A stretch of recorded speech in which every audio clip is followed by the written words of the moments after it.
korang kalau nak tengok benda-benda best macam ni, jangan lupa untuk datang ke MPL MY di Cool City Mall. Bye! Welcome to the Hook Battlefield. Welcome to the Hook Battlefield. Shake it to left, shake it to right. Got you now, got you now. I can control, I'm flying high. Shake it to right, shake it to left. Try to who, how's my skill? Bigger, bigger, bigger, bigger. Bigger, bigger, bigger, bigger. Bigger, bigger, bigger, bigger. Bigger, bigger, bigger, bigger, bigger, bigger, bigger, bigger. Bigger, bigger, bigger, bigger, bigger.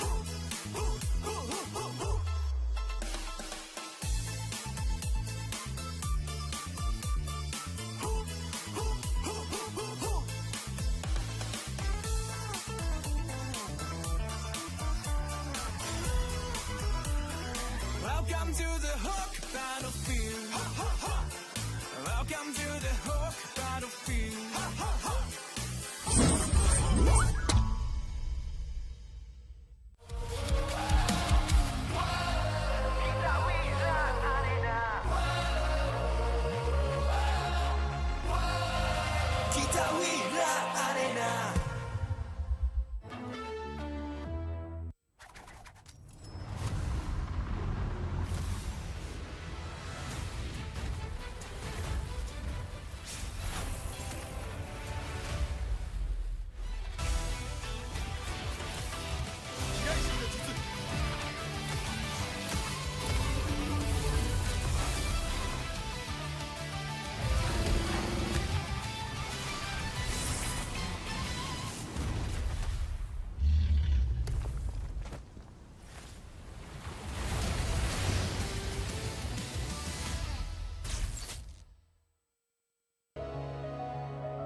We believe breaking the limits is our key to success. We specializes in sales and merchandising within the gaming and streetwear industries, where we blend the high-energy world of gaming with the cutting-edge style of streetwear. At Toe Dark Culture, we serve corporate service packages, rental or own package, event sponsorship and collaboration, and employee wellness program. We've helped others break the limits. Are you next?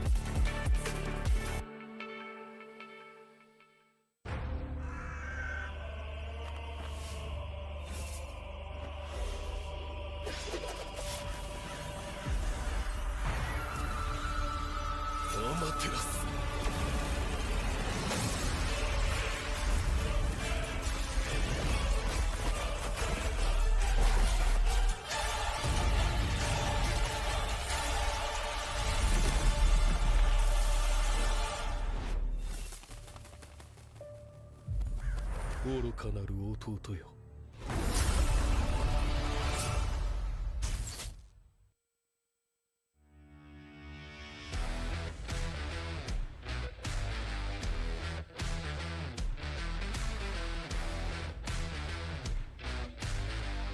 MPL Talk MY dibawakan khas daripada Pautan Gaming. Gimana ngelihat standings yang sesuai ekspektasi? Invictus Gaming, waktu diorang nak secure that second title, diorang dah ready untuk main dengan 1-4. Cultured by Toda. みんな、渦巻きナルトが帰ってきたぞ。飛来神の術。俺ってば父ちゃんを越す火影になる。愚かなる弟よ。子供騙しがアマテラス。行くぜ。これが俺たちの力だってばよ。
Tonight is movie night.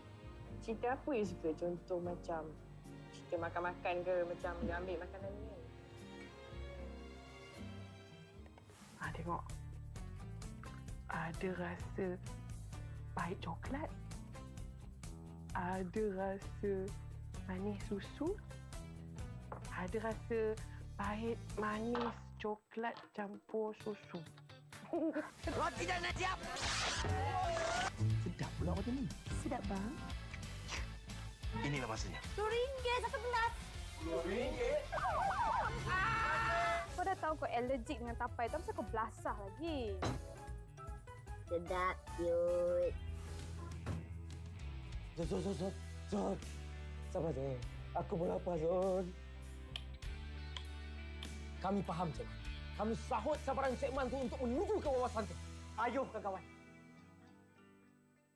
みんな、渦巻きナルトが帰ってきたぞ。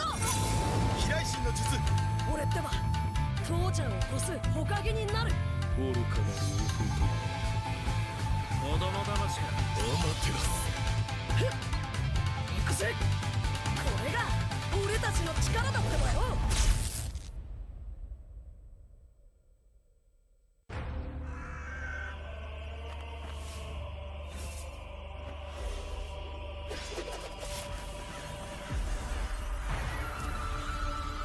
アマテラス。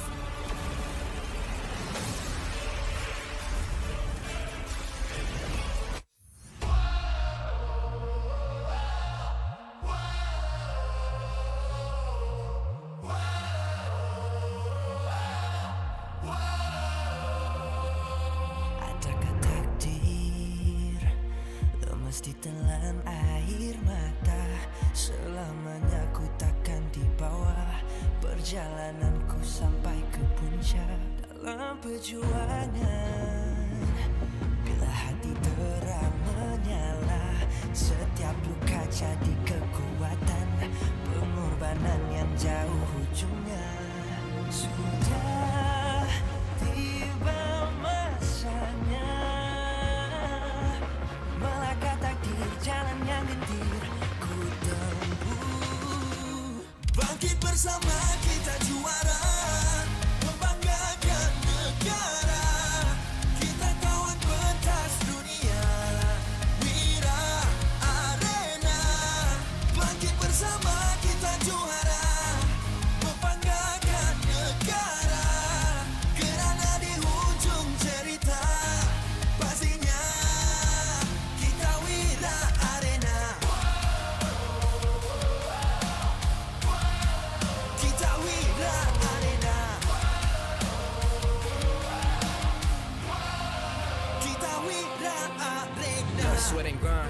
so we never gon' fade. This that definition of a legend. Every single move that I make, fearless ain't no doubt. Dorang kena aku, I'm a winner. Cuba check gerak-geri aku semua tiptoe macam ballerina.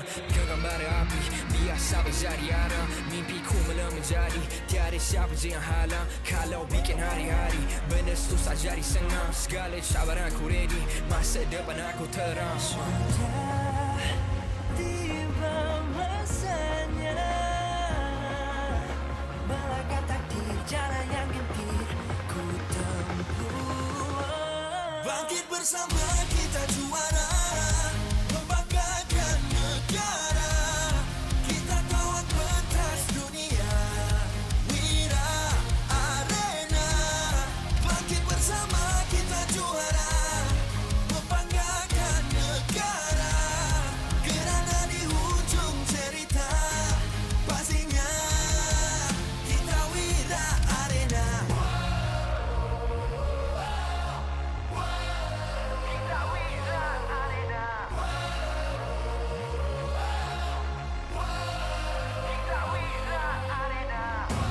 Satu hati, satu jiwa, bangkit bersama kita Wira Arena. Dari bayang kenyala api, nama kita terpahat di bumi. Bangkit bersama kita juara, membanggakan negara. Kita kawat pentas dunia, Wira Arena. Bangkit bersama kita juara, membanggakan negara. Kerana di hujung cerita, pastinya kita Wira Arena. Kita Wira Arena. Kita Wira Arena.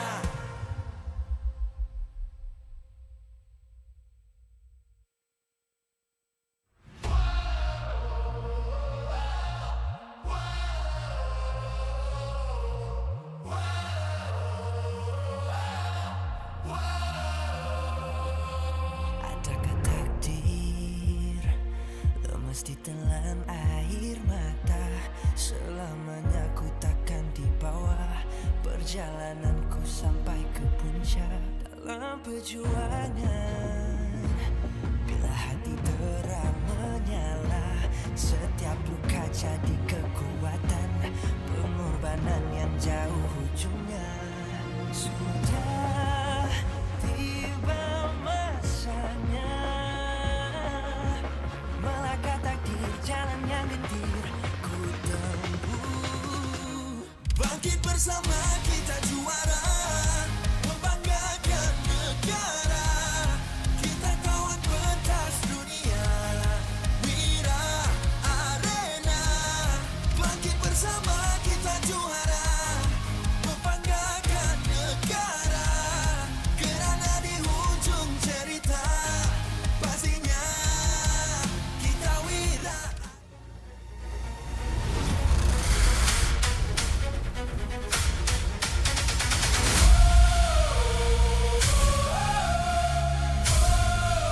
Kita Wira Arena.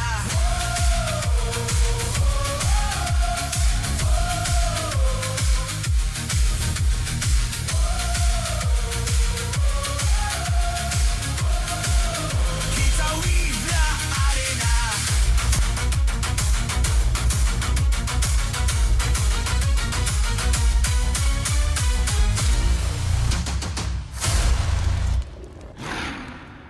MPL Malaysia Season 17 is powered by Pautan. Presented by Celcom DG. Power up now with Celcom DG Prepaid 5G. Climb to mythical immortal with unlimited 5G power, uncapped hyperspeed and endless entertainment. Celcom DG Prepaid 5G. Limitless. Made for Gen Now. Infinix Note 60 Pro. It's note what you think. With Snapdragon 7S Gen 4 plus 3D Ice Core Vapor Chamber cooling, active matrix display, and 90-watt wired plus 30-watt wireless charge. Grab your Infinix Note 60 Pro. Available now at Infinix Official Store or TikTok Shop Infinix Malaysia. Official food delivery Grab, definitely focused when full. When people is hungry, they lose focus. Then, they will have bad aim or bad performance during the game time. Hence, order from GrabFood to stay focused. Cultured by Todak. Get MPL Malaysia's official merch at Todak's booth or buy online at store.todak.com. MPL Malaysia is now cultured by Todak. Official motorcycle partner, Yamaha. Official content partner, Media Prima. Official streaming partner, Tauntaun. Our strategic partner, Ferry. TNT Co. Obspot. Quill City Mall. Supported by KBS, ESI, Rakan Muda, MESF. Good afternoon, fans all across the world tuning in to watch MPL MY's English broadcast here on Season 17. Live in Quill City Mall, currently 2:12 on the GMT +8 for anybody watching across the world. Thank you for tuning in. Today's games, of course, going to be as action-packed as ever. 3 best-of-3s to determine the end of this beautiful Saturday, with only one of these teams sitting up on the top in the standings of the MPL MY. With that being said, we want to welcome everybody here live in Quill City Mall and those who are watching online. Thank you so much. I can't even thank you guys enough. Wherever you are watching from wherever, please keep your eyes on MPL MY. My name is Gideon Q. This, of course, is going to be Husky as our co-caster for this Saturday. 3 best-of-3s as mentioned before, but all of which I'm not 100% sure who's going to win, and even so, yesterday, some of the bigger upsets we've seen throughout the league this week. Yeah, and it's a very good start to week number 3 because I think we ended week 2 on a slightly low note. But week 3 has given us a lot of unexpected results, and I think it's directly affecting what we can expect today.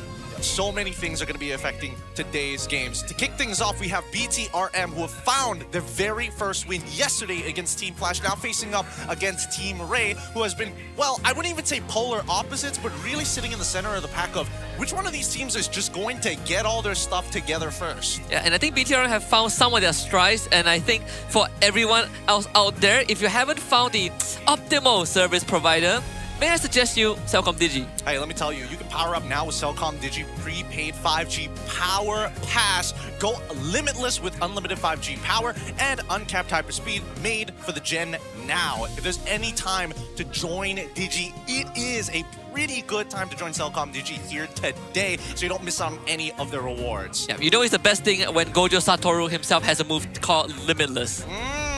You gotta get with the times, gotta get with the times. If you don't get the jokes, if you don't understand the references, maybe you should consider porting over to Gen now. But with that being said, today's games have been such a question mark with the level of play that we've been seeing off of each of these teams. But not only that, keep in mind that we are about to have a full packed house later here today. And if you want to be part of that house, please, $15 on the table. Get your tickets here live in Quill City Mall. You don't want to miss any of the action. Yeah, we also have meet and greet for the home teams, and if you guys are confused who is the home team, whenever you look at the schedule, the team logo that is on the left of the matchup would be the home team of that series. So if you want to meet your favorite players or coaches, do make sure to keep that in mind. Yep, meet and greets is always a good time to get in touch with the players, to really ground yourselves, knowing that yes, they are humans just like us too, but we expect them to be performing at a higher standard, and that's what we're expecting here today, especially from BTRM. If you're walking off of not exactly the cleanest win, but a win nevertheless.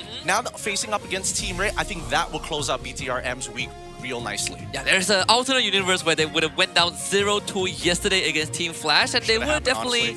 They should have. They were online discussions saying that BTRM, sure, they won.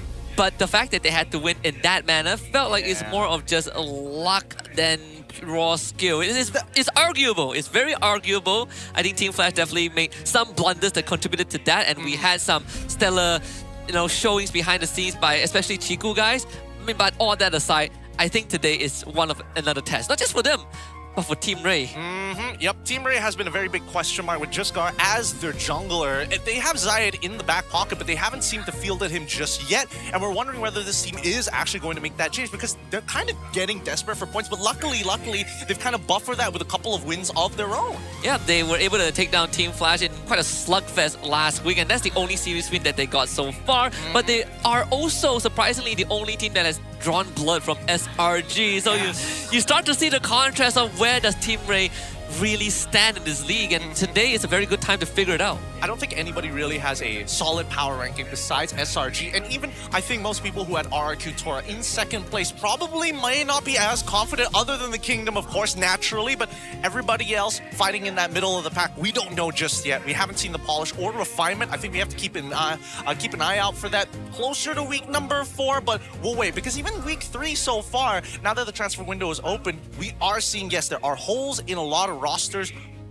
Is it by the end of this week, we need to see whether or not we're going to fill those slots, or hey, maybe it's just an in-game problem. Yeah, some teams are definitely in more dire need, more dire straits. I think Team Ray feels like one of those teams, but surprisingly, they are also one of the teams that hasn't made any moves. I think this week itself, the conclusion on Sunday, is going to give us a very good idea of where they should go, because I think plenty of people in the public, on the public space, has already had their answer that Team Ray needs to make that move. Funnily enough, with everybody making so much noise on the line, you would imagine that there would be a more public statement coming out from any of these organizations, and we haven't heard much from it. We have to wait for that week 4 where we actually see those official moves. So far, in terms of official moves, you've already seen the Aaron Cheeky leak already joining AC, so therefore, anybody could be on the table. Imports, big question mark. Because, I mean, I'm looking at AC, like, sure, fine, but then you look at someone like, look at the team like Team Ray. How many changes do you actually have, right? Because again, it's a matter of number of imports, it's a matter of finding the right roles. But I would say there are some local players that are still out there on the market. They are either free agents or they are substitutes for other teams that you can consider loaning. I'm saying maybe Chibi from Vamo. That's a good jungler option if anyone wants to hunt him down. So, Zyme Senpoi is still out there. Maima is still out there. Couple of options, limited, but not,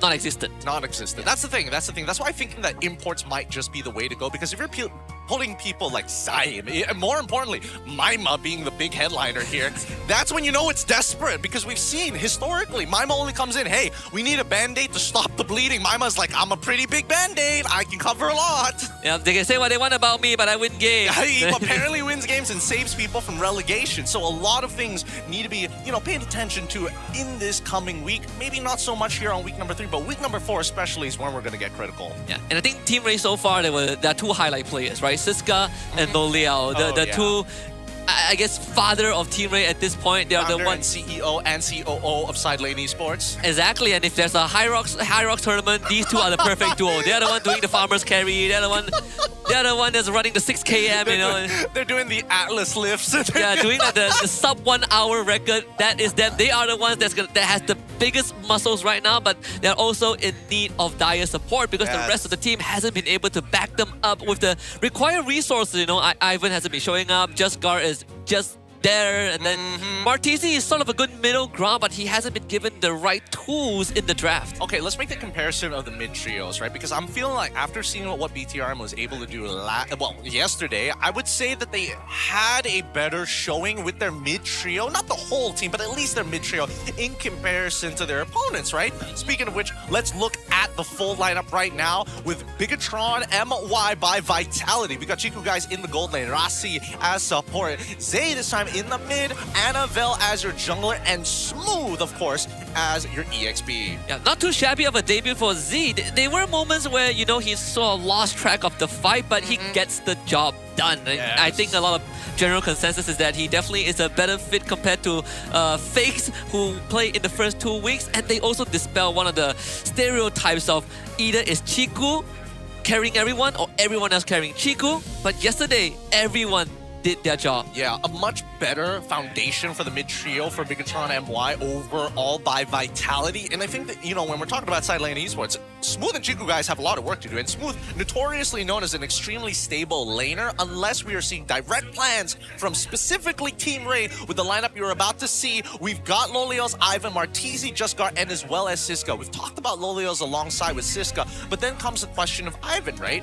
Notoriously playing on the homeboys, he shifted this entire team around. Why aren't we seeing the same effect here on Team Ray? Yeah, one of my theories is that maybe because Ivan needs the duo of Vel, right? Because when they joined Homeboys, it was Ivan Vel that sort of completed the equation, but right now it's just Ivan on his own. That could be a theory, but another big part of it is just Gar.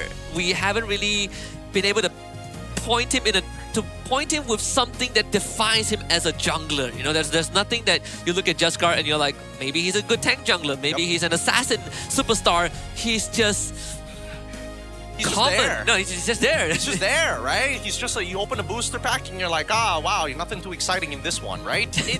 I agree. I think that right now Jaskar hasn't shown us why he needs to be a staple for this team. Really no signature style, and even the regular jobs you would expect a jungler to do, his stats are below average, which is a little frustrating for not only him as well as Team Ray, but there is no solution to it unless you are, number one, putting him on something that he's comfortable with. We don't know what that is, whether it's assassins or the tank junglers, really no idea, right? Both of them seem kind of underwhelming at best. And when you start looking at the side laners and expand it further, even Siska, you can see that he's trying to make things happen, but EXP can only get so much done. Yeah, and I think there's actually a good parallel to draw between Team Ray and Team Flash, where also the side laners are the ones that's trying to make the plays. For Team Flash, at least, it's the roamers, right? Zorn and Diablo. For Team Ray, it's Loliao and Siska. And I'm surprised to say this because Ivan also hasn't really had a good performance with the hero pool that he has. Yeah, no, it's pretty wild, but hopefully this day it changes. Let's bring out our competitors up onto the stage. First, introducing our home team.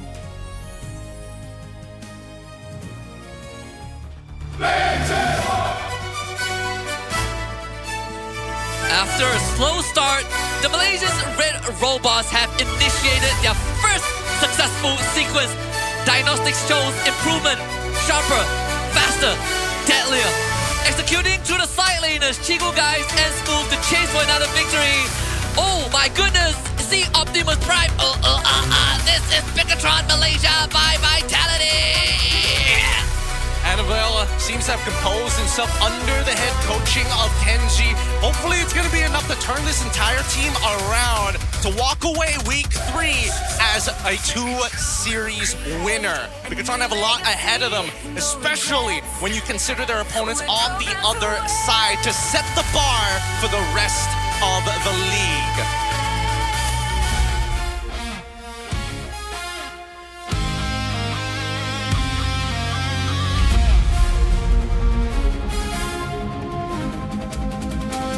Still trusting the process, still chasing the climb, still retaining the same lineup.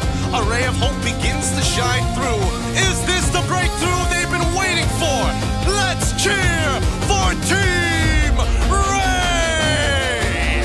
Get ready to lift some weights in the High Rocks Farmers carry. Can Loliao lead the charge to secure another point for Team Ray? And can Jaskar finally get just up to par?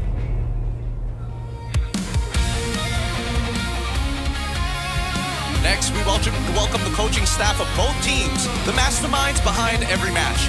Joined by the head of League Ops Franklin, who ensures every game runs fairly and smoothly. For the side of BTR Malaysia, Kenji as head coach, Amzik as assistant coach. From the side of Team Ray, it's Caleb as head coach and St. DeLucas as assistant coach.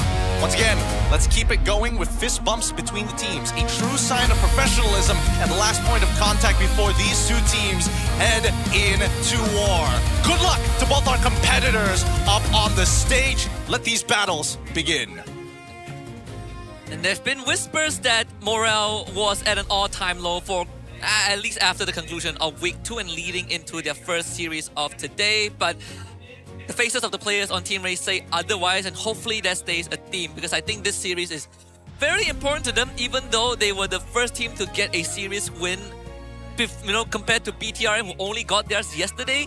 But it still feels like Team Ray are in more desperate times than BTRM. Well, for the time being, that might just change now if we see BTRM taking a huge loss, a 2-0 loss against Team Ray here as the away team. For home team, at the very least, they had a great introduction coming and walking up onto the stage, but generally looking at the faces of the side of Team Ray, it's strange to see after Rossi having his haircut being less eccentric when the camera is on him, but at the very least for BTR, they understand it's all business up on that stage. Yeah, BTRM also had this interview with Chiku guys where he said he told Coach Kenji to trust him bringing Z onto the table. So far, it's worked out, right? Chiku, guys, has an eye for potential, and a lot of his prodigies have become either superstars or rising superstars. And in this case, Amzik was one of them, and now we got Z in the roster. It looks like things are only getting better. Yep, it's good to see that at least these people can start scouting out. But let's talk about Chiku guys versus Lolias with a stat breakdown, because we're talking about two gold laners who have inevitably tried to carry their own teams, except when we're talking about specifically the gold lane, the only big difference is whether or not you have access to, the traditional marksmen or Freya. And in this case, we haven't seen Loliao play that Freya. Chiku guys has done that, but the last time he did it was, I think, against AC, and he unfortunately lost that game. Aside from that, they all have very, very similar hero pools. I want to see Loliao play that YSS gold lane again, because the first time he showed it a couple of seasons ago, we had some questions, but now YSS is an actual thing. It seems like Loliao has something to prove. He does. In terms of laning presence in general, I think both Chiku guys and Lolia's really good at what they do when it comes down to the lane. The team fights as well, very similar ways of playing the team fights, being as a secondary, well, not even thinking of yourself as the one and all who will carry the game, putting themselves in danger to bait out spells is the really big difference as to why BTR and Team Ray are so volatile. And the one thing that Chiku guys has definitely shown that gives him a slight edge over Loliao is those split-second decision-making, right? When you really tap into that it stat of Chiku guys and how he make these small movements across the map that sets things up for success in a bigger picture, he definitely has more compared to what Loliao has done. Now, we also talked to Caleb through our MPL Insiders by Cellcom. Did you be asked what BTRM's weaknesses can TR exploit? And he says that there are certainly weaknesses, but I can't name them. We asked him why not. He said, I can't list the friend's weaknesses. Annabelle and I used to be on the same team. I know how he plays and thinks. That's all I can say. He's a horrible food reviewer. Oh, come on, boy. man. No, I can't talk about my competitor, food reviewer. It'll look bad on all of us. That would be crazy. I think this is good coming in from Caleb at the very least, understanding how Annabelle plays, especially since it feels like everybody from week 1 and week 2 already understood what Annabelle was trying to attempt, or at least bring to the table. Yeah, and yesterday was actually one of Annabelle's better showings across all 3 rings, right? Barring the Fanny, the stellar Fanny performance he had in week 2. Yesterday, Annabelle was stable. He was a rock for the team.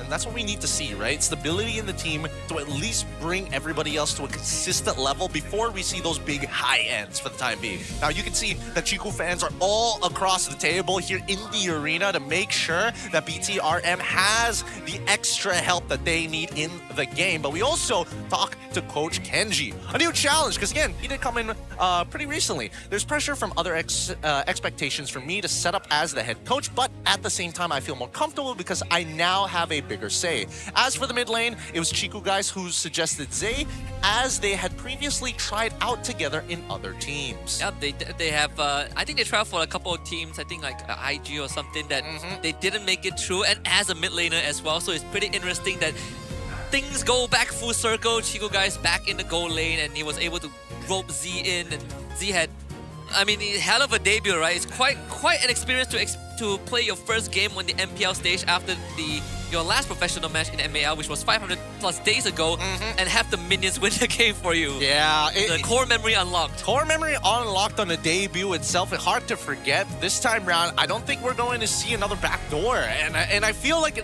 well, then again, at least Team Ray, they clear waves, right? They do. They do a pretty good job in playing that late game. I say that, but Team Flash sort of did the same thing against them when they met last time. I mean, average game time for Team Ray is currently like 17 to 16 minutes at this point. We'll see whether or not that stat's going to increase to 18 minutes if we get another 2 20-minute games. But let's jump right into it in the drafting phase, right? Let's kick things off with something that everybody is familiar with. First, the random map draw.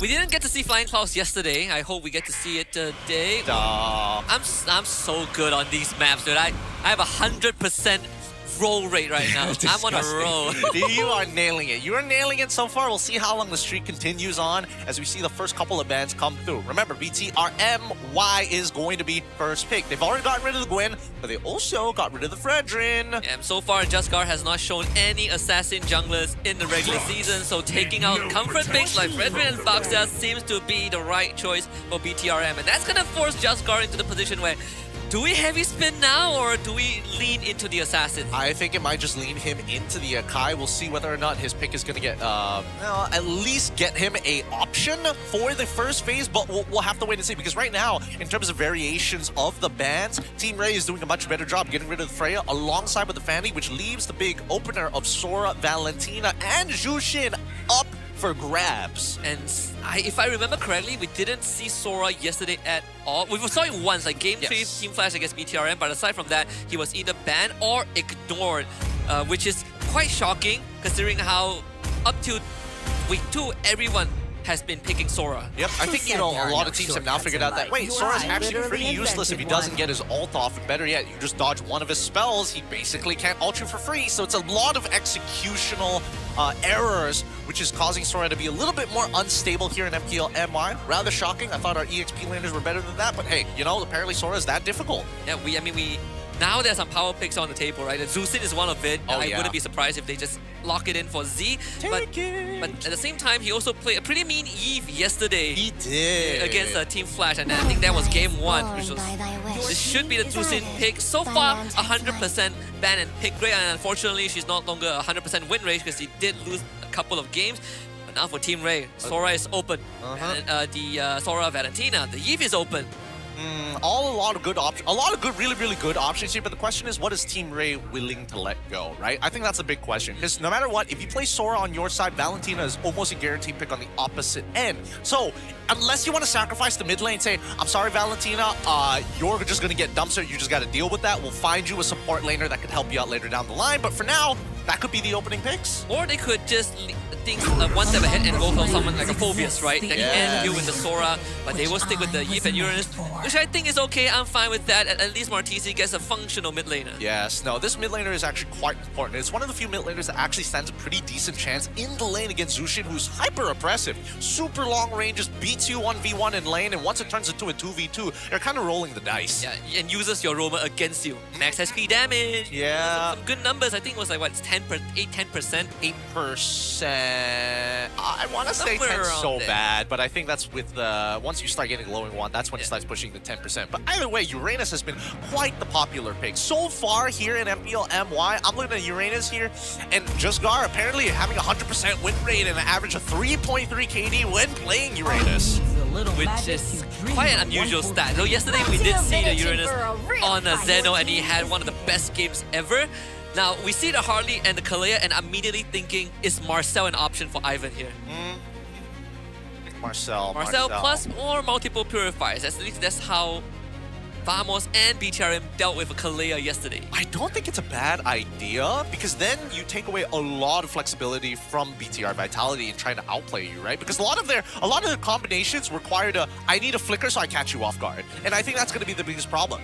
So far, BTRM, they've got a really solid draft going, right? Knowing that Valentina is still open, knowing that they're not going to touch Sora for the time being until the second half of the phase, locking Harley and Kalea puts a lot of pressure onto TR now, because now they have to mess with their battle spells. Now they also have to think, well, wait a minute, are we still going to get Sora at the end of the day? And if we've avoided, that means, hey, Valentina is still an option. We can finally ban it out in the second phase. Immediately reveals that this Uranus is going into the jungle, so Team Ray still sticking with the just guard tank jungle strat.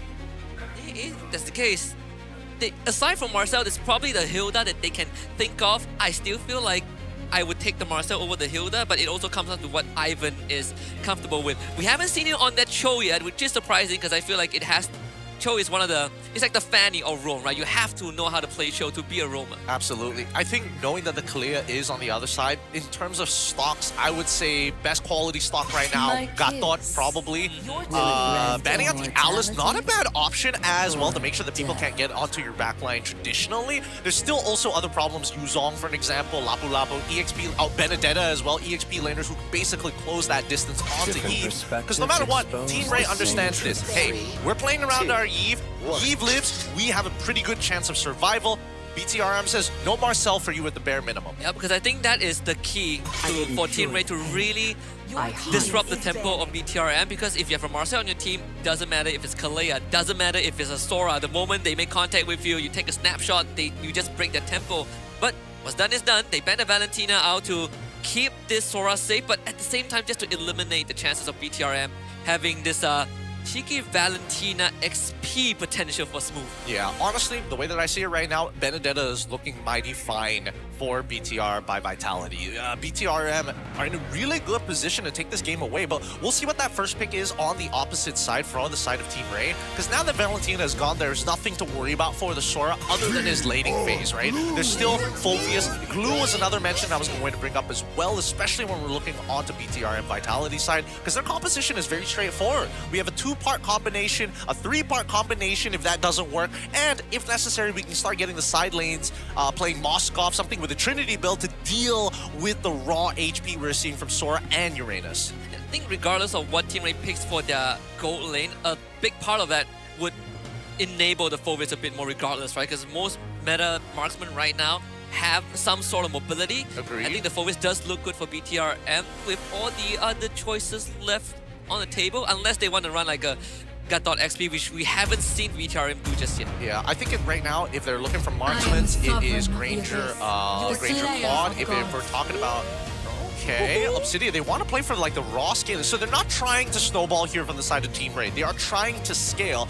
Bit dangerous to do, assuming that the mid trio doesn't do well.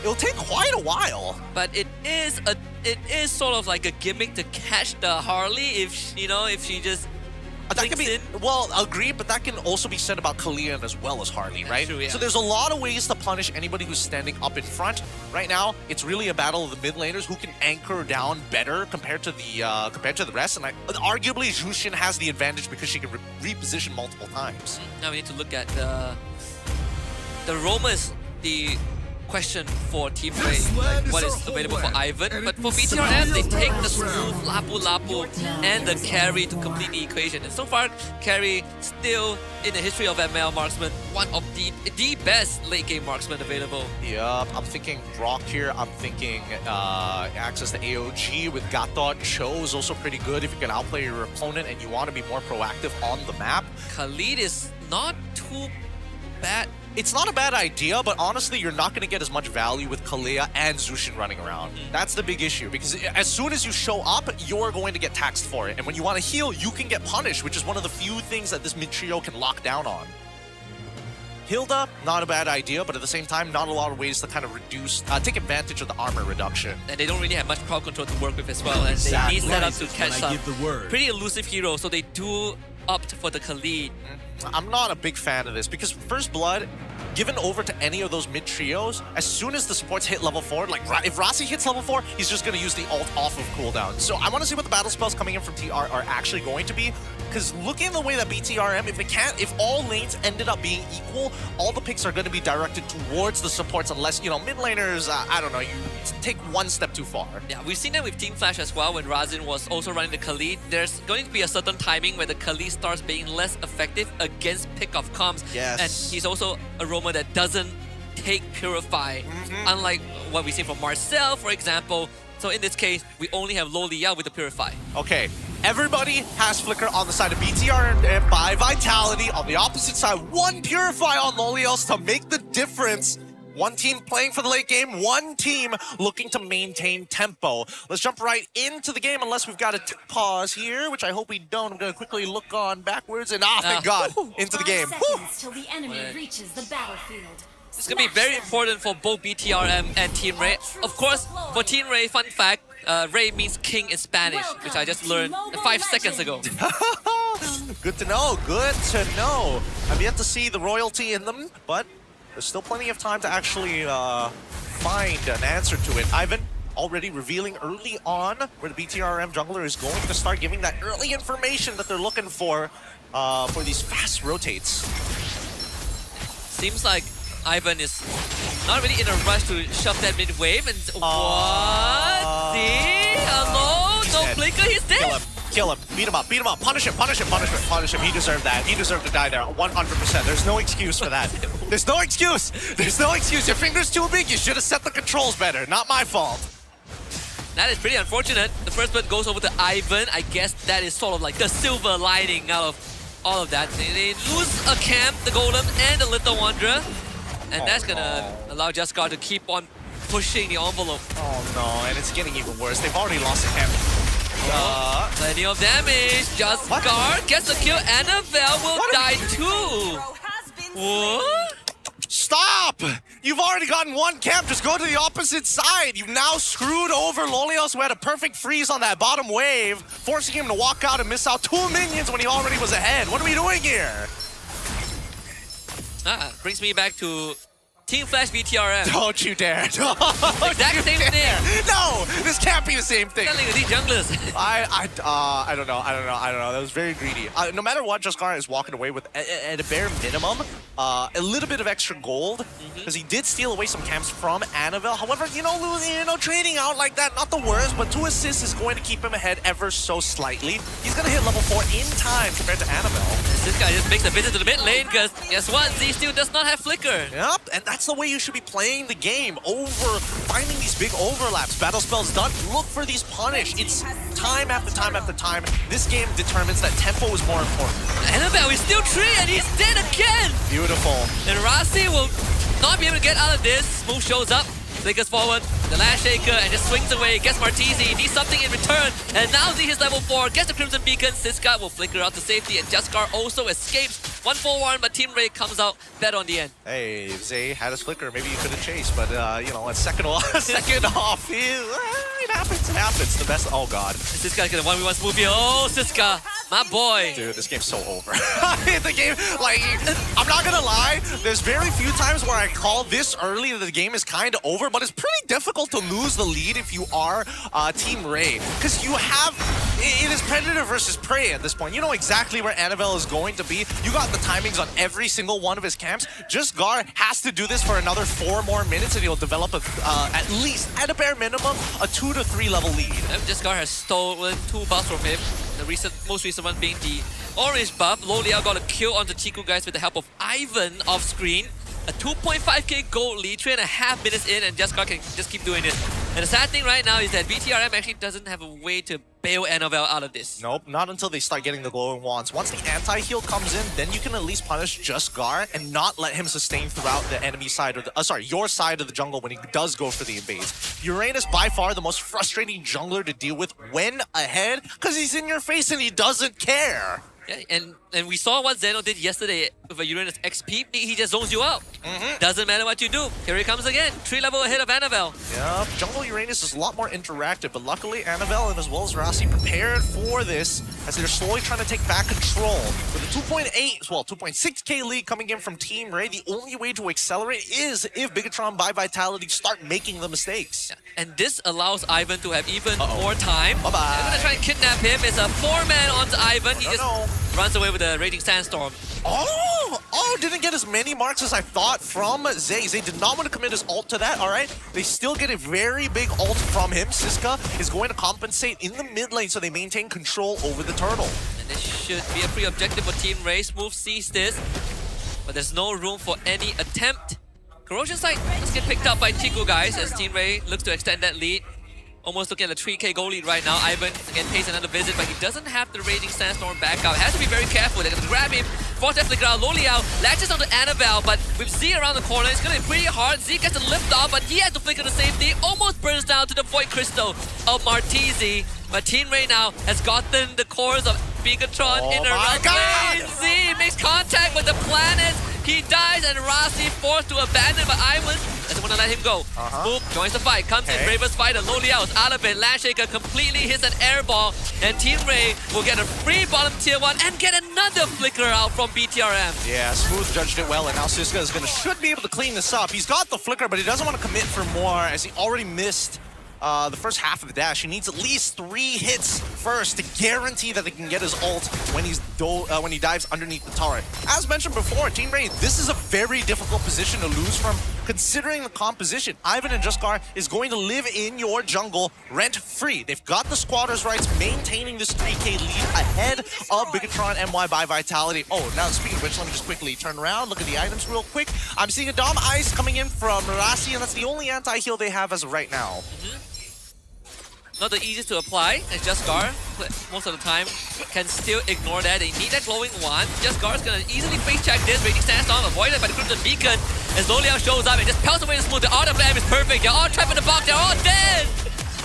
BTRM will try, but they will get nothing in return. Skypiercer stack given over to Lo Liao as Annabelle cashes in on Martisi, but still, it's a 3-for-1. Very good attempt here, but unfortunately not enough items to make it work, right? Because again, Zay's opting to convert his build a little bit. He's not all going for the crystal, instead going straight into the glowing wand. However, as we see this play actually happen, right? Catching all three members here, delaying the inevitable, and allowing Martisi to actually get a pretty incredible setup. Despite Martisi dying at the very end here, his job was basically done chunking three of the major members of Bigatron MY. Now it's gonna extend Team Ray's goal lead to 5.2k, and Jaskar stole the orange ball of Annabelle again. Can't do much about this. Not to mention that Siska is putting the plug on a Bigatron MY by Vitality just before they're about to turn the tables. Chico guys really holding his breath there. Siska level 10, 2 levels ahead of Smooth and everyone on the side of Team Ray. In a position where, at this point of time, if the game was even, Ivan's effectiveness would go down, but that is not the case anymore. I'm trying to see how many items Jaskar currently has. Only with the Brute Force Breastplate and Tough Boots. Should they actually go for the invade? I think he only goes for the invade after he gets the Oracle, but it might be a little late now. It's a bit of an awkward situation for Team Ray where you're not strong enough to take whatever you want, but neither are you weak enough to say no to open space. And they'll take a T2 for this. Smooth will try to clear out the wave, but unfortunately just does not have the sufficient output to do so, and they are relying on Annabelle to do this split map movement. Yep. Harley is quite good at, but unfortunately Team Ray on the case. Very nice that Annabelle is going into the split push. He understands that right now he can't find individual fights. Team Ray just won't give it to them ever from this point onwards with a 6.3k lead. So therefore, the fact that Annabelle already has like a, 4-second cooldown on his magic trick, on his hat trick, is what's allowing him to actually move so fast across the map. Split pushing is actually pretty ideal for Annabelle. The game does slow down a little bit as Team Ray, the next opportunity to push the envelope is to get a pick off or get the next Lord.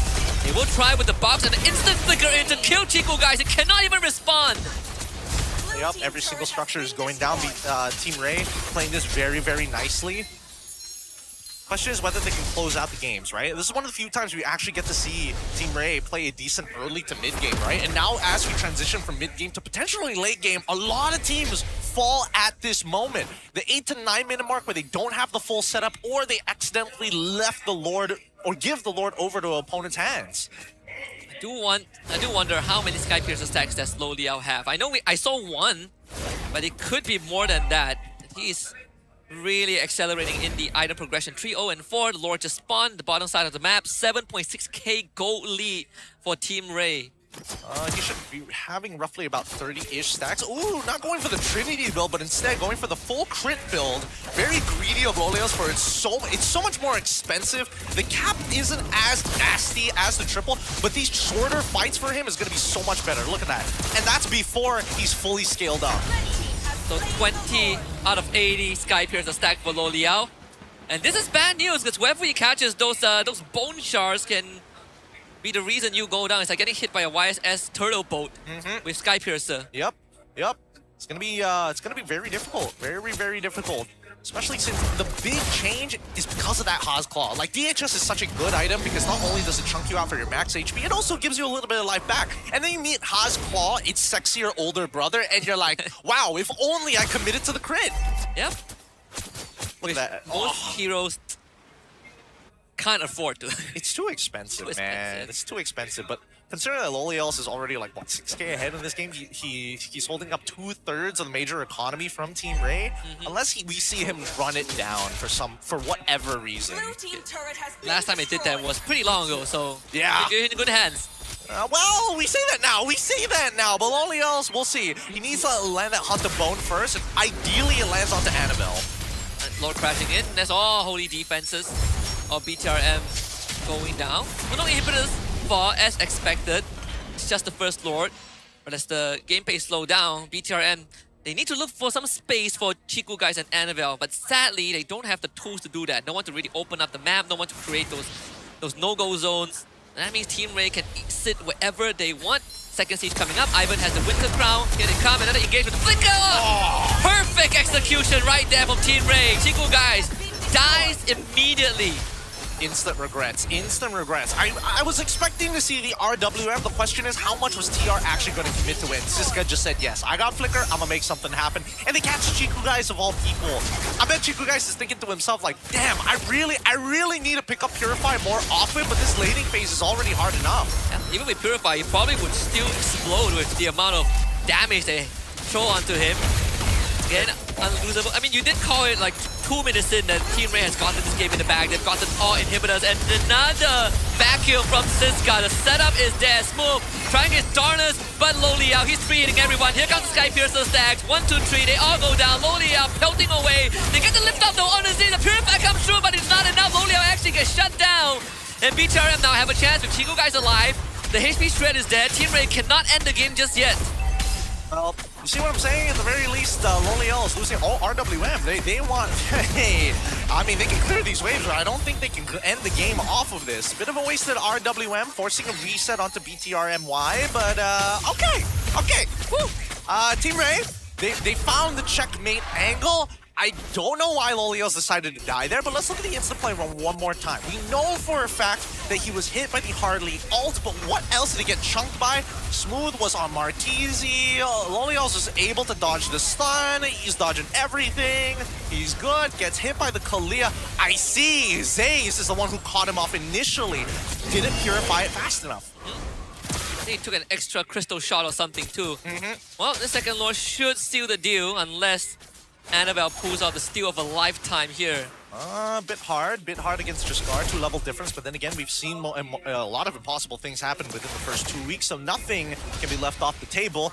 In terms of waves, all waves are looking very nice towards Team Ray's side, but the setup from Bigatron MY looks like they want to punish them. Like, if Siska decides, you know what, I'm going to start pushing that mid lane, we could see a gank. Yep. Loliao only has still 20 Sky Piercer stacks as he went up to 40 and died, so that's half of it gone. So not the power, not gonna have the power spike that we initially thought he would possess prior to the death. And Jaskar is actually taking a lot of damage from the Lord as well. They might have to change their plan, and they found Chiku again!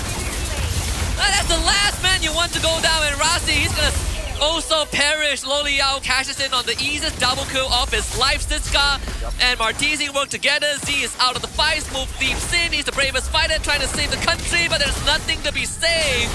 As Team Ray wipes the floor with BTRM in this game one. Smooth will also fall down. Martizi blows the flicker because of why not. Team Ray will smash the robots in half and take game one. Easy game number one. Could have been a little bit cleaner, admittedly, but hey, they still got the job done, and that's what was the most important. BTRM, unfortunately, did not put enough resistance in the mid-game and gave away the lead too early. From BTRM's POV, let's just move on to next game. We messed up. We know that. We can correct it in game 2. And Team Ray finding some life in the formula. This feels like the Team Ray that is performing on a good day. This is Team Ray at their most optimal. The Team Ray that took that game off of SRG. Some signs of it are coming back. Now we need to see them maintain that. Yep. I mean, a lot of it just came down to having access to Sora here, right? Being a secondary threat, not only as a good setter, but actually a lethal hero to start diving into those back lines. Complete demolition as well. I think the calls that Team Ray has made, especially those early game rotations, you know, barring the blunder at the Beetle camp there, where it felt slightly too much, but the recovery was good. I think Siska once again delivering on that side lane presence. Oh yeah, he capped off BTRM, making sure that they don't go beyond the scope of what they were looking for, and making sure that the composition was always under-leveled and underpowered in 90% of these fights. Economically, can't do too much about that. It's really hard to get through that particular aspect of the game. Levels, even so, I think the biggest level differential had to come through the roaming, inarguably, next to the jungle. 2-level difference there, and even from the economic lead, majority coming through Loliel's. Even at one point, Siska was 2 levels ahead of Smooth, right? That's how far behind BTRM were. And that's an interesting point because Lapu Lapu so far hasn't really seen the light of day. Well, that's the thing, because Lapu Lapu, it's hard to control that lane, especially a lot of laning matchups. You're hands off. It's just, what am I going to do against Sora? I'll fight against him? What am I going to do against Siska, who's actively in my face? Lose HP? No. So that's why Siska is able to always, A, move first, B, be in a position to actually flicker on Chiku. I've heard some inside friendly bet between Siska and Rasi since they were ex-teammates, and whoever loses the series is the cost that they didn't make playoffs last season. Rasi! Oh, is it me or is it Rasi? Take a wild guess for Untitled's failures last year. Ooh! That's a spicy one. That's a really spicy one because, again, Rasi is more likely to start inting a game compared to Siska.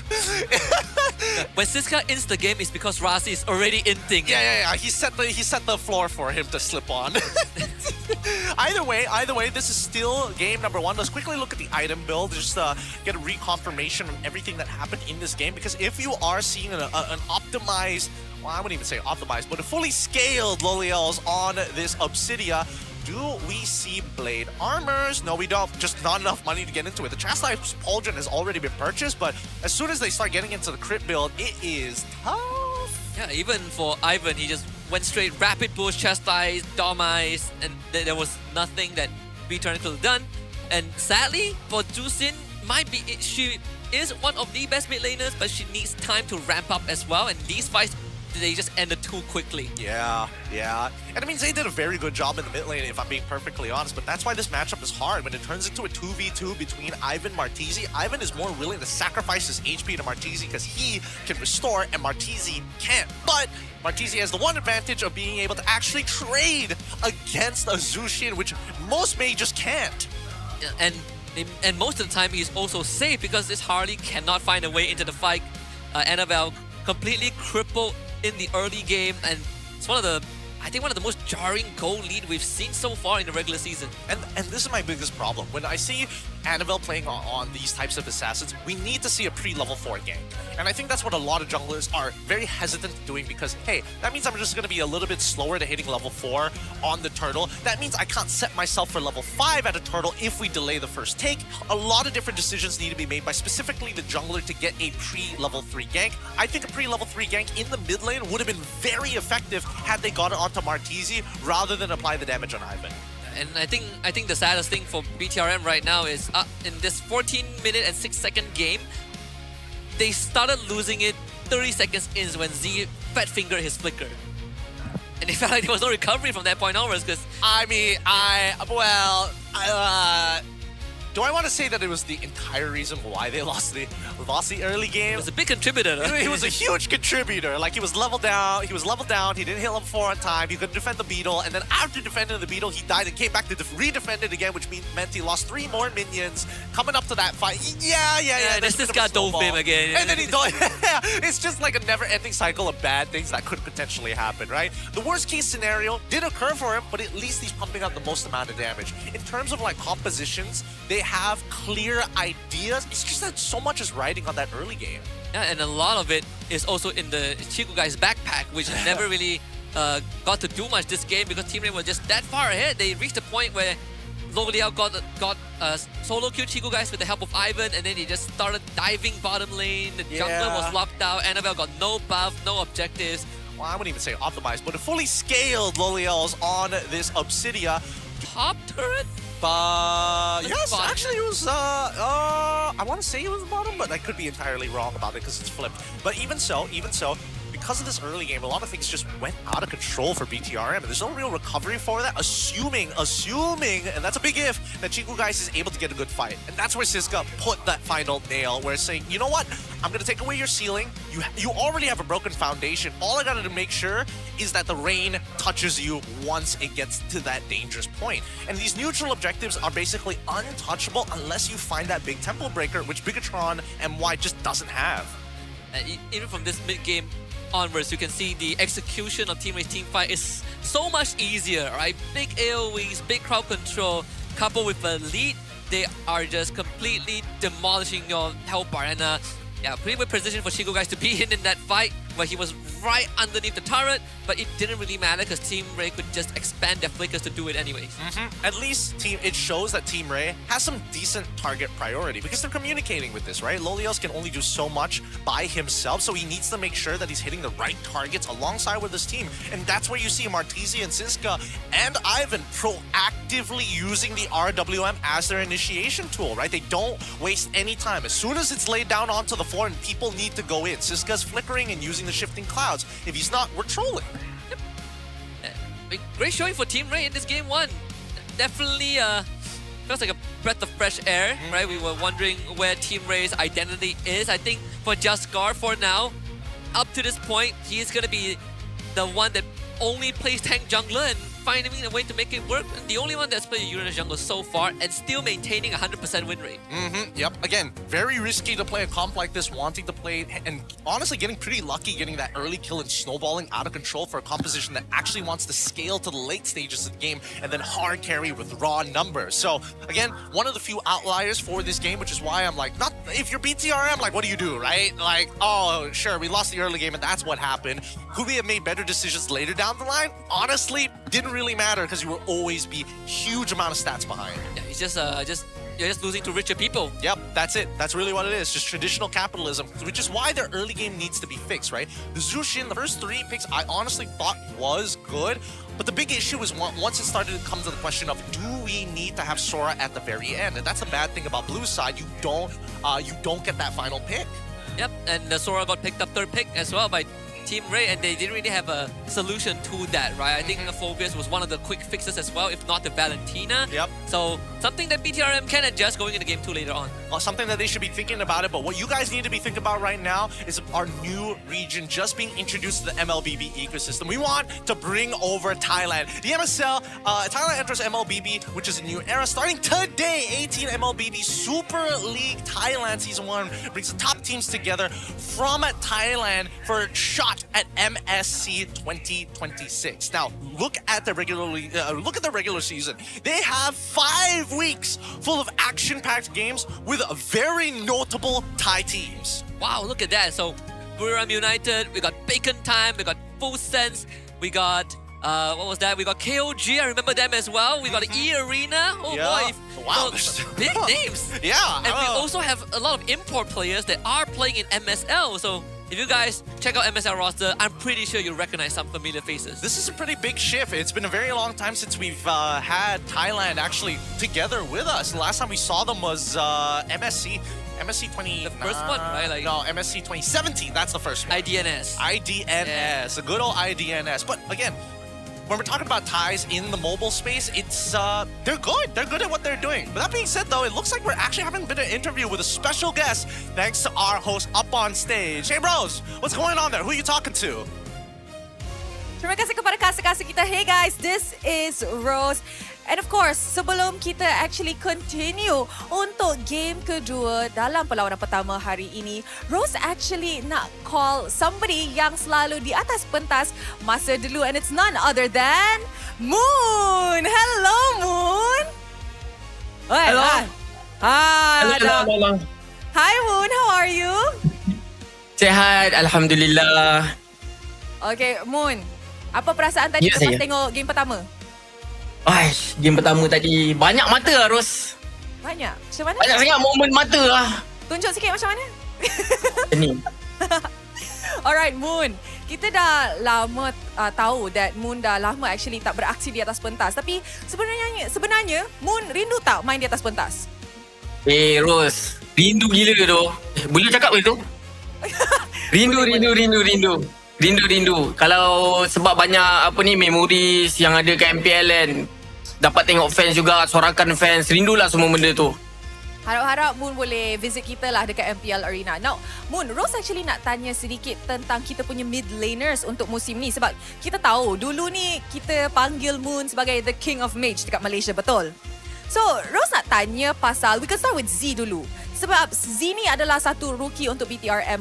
And walaupun baru main satu match sahaja, apa yang Moon rasa ataupun pendapat Moon tentang prestasi Z? prestasi Z kalau ikutkan kalau nak jujur kalau semalam nampak lagi okey lah berbanding hari ni. Kita boleh nampak performance dia dekat game 1 tadi sangat kurang, senang kena pick off dan sebagainya. So harap dia dapat bangkit lah ke Ciku main mid balik ke. Pun boleh juga. Amzik Golin. Adakah Moon rasa Ciku lagi sesuai di mid lane? Lepas tu Amzik rasanya lagi sesuai kot. Oh, kenapa? Sebab paling-paling saya ada modal. Banyak mata lah. Banyak mata. Now, kita dah borak tentang BTRM punya mid laners. Kita nak tanya juga pendapat Moon tentang Team Ray punya mid laner. Sebab kita tahu ramai orang cakap Martizi adalah satu mid laner yang banyak potential di dalam liga kita. Apa pendapat Moon tentang Martizi? Pendapat saya tentang Martizi ni, bagi saya dia mid laner yang bagus. Cuma kita boleh nampak selepas dia berehat beberapa season ni, nampak yang dia nak dapatkan balik momentum tu kan. Sama macam CZ ni lah, senang cerita. So basically disebabkan kita nampak potential dia, kita bagi dia peluang untuk dia take time dan mungkin can do better lah next. Okay. So untuk Moon, siapa yang maybe top 2 or top 3 mid laners untuk you musim ini? Musim ni kalau saya Stormy nombor 1 yang tu memang tak dinafikan lah kan. Nombor 2 bagi saya sebenarnya saya nak pilih Kim tau, tapi semalam dorang kalah. So kita bagi dekat apa million lagi.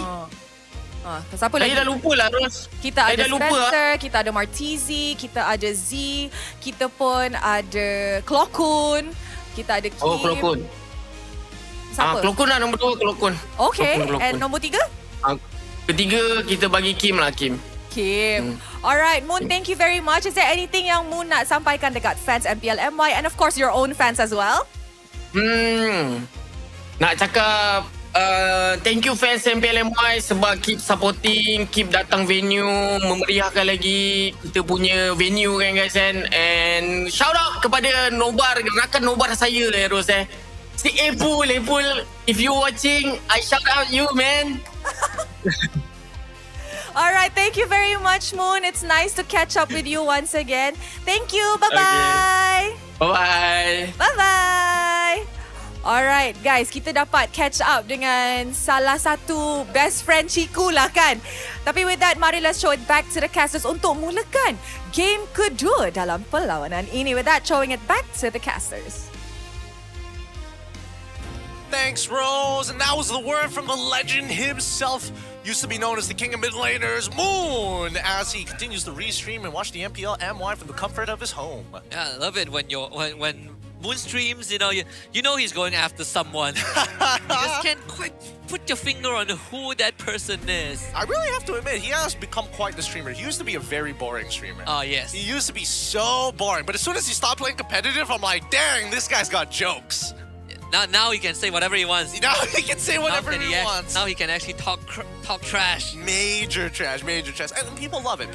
Because again, he's got some good insights on the game every once in a while when he starts to, work the brain juices. But, some days he's just tired. Still a family man, still running a business at the same time. Team Ray now taking the first pick, so they're going to be on blue side this time around. Let's see how they're going to change this up, because I feel like they're going to Uranus again and they just hold on to that. Yeah, I mean, it's like, Jaskar is comfortable with tank junglers. You know what SDL loves too? Tank junglers. It all lines up. Oh, man. That's what sort of got them to second place at M6. Hey, I don't know. SDL... As much as I love for saying that Lucas, Caleb has the final say here. That is true. I guess Caleb agrees for once. Caleb's like, you know what? He's like, Jaskar is one of the best jungler. And he won that game, he actually did a pretty good job. Jaskar soloed that game. Everybody else underperformed. Yeah, y'all keep thinking that Loliao is the guy. Is the guy. Sit down, boy. It's Jaskar. Yeah, if Jaskar didn't steal away 2 camps and a buff, this game would have been so different. All right, let's jump into this because again, drafting was a huge part, and one simple mistake coming out from BTRM in the mid lane made all the difference. Now let's see the corrections to the mistake here in the drafting phase. Random mad draw, Husky. Ooh, grass. Here we go. Ah! Flying clouds, back to back. The streak ends here. Yeah, okay, so they are the one that banned out the Uranus this time. Is this gonna be another Fredrin ban or the Freya? Some important decisions for BTRM to make. Nah, it's gonna be. They're probably gonna ban out the tanks, right? Someone has a card that says Chiku, please perform. And then the second line is don't be like Annabelle, but I can't see the something Annabelle. Oh, crowd is jokes. They're getting better. They're getting better with what they write on it. Now it's less of like, where's the skins? Of like, oh, I'm better than this guy. Now they're actually, oh, Baba. Ah, that's funny. Yeah. Bring. Well, technically. Where's the M? You know what? I'll get there. Bawa, tenang, relax. Now we need to figure out what the M stands for. Relax. Malay. Yeah, I was thinking that, like Malaysia or something like that. But now, first picks coming through here. Final ban being Freya, leaving Fredrin wide out in the open. Now, Fredrin, unfortunately, isn't as flexible as most people think. More people have considered maybe throwing him into the EXP lane is pretty good, but it only works if you know what's on the opposite side. There's a lot of matchups where he kind of does nothing. Valentina, I honestly thought they would just go do Sin or Yves, you know, either or. Punish them, please. Please beat them up. Them. Take it away. Jushin? Jushin Sora? Or do you... Sin Sora? Oh no, or you go... Oh no, Fova is already banned. Fova? Oh yeah, Fova is banned, yeah. Shucks. Jushin... It's Jushin +1. It's gotta be overloaded with... It's either you overload it with ult or there's just... You just give him nothing. Give him nothing. So it's either... Because Jushin is already kind of like meh in terms of our ult overall. I'm thinking whether they want to pair it up with Kalia again, but then you know that your side laners have to be damaged. The blue is one, yep. That's way better. Wow. That's way better. That's so... do we need to get the jungler now? If there's anything we learned from Kurt yesterday is that it's pretty cool to see Valentina stealing Phantom Steed. It is pretty cool, but then it's just like more susceptible to like getting Fredrin on the opposite end. Okay, I think it's fine no matter what. I think I would have preferred the Jushin on top of the glue just so that you can counteract anybody who, like Leomorph, for example, displacing him in the middle of his Barbiel call, or even Valentina, who should be good enough. Guess since they already saw the mid lane, so they weren't in a rush picking up their own mid, but there's the Claude out. Okay. For Lolio. I'm fine with the Claude. See value in me. Now the bigger question is that does BTRM take the carry here? I think BTRM might have to take the carry again, possibly. I would also make an argument if they want to snowball out of control to go for the Granger once more. I think those are like by far the safest. Moskov is a little hit or miss, even though Moskov, generally speaking, that Spirit Spray really useful. Misery really useful at keeping people at bay, especially for a composition that wants to like stick together really closely. I think they call me a hero because I so I saved think my YSS nation instead from falling for apart. Chiku, guys. There's another way for that allows him to play cross map. She has done plenty of times. It's does it a lot with the Claude and the YSS. Also a pretty good matchup in general. Yes, it is a little shorter. Yes, it is higher range than carry and a little bit shorter than your traditional marksmen. But the important thing is that you can chase your opponents down. And I think based on what we've seen so far, I feel like TR is more ult reliant compared to most other teams. So there are clear timings when Yishin can actually start to go ham. Yeah, for Team Ray, it's a lot more expensive, right? These fights. Yeah. For BTRM, they can fight whenever they want. YSS, his built-in passive is more than enough. The glue can always fight at the top of the dime. And make something like a Jusin or a Yves even more valuable for BTRM. Yep. And also making sure they're getting rid of the aggressive supports at this stage. Getting rid of the Khalid, not a bad idea.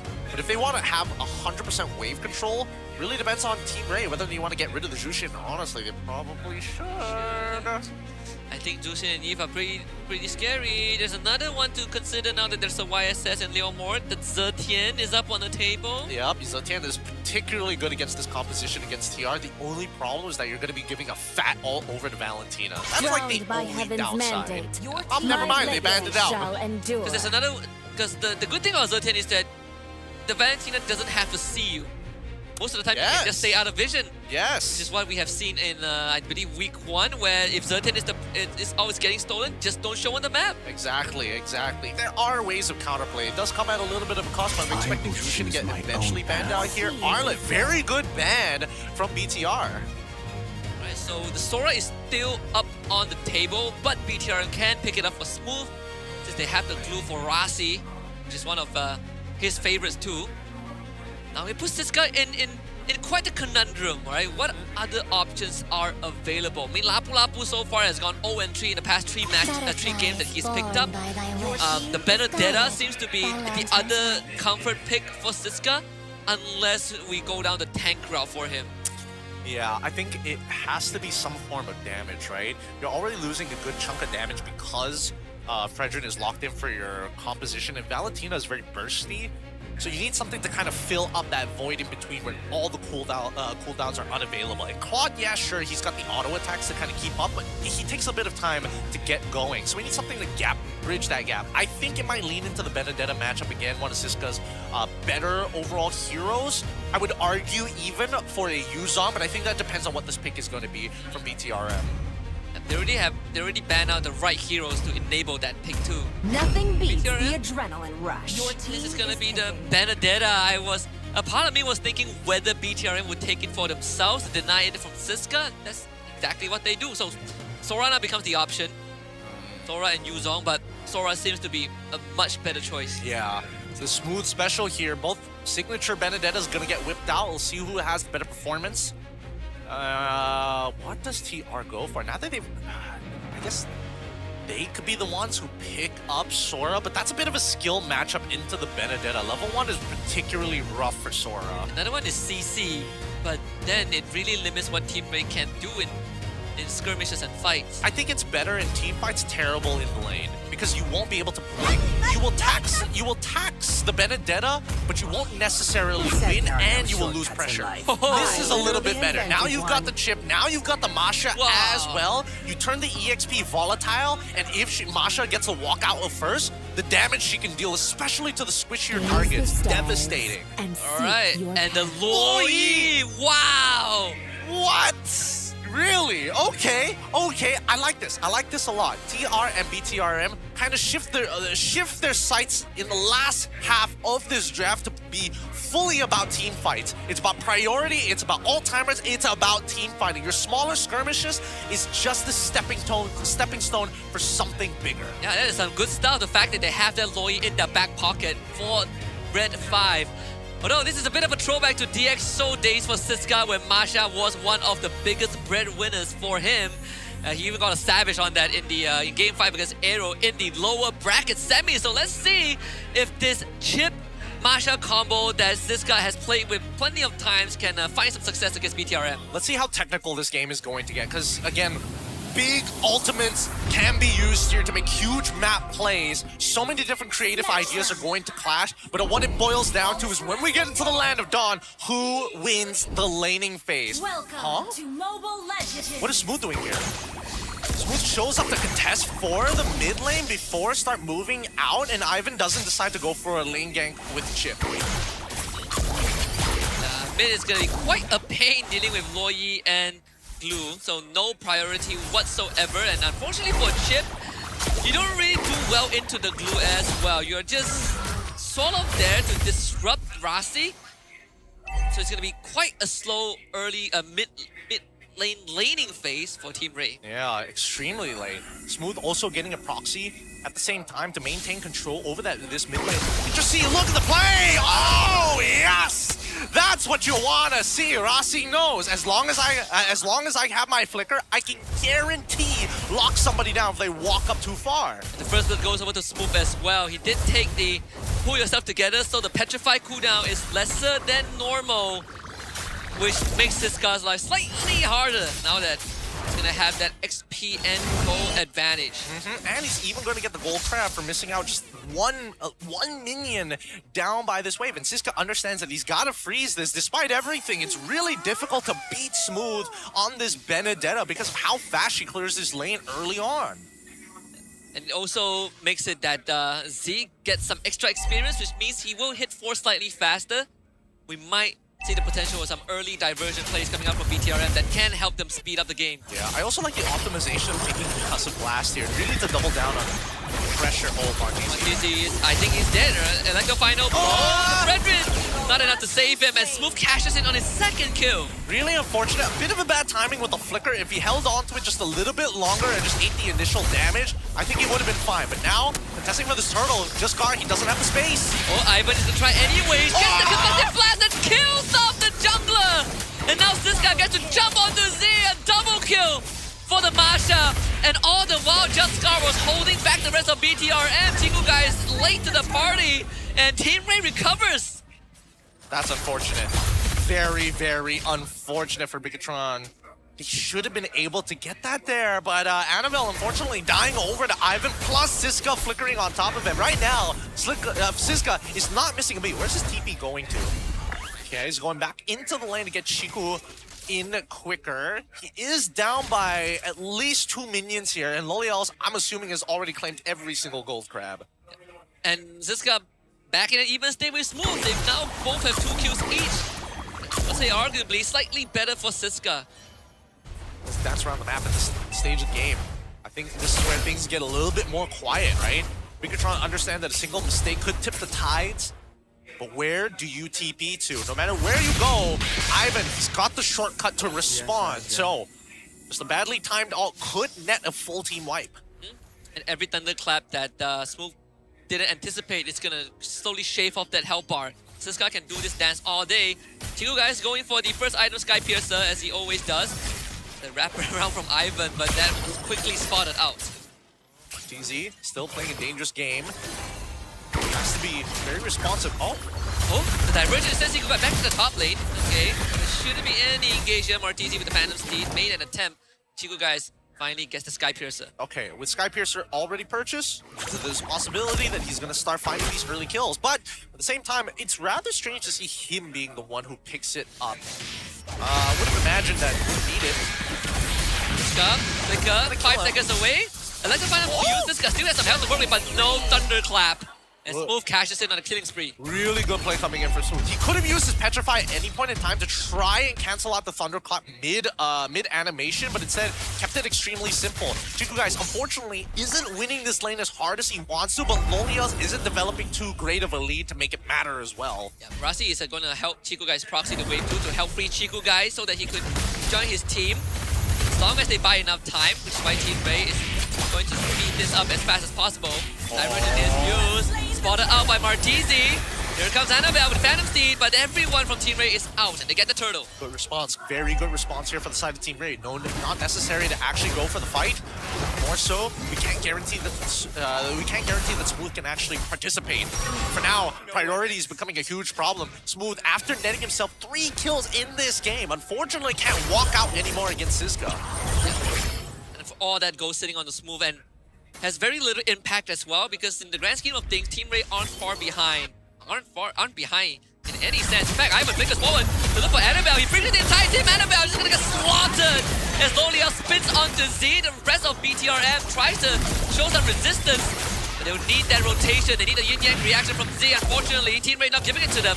And now Rasi is in quite a rough spot. The Terrify into a taunt stops Smooth from participating, but he still tries with the Petrify. And Loliel gets the kill. Chiku guys trace back. Martizi tries to run away, but Chiku guys finds a Sky Piercer execution and gets a double kill. Looking for the third. Ivan will go down. Chiku guys salvage the fight. And this is why Team Ray must be careful with these fights. Once they are done with their abilities, Bigatron is much better at these extended exchange. And with at least a Sky Piercer, 3 stacks already achieved by Chiku, very easily achieved here. Let's look at the instant replay one more time. Because again, Rasi taking a good chunk of damage, but also got the big spells from the side of Team Ray. And that was the most important part, because BTRM are solely focused on hero priorities, right? We just need to get Chiku ahead. We just need to feed him these kills. Everybody else is expendable. So both the side laners or both teams are the ones cashing in on these big kills. They're looking to take Smooth down, and they will be successful in doing so. A big shutdown given over to Just Guard. But while this is happening, T2 is now getting threatened. Siska chunked out, loses 1 bar of his HP. Still has 2 more to work with, but does not want to commit on anything. Now backup is coming. Siska can get out of this. Has to expend that flicker, which is going to allow BTRM to get the bottom tier 2. Ivan is coming in though, from the back. There is a shotgun being dropped down. They all go onto him. And Team Ray with the power up, but they take the portal out. They're all gone! Okay. Unfortunate, very, very unfortunate for Team Ray. That was definitely a great angle to actually find the big engage, but they're not communicating, right? How do they not? Again, to be fair, there were like 5 people on top of the shortcut. It looked really, really good, and it's hard to see the divergence there, but again, you need to make these calls, right? You gotta make the calls. Still, the pressure is up for Team Ray to look for something in this bottom lane. Okay, the Brazen Craft already used pretty early on, so Team Ray need to consider if this fight is worth taking, because Rasi sticks onto Martizi and Siska looking for a way in. Juskar is going to try and take the front line. Chico guys uses the turtle bull, lands it onto Juskar. He disappears, Smooth kills him off. Siska turns around with Thunderclap, and that's the second one, but there's just too many members of BTRM. Siska will perish as well. Yeah, unfortunately, the 2 Thunderclaps onto Smooth, 1 Thunderclap onto Chico guys. Too much damage being distributed in places and not enough to find the extra gold. Chico guys gets a free push onto the mid lane in the meantime with 53 seconds left on the clock before the Lord actually spawns. The sequence that Bigatron MY needs heavily depends on Juskar going out of position, and Siska so happens to be in that front line with Juskar. That is the most ideal scenario. Chico guys is having a field day. 40 out of 80 Skypiercer stacks attained. Endless Battle now in his inventory, and Team Ray starting to feel the heat a little bit. I mean, a lot more things have to go right for Team Ray than they do for Bigatron MY, and this is why the low resource commitment from BTRM is so much easier to pull off. Rasi, I believe he should have some damage. Yep, Curse Helm, Glowing Wand soon. So anyone he sticks on is going to basically be disabled for the fight.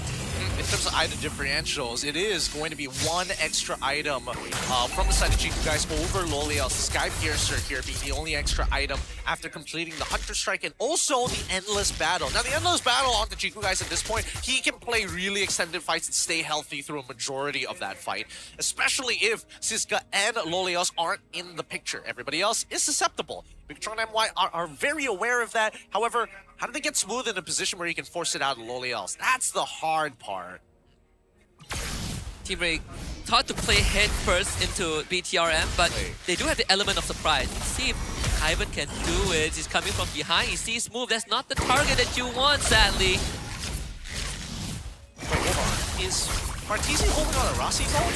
No, I think he is. They might be late for the Lord fight. Chico guys gets the Lord. Rossi is going to stick onto Loliel, so Loliel can't join the fight. In fact, Smooth is coming in. Loliel needs some help. Annabelle with the steed across the wall. Smooth basically darting in and out of the fight, and Juskar also looking to retreat. Rossi gets taunted up, finally gets taken down. Some punish from Team Ray, but they lose the objective. Yeah, that was a bit of a weird visual. It showed that Martizi had no ult. It didn't steal any ult, but the shadow was apparently on Rossi at some point in time. I saw that as well, yeah. Yeah, I don't get it, but okay. The Martizi still lives, and the fact that he was able to use the steal to Benedetto's ult, even better. Now he gets in and out of these fights, and I think it's a way more impactful ult. Speaking of which, actually, see that Smooth? Yes, he's been trying to control this lane for as long as possible. Oh! Alright, that didn't work out. Oh! And Ivan sees this. This is an angle. Like, I'm not gonna lie, this is an angle, but they need to clear that Lord down bot side first. Yep. Pretty unfortunate for Team Ray. They had the stars lined up. They had the gun lined up, but no ammunition. They're like, no, the ammo ain't ready. We gotta defend. Oh, that's such a feels bad. They weren't ready to sack the Holy Shield too. Would it have been worth it? You know that they just actually. You know, yeah. How else would they have gotten it? Yeah. They had no vision over it initially, so they don't know for sure that he TP'd. Maybe they could have just appeared there. Yeah. Unless they big brain and say, wait, there's no way 4-man sit in that bush, right? Right? That's the thing. It's a difficult call to make, and they've already missed that opportunity. Now, their 1.2k lead doesn't really mean too much now that Ray has kind of evened up the score. They've defended extremely well, but now that they've evened up the score, the next fight has to be around the Lord, and that's the next big major swing. And the condition is very clear. Rasi lashed onto Loliel, and Siska tries to just slap Chiku guys, right? Two-shot him with a thunderclap. It comes down to the battle of the goal laners and a bit of the XP. Yep. So far, haven't seen like clean team fights just yet. Both of them. Oh, okay. All right, just let him have it, right? Let him have the buff. That's totally fine. That's Retribution out of just start, even though there's 52 seconds, so he'll still get his Retribution back up at some point in time. But we're not seeing much advantages and no real plays to make for either side. Yeah, both of them really wrestling over these most minuscule resources. Although BTRM, Chiku guys still incredibly healthy with no depths just yet. So, and that Sky Piercer is going to be quite a problem because he has that Malefic Wall and they see Siska too. Yeah, I think at this point, if Siska can one-shot Chiku guys, this game is almost as good as done because it's a lot harder for Smooth to find Lolios because Lolios has access to BMI as well as the Flicker. I mean, arguably same with the Traceless and the Flicker coming in for Chiku guys, but it's a point and click compared to I have to aim. Unless you somehow hit him with a boat. And then it's a different story. Oh, they might find Jaskar here. This is dangerous. They'll be fine. They'll be fine. They've already anticipated this. TR, they're very aware that right now that Ivan is supposed to be their minesweeper. Everybody else, get off of the minefield. Smooth also clears out the top wave, so there's no portal angle. Jaskar walking forward. Annabelle with Fantasy. Now the fight breaks out. Ivan drops the shortcut. He found Chiku guys. There's the flicker out. Jaskar wins the Retribution fight. But they do grab Loliao and Annabelle kills him off. Siska does the same to Chiku guys. Martizi needs to disengage. Blows the flicker as Rasi sticks onto the chip. Ivan is gonna try and get out of this, but Rasi should be able to punch him to death. Another diversion to the bottom quadrant of the jungle. Team Ray loses 3, but they do get the Lord. Unfortunate indeed, but wait, they're trying to end this. They're trying to end this. They're gonna go for the end, and Jaskar's dead! And they're still going for it, even though the Lord is pushing, they're gonna try! Jaskar is still around, and they steal the Phantom Scene! Martizi's gonna kill away with the Retribution! What are you doing, BTRM? Oh my god! Was it worth it? Was it worth it? Was it worth it getting 90% of the mid inhibitor? Oh, and they're even gonna clear that Lord Empowered wave. Not a bad idea, but somebody's got to deal with the 2 stacking waves on top and bottom. And Ivan is here. He has the shortcut available. No, he wouldn't. On just Annabelle? I don't know. He got hit by the red tree. He's thinking about it. Backs away. What a wild decision. Weird. Who in their right mind? BTRM saw Flash yesterday and they were like, we can do this, guys. We can make better decisions than Flash, right? We're not going to get backdoored and Chiku guys ensuring it. That was a stressful scenario. What a call to make after dying randomly. Okay, they didn't get an inhib, which is good enough for Team Ray.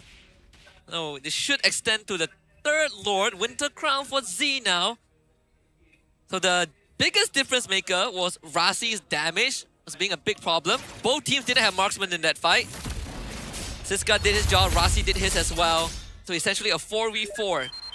Oh, dude, it's hard. It's hard. To be fair, Lolios did make the initial mistake, I will admit. But I think right now, he needs to remember, hey, it's okay to actually drop down the BMI before taking the shortcut. You don't need to use it to actually get into these fights because you have access to Flicker anyways. And if you want to hold on to 2 potential dashes with Flicker and BMI, start off by waiting half a second, look at where everybody is going to be before actually going for the take. Either ways, it's important that Team Ray don't overextend again like they did previously. They saw how they lost the previous fight. They need to start learning from it because lane management is going to be a bigger problem the later this game goes. Smooth, this time around, he did take Festival of Blood. He didn't take Master Assassin. So finishing off these 1v1s isn't going to be as easy as last time. And worse yet, the Concussive Blast actually now starts to lose relevance in the later stages of the game. And for Team Ray, as long as they don't fight into the vacuum of this Loyi, of this glue, they have a slightly better chance. And even Annabelle, when he's on the Phantom Steed. And the Lord spawning in the bottom side, the long lane, controlled by Smooth, and Siska will be sent to deal with it. Most of BTRM can stick together. Rose Gold Media now out for Chiku guys. They're just defaulting at this point. They should probably get a push roughly about now for Siska so they can get the first initial movement, clear that mid-wave, and then look to invade almost immediately after. Like, route them out. Being able to sit on top of this Lord is one thing, but if you can figure out where this chip is, you can actually get a pretty successful flank and force out a shortcut. The mid-wave needs to be dealt with as well. Yep, Loliao on the case. Ivan spotted out. He's in a conceal. Smooth holding back. Jaskar into the pin, and he does it again! Oh my god. Jaskar is just better today, Chico guys. Gets jumped on by Siska. He's out of the fight, but Siska chases him down with Lolios. Oh, Chico guys is dead. BTRM loses both their core players, and Ivan is corralling Annabelle. This man who has just lost his horde has nowhere to go. Team Ray with the Lord marching down top lane. I mean, it's something. It is something. I don't know why they don't want to drag these out. And better yet, BTRM, Annabella should eventually go down, but actually makes it through. Close is able to create enough space for himself, but he still won't be able to recall with Ivan hounding him as the rest of the members of Team Ray are now knocking onto the base. Lord still almost at 100% health. Minion waves are coming in. Lolio is still alive. Chico guys will be back. Bigatron and MY have one chance to defend this. And Team Ray decides to play it safe. So BTRM, they are not out of it just yet. But Team Ray have found the formula. BTRM, they got to be a little bit more flexible here. They need to be able to use that ult a little bit better. So far, they never want to be on the first position for the Lord. And that is just for a fact. Wow, Rasi going so greedy with this quote-unquote semi-damaged tank build. Glowing wand, Cursed Helm on top of the Ice Queen's wand. Taking a page off of Diablo did that yesterday. Zkiv did that also. What's next? He's gonna go for Genius Wand now? Gotta collect them all. Hey, Wishing Lantern. Yeah. So easy to pop the what do you call it? The sparkles? The butterflies? The name, whatever the name of the passive is. We all know whatever what it does. Juicin keeps in those lanterns. Whatever Juicin keeps. She's a big butterfly enthusiast. Looking at the damage taken overall. Jaskar doing a pretty good job, and I think this is one of his better performances on the Fredrin. But honestly, by far.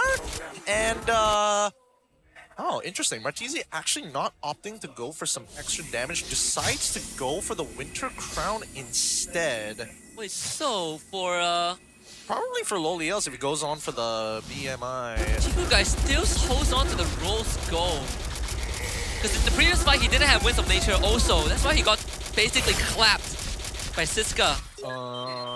Is he not thinking of switching to one first? He might have. Has he already? No.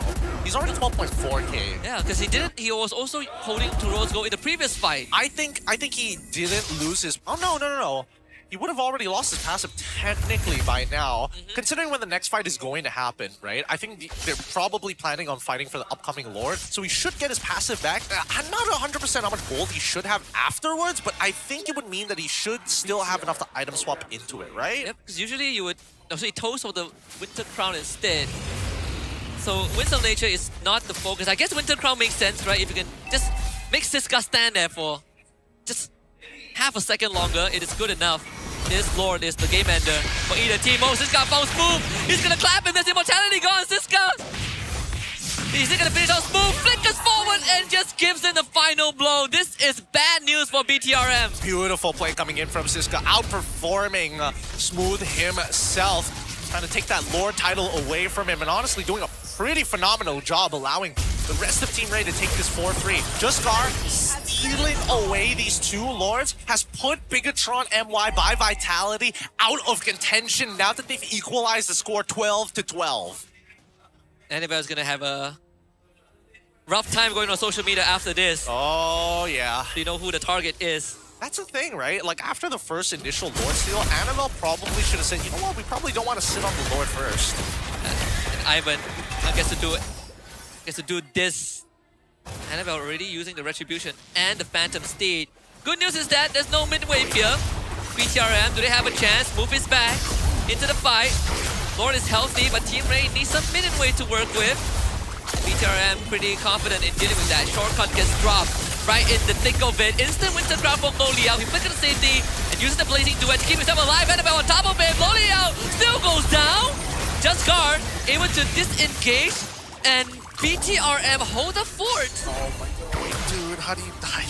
How do you die flickering like that, man? It's like everybody's forgetting that Leomore does like significant damage to squishies.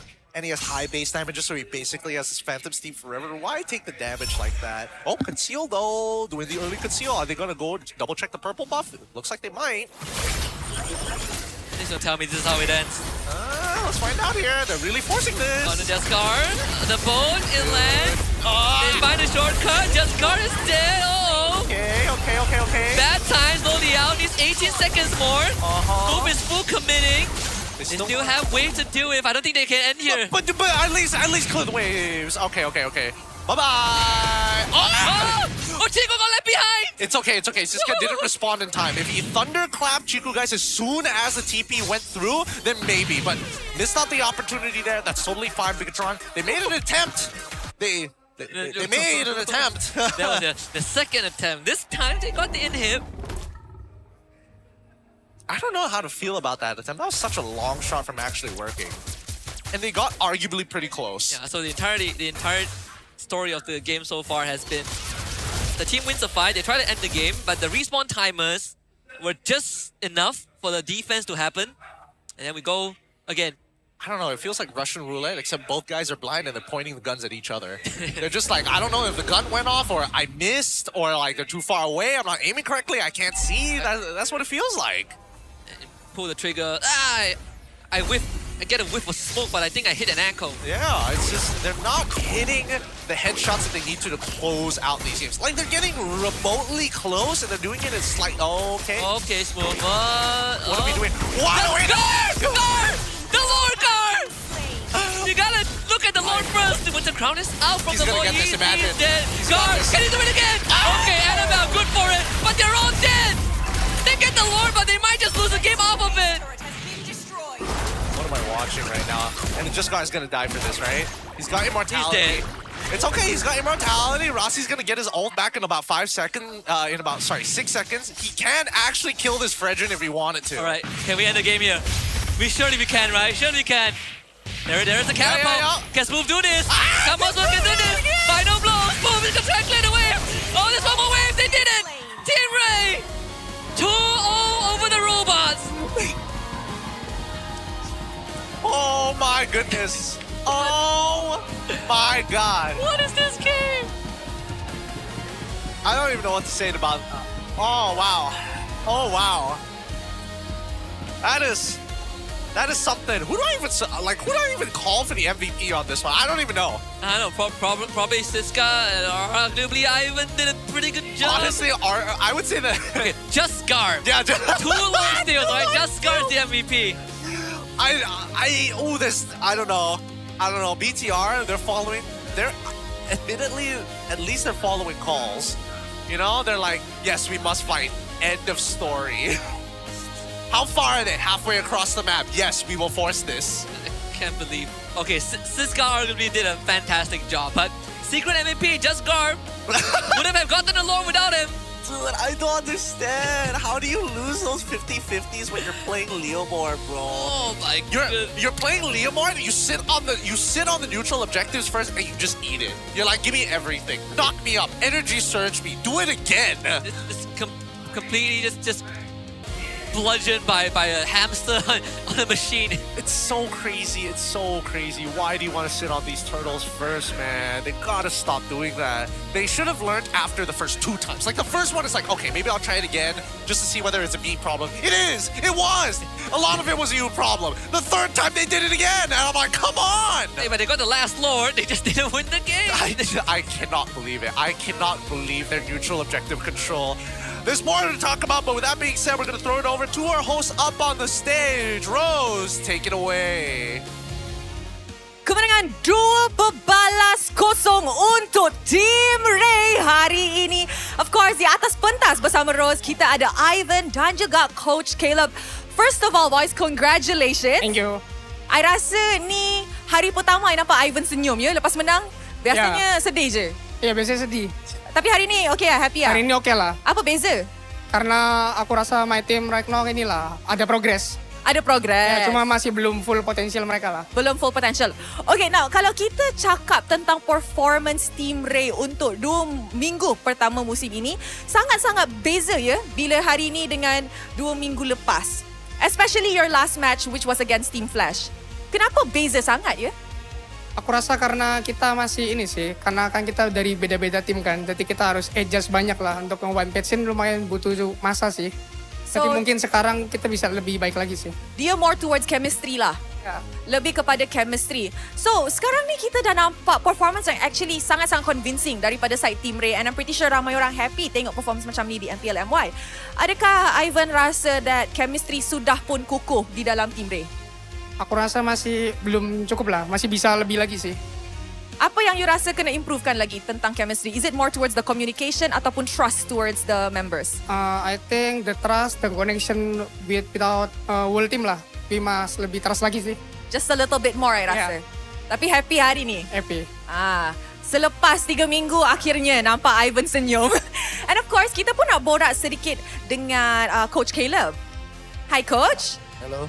Dalam quote tadi di game pertama, Coach cakap that Coach tahu macam mana Annabelle ni main. Adakah itu adalah salah satu faktor atas kemenangan hari ini? Ya, pasti salah satu faktor lah. Karena kan jadi tahu kelemahan dan kelebihannya. So Coach Caleb dapat guna the weakness of Annabelle untuk perlawanan inilah. Ya, betul. So tahu rotasi dia macam mana, bad habits dia macam mana. Ya. Okay. And of course, as we all know, transfer window masih lagi open setakat ini. And kita tahu, kalau kita tengok carta liga untuk minggu kedua, beberapa tim yang di bawah leaderboard dah buat transfers. BTRM ambil transfer, Flash ambil transfer. Ramai orang tengah tanya, is Team Ray going to take in a new player ataupun tambah lagi coaching staff? Tak ada sih harusnya. We have a good progress.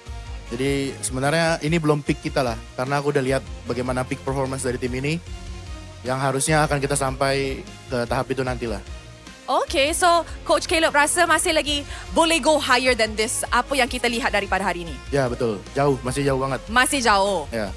And Coach, ramai pun tengah tanya di social media, di stream, bila Zaid akan main? Betul kan? When is Zaid playing? Coach, bila? Ramai orang tunggu ni.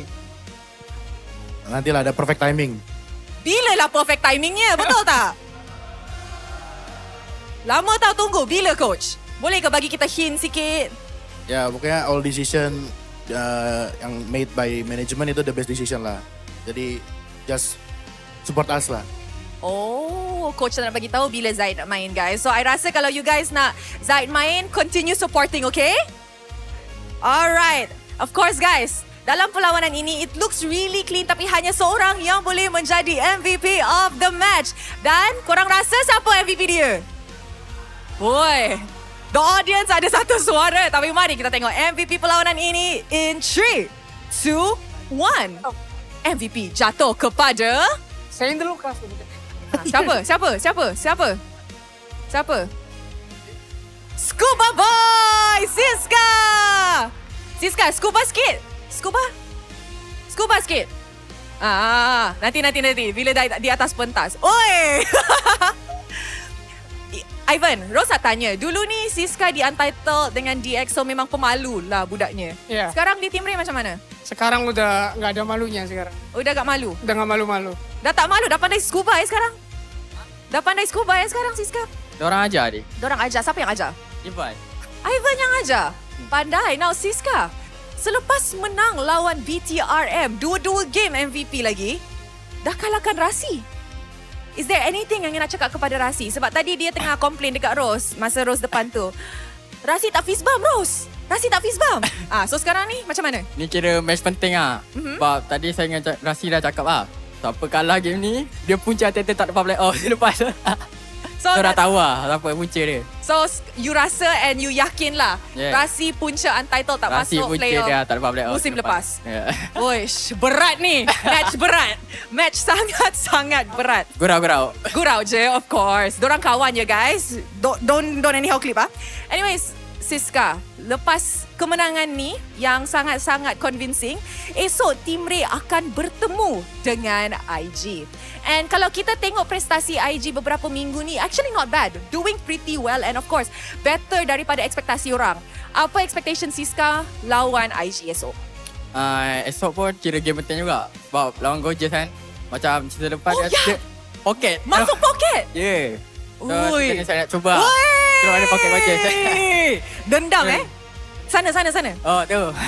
So esok siapa menang masuk pocket? Masuk pocket lah. Masuk pocket balik? Yeah. Oi, this is gonna be an exciting match. Siska, is there anything yang Siska nak cakap dekat fans Team Ray? Sebab actually ramai orang yang hadir ke venue hari ni. Words for the fans. Kepada semua yang datang, saya nak cakap terima kasih lah kepada fans Team Ray dan yang nonton di rumah. Terima kasih lah datang. Thank you very much, and once again, congratulations to Team Ray. With that, marilah show it back to the casters to break down apa yang terjadi dalam perlawanan Clean Series ini. With that, throwing it back, see you guys.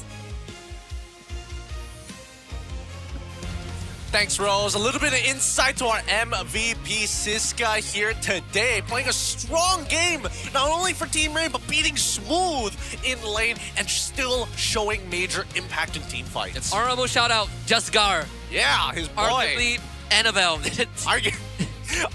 A lot of arguablies here. I don't know, this was a particularly tough game to watch because there's a lot of things where it's like, you know your opponents also know the same fundamentals and you're trying to go so beyond the scope of what you're trying to achieve. We saw the patterns emerging ever so slightly from the start of the game, where it was first the XP laners who got a lead for themselves, and then the gold laners started participating, and it felt like it was centered around these two roles. And then the mid laners, they get involved every now and then, but the biggest difference makers in the end was the jungle. Justgar getting 2 consecutive Lord steals that made sure that Team Ray had enough of a foothold in the game to never fall behind. It's actually unreal. The fact that he lost 2 of them in the most in the most honest 50-50 scenarios. Yes, it's a bit of a skill matchup. It was just a 1v1 between Annabelle and Justgar, right? It's about whoever holds their abilities the longest to get the right timing of the red tree.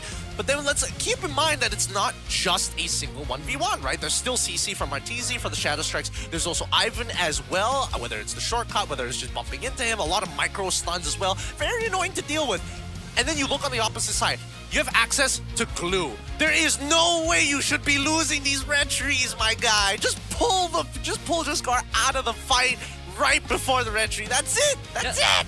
And then it reached the point where BTRM had moments where they were just trying to run it down mid with conceal, might I add. Yeah, they were really just going full throttle. I mean, in the last fight, they got the Lord because Justgar was like, he got distracted. He was like, oh, Smooth seems like an easy kill. I'm gonna leave the Lord. They still won the game, man. Arguably, BTRM makes more decisive decisions. And also, arguably, Team Ray is better at adaptive. Would I even call it adaptive scrapping? That's just a nice way of putting it. It is scrap better. Yeah, like what else can I say about this? Really, like Lolios, the 2 times that he died was in the most ridiculous way possible. I walked out of the shortcut and I BMI'd on top of a Gobliol. Yeah, on top of Rasi. Like his second death was just, oh, I ate something. Let me just whip the crowd, and then he dies to Annabelle. This is what I've been telling you. There are some parallels to be drawn, you know, with this game and yesterday's series with BTRM fighting Flash. They get out-scrapped. Oh, it hurts. It hurts so bad. It hurts so bad. And there are even moments that both of these teams could have closed out the game. It was so very close, so very, very close. I don't know. The overextensions is one thing, but let's focus on the good stuff, right? In terms of improvement from the first 2 weeks, I would argue, sure, Team Ray doing slightly better before, and we heard it up on the stage, right? The chemistry is actually improving. Whether or not they get to that final decisive call is a bit of a question mark, and I would say BTRM definitely beat them in that little aspect. However, it feels like BTRM, they're wearing the one of those horses where to keep them from looking side to side. What do they call those? The visors? The visors. I know what you're trying to get at. Visors is technically correct, but it's not exactly what it's called. I'll go search that up on another site. But it really feels like they're tunnel visioning on some like really weird aspects of the game. They got the Team Flash in them. You can't tell me you don't see the similarities of that game too. I mean, with that wave, that dangerous wave. It's pretty close. It did get pretty close. It did get pretty close, I will admit. But overall, it's just, hey, it's good that Team Ray at least keep themselves in the standings. Try to keep it competitive overall. With all these like random wins, it slowly compounds. Maybe Team Ray just needs some time to achieve the potential. I know one of our fellow colleagues has Team Ray in his top 3 list. Sadafa, if you're watching this, rest assured you might need to take that list out the trash can because Team Ray had a pretty good game today. Yeah, I mean, they're saving themselves somehow after week 1 and week 2. And BTRM is the one truly doing by far the worst, despite having one of the few wins that they had yesterday. So, I don't know. It's not the best look in the world, but also what is the problem with these teams? That's another thing, right? To say that it's to pinpoint it on one thing just isn't correct. Yeah, because I think even in the coach's reaction, you can see that even for Kenji, it's a bit of a headache, right, with how the game spiral out of control in game 2. I'd be screaming at these players. I mean, I'm not a paid professional or anything, but God, like, let's call it quits sometimes, you know? Like, at least with BTRM, what I can appreciate is if they're going to make a call, they're going to follow the call. Question is, well, how long does it take to make this call in the first place? Who's thinking about it? And the worst part is, why did the decision end up being that in the first place, right? How do we get decisions? Hopefully they show it later on. Yeah, because they had some good moments, right? Like the escape with the diversion, like they make very snappy, good choices. It's just these big moments that... Like, what is that? Why are you pulling back into the Lord when you can cancel out the Repraiser's Wrath? And then there's this one. Yeah, like, why'd you have to die? Like, just because was never gonna die. What made them think that they could end? I mean, honestly, they had a decent angle, but as soon as, like, I think they understood it's like they can't quote-unquote clear the wave effectively, and if Justgar is still around, then it becomes even harder to do that because he's the only one who has access to Retribution. Look at this. Every single time he's allowed to get this Appraiser's Wrath off, he should not be able to even get remotely close to the Lord in the first place. That one had to. That one was a mix of him getting distracted by Smooth. Chico guys had to ram the boat into him to stop him. Annabelle got distracted. He pulls off the Lord, and he still had to coin flip that. I mean, I would argue, like, putting myself, sympathizing a little bit, putting myself in the jungle shoes. I get it. A lot of things were happening. You got to keep track of like a bajillion different things. But at the end of the day, it's a win is still a win, and that's the most that Team Ray can ask for. Another upset. Surprisingly, we've had plenty of upsets so far in week 3. I would say BTRM beating Team Flash is less of an upset in a different way if you've watched the series. But you know, we had Vamos beating RQ yesterday. Now Team Ray beating BTRM, which I honest to God, I woke up today thinking that BTRM is surely gonna win. And no, they didn't. Yeah, maybe Annabelle should consider picking up a Guinevere or something like that. Or just Gar pick up a Guinevere. Actually, no, considering how many times he was able to hit the Reggie, who needs it? Yeah, right? he gets away with all this, you know? He gets away with it anyways, right? Like, what am I bothering for?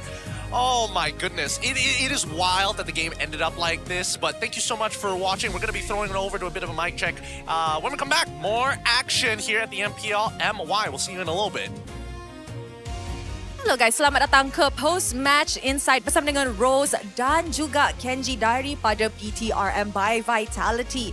So sekarang ni Rose actually ada beberapa soalan tentang perlawanan tadi. And of course, I think it's just right kalau kita tanya coach lah kan. Kenji, we know that this season is the season that you got promoted, or this week rather, promoted to head coach. How does it feel like to be a head coach this week? Normal lang, pero may pressure din. He said he feels normal, but there's pressure. And I think we can see the pressure from your heart rate when you're drafting. Why is your heart rate so high when you're drafting? Hindi ko alam eh. Pero parang normal na sa akin. He said it's just normal. Now, let's talk a little bit about this series. What happened actually? Did you feel like the problem was mainly due to the draft? Or was it more towards the execution of the players in-game? Yung game 1, last minute nag-change kami ng plano sa draft. Okay. So medyo sa draft din, tapos execution din. Kasi yung nagkamali sa early game. Nag-flicker in, tapos nag-snowball na. So draft and execution na din. He said especially in game 1 particularly actually, they needed to change the draft last minute, which led to a little bit of miscommunications, I'm pretty sure, in the execution of the game, especially the flicker and everything that led to a snowball from the side of Team Ray. Now, in your opinion, could the execution have been better today? Siguro kumakapa pa yung players chemistry ganun. kulang pa sa chemistry.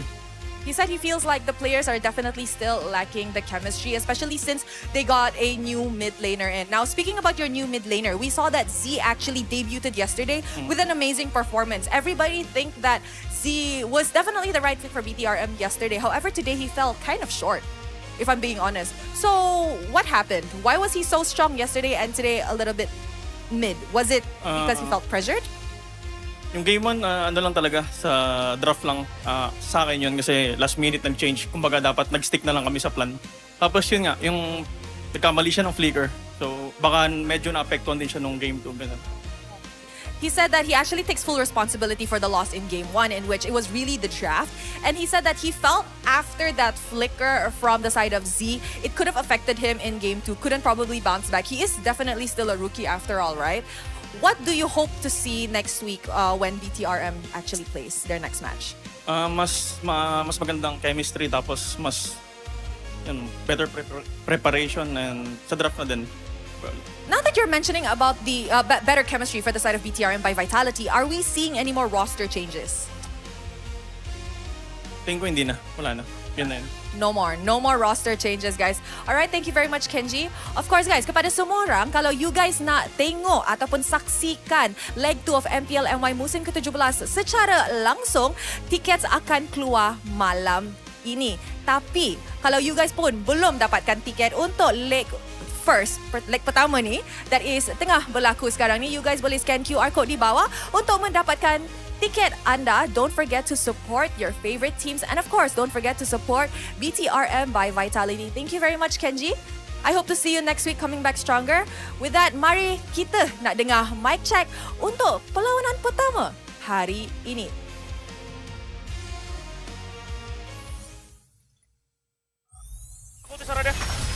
Aku dah ke EV ni. Cancel dia. Suara boy. EV dia mati. Kami yang hujan kan? Ini kena. Opsi. PRM. Aku mati. Puri dah. Apa dulu kan? Rasip aja tuh. Mau lihat kari bisa kari. Bisa sini enggak? Saya kari. Bisa. Kari. Ada area ya. Duduk sini sama gua. Ini sama gua. Lanjut. Kali. Boleh. Kau nanti. Sukin. Gua jaga. NN bre. Respect, Cok. Respect. Alhamdulillah. Aku benar. Cuma mati, guys. Gua kiting. Flicker, Loi. Bisa lagi gambar. Balik guys. Dapat. Balik. Semua dapat load. Ada setengah. Ayo, kau majuin ya. Gua ke leopard ini. Boleh, Pak. Ayo cepat gua.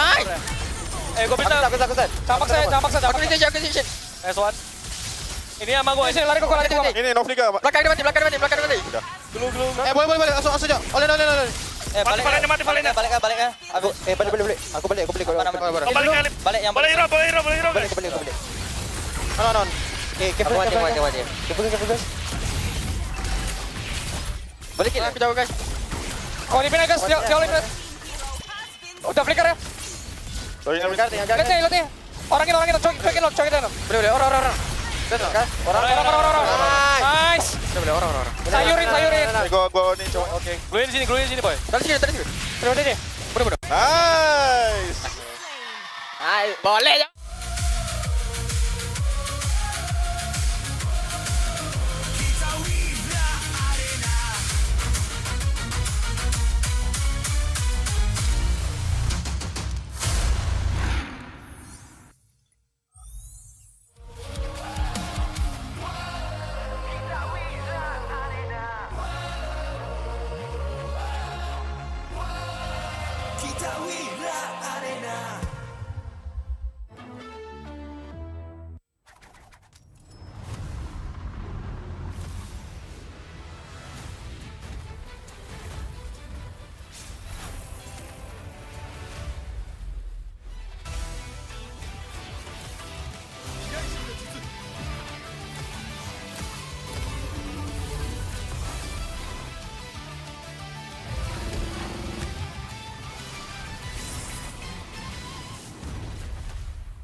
We believe breaking the limits is our key to success.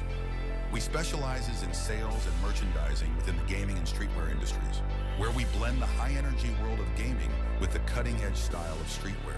At Toe Dark Culture, we serve corporate service packages, rental or own package, event sponsorship and collaboration, and employee wellness program. We've helped others break the limits. Are you next?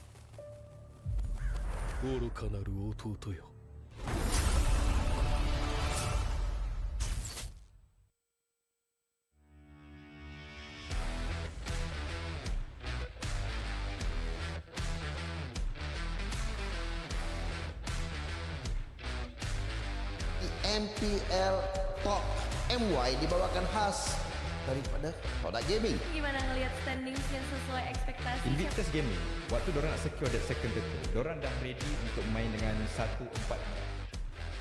Cultured by Toda. みんな、渦巻きナルトが帰ってきたぞ。飛来神の術。俺ってば父ちゃんを越す火影になる。愚かなる弟。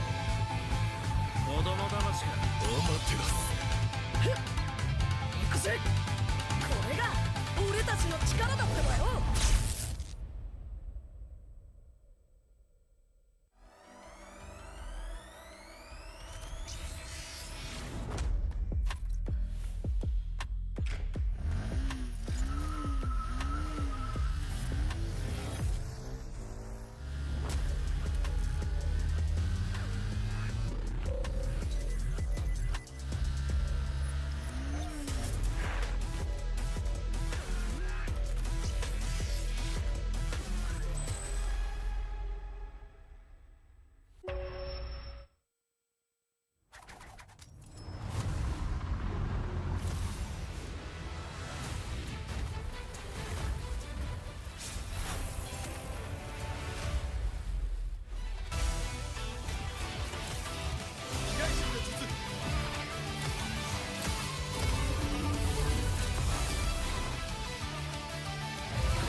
Tonight is movie night. Cerita apa you suka? Contoh macam cerita makan-makan ke, macam dia ambil makanan ni kan? Tengok. Ada rasa pahit coklat. Ada rasa manis susu.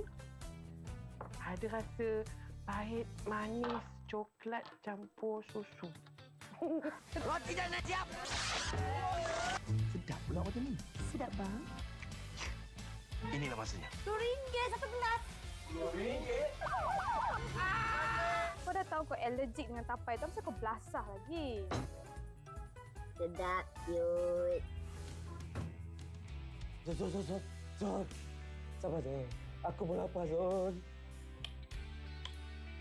Kami faham, Cik. Kami sahut sabaran segmen tu untuk menuju ke wawasan tu. Ayuh, kawan-kawan. みんな、渦渦巻きナルトが帰ってきたぞ。飛来神の術。俺ってば父ちゃんを越すほかげになる。愚かなる弟。子供騙しか。アマテラス。行くぜ。これが俺たちの力だってばよ。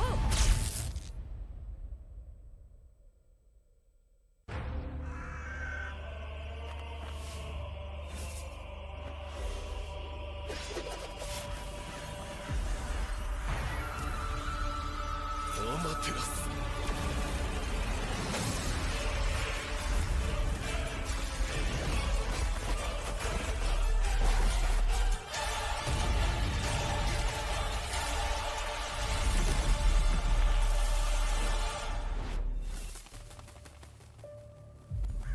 愚かなる弟よ。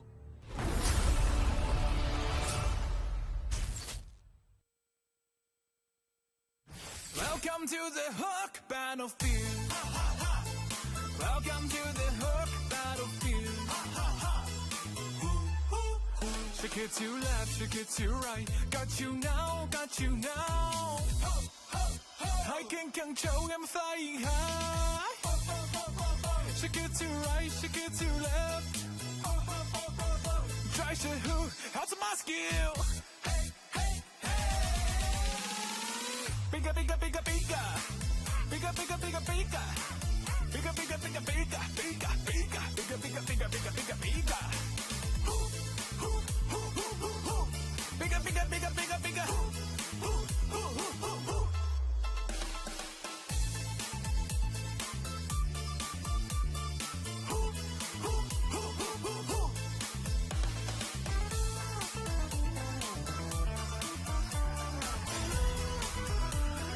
Welcome to the Hook Battlefield. Welcome to the Hook Battlefield.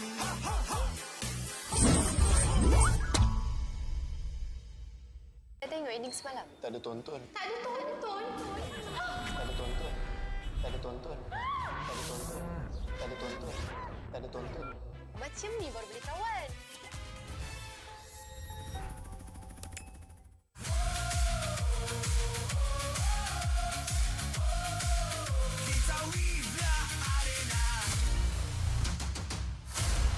Sekeping je.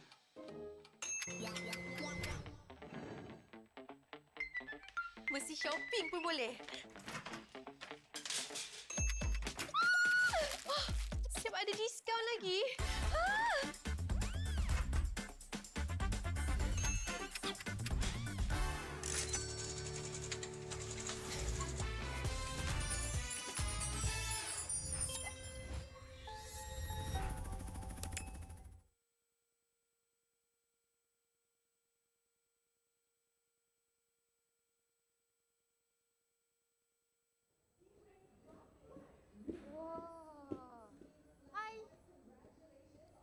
Selamat berkenalan.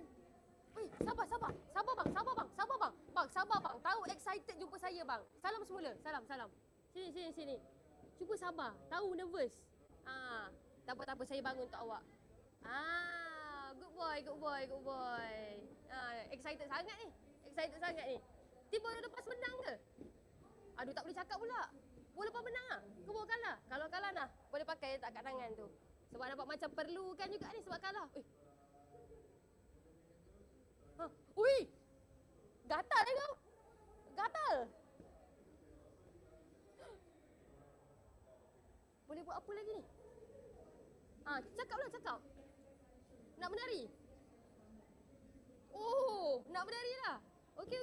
Tengok sikit menari, boleh menari macam mana?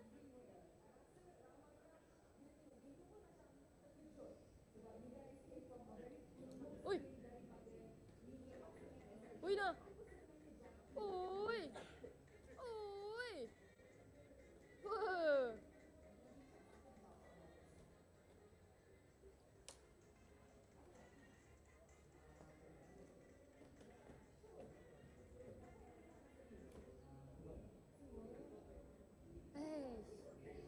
Korang kalau nak tengok benda-benda best macam ni, jangan lupa untuk datang ke MPL MY di Quill City Mall. Bye! Welcome to the Hook Battlefield. Welcome to the Hook Battlefield. Shake it to left, shake it to right. Got you now, got you now. Hai keng keng chow, I'm flying high. Shake it to right, shake it to left. Try to who, how's my skill? Bigger, bigger, bigger, bigger. Bigger, bigger, bigger, bigger. Bigger, bigger, bigger, bigger, bigger, bigger, bigger, bigger, bigger, bigger, bigger, bigger. Bigger, bigger, bigger, bigger, bigger.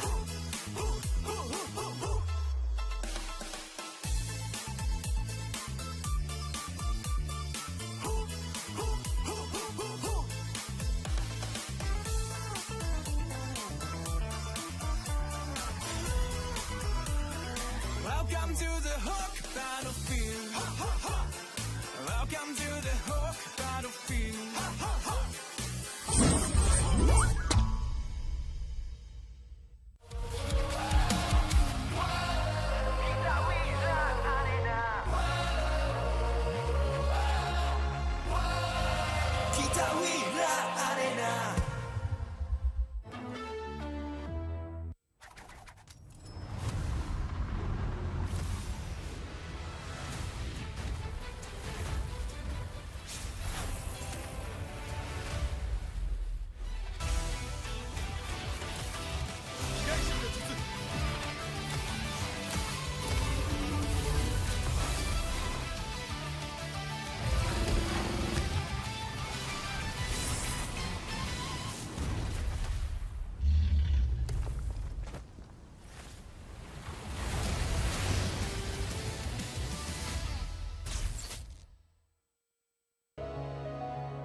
We believe breaking the limits is our key to success.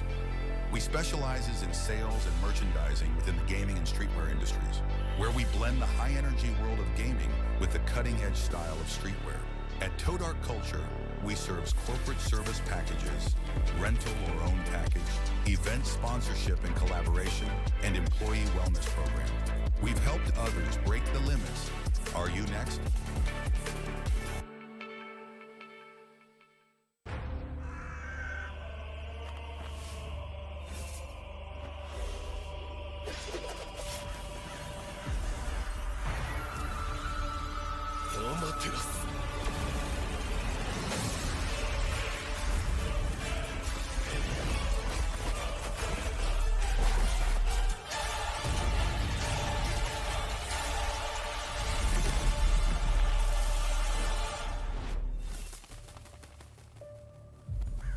愚かなる弟よ。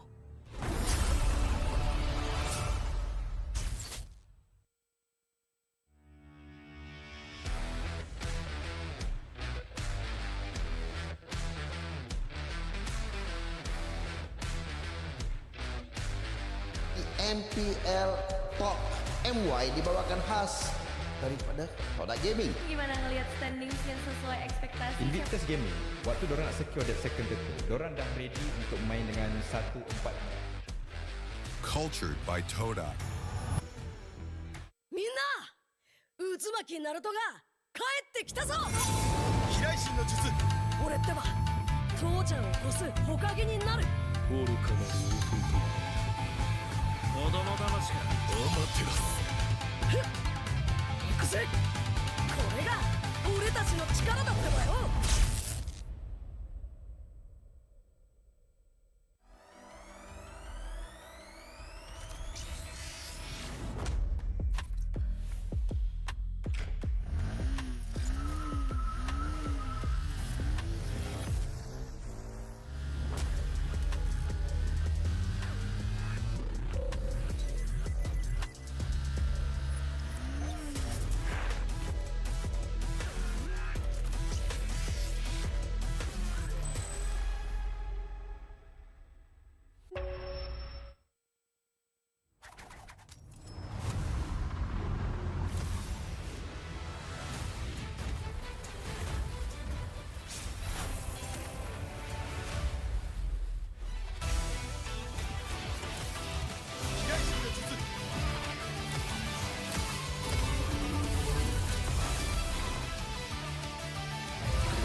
Tonight is movie night.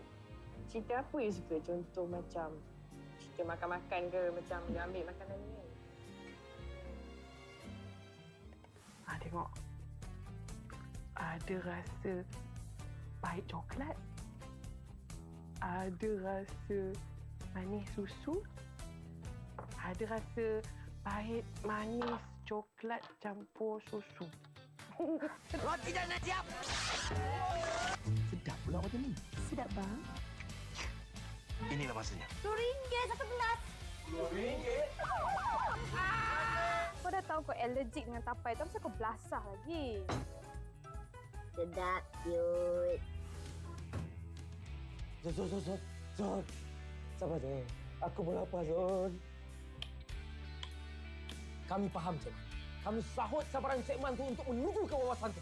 Ayo, kawan-kawan. みんな、渦巻きナルトが帰ってきたぞ。飛来神の術。俺ってば父ちゃんを越す火影になる。愚かなる弟よ。子供騙しがアマテラス。行くぜ。これが俺たちの力だってばよ。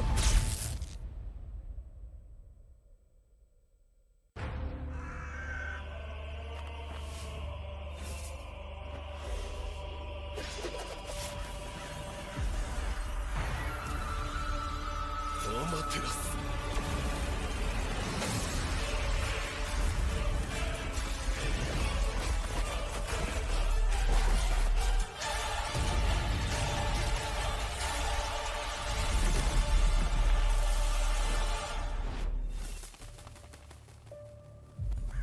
愚かなる弟よ。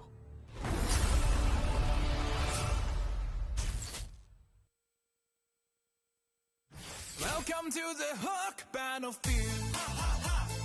Welcome to the Hook Battlefield. Shake it to left, shake it to right. Got you now, got you now. I can control, I'm flying high. Shake it to right, shake it to left. Try to hook, how's my skill? Bigger, bigger, bigger, bigger. Bigger, bigger, bigger, bigger. Bigger, bigger, bigger, bigger. Bigger, bigger, bigger, bigger, bigger, bigger, bigger, bigger. Bigger, bigger, bigger, bigger, bigger.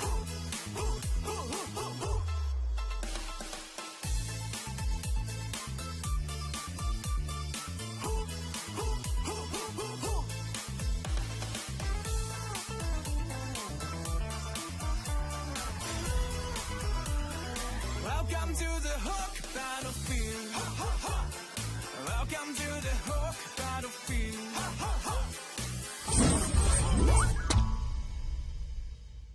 Saya tengok ending semalam. Tak ada tonton. Tak ada tonton.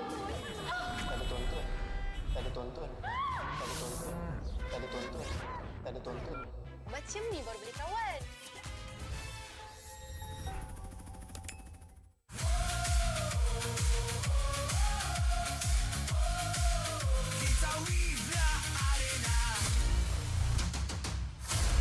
Sekeping je.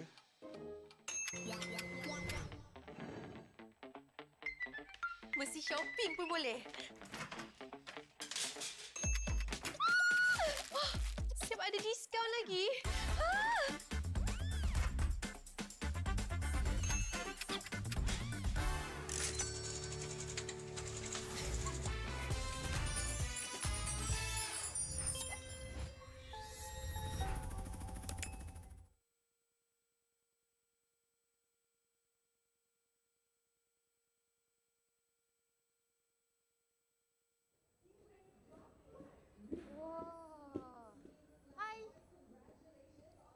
Selamat berkenalan. Sabar bang. Sabar bang. Bang, sabar bang. Tahu excited jumpa saya bang. Salam semula. Salam. Sini. Cuba sabar. Tahu nervous. Tak apa saya bangun untuk awak. Good boy. Excited sangat ni. Tiba lepas menang ke? Aduh, tak boleh cakap pula. Boleh lepas menang ah. Kau bawa kalah. Kalau kalah nah, boleh pakai tak kat tangan tu. Sebab nampak macam perlukan juga ni sebab kalah. Ui!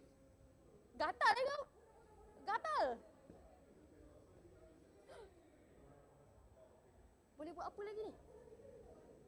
Cakap. Nak menari? Oh, nak menari lah. Okey. Tengok sikit menari. Boleh menari macam mana?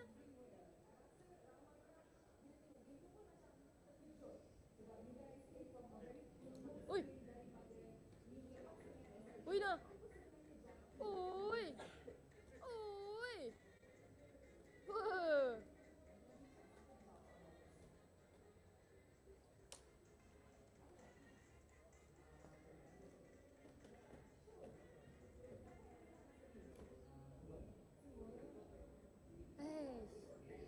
Korang kalau nak tengok benda-benda best macam ni, jangan lupa untuk datang ke MPL MY di Quill City Mall. Bye!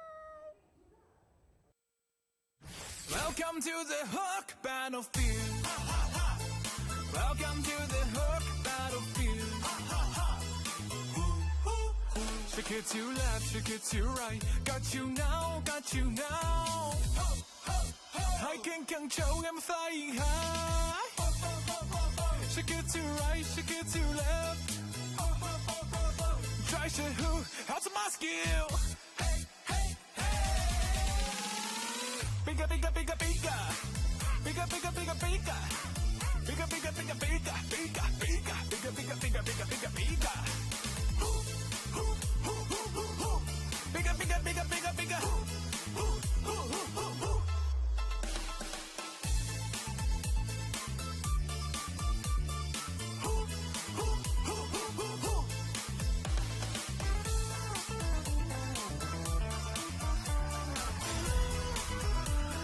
Welcome to the hook battlefield. Welcome to the hook battlefield.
breaking the limits is our key to success.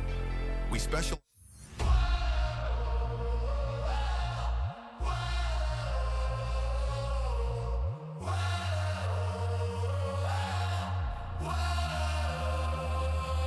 Adakah takdir lemas ditelan air mata? Selamanya ku takkan di bawah perjalananku sampai ke puncak dalam perjuangan. Bila hati terang menyala, setiap luka jadi kekuatan, pengorbanan yang jauh ujungnya. Sudah tiba masanya melangkah takdir jalan yang gendir ku tempuh. Bangkit bersama kita juara, membanggakan negara. Kita kawan pentas dunia, Wira Arena. Bangkit bersama kita juara, membanggakan negara. Kerana di hujung cerita pastinya kita Wira Arena. Kita Wira Arena. Kita Wira Arena. Sweat and grind, guess we never gon' fade. This that definition of a legend. Every single move that I make, feel it ain't no doubt. Dorang kena aku, I'm a winner. Cuba check gerak-geri aku semua tiptoe macam ballerina. Genggam bara api, biasa berjadi arah. Mimpiku mula menjadi, tiada siapa je yang halang. Kalau bikin hari-hari, benda susah jadi senang. Segala cabaran aku ready, masa depan aku terang. Tiba masanya melangkah takdir jalan yang gendir ku tempuh. Bangkit bersama kita juara, membanggakan negara. Kita kawan pentas dunia, Wira Arena. Bangkit bersama kita juara, membanggakan negara. Kerana di hujung cerita pastinya kita Wira Arena. Kita Wira Arena. Kita Wira Arena. Satu hati, satu jiwa, bangkit bersama kita Wira Arena. Yeah. Dari bayang kenyala api, nama kita terpahat di bumi. Yeah. Bangkit bersama kita juara, membanggakan negara. Kita kawan pentas dunia, Wira Arena. Bangkit bersama kita juara, membanggakan negara. Kerana di hujung cerita pastinya kita Wira Arena. Kita Wira Arena. Kita Wira Arena.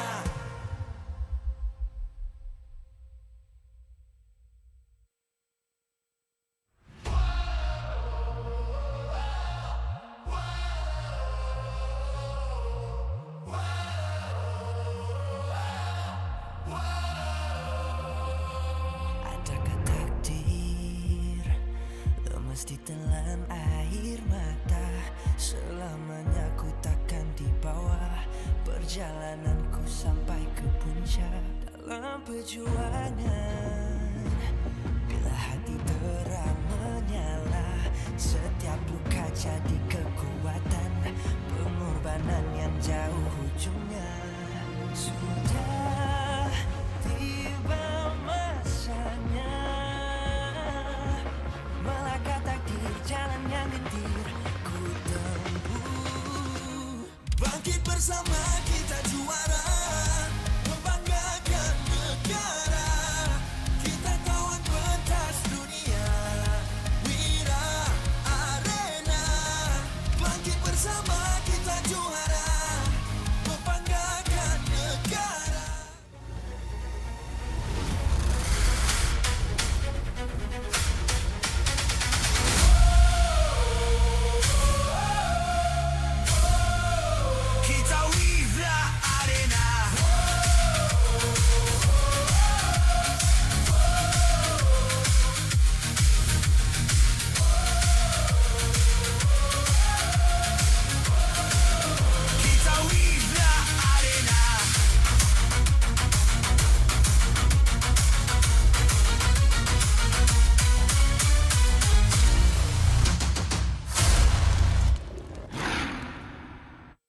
MPL Malaysia Season 17 is powered by Moonton. Presented by Celcom DG. Power up now with Celcom DG Prepaid 5G. Climb to mythical immortal with unlimited 5G power, uncapped hyperspeed and endless entertainment. Celcom DG Prepaid 5G. Limitless. Made for Gen Now. Infinix Note 60 Pro. It's note what you think. With Snapdragon 7S Gen 4 plus 3D Ice Core Vapor Chamber cooling, active matrix display, and 90-watt wired plus 30-watt wireless charge. Grab your Infinix Note 60 Pro. Available now at Infinix Official Store or TikTok Shop Infinix Malaysia. Official food delivery Grab. Definitely focused when full. When people is hungry, they lose focus. Then, they will have bad aim or bad performance during the game time. Hence, order from GrabFood to stay focused. Cultured by Todak. Get MPL Malaysia's official merch at Todak's booth or buy online at store.todak.com. MPL Malaysia is now cultured by Todak.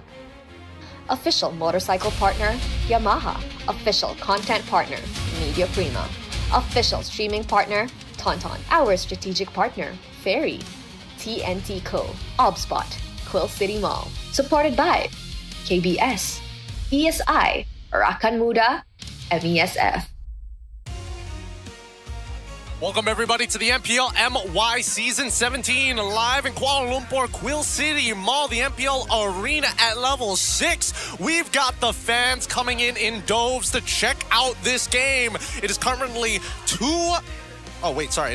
even more than that, 4:40 GMT plus 8 for those of you who are tuning in. Welcome from all across the world to check out our upcoming best of 3 between IG Invictus Gaming facing off against the all-combo, all-star team with some new faces, AC Esports. Of course, once again, here on the desk, my name is Getting Q. This is Husky here at the desk as well to keep us and you guys entertained for the rest of today. Now, after watching one best of 3, we've got a bit of an idea of how everybody else is feeling last week even. I think we are keeping up with certain expectations, but this one, I personally believe that IG, if there was a time to start rising, now is a pretty good time, especially now that AC has kind of shifted the roster a little. You can say the same for AC as well, right? They brought in an M6 runner-up as well to hopefully patch up some of the void that they have been desperately needing to fill. Again, this is a huge space that they need to fill. For you guys who are looking for some extra currency, who are looking for some extra in-game rewards, don't worry, we can fill that gap for you. Just quickly type in and scan the QR code down below. You know what to do if you've done this many times before. For those of you, if this is your first time, don't forget to go to the in-game profile, hit settings, and then redemption code, and then you hit the redeem code. You don't just slap it anywhere and hope for the best. But with that being said though, not only will we fill the void of your in-game currency, but also if you're looking for a new device, because the Infinix Note 60 Pro, it's note what you think. With Snapdragon 7's Gen 4 plus 3D Ice Core Vapor Chamber cooling, always got to read it off the script because that is a long line, active matrix display, and 90 watts wired plus a 30-watt wireless charge. So, you got to grab your Infinix Phone 60 Pro. It's available now in the Infinix official store at TikTok Shop Infinix Malaysia. It comes in 2 colors. I brought them home yesterday, so it's not here today, but one with a metallic finish, metallic silver, and the other with a dark blue. Sleek, very nice to the touch, very cool, and optimal for gaming. It's going to be the core. It's going to be the core component for any esports player out there looking to make it into the big leagues. With that being said, though, we have tickets to sell you guys, because again, there are still games going on. It is double round robin format. So if you've already seen your 2 favorite teams battle against each other, it's going to happen again sometime in the future. So you might as well scan the QR code right now, pay $15 and get your tickets early while you still can.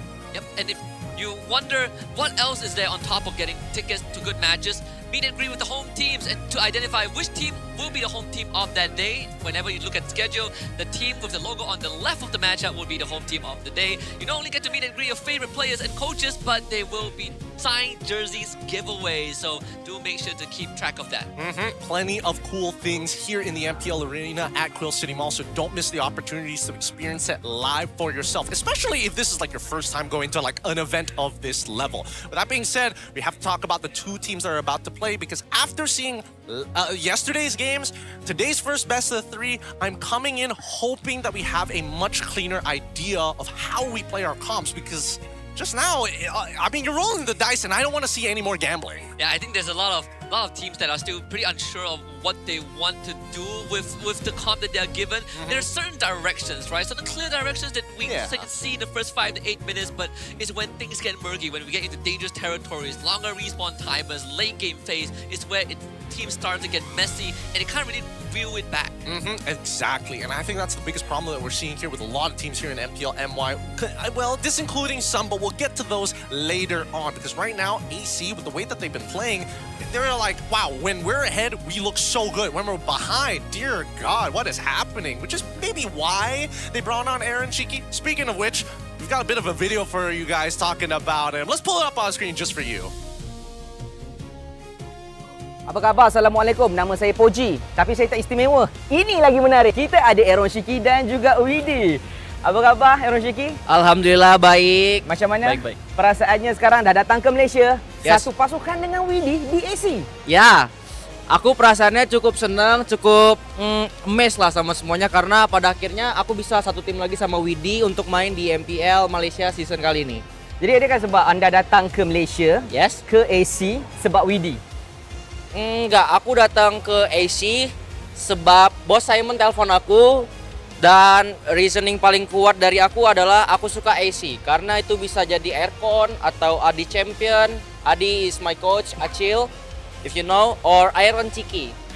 Iron Chiki? Yeah. Chiki kecil kan? Ya, yeah, Chiki, Iron Snack. Okey.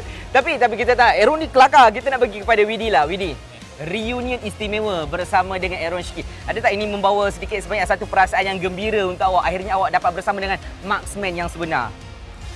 Senang lah, ada apa? Ada Gold Laner Prime. Jadi untuk sekarang lah, berdasarkan awak punya training, scrim dan sebagainya, macam mana keserasian daripada pasukan itu sendiri? Adakah AC sekarang sudah mula bergerak as a team dengan adanya Aaron sebagai marksman utama? Oh, kalau soal itu lihat aja nanti sih kayak gimana hasil yang bakal kita. Ada tak awak bantu apa-apa dari segi maybe chemistry, sinergi, teamwork? Ada apa-apa tak? Kalau untuk pertanyaan itu kayaknya yang bisa menjawab adalah hasil, gimana nanti hasil yang akan menjawab itu semua lah. Setuju. So let the result answer lah everything. Yes, of course. Okay. Jadi, sorry. Okay, Aaron, awak macam di musim yang lalu awak meninggalkan satu impact yang besar dekat M6, nombor 2 dunia kan? Ya. Jadi kali ini berada di Malaysia, apakah sasaran seterusnya? The next target in Malaysia? Kayaknya the next target aku bukanlah tim lain, bukanlah player kayak Innocent atau Route atau siapa kayak whatever. Kayaknya target aku selanjutnya adalah diriku sendiri, gimana caranya aku bisa melawan egoku, melawan ketidakdisiplinan aku untuk menjadi player yang lebih baik lagi aja lah.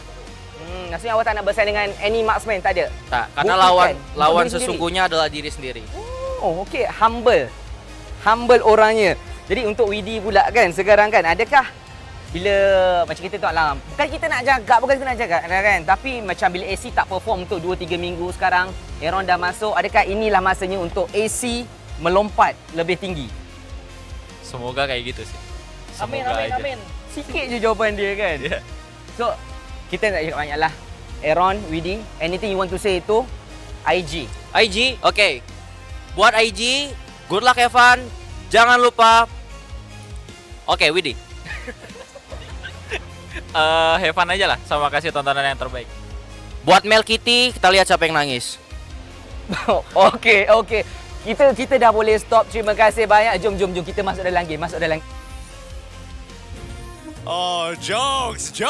Aaron's got it. He's got the joke. There's always a Key and Peele sketch you've never watched. Oh, too good. But he is excited to play. It's clear that he is eager to play. It's clear that he wants to make that impact again. Whether or not it actually happens, the results will show. And I think that goes without saying that I don't know if it's lack of confidence in the team, but there's also a certain aspect of he's not 100% sure if it'll work out the way that he imagines it. I think the road leading up to him joining AC as a starting marksman, it's also quite interesting, right? Especially after M6, you know, he was benched, he was inactive for a while, and then when he finally was announced to slated to play in MPL PH, that didn't work out sadly, and he had to end up coming back. And then traveling to Malaysia to finally join AC to have a shot in our victory. So it's been quite a path that he had to take, but the destination is MPL MY. And I think not just him who is excited to play, everyone else has been excited to watch Aaron Shiki play again. Of course, I think everybody has been excited to see, you know, the #2 in the world during M6 to actually make it happen, right? Now, the Hope Bringer, can Aaron Shiki revive AC season? I think that everybody was looking at AC thinking, like, this is a potential super team, right?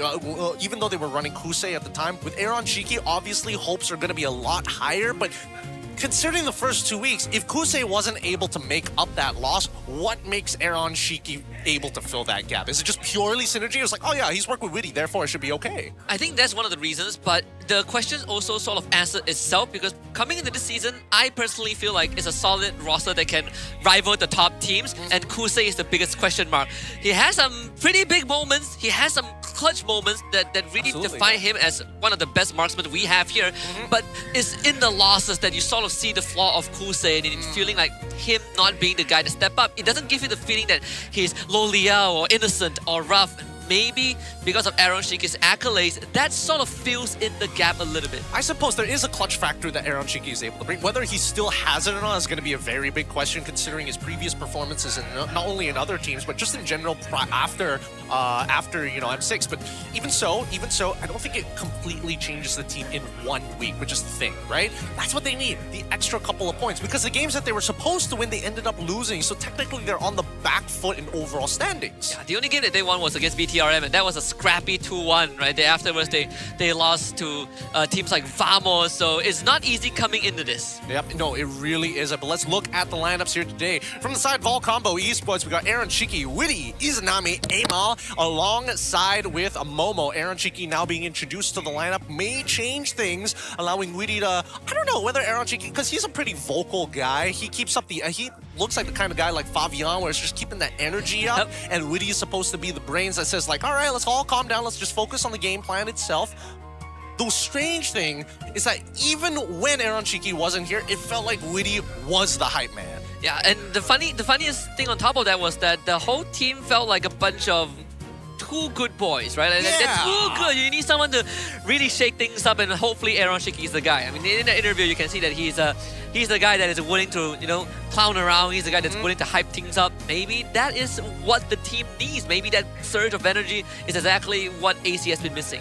Or the unnecessary responsibility, the fact that Aaron Shiki has been to multiple regions in Scrim at this point. So therefore, there is a benchmark that everybody's expecting him to hit in comparison to their opponents on the other side. Invictus Gaming with Mel QT, Nova Escobar, Spencer Hazel, and Gojes. Yeah, and for IG, it's also a team that I think is still trying to find their identity, aside from this being a black alien esports, you know, Hazel carrying everyone else. Mel QT definitely didn't feel like the ordinary marksman that was pinned onto him by Fix, and then he went on to pop off. Same as Nova Escobar, we're still looking for the spark in some of these players. Absolutely. I mean, Nova Escobar at the bare minimum is finding his like creative engages. He's finding those moments to actually make it happen. Even Spencer becoming a pretty solid part of this team, actually keeping it together pretty often when it comes down to majors where he's supposed to be the main anchor. The big question mark here really just comes down to the performance of Gojes and Mel QT. Gojes does well on times, but Mel QT at times can give you a bit of that clutch factor on certain marksmans only. Yeah, and Gojes' evolution as an XP laner has also been pretty drastic, right? When he was still fielded on SRG back then, he's the fighter XP laner that is willing to throw his body and get kills. But then afterwards, he was inactive for quite a long time, and when he finally returned to competitive play under Vamos, you can see that that personality changed a bit. More to a setup tank kind of player, but right now the only time of successes that we've seen him in is on pure tanks. Yes, pure tanks, something that can force priority. The God Thought has been uniquely good for him in general. Not many EXP laners want to opt for the God Thought. It's a pretty passive lane and honestly brings minimal impact until you get to those team fights. Either way, both sides have an extremely difficult match up against them. Let's talk about compositions they might want to bring, because so far I think that AC has been the more flexible team overall when it comes down to the opener of specifically Valentina, because Izanami's decent on it. Yeah, flexible openings, but the playstyle sort of dampens that a bit because they are very responsive. And the one thing I want to see change in AC is that they take initiative. Something that really cost them the series against Vamos. Well, a lot of the times we've seen that when they get the early game advantage, they can kind of run with that lead until a certain point. And we're noticing that more and more teams are actually struggling to make that transition from early mid into late. We're not seeing that how to close out these games as cleanly. I think this has been a big problem for MPL MY for the past year or so, with the exception of SRG. But even so, I would like to see it, because so far AG has shown more times that they've closed out games cleaner. With that being said, though, enough of what we have to talk about here. Our competitors are about to walk up onto this stage, introducing our home teams first.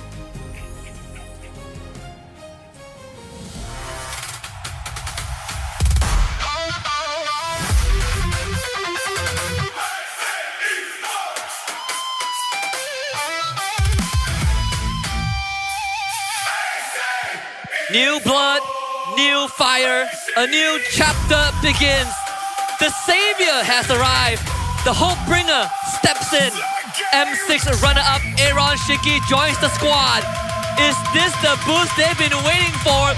It's time to combo up AC Esports! Known as one of the smartest gold laners, Sly, and has insane instincts, Aaron Shiki here to provide extra value for AC Esports in their goal to make it to the next stage. Overall, the stress for the mid-trio, they need to create that space. And unless we see it, Aaron is going to have a lot of work to do.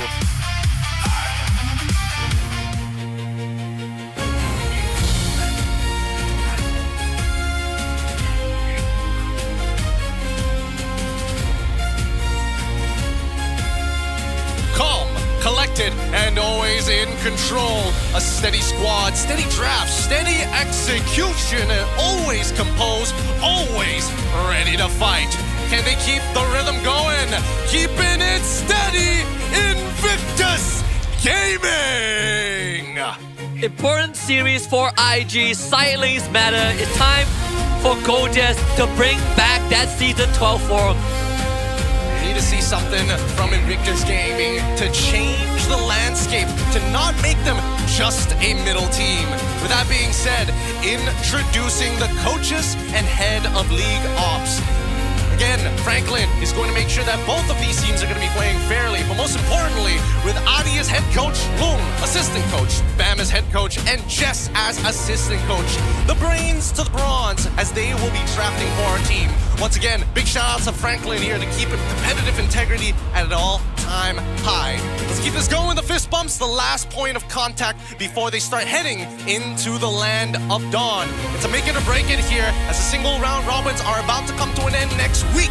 Every point counts from here on out. Can I just say, IG has sick drip. They got such I want that set. When are they selling it at the venue? Honestly, probably. I wish that they had this blue jersey in black and white, the traditional black and white. Right, that would be nice on top of the bodysuits. The bodysuits are really good. I would assume that's their home jersey, right? Because this is away.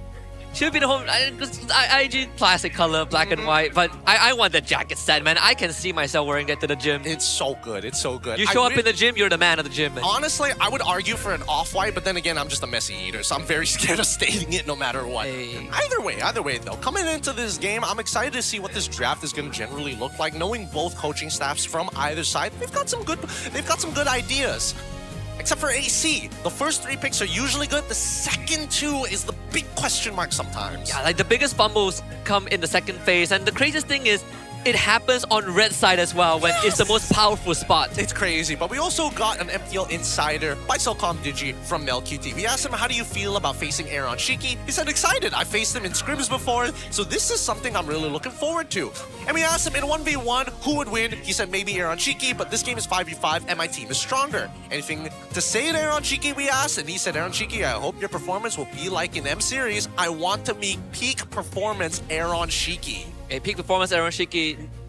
We're still waiting to see that, but he's at a peak heart rate now, 150, it seems. Yeah, it looks like he's a little nervous on his first debut here at MPL MY. Different crowd, new teammates, and new environment. Definitely gotten him a little shaken up, but we'll see whether or not his laning phase, which again, Aaron Shiki has been known for to be one of the best in the world until he took that break. Yeah, and people do call him King Aaron for a reason back in his glory days. And of course, him coming in as the whole bringer and all that, there's also the discussion of him and Widdy, right? How much impact can this actually bring?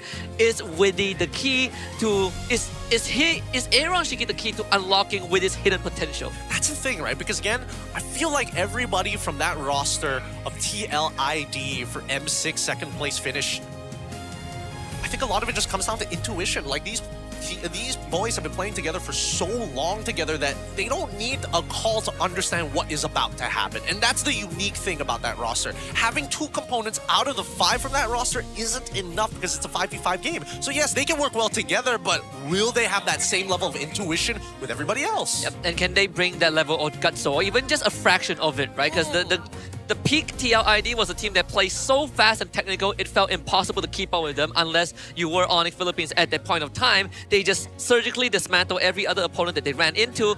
But funnily enough, for AC, prior to Aaron Shiki joining, is a team that doesn't play that fast. They always hit a break point where they just slow down. Yeah, no. A lot of these teams know how to play defensively to kind of slow it down, and AC can get a little impatient, but it's time to get in to the most important phase, the drafting phase. But first, the random map, of course. Make your predictions up on the chat. Give me the river. You want the river on this one? I was thinking broken walls. Okay, the broken walls? We get clouds again? Come on. Nobody likes clouds. Nobody likes clouds. It's like, once is okay, twice is funny, 3 times is too much. 3 times is too much, and it also basically gives you a net negative, well, net neutral on the lane no matter what. It's hard to lose the lane with flying clouds. Yep. Man, YSS, Guinevere, Freya, so far, Zusin has been, teams are a lot more comfortable letting Zusin through, not IG, as some teams have found solutions around her. This Fanny Band coming out from Coach RD side. I'm surprised. I thought they would leave Fanny open. Maybe. Yeah, I thought maybe they'll leave Fanny open, but I think they understand that Amal probably has a slightly bigger pool compared to Hazel. I don't see Hazel playing Benedetta. I don't see Hazel playing anything too out of the ordinary, and him playing a tank isn't as flexible compared to Amal, which is probably why Coach Adi is taking out the signature picks. Yep. Blue band, very standard. I think Hazel's hero pool, at least from recent records, also, like you said, slightly smaller than Amal. And some of the ones that he excelled in aren't even meta anymore, right? Like Hayabusa, for example. The Yim gets picked up first for AC. This is pretty rare for Izanami, at least. Okay, Izanami gets an artillery mage. Sora. Do you want to take Valentina at this point, or is it better just to say I'll take Phoveus and then just pray? Well, let's take far side. Let's play the artillery. Yeah, you can play the artillery on the opposite. I think no matter what, the mid showing would compromise red side very quickly. So I think you hold on to Sora and then +1, or you just leave it until second phase. They could leave Zetian for third pick if they want, right? Something like a Zetian is always like not too bad as an option, depending on how aggressive Go just wants, right? Because Yuzong is also in his back pocket, even though it's not the ideal first phase pick. They go for the Kimmy Marcel. What? I can see the appeal of the Marcel. We saw it yesterday into Yves, but the Kimmy is what I'm having some questions about. Okay. Sure, I was thinking whether or not they wanted to go blind Uranus here, but then again, you're taking away a little bit of the value of Hazel. But generally speaking, it just makes your draft just a little bit more flexible. And now that IG has finally shown what the first 3 picks is going to be, the Boxia makes a significant difference, right? It's so much, it now rounds up what the mid trio is going to look like, and they can technically actually fight. Khalid and Eve, pretty strong mid duo. Don't get me wrong, they're very good at trading. However, we needed, once the jungler starts to show, that probably will affect how IG is going to play the second half of the draft. Amo has plenty of options left in the tank. If you want to go tank jungler, there is always the Frederick in the back pocket, but Assassin, Suyo is always there. The Nolan. What else? What else am I missing? Welcome to the greatest mag show of I want to say Harley. Harley's banned out. No more Quinn, no more YSS. Probably Suyo. It looks like the most possible one. It depends, because you've already got Khalid, right? You can get away. You can get away with the Fredrin, but you need an. Oh no, but then again, you don't know what the enemy EXP lane is going to be. You have the Uranus on your side, so you have strong side already kind of sort of set up. Gold lane has to be something that deals with the Boxia inevitably. Yep. I wouldn't be surprised if IG considers the Gatot again for Gojes. Because you do have a Neve that you can take care of, and the Marcel sets up for you. Yeah, and that way you don't like lose too hard to the Uranus overall, because you're able to kind of keep up and arguably outpush the Uranus, assuming he doesn't proxy you. Yeah. Depending on the angle that they want to go, do they want to sandbag this into Momo, or they just want to go a bit more aggressive with the Sora, right? Make faster rotation, get those team fights going in the early game. I think this ban here, these final bans should determine whether or not Sora and Valentina are going to be considered overall. It's less likely for IG to actually pick up either or. They're waiting for the response on AC and having that final pick to decide. And AC doesn't have room for Valentina regardless. And IG already revealed the Kimmy, so they do ban out the Suyo. Very nice. To really limit Amal Zero Pool. It seems like we might just go back down to the Fredrin or the Akai or the Nolan. Yeah, no matter what, I think AC is going to get put in a corner. If they ban out Carry here, it's way worse for them because they need somebody to actually melt through these tanks. Unless they go for another Trinity builder, which is only Moskov at this point. Moskov, unless they are willing to go Obsidia. Into the Boxia? Probably. Not necessary. Yeah, they do ban the Harris though. The biggest pivot they can make is ask Aima to play Uranus jungle, right? Then you free up another slot for your XP lane. Maybe let Momo set up with like Arla or Yuzong. But that is very situational. It really comes down to what IG picks here. I think AC is trying to set up either... I don't know. Both sides can actually take the Obsidia. Because no matter what, the Obsidia's Hunt of Bone punishes the carry on the opposite end. Like we saw in our first best of 3 series, BTRM. You just get caught, you just kind of die, right? You lose a good chunk of your damage. They go for the Granger instead. Okay, so very classic. This is very last year's meta. Very classic with the Marcel. Golden Hour, and you just unload your whole magazine. Do that with the Kimmy as well.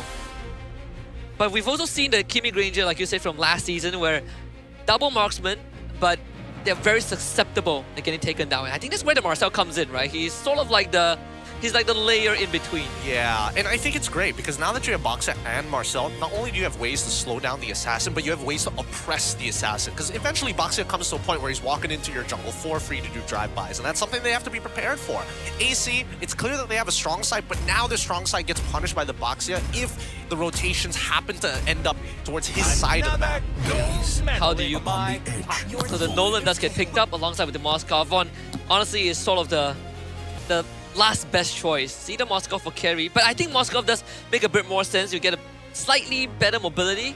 It's dealing with the Baxia that would need a bit of time and item. I guess they're just letting Moskov alongside Yves do the majority of chunking out these frontline tanks. Everybody else is just going to play for Peel, and I think the early stages of the game with the mid trio was already aggressive enough with the Nolan, so they're not going to play passive, right? I thought maybe they go into Fredrin and play a more reactive style against IG because it hurts IG way more if you stop the snowball compared to AC snowball. That is true. AC is very willing to take the time to scale back, to scale up the Alice as the means to an end for Gojes. So this is, they have a very simple way of setting things up with the Golden Hour, but then again, Golden Hour is sort of the only reliable setup unless Gojes hits some sick timings with his ult. Yeah. Ooh, wow. The Alice, such a good pick in this scenario. Really good adaptation here for IG. Both Bam Well, Banner did a good job here. Okay, so EXP is basically done for, right? The Uranus Alice lane is a net negative, and arguably Alice has more impact in the first turtle than the Uranus overall. So what it comes down to, I think, is how far ahead do these junglers get? Because Hazel should have a much easier time against Amal, but the same can be said. An extra kill for Amal, that could be game. Yep. And we will see if AC can reignite the hope with the addition of Aaron Shiki as we hop into the land of Dawn for game number 1 between AC Esports and Invictus Gaming. AC on the blue side, IG on the red. Another thing to notice as well is the cores, at least the mid laner of AC this Eve, slightly easier to catch compared to that Kimmy, which can jetpack away, because when you go into RWM, the golden hour stops you for 3 seconds. Both having flicker. A well-placed golden hour will be able to catch them here, but it's about these early levels that actually matter the most. Witty making sure that he's getting these early chunk outs is necessary, but he's also spot out where exactly Hazel is going to be. Looks like he's going to go and contest for the Lethal Wanderer here early on because they've got pressure with the help of Gojes. And they don't really have a way to kick this Baxia out of the jungle when the invade will inevitably happen in the next few minutes. And Witty, he can just stand there and soak the damage, but he's not going to be do enough to dissuade Invictus Gaming. Hazel still gets the camp, and now he's out. The flicker from Momo to block the escape. They might get this. Hazel goes down, and Momo outsmarts him. That's unreal. That is unreal. Where is everybody kiting to? Where's Spencer kiting to? And I get why Nova Escobar was a little late to this, but Amal not only was able to vertically jungle, and it was a correct decision for Baxia to actually vertically jungle as well, because he saw Nolan on the opposite side stealing away his orange buff thanks to the help of Nova Escobar. Yeah. Big part of it goes to Momo, and we saw what happens when the Uranus gets a bit of a lead. Now he might nullify what Gojes wants to do. The camp stolen away by Amal, a full level ahead of Hazel. Yep, and this is the best possible scenario for AC Esports. Now they have full control over the lanes, and because of these early rotations coming in from Goja, as Momo is not getting punished too hard, and he's already netted himself a kill. So that lane is kind of done for, despite it being a complete pillow fight. Even you see Witty having that full level over Nova. It's already great, but he's not going to hit level 4 in time. Still making a call to try and start the turtle, but there's so much damage. Nova can only do so much. The RWM is good. Hazel still walks away with the objective. Gojes with the Throne of Ruin actually lands onto Amal. No, the turtle secured by Spencer this time. Witty ends up going down. The flicker forward from Spencer. Izanami gets slain. 3 bodies drop. Very, very good flicker coming in from Gojes. He understands how Nolan works. Guess what? He dashes forward, but only his ult creates space to go backwards. So once he knows, hey, he's pointed in the wrong direction, we get him now so he can't force the ult out and fracture through to burst down this neutral objective. Really good plays so far from Invictus Gaming. More adaptable. Witty is getting these really good chunks. However, the follow-up just isn't there. And you think that with all these ultimates, AC would have gotten a lot more from that, but I can't believe no one from IG went down in that exchange. I mean, at the bare minimum, it should have been Spencer who should have died there. Yeah. He was already put down to a sliver of his health, but now we see the Invictus Gaming making their way up to the top side of the map, and both gold laners refuse to give away this lane. Like, they are trading aggressively. It's a very comfortable spot for Marcel to be in as well. If you can freely roam around the jungle, the kills matter less, but the vision that you get, the information and the tempo breaker that you innately have with the passive just gives so much value. It will make an attempt with the Nova Escobar, but again, his abilities just protect him so well. Yeah, now Invictus have to play a more responsive side of game. Unfortunately, Nova Escobar can't be everywhere all at once, but he can get Hazel to actually force the pressure. Trying to get something out of Witty, but Witty not flinching just yet. Both XP laners, they will basically proxy each other's wave. Momo slightly faster on that, so the rotation can be expected to come from AC first. MelQT hits the Sky Piercer. Yeah, there's no point for Invictus Gaming to be sitting on top of the turtle first. However, they will have priority in the lanes, allowing them to go for this quick invade before they actually start the neutral. IG have basically 2 Sky Piercer carriers, so if they get too far out of control, even Momo won't be able to hold them back. The permabuff stolen by Momo. Oh boy, if Amal was having a great game already, this just got even better for him. Well, not only was he half a level ahead of his opponent, now if he gets this hurdle, he's going to be at least a full level. Gojez is patiently waiting in the wings as Nova Escobar goes to the expedition, finds some info. Winnie being frozen by the golden hour as Gojez comes in, helps Hazel get the turtle for himself. Nova Escobar flickers to safety. The SOD does connect from Aaron Shiki, but doesn't feel like there's an angle in. Okay, I'm surprised Witty didn't die without losing his flicker, without losing his ult more importantly. At any time, he could have just unleashed the Raging Sandstorm, but decided to hold on to it, getting covered by Izanami the entire time. Pretty good play overall as a support, right? Really min-maxing the amount of damage he can actually take. However, this does mean that Invictus Gaming will go back to a neutral state, go back to that full clear on bottom side before heading up to top. Gojez did a good job with the Throne of Ruin to stop Amal in his tracks. Stun came in just in time before the retreat. Even though Hazel was one level down, he still got the objective. There's 2 turtles for IG so far. As the Uranus now rotates around the map, tries to pivot the attention to the top lane and giving Amal some resources down bot. Isn't necessary though. I don't think I have enough damage for this. Nova continues to be a nuisance and the chip damage does come through. Backside healing reduction does contribute in shaving off Momo's health bar, but Amal is basically power farming in the enemy jungle. Trying to find as many resources as they possibly can here. Could attempt a purple buff steal, but it looks like Boxia is already making his way there.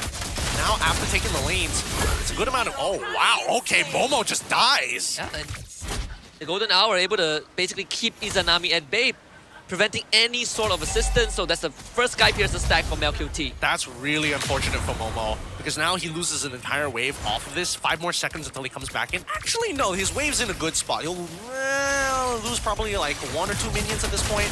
Not good for Widdy. One more shot, he's gonna go down, so the flicker finally gets expended. This is unfortunate. 15 seconds before the neutral objective, big ults, big spells already lost, and IG now making a fast rotation. Even Nova Escobar wanting to get in position first to be able to zone them off. And it's very hard to deal with Nova Escobar because they don't have the burst damage to just remove him from the fight. So Nova can keep doing this as long as he has the passive to trigger on targets, not to mention the Golden Hour.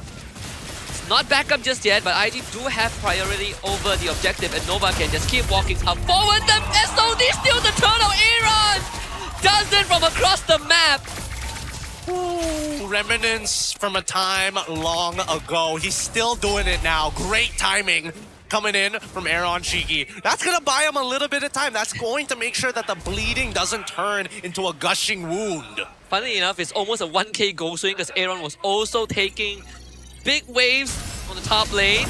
As they find the Golden Hour, this time on the Witty. The Raging Sandstorm is gonna conclude now, but enough to dodge enough shots from MLQT. Yep. Doesn't get locked into place, which is great. Doesn't get cancelled out even better, but more importantly, we need to see a little bit more. Invictus, they're playing this too passive, right? Now MLQT is in a position where he's actually got some real items here. I'm seeing a golden stat being purchased by Aaron Shiki. I can only assume that the Sky Piercer Hunter Strike is done by MLQT. Yep, I have confirmed it. So now, I want to see Invictus Gaming come online. They need to get more stacks for him. So far, Amal has had a 100% win rate on Nolan. He's played Nolan twice. Let's see if that changes. SOD unfortunately misses. That looked like a Q angle, but it's still big as Amal finishes the job. Very nice, very nice. That's exactly what we need to see here. Making sure that the big win condition is going to get stalled out for the time being as Aaron Shiki is able to scale up a little bit faster.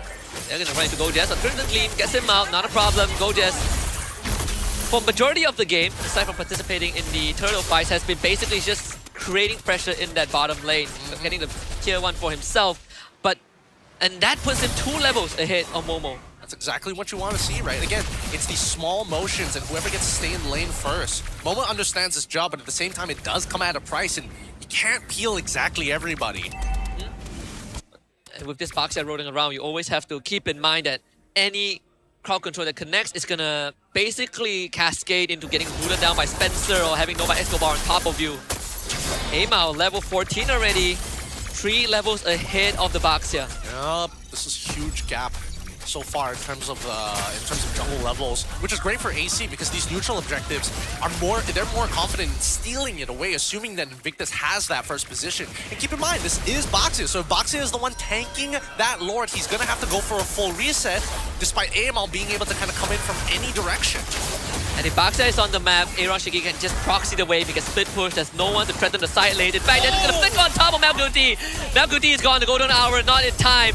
They will try to get a response. Witty doesn't get out from this. Spencer will get the connection. Go just comes in with the all hits on the back line, but the rest of AC, they are out. And guess who is pelting the turrets? It is King Aaron Shiki with 2 back-to-back turrets in the bot lane. And this has been very clean from AC. They understand that they are the ones who need more gold, more items. No to way. Actually win. And they steal another buff, no problem. Dude, Hazel is not having a good day with these buffs. Oh, it's so unlucky. It's so unlucky in so many different ways. But it's great for AC, right? Despite all these small little wins, gold lane actually isn't that far away. And Invictus understand that, right? It's like, okay, sure, we lose a buff, and the only person who's really making the biggest sacrifice is going to be Hazel, but it doesn't mean they can't recover from this, right? Hazel's job is to peel. Hazel's job is to be anti-heal. And most importantly, he just needs to create enough space for both Spencer alongside with MelQT to do God's work.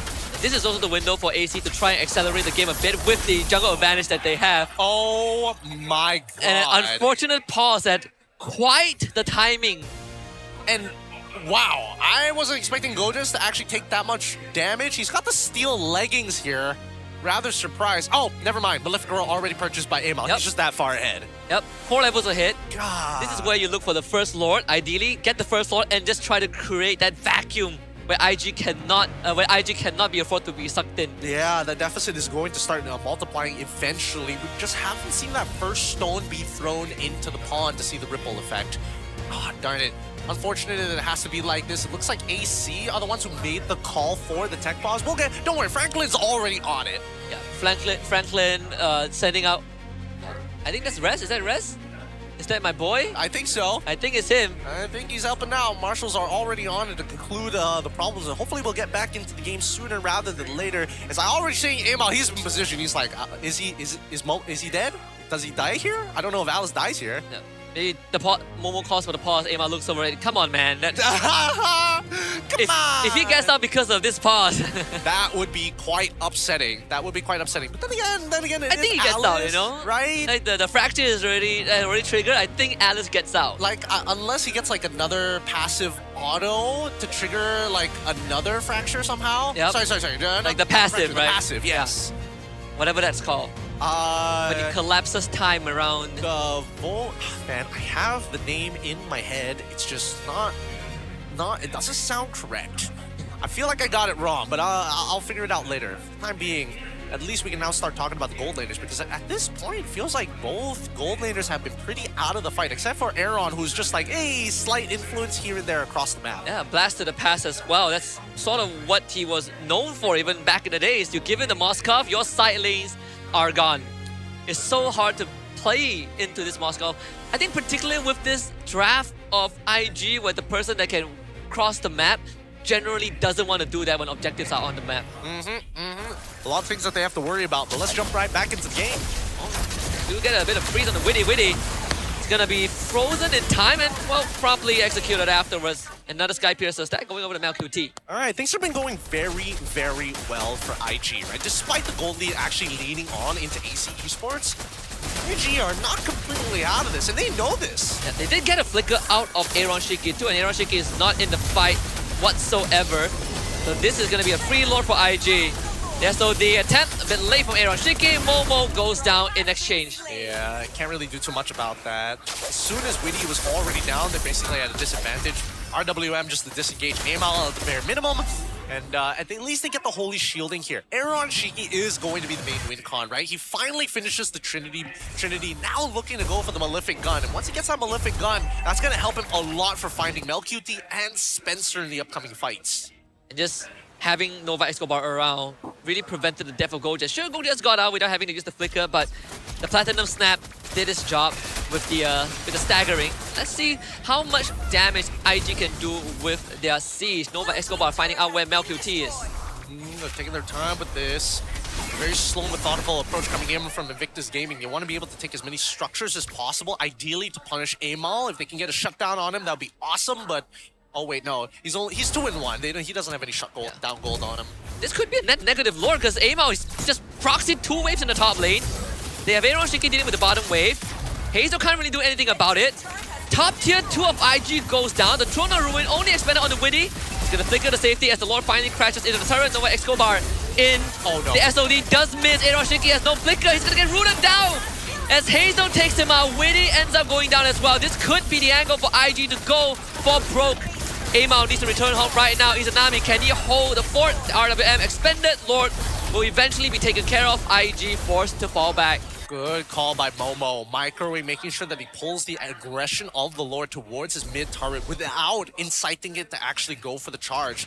In the meantime, though, they might still lose their mid inhibitor here as IG pressure them again.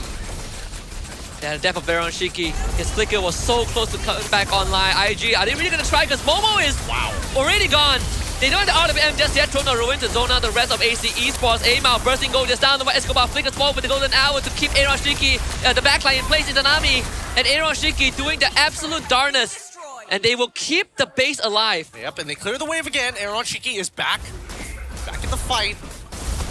Make sure that the rest of Invictus, they call it off. A 5K swing for them here. A very convincing swing, but at possibly the wrong time, right? They could have set themselves up for a 10K lead, but unfortunately AC did not give it to them. Yep. And now IG looking to take the last inhibitor, but the catapult cleared out by Izanami's Void Blast. So IG finally stops the siege, and what looked to be a net negative turned to 2 inhibitors. Oh my God. And 41 stacks on Nova's Thunderbell. How does he get 41 stacks? Pretty easy to trigger, man. Oh my god, yeah, I mean, yeah, it's easy to trigger, but at the same time, how many times, like, off a cooldown, he is just getting a stack. 41 in 14 minutes? That means he's getting 2, like, what, 3 every minute? Yep. So ridiculous, so ridiculous. Once again, the pushing from Aaron Shiki is going to only go so much as the conceal comes through. Yep, Nova just found Amao. How do you get in? And that means Amao has no way into this. His Lord is pretty much gone. SOD attempt this time doesn't happen. Aaron takes the SOD! Are you insane, Aaron? No way that was gonna work out. Traction post doesn't get anyone. Amao couldn't find a target. And IG now have a clear way to win the game. Aaron is 30 seconds out. Don't know why he decided to take the SOD there, especially without communicating with the rest of the team. Hey, you need to cover the space if somebody gets hit. And yet, this is the outcome. This is the outcome. Invictus now walking down with missing inhibitors here and an empowered Lord. I don't think Gojas is going to be enough, but Nova Escobar has done phenomenally this game. 8 seconds for Aaron to come back. Can they do it? RWM still within their arsenal, and IG but stop meticulously looking at their options. They have Sky Piercer, the most Spencer and Melkuti. The RWM goes down. Witty flickers onto the backline, but Izanami is already dead. Aaron Shiki now back in the fight. Golden Hour connects on the 5 people, but it's in the benefit of IG. There's no way that AC can win this game from that point onward. Invictus Gaming will draw first blood. Great game coming in from Invictus Gaming. An amazing second half of the draft to find that final counter at the very end. IG, they're coming extremely prepared here. AC, they're trying to show their comforts, right? These are playstyles we've seen before. Unfortunately, when they had the lead, they couldn't crack open IG as they were playing such a tight defense. And I think the most unfortunate thing was they were following the protocols. They were doing almost everything right after losing the first Lord. But all it took was just one unfortunate death, one unfortunate gank in the bot lane, and everything started collapsing. Yeah, not to mention that golden hour from Nova X Kobar. Actually ridiculous. Like, how does Amal even get in on the fight? He's getting sold down so hard. And I think he learned very quickly, like, hey, this Marcel, he can basically check every single bush. I can't find an off angle to get in. Yeah, not only that, he can easily use the golden hour. The condition is very simple. As long as Melkuti and Spencer are not caught in it, when the golden hour resolves, whoever is in it is gonna eat a hail of bullets. Oh, very, very dirty way. Very, very dirty way to actually play this Marcel. And I think this kind of opens up a lot of different options here now that Nova Escobar has shown that, yeah, if nobody's going to stop him from doing this, this is amazing. We can do so much if you're not playing a traditional tank jungler and you're playing an assassin, even better, especially when you can't burst down the guy who's in your face. Yeah, there really was no way to punish the Marcel. I think the closest they could probably get was Aaron, but most of the time, 90% of the time, he wasn't there for the fight, just the SODs. Yeah, and the last SOD was the fatal one as well. I genuinely insane take an SOD, that felt like a low layout moment. Hey, Aaron, he's wild sometimes. He's a little crazy, a little loco. That's how he has some of the most insane clutch moments consistently happen, because he just takes these sometimes and it's like, you know what, if it works out, it works out. Yeah, nothing to lose, you know. And then, yeah, that's the best way to put it. But that being said, though, let's look at our MVP of this game. Coming in from Invictus Gaming, a ridiculous performance here by Nova X Kobar. This man single-handedly being the blockade for Amal to take any neutral. yeah, and I think, you know, in other regions, Marcel not as sought after, but in MPL MY, teams have yet to find an answer for this hero. I think anti-assassin, anti-dive. Well, it is sort of yes and no for anti-assassin, anti-dive, because it's all about timing, right? The unfortunate timing of Marcel and his skill cooldowns. Nova X Kobar, very patient with it, and more importantly, understands that being first to having priority to move first to a location is way more important than having your skills actually off of cooldown. Because once you're in position, then you can start making your decisions of whether or not I want to start playing footsies with people, or purely just to say, hey, he's here, we can start making some better choices. Yeah, Marcel's zone of influence is surprisingly huge. It's pretty hard to shake him off once he gets ahead of the curve. And that's the case. Like this, Witty Khalid unfortunately didn't bring in the impact that we wanted to see. Sure, they got the first blood off of Hazel, but like you mentioned earlier on, there really wasn't much translation. And that's after a lot of groundwork, right? Aaron taking side lanes, Amal doing the same thing, but it felt like it amounted to nothing. Yeah, we really needed to see a much cleaner fight from AC, a traditional front to back, because they had two different win conditions here, and unfortunately not lining them up ended up losing the game. And I think that Khalid is great on Witty, but unfortunately in this particular match, I think the Alice was just too much. Like, you're waiting for the golden hour, and then after the golden hour, Alice with Throne and Ruin comes in, and you have to waste double the amount of time.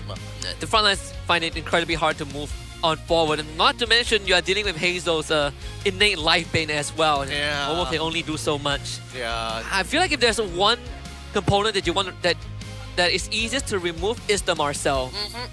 I think that is like a key point, but not to mention that IG just from the get-go already had a really good plan going on, right? The fact that they were like, oh, Khalid, oh, we're gonna show Uranus as well. Getting that Boxia at the crucial time on red 3 really changed the aspect of what the early game was supposed to look like. Yeah, they're going with the Kimmy Marcel opening, and then they throw in the Boxia tree after seeing Uranus, and then they go for 4 Granger after locking out Amal of his hero pool. Exactly, and that's the thing, right? Marcel alongside with Kimmy is an uncanny combination, because it's actually very beneficial for Kimmy in losing matchups, right? Oh, whatever Witty tries to do can get cancelled out by Nova X Kobar, and Spencer gets free shots. The same can be said about Izanami. The only issue is when level 4 comes around, then Nova X Kobar has to look beyond the laning phase. Yeah. And even for Izanami, he wasn't able to do too much as well, right? He uses the RWM. They just jump him. I didn't even see how Hazel got on top of him in that last fight. But if you put all of that aside, the golden hour is always a means to an end, right? You catch Izanami, he gets disabled. Whoever you catch is going to go down to Melqt or Spencer. I really like the fact that IG had a clear idea for the composition, but most importantly, they had redundancies, which is something that we don't see enough teams doing. Having ults that kind of work the same but do the same purpose aren't necessarily a bad thing. You saw for a solid 4 seconds, AC's jungler Amal could not even get remotely close to the last half of Lords at the end of this game, just because of the golden hour and the Throne of Ruin. And not to mention that even when he had that early game, how does Boxia recover from an 11 to 14 different, a 4-level jungle difference in general?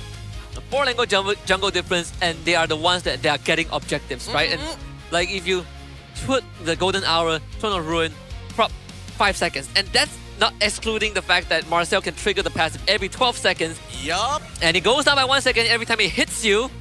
And his first ability is also an AoE stun. The delay, the hit of Marcel with the stun delay spreads out just enough for him to constantly do it. Exactly, and that's the biggest problem that they're having right now. Like, Marcel really compromises comp. This is one of the few times that I think Marcel is so uniquely suited for this particular scenario, just because he had the Alice to guarantee, even if I whiff this, it doesn't matter. Yeah, it really like shrinks the window of opportunity that people have to respond, right? Yeah. Like you blink it and you miss it, and Marcel will do it all over again. Yeah, it's got to be really frustrating for AC, because the more that I think about it, like this early game, awful, right? Like, oh no, we've traded in the worst ways possible, and then when you think that AC is gonna run away with the lead, you have moments like this where nobody dies. I mean, Gojes is a real G. He goes in Crimson Gleam with the Throne of Ruin, sees Amao and he flickers sideways. Yeah. Right? Poor Amao. Yeah, just a lot of moments where Amao doesn't get to play the game for free. And I think now AC needs to kind of shift their attention, right? Amao is struggling to get these neutral objectives, so unless they can create these opportunities, then I think that's the only way that AC recovers from the damage, and more importantly, to tighten up their gameplay from game one. Like a lot of times is, I think, you know, having two marksmen with Sky Piercer is also pretty good, because you can just catch tanks and you can kill them. So many things went well for IG. Yeah, it feels prepared, but at the same time, there were too many variables in the early game to guarantee that, right? Yeah. I think that bottom tier 2 defense was probably one of the few moments that when you, even in a solo kill game, you will be like, why are we defending the Lord outside of the base? That's really felt like it, because we have a Marcel running around, and then Aaron Shiki with his last ditch attempt to try and SOD reposition, misses that, and he was dead. Like his flicker was, what, 3 seconds off. Yeah, he was close to trying to clutch this out, and honestly, a valiant attempt, just not enough with the utility that Invictus Gaming brings to the table. So that means it's come down to draft, right? To a certain degree, it is gameplay, of course, but that could be adjusted, but they need better tools to try and chip away at it, right? Because how else are you going to get through that Alice? Now that you know that Gojes is going to be that secondary, like, you know, plug into the hole, I think maybe Adi needs to kind of reshift his focus on the way that he's drafting. Maybe lean into the red side a little bit more. Yeah, I think if all else fails, just remove one of the key components from IG. I think that they have a lot of setup that is so easy to pull off. Yes. Right? It's not as conditional as AC, where Izanami needs to be in a good position. You need Momo to really sandbag the front line, and then Amao needs to find a flank. For IG, very honest. They run at your face, they take you out. And here's the thing, right? If there were adjustments to be made in that very first draft, it's hard to do because you have to show your full composition as blue side compared to red. So even if you want to adjust for the Alice, it's either you pre-plan ban it or you pick it up for yourself. There's kind of no in-between, and Uranus just synergizes better with you. But regardless of that, guys, keep in mind, if you're watching MPL MY right now, MSL Thailand is actually happening at the exact same time. Some of the best teams in Thailand are battling it out right now, so go check them out. This is their fine debut after so many years. We're very happy to have them back in the ecosystem. Yeah, and this is their match schedule, 5 weeks of non-stop action in the Mobile Legends Super Cup Thailand. There's some notable names if you follow esports in general, especially from the Thailand side. You know, BTRM United Esports, Full Sense, I bet you heard of them. E-Arena, Bacon Time, one of my favorites, and KOG. Just make sure that if you have the time, check them out. You can always rewatch the VODs. There are some notable names from other regions that have been imported to MSL Thailand as well. Yep, we're hoping that this region rises up and becomes a true competitor in the MLBB space. Makes things very exciting for everybody else whenever they have to worry about just another up-and-coming region who had MLBB experience at one point. Yep, and they won the first MSC as well, you know, IDNS. The fact that they are able to fight for a slot to MSC 2026 makes it even more exciting, because Thailand has a very unique playstyle, very macro-centric, and they also are pretty experienced in the genre as well. I'm just excited to see more of them. Yeah, hopefully we get to see some of their mechanics too. But before we move further with our next game, we got a little bit of a special guest once again on a call with us. We're going to throw it over to a host just to talk. Minta maaf, saya bukan Ros, nama saya Poji ya. Assalamualaikum warahmatullahi wabarakatuh. Dan sekarang saya akan ditemani oleh seorang penganalisis TikTok yang famous. Nama dia Gengarino. Gengarino, mana awak? Hello. Ya saya. Apa khabar Gengarino? Okey. Baik. Sihat-sihat. Puji sihat. Alhamdulillah sihat-sihat. Okay, Geng Reno, kita nak tanya straight forward sebab awak suka analisis kan. Awak tengok semua game, awak pecah-pecahkan data-data dan sebagainya. Soalan yang pertama saya, adakah apa yang berlaku dekat dalam first game tadi sama macam yang awak jangkakan ataupun oh my god, what happened? Actually really memang expected. Mengecewakan tapi expected sebab last 2 minggu ni pun memang masalah IC tu. Masalah dia bukan atas draft. Sebab draft dia overall memang solid. Tapi macam mana kita nampak tadi, bila Moskov tu tak sync dengan tim, itu kita faham lah sebab ranking player baru, right? Baru masuk. Tapi kalau kita tengok team fight Turtle 1 dan Turtle 2, kita nampak yang trio mid-nya tak sync. Okay? Bila Romnya pergi, ESP-nya pergi, tapi damage dealer-nya masih dekat belakang kan. Seorang nak team fight, seorang nak Turtle which one. Dia tak ada pilihan salah dekat situ, tapi kena pilih satu. Macam tu. Masalah yang sama je daripada 2 minggu lepas. Maksudnya chemistry-nya belum wujud lah macam tu? Yes. Tapi after 2 minggu, supposedly benda basic sama ada nak fokus turtle ke nak fokus team fight tu patutnya dah tak wujud lah. Faham. Alright, kalau kata kita dah cakap macam tu masalah daripada minggu 1, minggu 2, pada pendapat awak lah untuk secara keseluruhan semua pasukan yang bertanding dekat MPL, macam mana prestasi diorang sekarang? Overall saya seperti Puji cakap juga, saya sebagai peminat MPL Tegar last 2 tahun ni, apa saya boleh cakap yang kalau netizen ataupun siapa-siapa kat luar sana yang rasakan performance overall team MPL My season ni sama je ataupun tak cukup gempak ke, diorang memang gam sikit lah. Okay, sebab improvement tu secara objektifnya memang apparent, memang besar dan I think tak cukup acknowledgement lah. Faham. Berat juga statement tu sebenarnya. Maksudnya tak mencapai satu standard yang sepatutnya macam tu? Bukan. Terbalik. Terbalik. Season ni improvement tu besar. Besar. So, kalau kita nak bandingkan dengan season lepas, yes. Okay, faham. Okay, kalau bila awak cakap improvement besar, maksudnya ada banyak peningkatan. Boleh tak bagi tahu saya 3 pemain favourite awak ataupun 3 pemain yang terbaik dekat MPL Malaysia based on analytical data yang awak dah buat sepanjang 3 minggu? Kalau ikut sepanjang 3 minggu ni, excluding player SRG lah, okay? Obviously, okay? Saya akan pilih 3, saya akan pilih Gary, saya akan pilih Hazel dan saya akan pilih Chico. Dan ketiga-tiga ni atas alasan yang sama. Ketiga-tiga player ni persamaan dorang ni berani mengambil risiko dan setiap kali dorang mengambil risiko tu kadar berjaya tu lebih tinggi lah berbanding player lain untuk setakat 3 minggu ni. Maksudnya macam konsep dia mudah, high risk high return punya player. Betul. ROI tinggi. Yeah. Okay. Saya mau matematik dah sekarang ni. Okay. Bila kita cakap bahasa matematik, ni dah masuk benda yang berat. Saya suka sembang benda yang lebih menarik lah sebenarnya, Okay. Sebenarnya penonton-penonton yang selalu komen-komen dekat konten, even dekat MPL Malaysia sendiri selalu cakap Reno ni adalah orang yang selalu memberikan sumpahan ataupun curse dekat dalam MPL sendiri. Macam semalam sebenarnya saya dipahamkan awak tukar jersey RRQ. Sedar-sedar RRQ kalah. So what happened sebenarnya? Tak, saya kalau sarung jersey dia bagi blessing win streak, tapi tu saya salah beli. Tu jersey Hoshi. Nampak penuh sponsor jerseynya. Tak lah, RRQ punya kan kosong. So maknanya minggu ni RRQ Hoshi akan win streak dekat negeri sebelah, okay? Okay. Tapi maksudnya itu dia punya sumpahan tu lebih ke arah positif. Bukan sumpahan bagi lose streak. Terbalik. Okay. Kalau macam tu mungkin rezeki kemenangan tu mungkin akan ada lah kan. Kalau lah diberi peluang lagi, awak nak pakai jersey siapa untuk bagi orang lain menang pula lepas ni? Buat masa sekarang tak ada lagi. Sebab ni last ni. Ini kalau kejap lagi RRQ Tora tak menang dengan SRG, ini saya open bidding. Jual lah. Berapa tapak? Open bidding kita start RM10 lah mula. Okay? Alright. Terima kasih banyak-banyak Geng Reno. Anything yang awak nak shout out kepada semua penonton-penonton yang tengah tengok secara live sekarang dekat Malaysia, Indonesia dan seluruh dunia? Terima kasih semua yang menonton MPL My. Okay? Kita semua macam saya cakap, satu pesanan sikit je.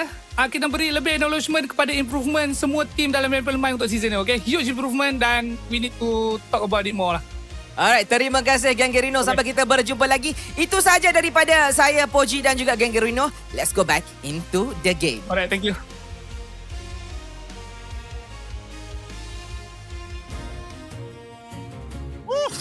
Already. People are giving their opinions, right? Being able to analyze online, it is all clear to see. Bila Moskov tu tak sync dengan tim itu kita faham lah sebab Aaron Shiki player baru, right? Baru masuk. Tapi kalau kita tengok team fight Turtle 1 dan Turtle 2, kita nampak yang trio mid-nya tak sync. Okay? Bila Rom-nya pergi, ESP-nya pergi, tapi damage dealer-nya masih dekat belakang kan. Seorang nak... Gengarino's one of them who is not a pro player or ex-pro player, so it's a breath of fresh air. By the way, Kusei got a sick new haircut. As I saw him go to the washroom just now, and I was like, wait a minute, is that guy wearing Kusei's jersey or is that Kusei? No, I know, that's definitely Kusei. I was wondering the exact same thing, and the haircut does look good on him, but it also goes to show a lot of weight off of his shoulders at the very least, and a lot more on Aaron Shiki's. Yep, definitely after game 1, Aaron Shiki hasn't really proven. I mean, he definitely brought back some memories from the M6 Prime era, but that's on a macro sense, right? I think things still need to come together in terms of how AC works together as a squad. Now is to decide that whether they need to work more around Aaron Shiki or the other way around. Yeah, we'll see what the planning here from Coach Adi is going to be, because now that in his first half of the draft, getting punished in the second half has become a consistent problem.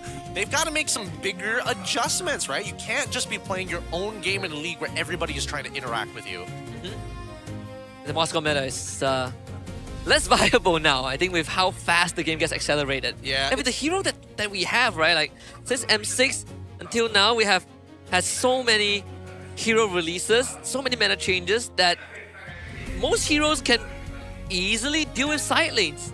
Or create impact around the map faster. I think that's the better way of I think, personally, what I think right now is that there is a huge disconnect. I'm sorry, I'm getting very distracted by some of these smarter fans who've already got a slideshow. Their phone's ready to go. He knows he's got jokes. Now, I think the biggest problem and one of the fundamental rules that we are not abusing is the fact that if somebody uses a battle spell, punish him for not having a battle spell. We don't see this often enough because there is a huge window of which you can punish somebody who's missing specifically Flicker. If it's Purify, Petrify, or anything else, generally speaking, like by the time you set up for another engagement, they're gonna get it back up in the next like 20 seconds or so, not Flicker. Yeah, and a lot of times heroes that take Flicker are defenseless without it. Yes! We saw Team Ray do that, against BTRM. Z loses his losing Flicker 30 seconds in, gets punished, dies twice in a row. But I think keeping track of these cooldowns, it isn't easy. And sometimes I also lose track of it, but I think it's very necessary, especially when you need to make sure that key targets don't have access to important resources. Plus, it gives confidence to your teammates to say, hey, he has barely any escape tools. He has one mobility option and no Flicker. We can almost guarantee get him if we expand one Flicker, or sometimes not even have to expand a Flicker at all, and just enough people to close and pinch them in. Yeah, it's a very big difference. It makes a difference between hard sending a tower dive and not getting anything done. Yep, so very, very true. So very, very true. Now, hopefully, we do see an adjustment here from the side of AC, because if I see him get away with a 4-level jungle lead again, I'm gonna lose my mind. Like, there's no real world that you have a neutral objective untouchable like that without throwing some bodies. I can't believe that all it took was just one hero, just the Marcel, to make up for what Hazel was trying to keep up the entire game. I mean, Aima played fantastic game, right? Vertigo jungling, is power farming, is creating wave on the side lane, is getting all his core items, is hitting timings earlier than needed, 4-level lead, and yet still rendered useless. Yeah, really, really unfortunate scenario here. Playing it back in my head, it would be a mental blow for sure. But as we fix a couple of issues up on the stage, we're just getting information of this. We want to make sure that we're starting off strong rather than have a pause in the middle of the game for you guys. That means we're just going to be sticking around here for just a little bit. Even so, coming in from Adi, hopefully he takes red side. That's number one. You got to take red side. Number two is whether or not he's going to have the same bans. Because being on blue side, you do have the priority bans, and they targeted Hazel very quickly. Yeah, they did. And they were even willing to ban the Fanny on the blue side too. Yep. Yeah.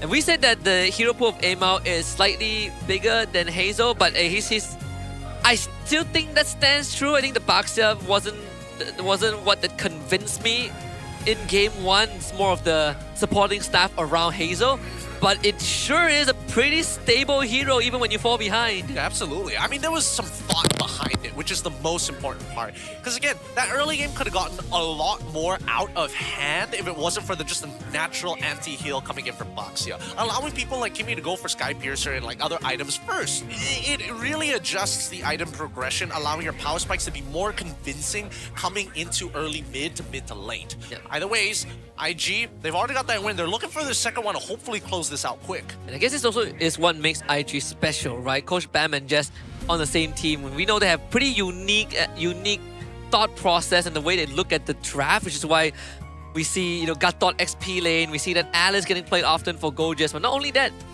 the Kimmy Granger, which is, a tale of season ago, gets brought back because Marcel is now a thing, which is probably the identity I think IG is slowly forming from themselves through the efforts of the coaches. Yeah, no, it's great to see that Nova Escobar can play a mean Marcel and set up these kills with heroes who have projectiles. You would imagine that like anybody with a projectile is going to be somewhat like less viable for the golden hour, but they're just using it. Hey, we all stack it in the same place. They have no way to reflect it, or without any flickers, they'll die as soon as they come back off the golden hour from the invincibility. Now we look at the roamer head to head. Between Witty and Nova Escobar, the numbers definitely skew towards Nova Escobar, who still hasn't revealed his entire roamer pool just yet. We know that if there's a chance to play a mean Grog, Nova Escobar can play that mean Grog. He also was known for Kufra back in the days, the Hylos as well. But for Witty, leaning more towards pick-off-esque heroes, but also runs a higher risk of it falling apart because of how AC just were not able to keep up with their opponents. Yeah, generally speaking, Witty is really good at like getting spells out of your opponents. Whether necessary or unnecessary, he does bait a reaction out, which is kind of what you want for your roamers on top of the fact that he's a great initiator. However, he hasn't been getting those hard initiators just yet. A lot of the time, we've been seeing him on people who can force reactions out of people who fight specifically for that mid lane to get that early push. Mainly because we've seen Izanami many times now on that Valentino. Yeah, like Khalid, the Gatot Kacha, the Chos. I would like to see if I do wonder if this is a, do I call it a problem? Is it an issue with just how Izanami approaches the mid lane in his hero pool, or is it something that I think they can work around? No, I think they can absolutely work around because looking at Izanami's hero pool, it's not like he's out of the meta. No, he's actually very well suited for the meta this time round. Like all the meta picks that he is comfortable with, all of which he can play. Right now, it's just the fact that he is going to be the major determiner of what the comp looks like. We got the Yi first pick right at the very beginning because they needed somebody to anchor them down, and it's always going to be Izanami. I think that actually needs to change. I think if you get a laning winning matchup for Izanami, I want them to play more around that winning matchup rather than saying we're just going to use the mid trio as a means to get an advantage on the side lane. Yeah, I think that's what they've been doing as well. Like use it as like a funnel, right? Like a launch pad to get a side lane ahead. Because I feel like there are certain times where mid lane, the focus is just to get mid lane prio, but there's no incentive to further accelerate that mid lane. Exactly. Which is why, because they always use the mid lane as that stepping stone. That's why we're seeing that Amal was able to get so far ahead. You push out that mid, walk with Amal, you steal the camp almost straight away. They tried the second camp, didn't work as well. But you get the idea, right? It gets better over time. I need them to actually diverge. If we are saying that strong side is going to be on one side of the map, we need to have at least the flexibility to go to the opposite side as a response. Not necessarily we always have the 4v4 because sometimes your 4-on-4s aren't in your favor. You need that extra person to really make the comp come together. It really depends on which lane they want to free up. At least from game 1, we know that Aaron Shiki is very comfortable on an island and he is laning very comfortably into MelQT as well. But we also saw on Momo's end, he is a lot more active joining the team around the map, and that comes at a cost, right? Losing turrets, losing XP and resources. I think it's something that perhaps AC can consider once they free up their mid lane. I think AC doesn't have the foresight, which is the big problem here. They have calls where it's like, okay, the game plan needs you to come here at this time. Momo does that. But then the plan doesn't explicitly state the conditions that need to be met. Again, you are playing against Alice that will proxy your wave. You are expected to catch your wave at the back. If nothing happens when you get into the mid lane, go back into lane. Like, there's no point for you having control over nothing if there's nothing to contest for. And this happens not only in professional play, but in solo queue. We've got to stop fighting for the sake of fighting. Fight with purpose, fight for a clear outcome. Yeah, Go just getting a free game 1. I wonder if we go into the draft of game 2, obviously there are certain prior picks that always need to be respected. I think in this case, Jusin was what IG was looking at least in game 1. But if they go onto the blue side, then you do wonder if Adi is going to leave that Jusin up as a bargaining chip, right? Because then Freya needs to get removed, the Glue as well, the Marcel also is part of the equation. I think Glue and Marcel need to go. The Freya is kind of a hit or miss here. I do think that they need a ban out of Freya, but that's just so many bans on one side. You're kind of hoping your opponent does something here, but considering what we've seen here on blue side, 90% of the time it's led towards targeted bans on a particular player. Yeah, and I think Freya's... I wonder what Freya win rate is. I feel like Freya has lost a couple of games lately. They lost once in the hands of BTRM, lost once in the hands of Flash yesterday, so that's only 2 out of the games that I remember. Probably more. Well, most of the time it gets like just perma-ban 90% of the time. And the few times that we have seen, all have been losses. So not the great track record when it comes down to Freya specifically, but I would have imagined Sora would be an even bigger thing, right? At least like sending it into the gold lane, worst comes to worst. But we have a bit of some coach head-to-heads. If we're talking about just the raw stats here, oh, first pick rate, second rate, win rate. Okay, we actually have some real stats. Coach Bam so far is beating Coach Adi. Yeah, but Coach Adi has apparently played more games than him. Which makes it even worse. That means he's lost more games.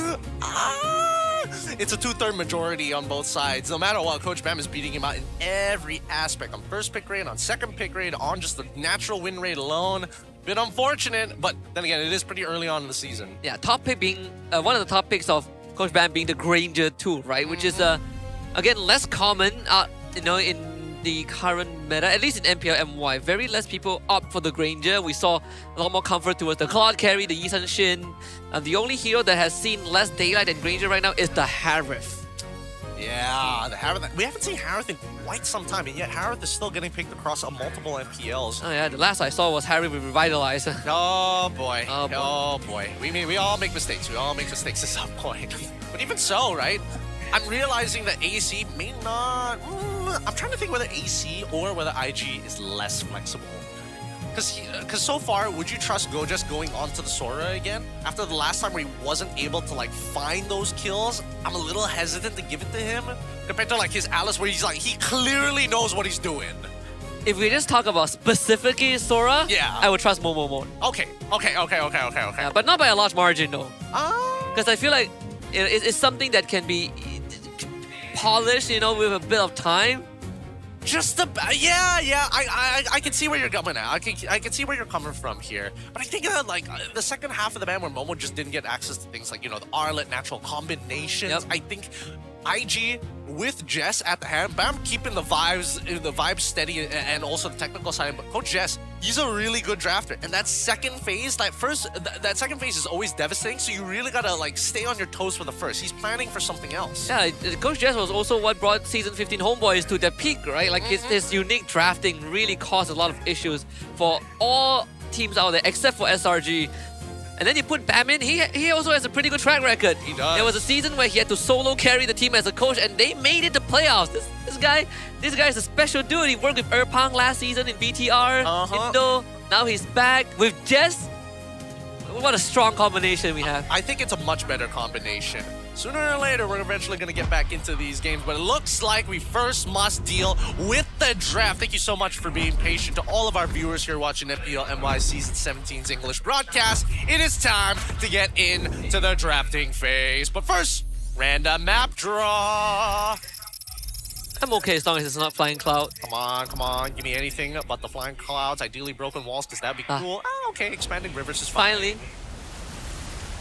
All right, let's see. Because technically, I would say the advantage would lean just a little bit more to AC. They're much better at playing with these bigger better at playing with leads when they find it. And when I talk about lead, I'm not talking about like an 800. I'm talking about like a 2.2k type lead. Yeah, and that's why Aimar really accelerates the game. Yeah. But they do historically, you know, fumble red 4 and red 3 to 5. So let's see if they, you know, kind of fix that, right? We say that Marcel is very highly, need to be highly considered. They ban out the Marcel. This should free up Widdy a bit more and make the life of even Izanami easier. And if Aimar wants to play aggressive assassins, now you have that out of the way. The Drusin's left up, Drusin, Eve, Sora. But the fact that IG is willing to first pick Kimmy in the first 3 picks is a cause for AC to kind of think further and where IG is going to head towards. I think it's totally fine right now. They have to answer the big... Oh, no. That's Jushin or Sora right here. Yeah. There are no If they take Sora, there is a... Oh man, even if they take Sora, do you want to take Valentina, right? I feel like the Drusin has to still get picked up. Jushin for sure. If Sora gets picked on the opposite side, they're going to get access to the counter matchup in Phoveus regardless. So that's already like 2 ults that you can't really utilize. Then you just have to double up on that theory. Would you put Khalid? No, especially if Valentina shows up on the other side. I guess we gotta wait for the big ones. So they take the Drusin out. This could still be a Phoveus Eve. It's a pretty classic opening. They could take the Sora. Oh well, if they take the Sora, there is the Phoveus on the other end. Right, like the Crimson Lightning. What is this? Leomord? Leomord straight. Okay, I'm okay with Leomord, but they have to take one of the 2 big picks here. Yep. If they completely avoid it, they will fall behind pretty quickly, assuming they get one of them at the very end. Ideally, someone that can facilitate the Leomord tour, right? Like if he summons Barbell, you want him to be trampling over everyone. If it's not bad of a choice, right? You leave the Phoveus and Sora up for IG to decide. Yeah, keep them in a box. No matter what, AC will get that final pick in this first phase. So IG, they have to show something here. Right now, they technically can't show the Sora if they want to. It's just that you have to deal with the Valentina in the laning phase itself. Not the worst in the world, but neither is it the best. Yeah. And also the Phoveus for Momo too. Yeah, so again, no matter what EXP, if you pick Sora, you're going to get counterpick. You're just going to have to play for team fights. If they take Phoveus, Momo can just look at it and go, maybe I'll take Uranus again, right? So there's some open picks there for AC. This is a much better opening. It's a safer opening at the very least. IG. They also have to decide on Hazel's hero too. Do they want it here? You're right. What do we want? Sand rises when I give you word. Chose me to vanquish the shadow. Khalid Suyo. Okay, I'm actually okay with this because Suyo, level 15 to level 15 against the Leomord, you should have enough cooldowns to match up against the Leomord in a 1v1. You just basically running the entire time. You're not trying to damage him, you're just trying to run until Barbiel is gone, and then you basically just beat him. Even in objective secure, you have a pretty good odds of doing so. Very good odds. Wow. Hilda gets locked in instead of the Uranus, so they chose Hilda instead. Wow. I want to match the Khalid. I feel like it's flexible. I still feel like Hilda is a little more flexible than what meets the eye. Like, it could be Momo Hilda, you mean? I think it could be Momo Hilda, potentially. I'm not 100% sure, because the only synergy he has is with the Leomord. Yves, unfortunately, can trade against Bozushin and Khalid, but they need to be able to kind of match up the waves with lane clear. So, unfortunately, Hilda doesn't fit that role just yet. With Concussive Blast, sure, but in the later stages of the game, I would much rather just having a Gato to do all the work. Since if this Hilda is potentially an XP Hilda, there is room for heroes like the Kalea, right, for Widdy. And because they're on red side, it's easier for them to kind of decide, hey, wait a minute, the Guinevere is not picked up still. Yep. And there's also that, not for IG, but I mean for AC, if this Hilda is XP, I feel like it's a pretty small possibility. It really is. And I think that like right now, especially since like Guinevere, it's just about securing neutral objectives. And I don't think AC wants to be playing just the secure neutral objectives anymore, right?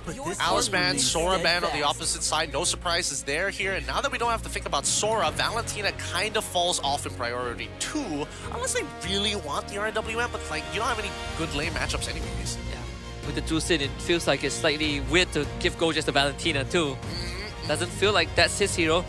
No, the Gatot always feels like a good option. Now that the Alice is gone, it feels like the Gatot could be something that ID pivots back to if they want to go a bit more aggressive, there's always the Yuzong to really help this Khalid and that Zusin.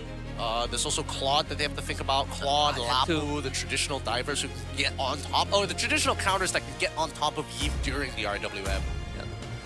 Oh, he's thinking about it. Ooh, what are we banning? Got caught. Good call. Respect given. Very nice, good call. Even Gorgeous is like, they're wasting bans on random heroes. Question is, what else do you have in the bank? They banned the Gatard. Coach, give me Khalid. Coach, please. I build Hamster Seas, I build BOD, watch me one-shot the... I want to say like he one-shots E, but then... Wouldn't the shield be able to like keep him alive? It's like, there's no 100%. Like pre-level 10, right? Yeah. Pre-level 10, while the base life is still low. What else is there to actually ban here? Vendetta, another support. It looks like they're hovering Uranus. over Kalea. Is it banned out yet? No? He's thinking about it. Did you ban a Uranus here? You can. And then that leaves the XP lane with like, more fighter type hero. Alright, okay. Let's see what fighter types, because this should be Denial. Pick up Claude for yourself and deny. Oh, they go Harith. So much confidence in Wow. Harith. Wow, Aaron. Okay. I honestly thought they would go Claude here. I really thought so too. I really thought so as well. It would have been a pretty decent denial. And at the same time, they don't really have anybody to force Claude to take Purify as well. I think between Arlet and Yuzong, I would take Yuzong more. Because it does do okay into the Arlet if you just catch him once. Let's see it first. Let's see what it's going to be here. Yeah. Because if we see Claude on the opposite side, then you have to think about EXP laners who can also break a BMI if necessary, or you're looking to just a hard jump the back line. So they do take the Phobius. Okay, there's Fo. It's time to shoot up the room.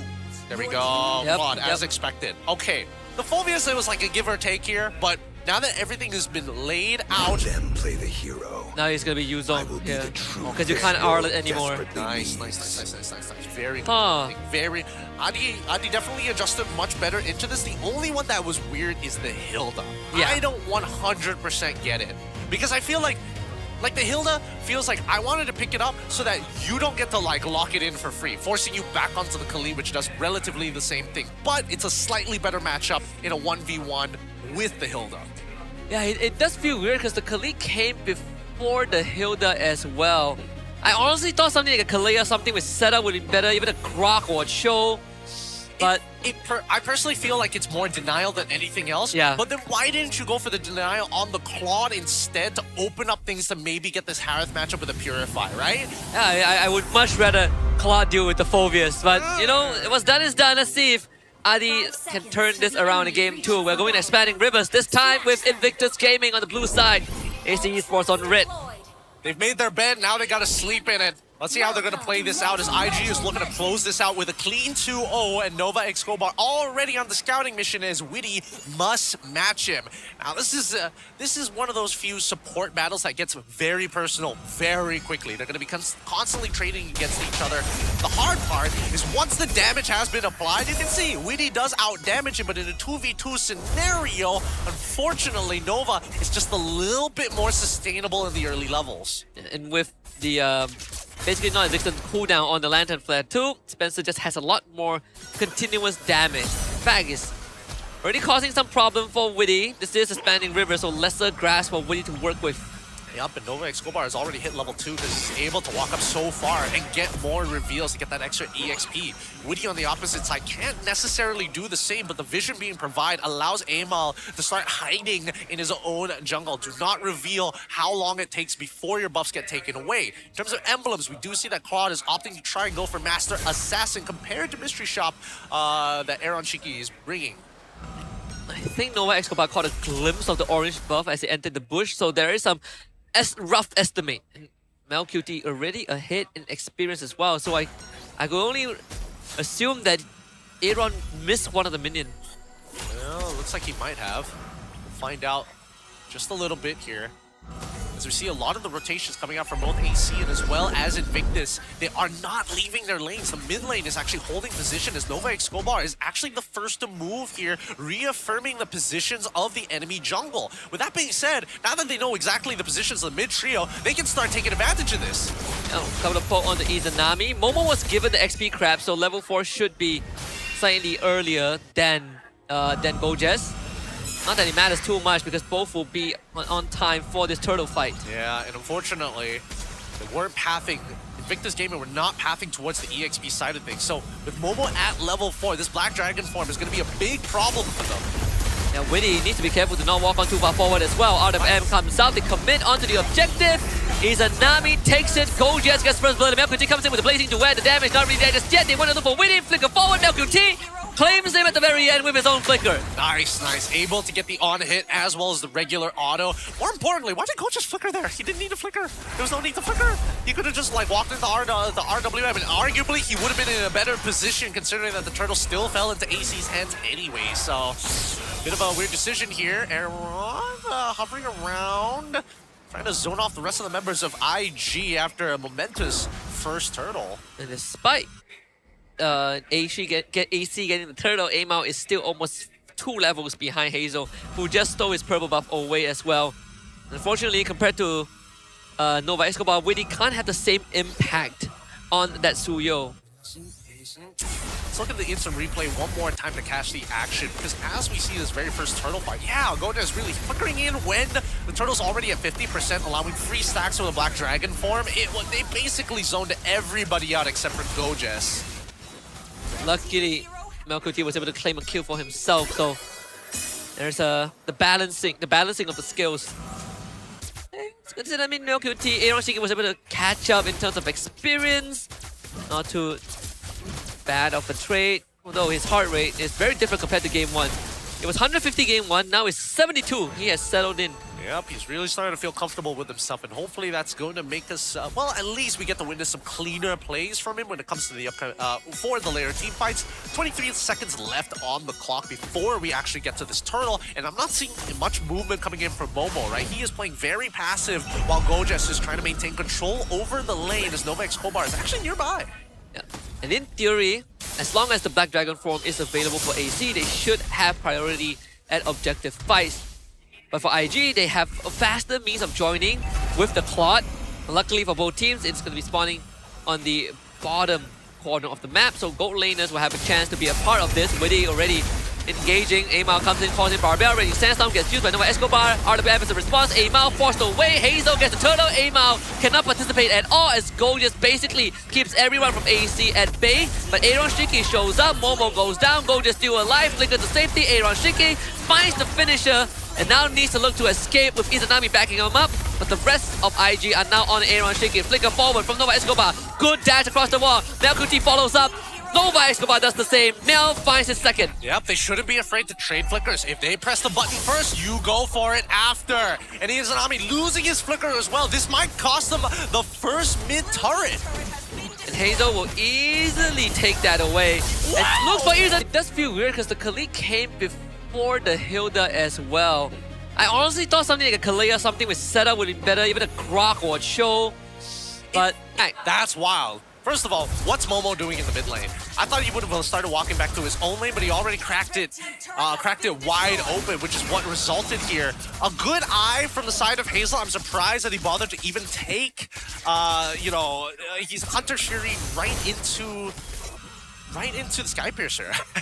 Not very atypical of Suyo's, but one that makes it very, I wouldn't even say controversial. He just wants to snowball, man.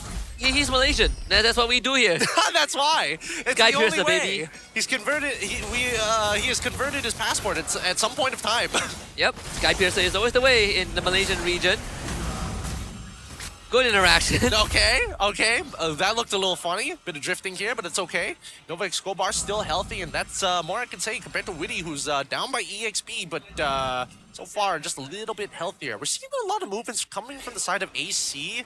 Is very much together, right? They're only controlling like one quadrant of the map, and they don't have like a default spread compared to Invictus Gaming. In the previous game, it was Aaron Shiki that basically got free reign of the map and the resources. I think same as Amal, but in this game it's completely different. It's now swapped over to Hazel and MelQT, third turtle on the board. Witty able to basically just brute force his way to the objective. But has to be very careful. This list from Spencer are going to start hurling Momo.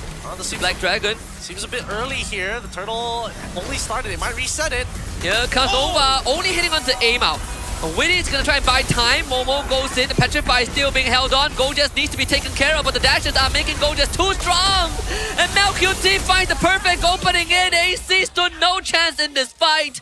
Izanami will be able to escape, but Aaron Shiki will not. IG finds another fort. Oh, do they just not have enough damage, or is there too much to get through? And unfortunately, it's just the fact that Gojes, he's building full tank. He has to waste so much time, on top of the fact that he has micro stuns to make life difficult. He already started off with the Chastised Pauldron. His job is to buy time, and he's doing a phenomenal job at just doing that.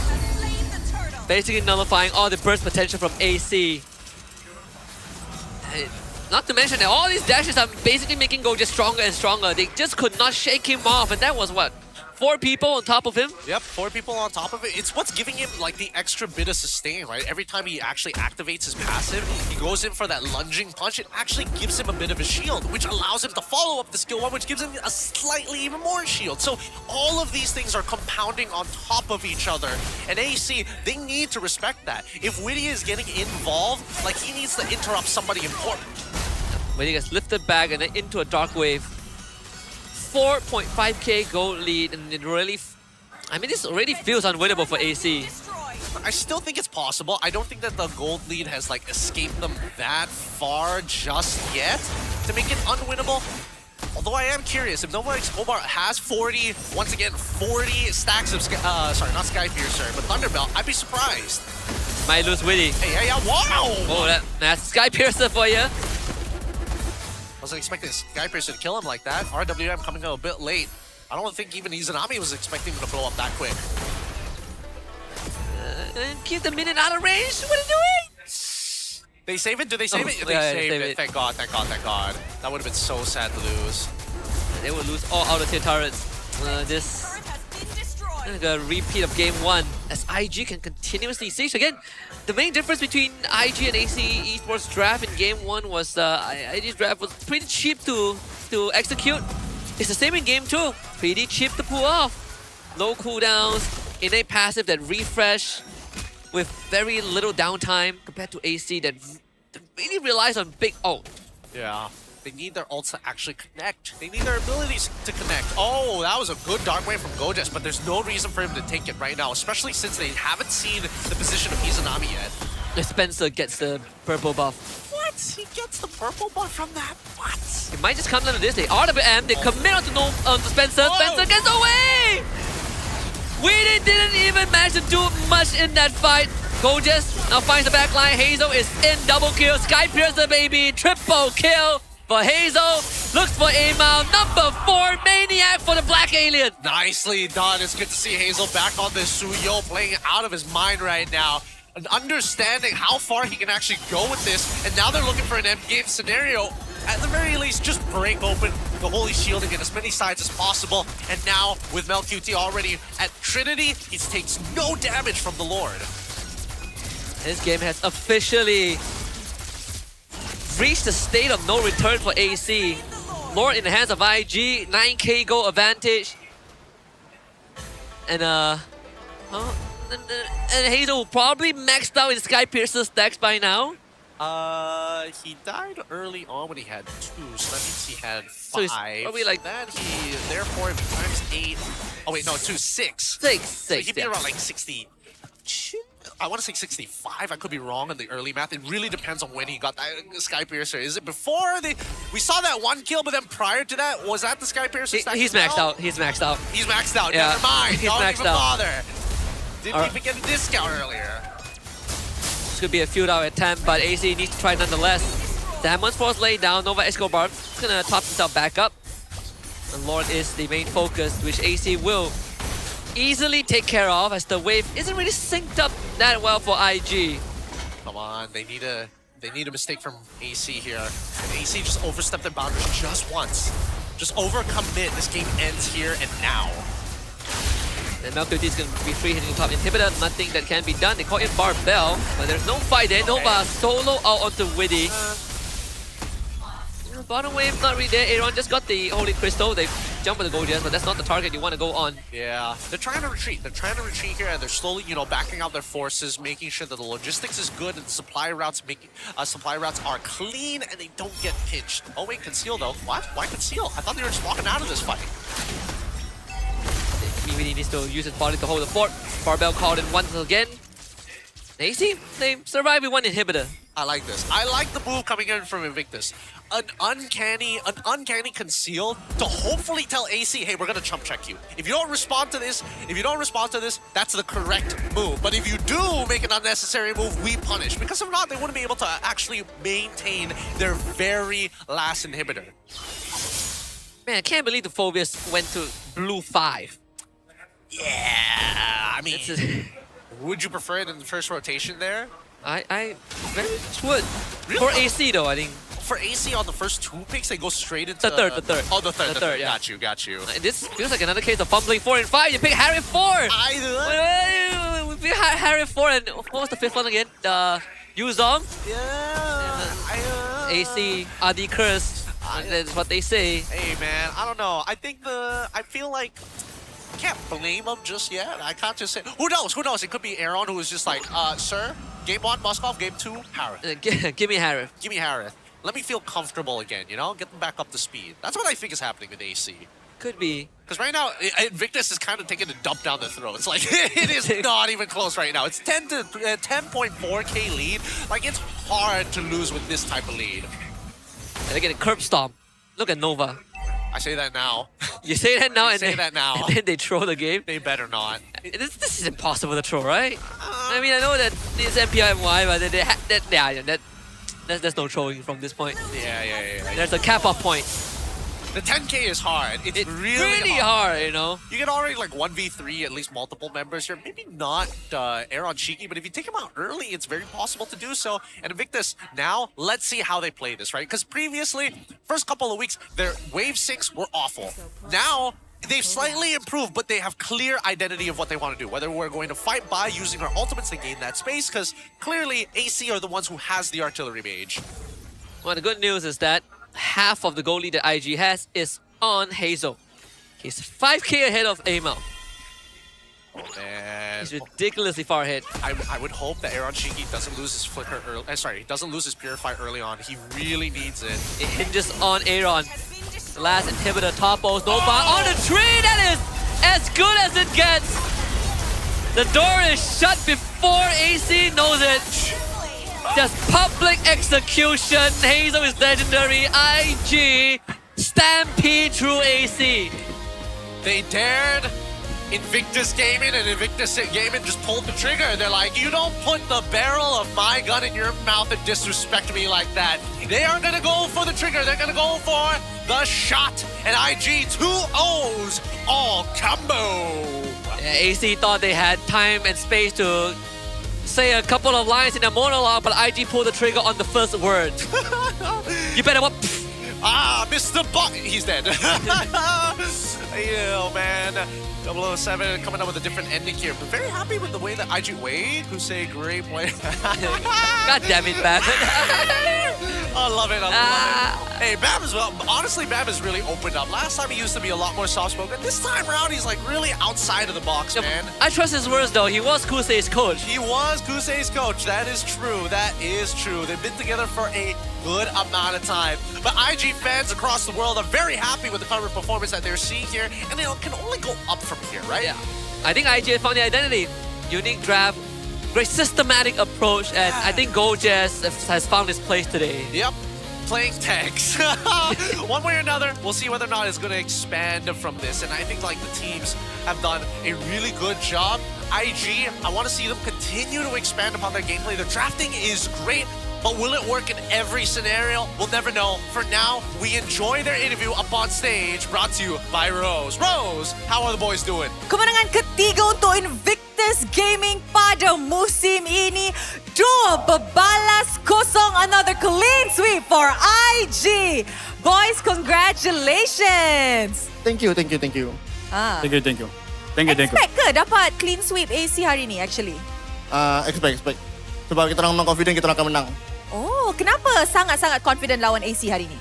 Kalau dari saya sendiri mungkin sebab saya tahu yang AC dia bukan kurang dekat goal line. So bila tukar goal line tu tak ada effect pun.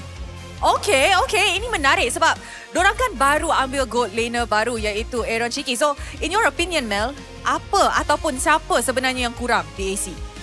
Kalau bukan gold laner yang problem, mana yang kurang? Sebab dari sebelum season start lagi kita dah tahu yang AC dia punya data player memang on top lah. And ramai orang expect dorang top team. So, kurang dorang dekat chemistry lah, bukan player. Really just the chemistry and the bonding kan? Ini pun Rose tengah bincang actually backstage tadi. But Mel, I just nak cakap, performance Mel hari ni sangat-sangat cemerlang. And kalau kita berbandingan dengan perlawanan-perlawanan sebelum ni, it's actually quite big of a difference. So, apa sebenarnya membuat Mel perform kau-kau hari ni? Sebab Coach Bam dah pressure kat rumah. Dia kata kalau kalah, kita try out role lain. Oh, serius?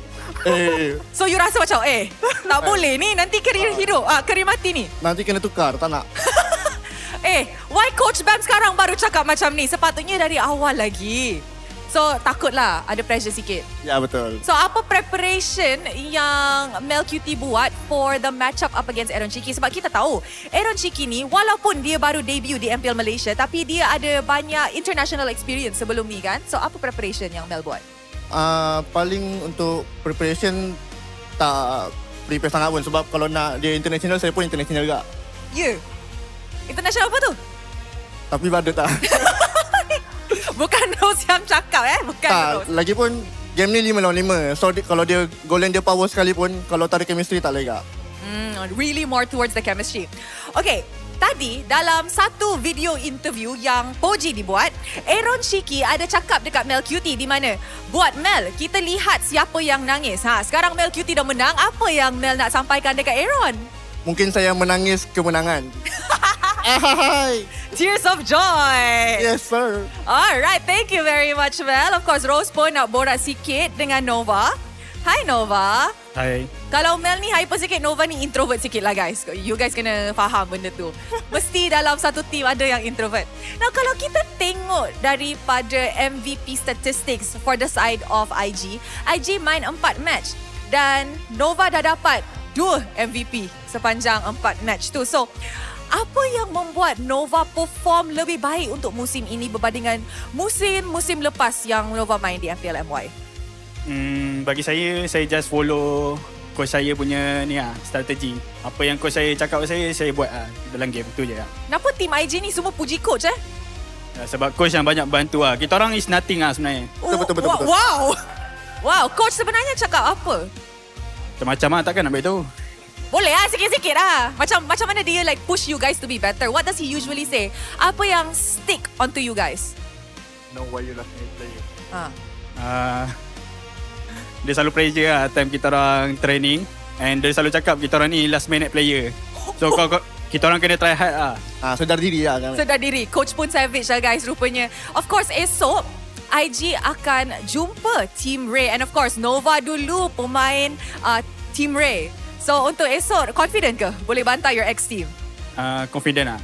Is there anything yang nak cakap dekat Team Ray? Tak sabar nak bantai Martizi Oi, kenapa personal dengan Martizi ni? Saya kan dulu dengan dia waktu MV season 14. Yes, so siap-siap Martizi. Siap-siap, okay, I habiskan untuk dia. Sekarang ni guys, kita dah tengok perlawanan clean sweep 2 berbalas kosong, tapi hanya seorang yang boleh menjadi MVP of the game. So, korang rasa siapakah MVP dia? Mari kita sama-sama tengok MVP in 3, 2, 1. MVP jatuh kepada... Siapa? Hazel! Once again, Hazel does it. Kenapa hari ni? Tim hari ni scuba ke? Semua orang scuba. Tadi Team Ray scuba, Hazel scuba. Trend. You guys walk in pun scuba. Scuba sikit. Alright, congratulations Hazel. Style gila kasut Hazel hari ni. Kenapa hari ni kasut lain macam? nak naik gunung sebab kita kan sekarang dekat top 3. Kita nak naik jadi top 1. Wow! Macam-macam IG ni. Hazel, Rose ada satu soalan. Okay. So, Rose suka baca komen-komen netizen online, suka baca post-post online. And ramai netizen cakap, Invictus Gaming ni sebenarnya Hazel Esports. Adakah you setuju dengan statement ni atau tidak? Tak ada sebab kan kita main 5. Kalau saya je yang gendong, lepas tu 3 tower hancur, kiri kanan hancur semua, tak boleh.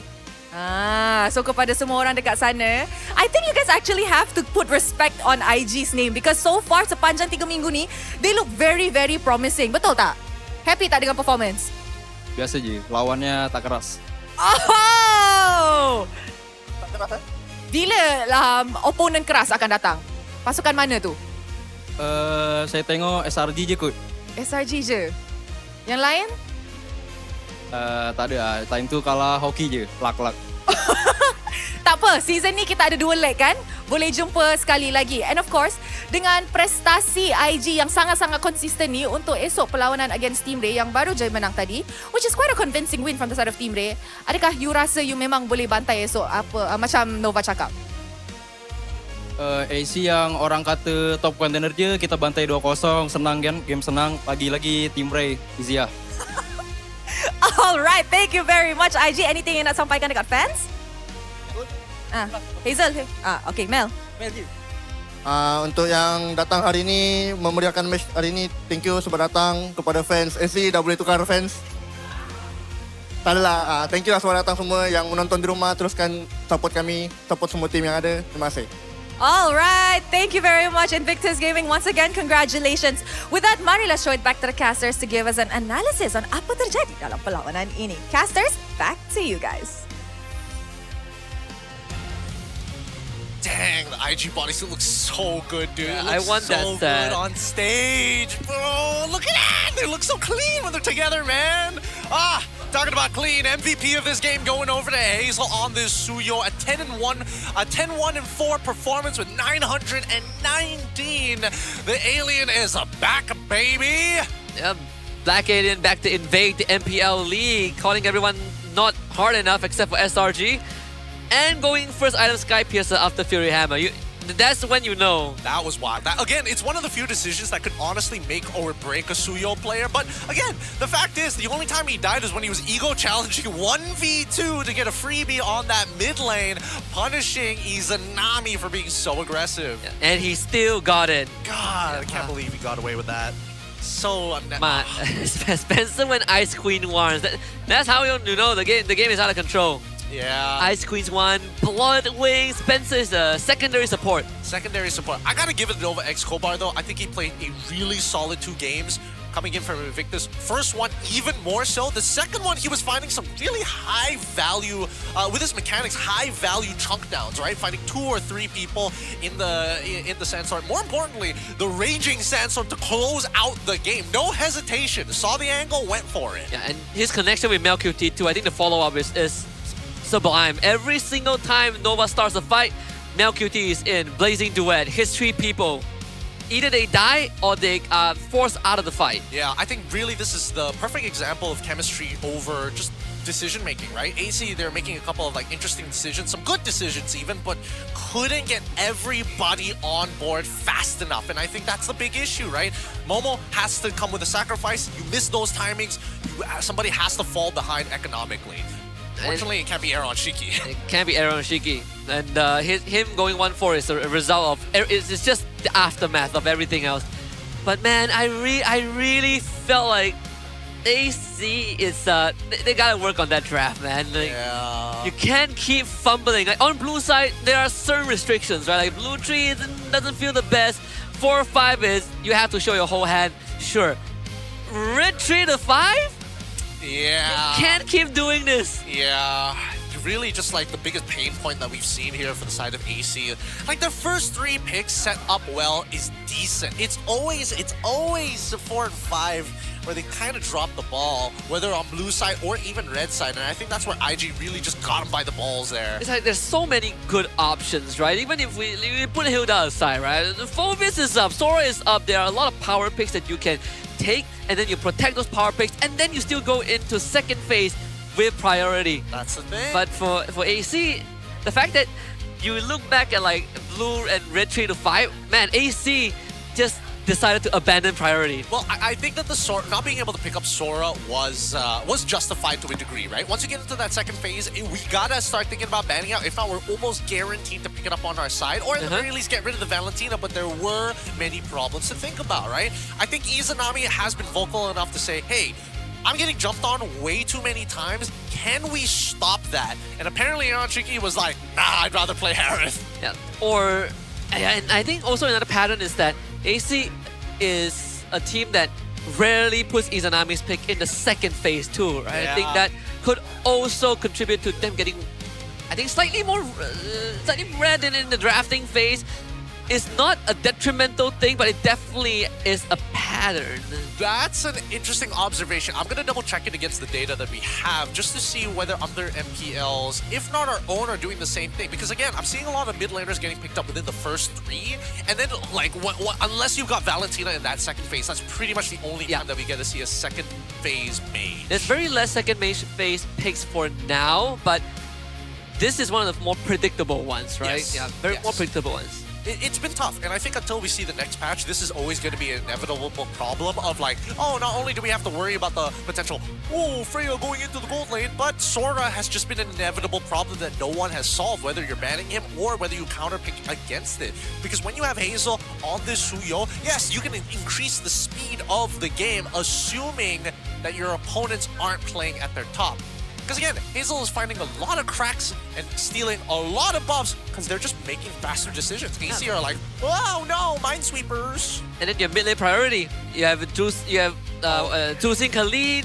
Don't even get me started. You have Phobius, you know. You have Claude. I mean, sounds really good. I don't know. I think really it's just the Hilda that needed to change out for like an EXP support flex. Maybe Gwen, arguably, but then like... Gwen was ignored. They would have went Gatot and I would have been slightly happy. Dude. Is it optimal? No. But it's better. It is better, or at the very least, just get something to force MelQT to take Purify. That's like literally the only way Aaron Cheeky wins the lane. Yeah. If freaking Claude doesn't have, so mad about this, but it's fine. It's fine. It's something these teams will have to learn. Yeah, I'm okay with first phase Leomord, but just based off of the track record, I think the Suyo would have slightly better for how AC approaches some of these games. Honestly, I don't think it would have mattered. As I remember, like in recent memories, Ama would have a Leomord game. He would have, like a decent game on Leomord, but they just don't win the game. Yep. Like he could go like 8-1 on Leomord and lose the game for whatever reason. That's the thing. Leomord is like, he's uniquely positioned in the current meta. By no means is he weak, but neither is he like the 1v5 machine that we need him to be right now, especially in professional play. He always needs just a little bit of help to kind of send him over the edge and get that big multiplier, but against things like Eve, against things like, just the raw damage that we are seeing from Harith alone that makes it difficult to get into these fights. If Leomord was on the other side, I would argue that Hazel would have an even better time. That's true. He could have went Sky Piercer already. That would be again on Leomord. Why not? That's every 4 hits, someone dies. Trigger the passive. Oh, a lot of highlight plays. But you got to give it Nova Escobar. He played a solid 2 games. Both times, never underperformed. Yeah, that's the Nova that when got picked up by SRG that was saved them against Todak in the Season 12 play-ins. That is the guy that really set teams up for success. I guess IG found a piece in themselves today and they're looking in very good shape. I like it a lot. The question is, have they hit their ceiling, right? Is this the maximum cap that we can expect from Invictus Gaming? It's clear they've got some ideas going. Their draft with their coaching staff is phenomenal. It is great. But is it going to be enough to reach an international level, which is what I'm concerned about, right? At the end of the day, all this league stuff is kind of like, oh yeah, sure, great. Everybody wants to go to MSC. And especially since EWC is going to be big this year, I don't know if this team is at that level yet or whether they can reach that level. I think right now is a good benchmark to start with, right? We've been seeing glimpses of what Homeboys did with Jess and Erpang back then, unique approaches, and then it was the overabundance of flavor that really threw them off the rails when things get tough. And I think BAM can find that good balance, you know, in the drafting phase. I agree, possibly, but I also think that he's also keeping the energy, especially the mental of these players. The fact is, when we see IG come up on that stage, I thought compared to week number 1 when they were looking down, they're looking much better now. AC, week number 1, smiling. Week number 3, not so much. We don't know what's going to happen in the upcoming weeks, but you might be able to find out if you get these tickets now. Yep, we have plenty of matches up for AC. Of course, the next one that they're going to be playing is SRG on 24th of April. That has been unfortunately sold out. But remember, this is a double round robin regular season, so there's always the second half of the regular season. These are on your screen, 15 ringgit per ticket, and remember, you get to meet and greet if they are the home team that day. Yep, especially if they are the home team. So do research on the schedule. Make sure that if you are coming in and you want to maximize your time, you absolutely can. Or you can even buy multiple tickets for multiple matches on that same day to make it a whole day expedition. You know, that makes the most sense. If you're a big IG fan, well, they're not done just yet. They can still continue their winning ways tomorrow because they are facing up against Team Ray, which gonna be surprisingly excited because we just saw Team Ray got a clean game over BTRM earlier on. They are also facing SRG after that, but that one is sold out. So look forward to the second leg. I'm just honestly really excited for Nova X Kobar to smash Martese. Just smash Martese? Yeah, like really. I mean, considering his trades here today, I hope he brings it over tomorrow. Whew. He better bring the A game. These two players played in MV together. One of my, previous favorite team before we got partnered. Hey, show some respect to Ivan, okay? Playing. That's true. You can't forget about Just Guard. Get the Black Alien. Hey, don't forget about Gebe, all right? Hey, you gotta bring out the classics. Peace to you, Gebe. Peace to you. You can't say Gebe without Magma. That's true. Gotta bring them both. They come in as a pair. But regardless of everything that has happened so far, tickets are only going to be $15, and you could be part of the excitement here live in Quill City Mall. So if you happen to be in KL at that time, or you want to come down and come check things out, whether it's the meet and greet, the stores, or now that I think about the stores, we might have an opportunity to get the IG tracks. We'll see whether we have access to it, but hey, hopefully you guys are sticking and watching the show, because our upcoming game, home team this time, is going to be RRQ Tora, trying to recover from yesterday's defeat, facing off against a powerful foe, SRG, on the away team. With that being said, we're going to close this round of games. The next one is going to be exciting. We're going to go on a short break, and when we come back, more action. Mati Uranus ya. Mati. Gua juga mati. Balik. Itu ya, Nolan guys. Nolan mati. Gua YF ya. Nice one. Gua flickerin. Tapi jaga di sini. Mampus. Apain, Cok? Uranus ya. Oke. Gua. Lord aja guys. Jauhin Nolan. Ulti Nolan ya. Join Nolan lagi. Udah jauh ya. Lihat nih, guys. Momo guys. Stun lagi. Komi. Widi, nggak ada flicker. Tower lagi. Aku guys. Ready. Oke. Gua stun mati. Ido. Tabrak Lord ya. Boleh, job. Lihat gua ya, JP guys. JP Gold, kami ditutup. Aman. Oke, depan lagi. Target, langsung aja pakai semuanya. Ido. Tido. Baik, Dok, mainnya. Nice, bre. Tarik. Gak ada ulti YP. Baik, bawa aja, boy. Kelas, Jim. Besto, Jim. Mid. Mana mau lari, wey? Mau lari. Kau bawa. Naga. Kasih bam. Ratain. Kasih bam. Kau nak lari mana, wey? Lari.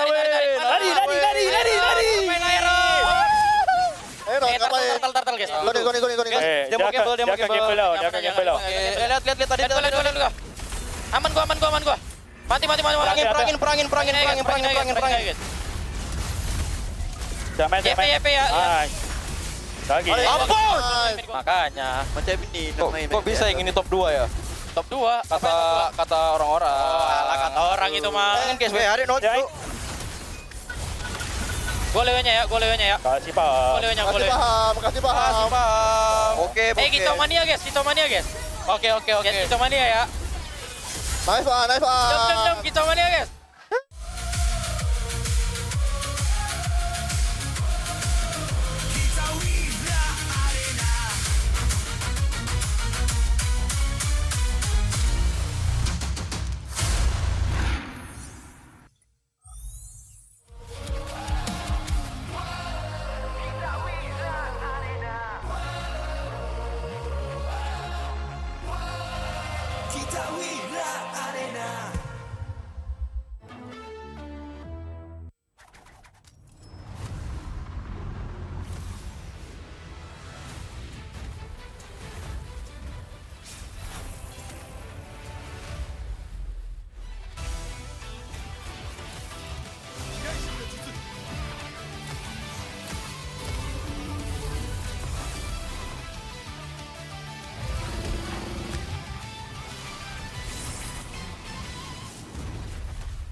We believe breaking the limits is our key to success. We specializes in sales and merchandising within the gaming and streetwear industries, where we blend the high-energy world of gaming with the cutting-edge style of streetwear. At Toe Dark Culture, we serve corporate service packages, rental or own package, event sponsorship and collaboration, and employee wellness program. We've helped others break the limits. Are you next?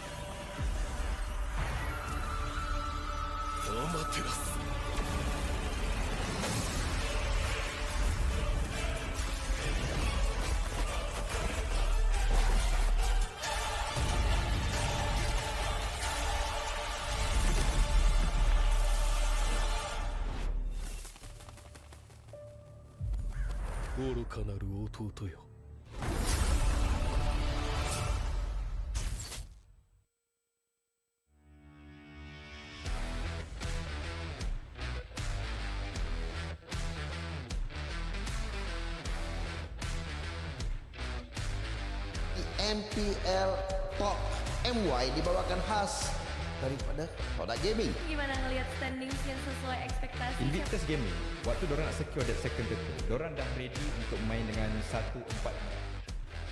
Cultured by Toda. みんな、渦巻きナルトが帰ってきたぞ。飛来神の術。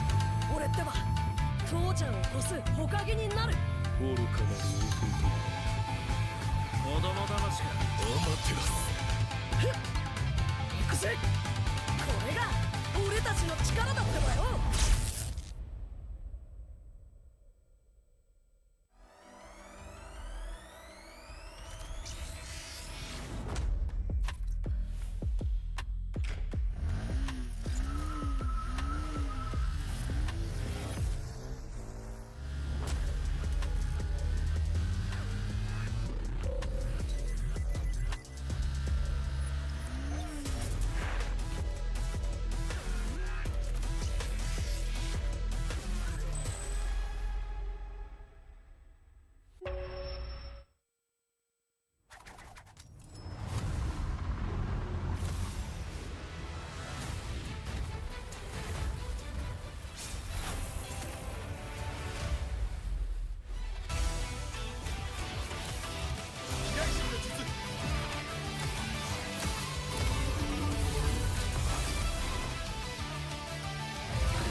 Tonight is movie night.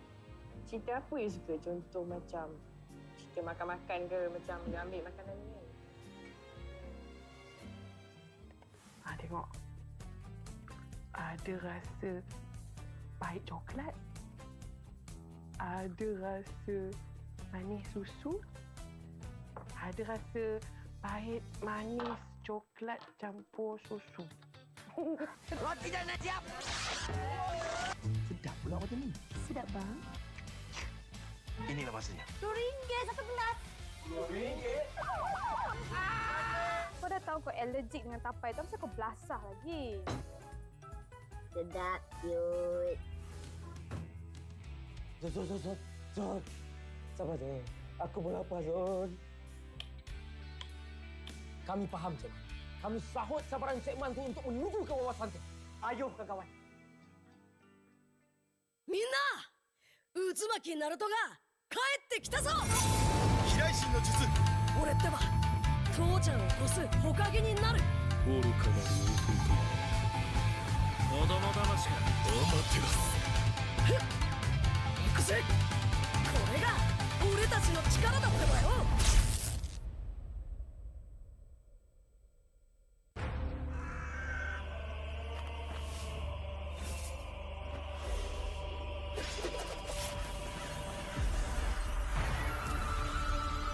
アマテラス。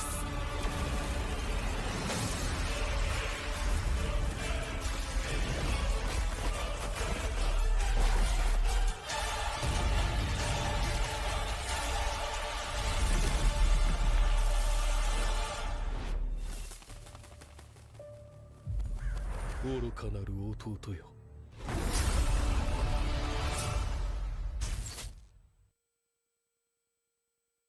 Welcome to the Hook Battlefield. Welcome to the Hook Battlefield. Shake it to left, shake it to right. Got you now, got you now. I can control, I'm flying high. Shake it to right, shake it to left. Try to who, how's my skill? Bigger, bigger, bigger, bigger. Bigger, bigger, bigger, bigger. Bigger, bigger, bigger, bigger. Bigger, bigger. Bigger, bigger, bigger, bigger, bigger, bigger. Bigger, bigger, bigger, bigger, bigger.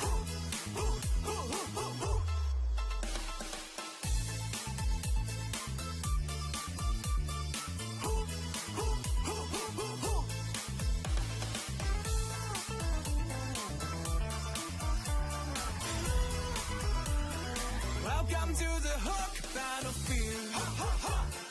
Welcome to the Hook Battlefield.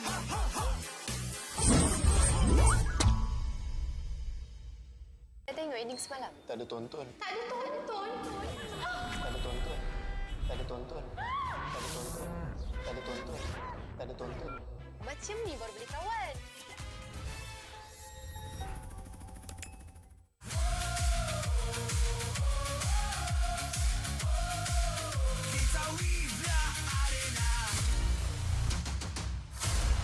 Sekeping je.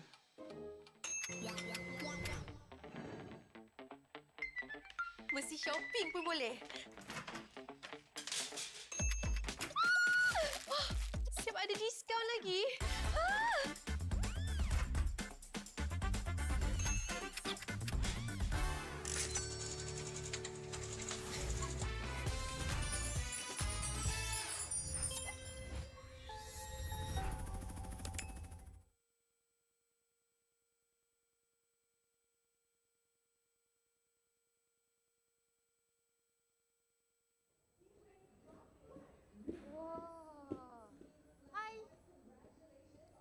Selamat berkenalan. Weh, sabar bang. Bang, sabar bang. Tahu excited jumpa saya bang. Salam semula. Salam. Sini. Cuba sabar. Tahu nervous. Tak apa saya bangun untuk awak. Good boy. Excited sangat ni. Tiba lepas menang ke? Aduh, tak boleh cakap pula. Boleh lepas menang ah. Ke bawa kalah? Kalau kalah nah, boleh pakai tak kat tangan tu. Sebab nampak macam perlukan juga ni sebab kalah. Ui! Gatal kau! Gatal! Boleh buat apa lagi ni? Cakap. Nak menari? Oh, nak menari lah. Okey. Tengok sikit menari, boleh buat menari macam mana?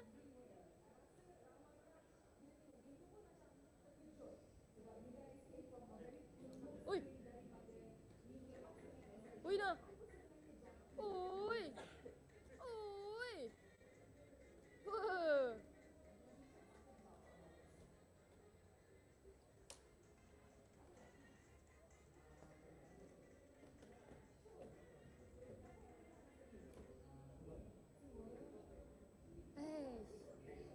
Korang kalau nak tengok benda-benda best macam ni, jangan lupa untuk datang ke MPL MY di Quill City Mall. Bye!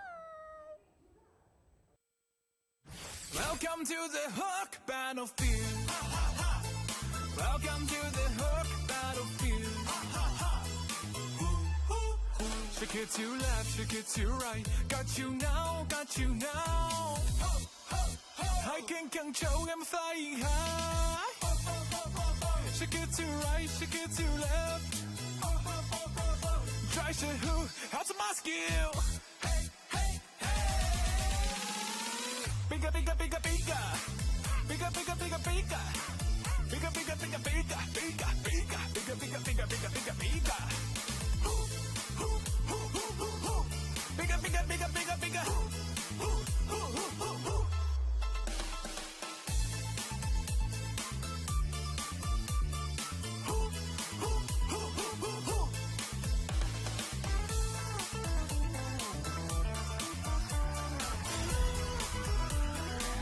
Welcome to the Hook battlefield. Welcome to the Hook battlefield.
We believe breaking the limits is our key to success.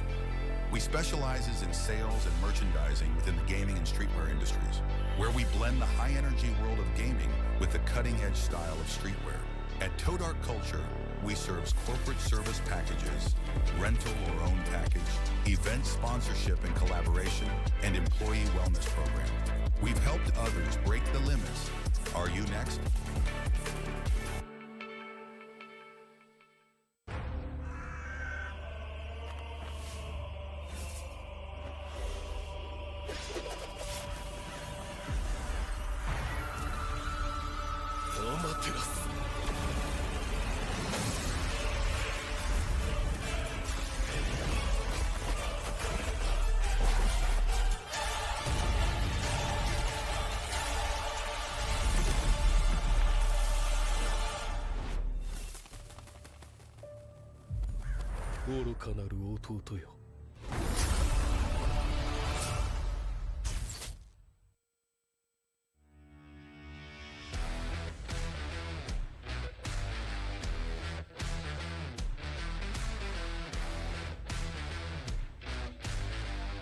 MPL Talk MY dibawakan khas daripada Pautan Gaming. Gimana ngelihat standings yang sesuai ekspektasi? Invictus Gaming, waktu diorang nak secure that second title, diorang dah ready untuk main dengan 1-4.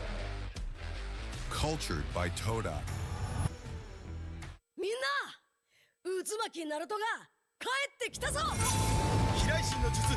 俺ってば父ちゃんを越す火影になる。愚かなる弟。子供騙しかお待てろ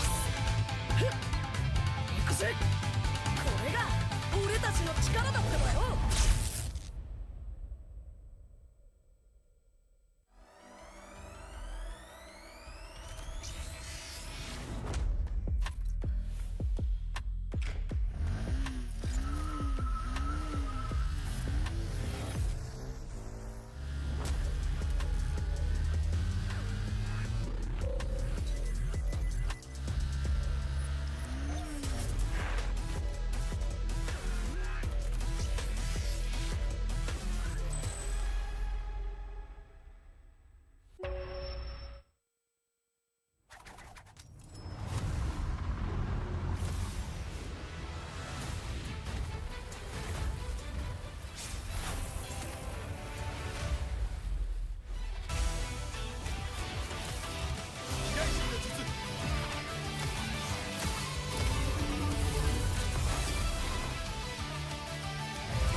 Tonight is movie night. Cerita apa you suka? Contoh macam cerita makan-makan ke, macam dia ambil makanan ni kan? Tengok. Ada rasa pahit coklat. Ada rasa manis susu. Ada rasa pahit manis coklat campur susu. Roti dah nak siap. Sedap pula macam ni. Sedap bang. Inilah masanya. RM10 satu gelas. RM10? Kau dah tahu kau allergic dengan tapai tu, kenapa kau belasah lagi? Sedap, cute. Zon. Sabar, Zon.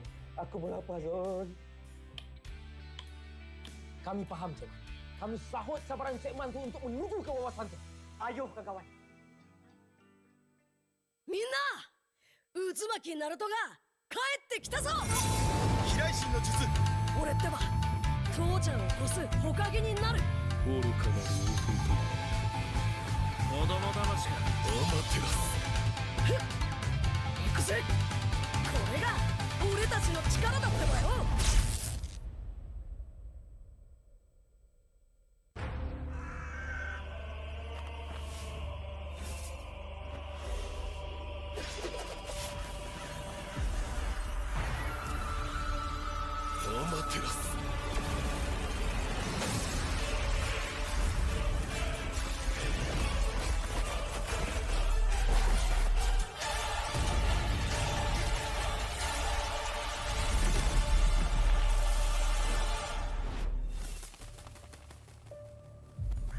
愚かなる弟よ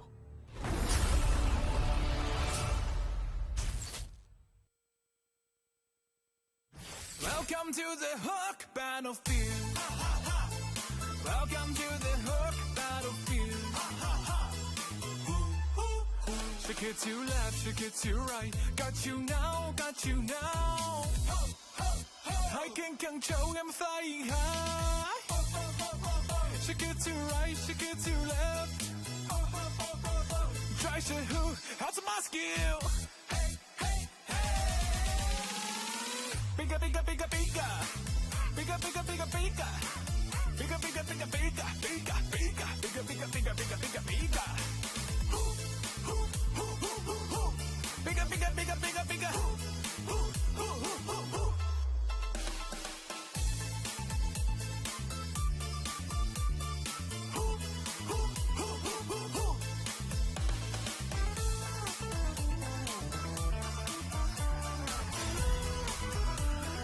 Welcome to the Hook Battlefield.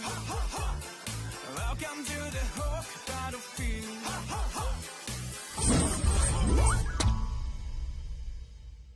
Dah tengok ending semalam? Tak ada tonton. Tak ada tonton. Tak ada tonton. Tak ada tonton. Tak ada tonton. Tak ada tonton. Tak ada tonton. Macam ni baru boleh kawan.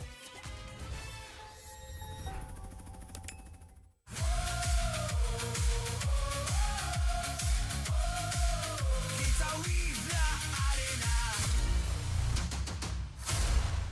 keping je.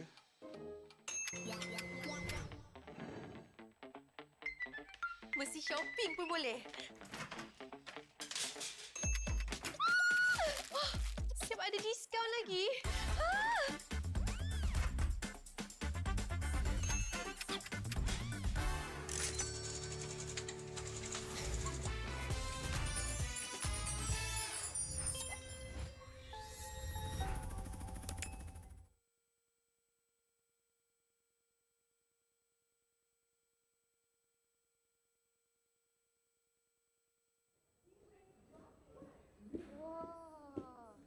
Hai. Selamat berkenalan. Weh, sabar bang. Sabar bang. Bang, sabar bang. Tahu excited jumpa saya bang. Salam semula. Salam. Sini. Cuba sabar. Tahu nervous. Tak apa saya bangun untuk awak. Good boy. Excited sangat ni. Tiba lepas menang ke? Aduh, tak boleh cakap pula. Boleh lepas menang ah. Ke bawa kalah. Kalau kalah nah, boleh pakai tak kat tangan tu. Sebab nampak macam perlukan juga ni sebab kalah. Ui. Gatal kau.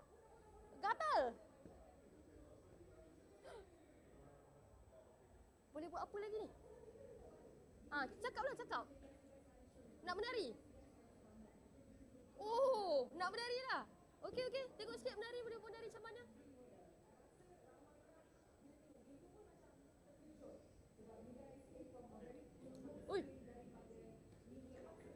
Oi dah. Oi.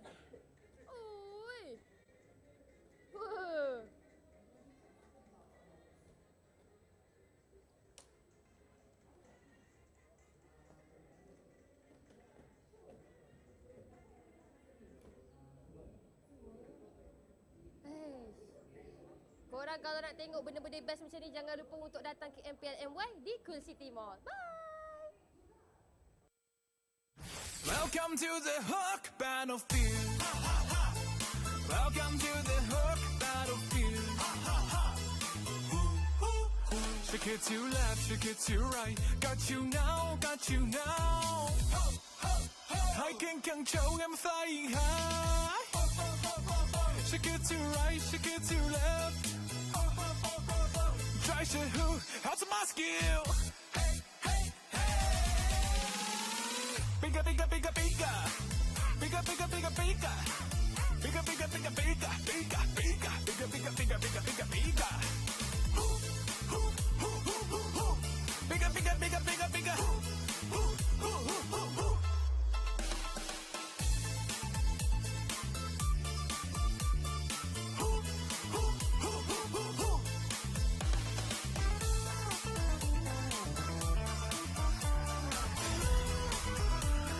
Welcome to the Hook Battlefield.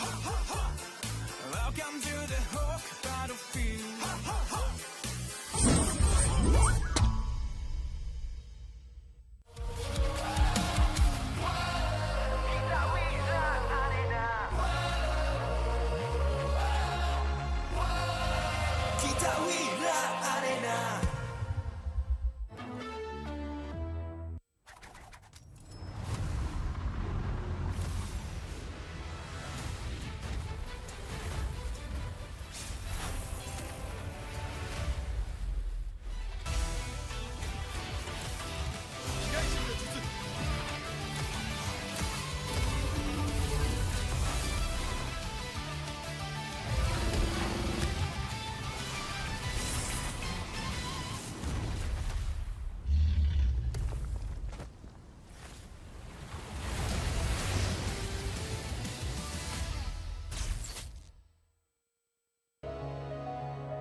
We believe breaking the limits is our key to success.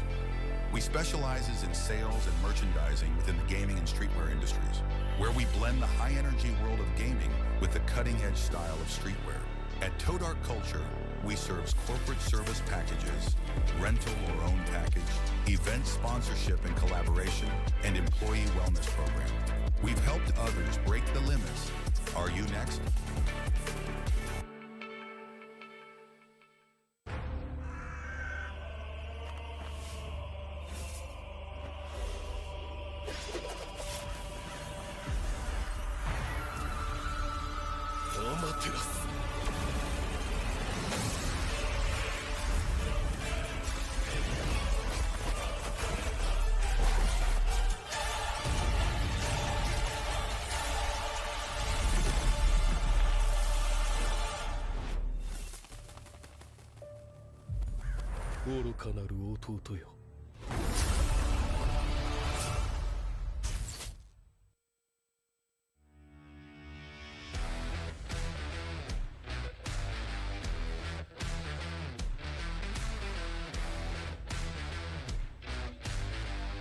MPL Talk MY dibawakan khas daripada Pautan Gaming. Gimana ngelihat standings yang sesuai ekspektasi? Invictus Gaming, waktu diorang nak secure that second title, diorang dah ready untuk main dengan 1-4.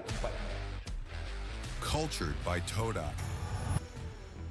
みんな、渦巻きナルトが帰ってきたぞ。飛来神の術。俺ってば父ちゃんを越す火影になる。愚かなる弟。子供騙しか。アマテラス。行くぜ。これが俺たちの力だってばよ。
Tonight is movie night.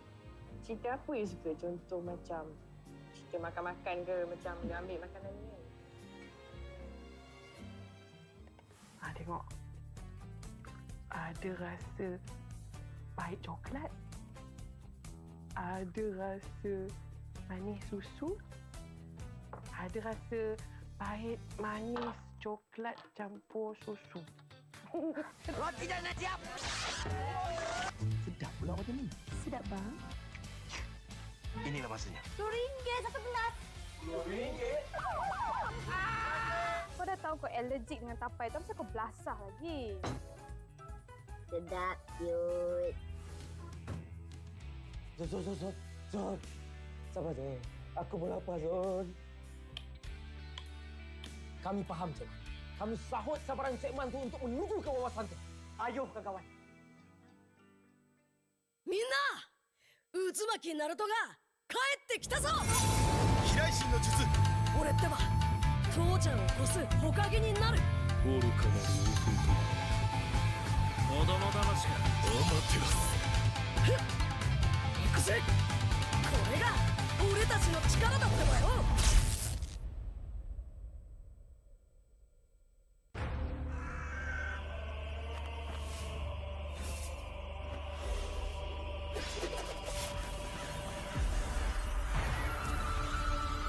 アマテラス。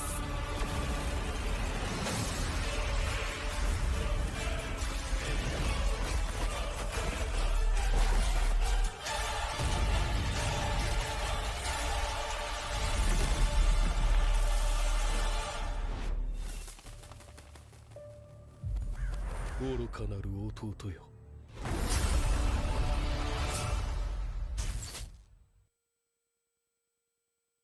Welcome to the Hook Battlefield.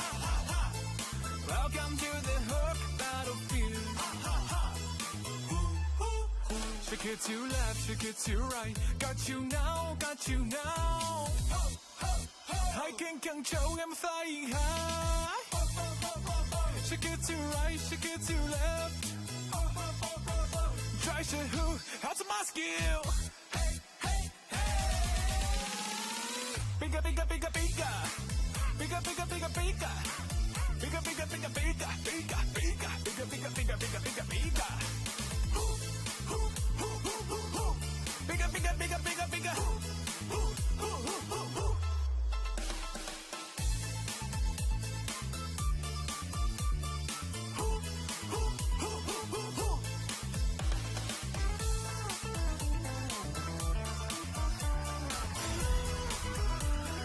Welcome to the Hook Battlefield. Welcome to the Hook Battlefield.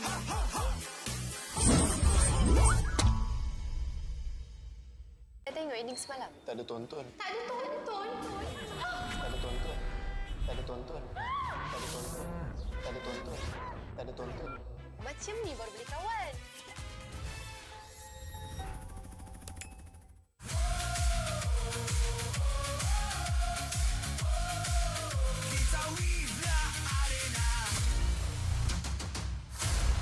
Sekeping je.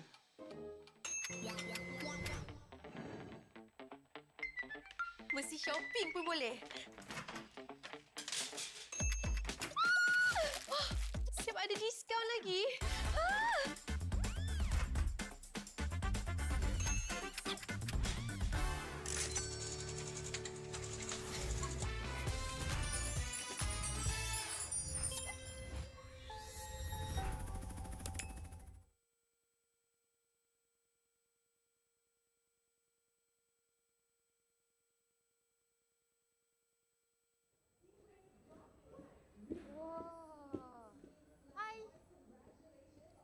Selamat berkenalan. Sabar bang. Sabar bang. Bang, sabar bang. Tahu excited jumpa saya bang. Salam semula. Salam. Sini. Cuba sabar. Tahu nervous. Tak apa. Saya bangun untuk awak. Good boy. Excited sangat ni. Tiba dah lepas menang ke? Aduh, tak boleh cakap pula. Boleh lepas menang lah. Kau bawa kalah. Kalau kalah nah, boleh pakai tak kat tangan tu. Sebab nampak macam perlukan juga ni sebab kalah. Ui! Gatal kau! Gatal! Boleh buat apa lagi ni? Cakap. Nak menari? Oh, nak menari lah. Okey. Tengok sikit menari, boleh menari macam mana?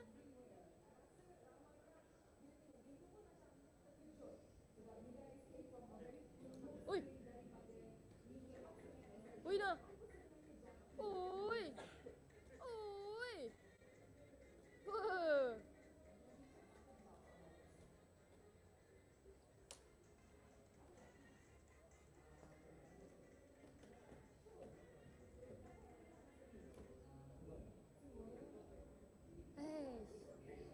Korang kalau nak tengok benda-benda best macam ni, jangan lupa untuk datang ke MPL MY di Quill City Mall. Bye! Welcome to the Hook Battlefield. Welcome to the Hook Shake it to left, shake it to right. Got you now, got you now. I can control, I'm flying high. Shake it to right, shake it to left. Try to who, how's my skill? Bigger, bigger, bigger, bigger. Bigger, bigger, bigger, bigger. Bigger, bigger, bigger, bigger, bigger, bigger. Bigger, bigger, bigger, bigger, bigger, bigger. Bigger, bigger, bigger, bigger, bigger.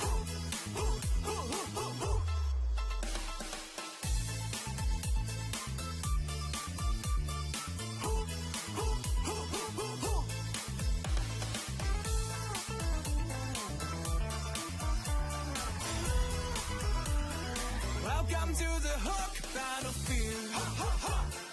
Welcome to the Hook battlefield.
We believe breaking the limits is our key to success.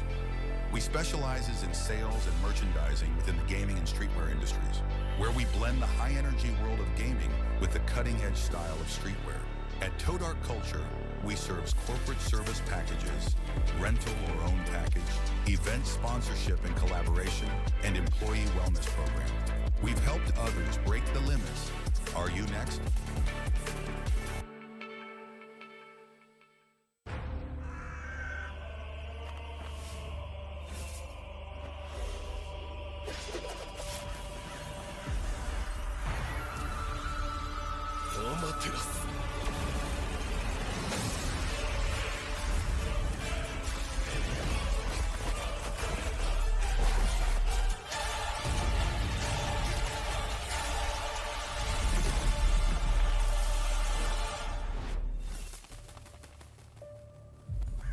愚かなる弟よ。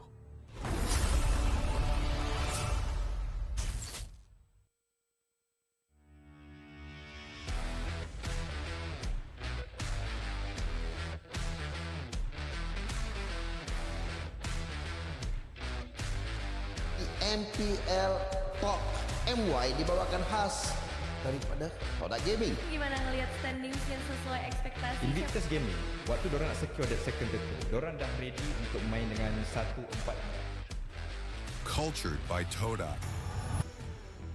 みんな渦巻きナルトが帰ってきたぞ。飛来神の術。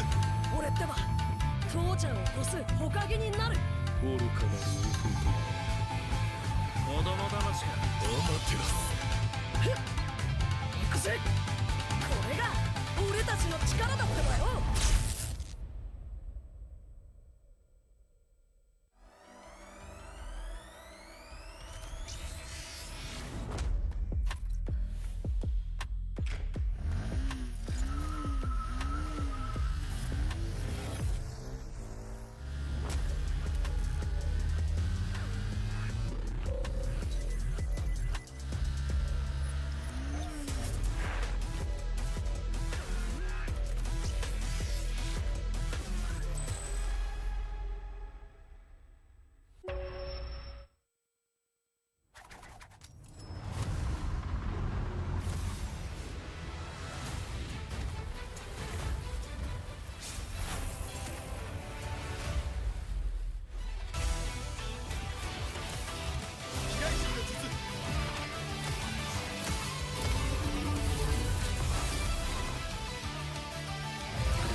Tonight is movie night.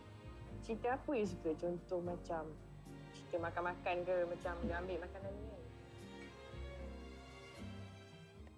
Tengok. Ada rasa pahit coklat.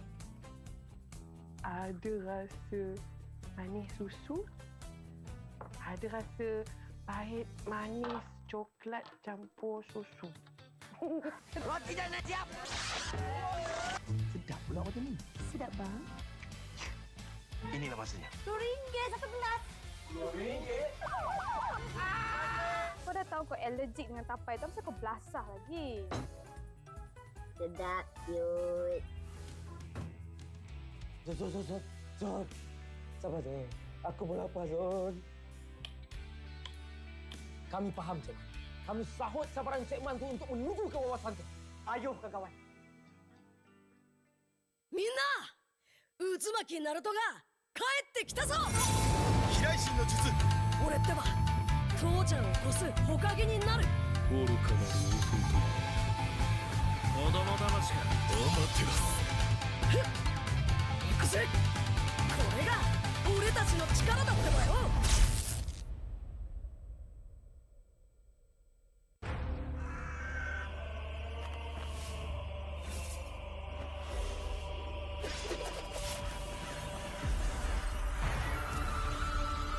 アマテラス。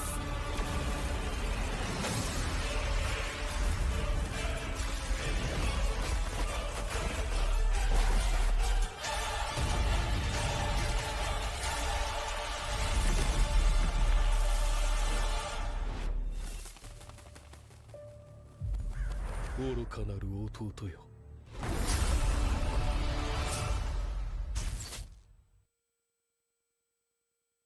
Welcome to the Hook Battlefield. Welcome to the Hook Battlefield. Shake it to left, shake it to right. Got you now, got you now. I can control, I'm flying high.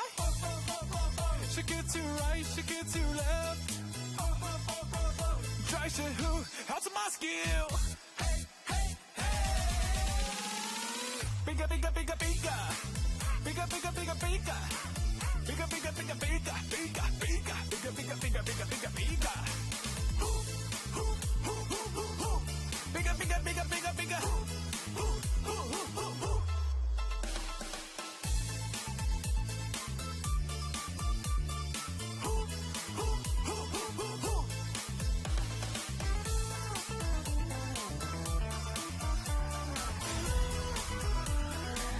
Welcome to the Hook battlefield. Welcome to the Hook battlefield.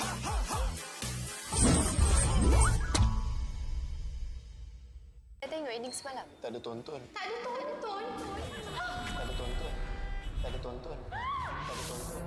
Tak ada tonton. Tak ada tonton. Macam ni baru boleh kawan.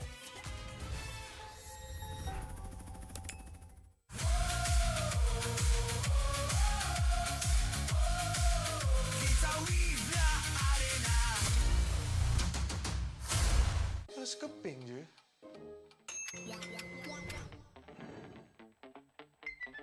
Mesti shopping pun boleh. Siap ada diskaun lagi.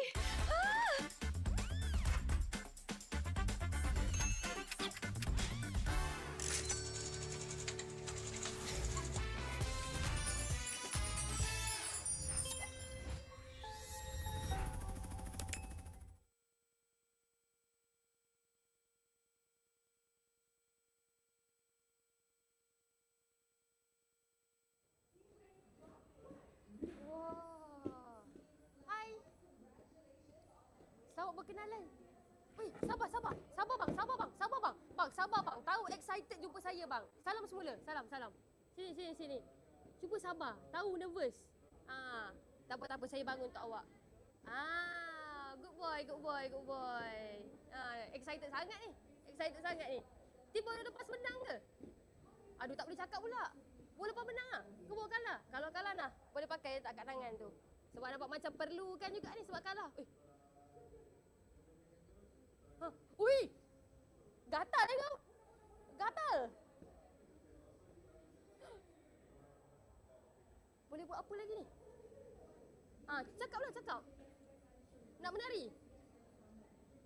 Oh, nak menari lah. Okey. Tengok sikit menari. Boleh menari macam mana?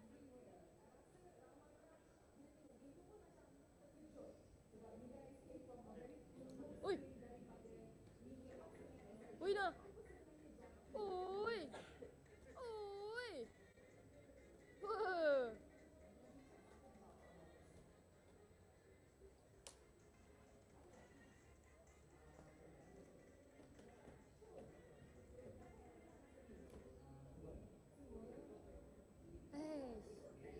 Korang kalau nak tengok benda-benda best macam ni, jangan lupa untuk datang ke MPL MY di Quill City Mall. Bye! Welcome to the Hook battlefield. Welcome to the Hook battlefield. Shake it to left, shake it to right. Got you now.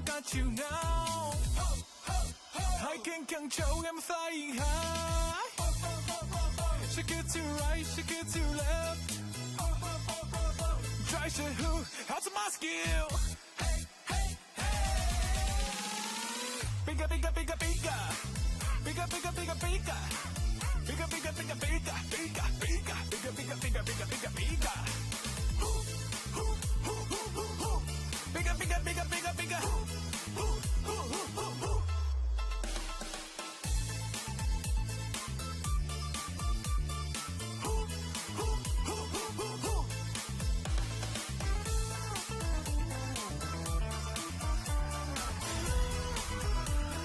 Welcome to the Hook battlefield. Welcome to the Hook battlefield.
We believe breaking the limits is our key to success.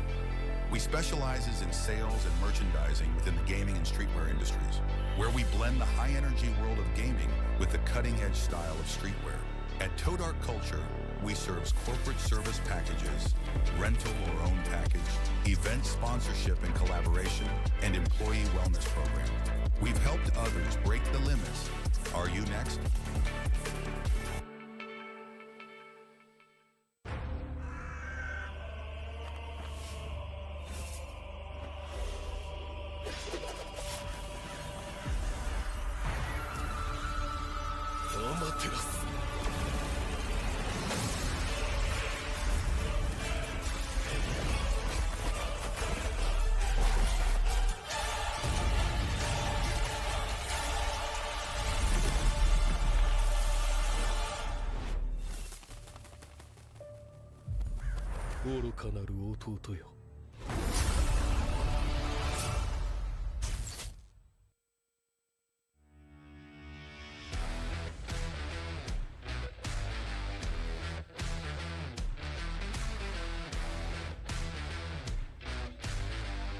MPL Talk MY dibawakan khas daripada Pautan Gaming. Gimana ngelihat standings yang sesuai ekspektasi? Invictus Gaming, waktu diorang nak secure that second title, diorang dah ready untuk main dengan 1-4.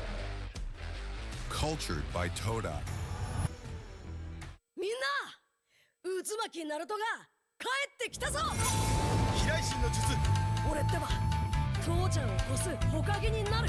愚かなる弟。子供騙しか。アマテラス。行くぜ。これが俺たちの力だってばよ。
Tonight is movie night. Cerita apa you suka? Contoh macam cerita makan-makan ke, macam dia ambil makanan ni kan? Tengok. Ada rasa pahit coklat. Ada rasa manis susu. Ada rasa pahit manis coklat campur susu. Roti dah nak siap. Sedap pula macam ni. Sedap bang. Inilah masanya. RM2 satu gelas. RM2? Kau dah tahu kau allergic dengan tapai tu, kenapa kau belasah lagi? Sedap, cute. Zon. Sabar Zon. Aku pun lapar Zon. Kami faham Cik. Kami sahut sabaran Cik Man tu untuk menuju ke wawasan tu. Ayo kawan. みんな渦巻きナルトが帰ってきたぞ。飛来神の術。俺ってば父ちゃんを越す火影になる。愚かなる弟。子供騙しか。アマテラス。行くぜ。これが俺たちの力だってばよ。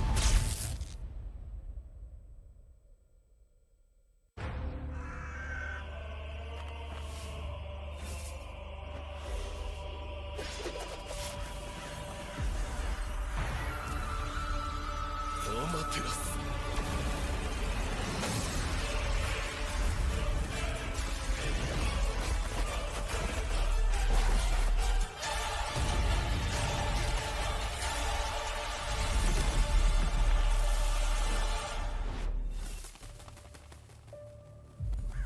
愚かなる弟よ。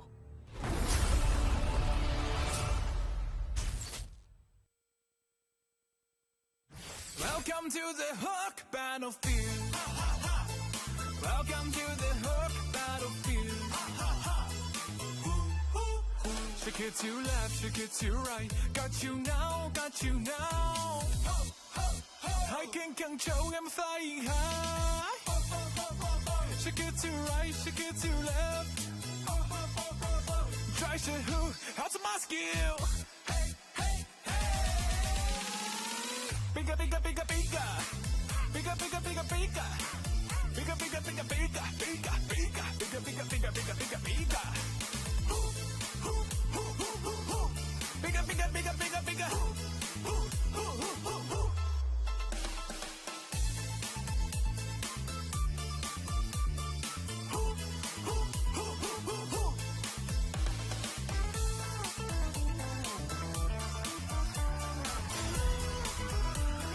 Welcome to the Hook Battlefield.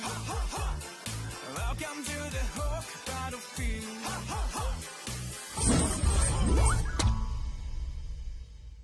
Saya tengok ending semalam. Tak ada tonton. Tak ada tonton. Tak ada tonton. Tak ada tonton. Tak ada tonton. Tak ada tonton. Tak ada tonton. Macam ni baru boleh kawan.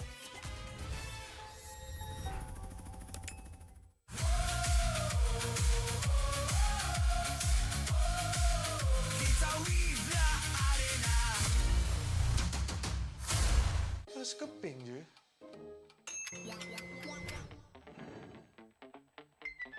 Mesti shopping pun boleh. Siap ada diskaun lagi.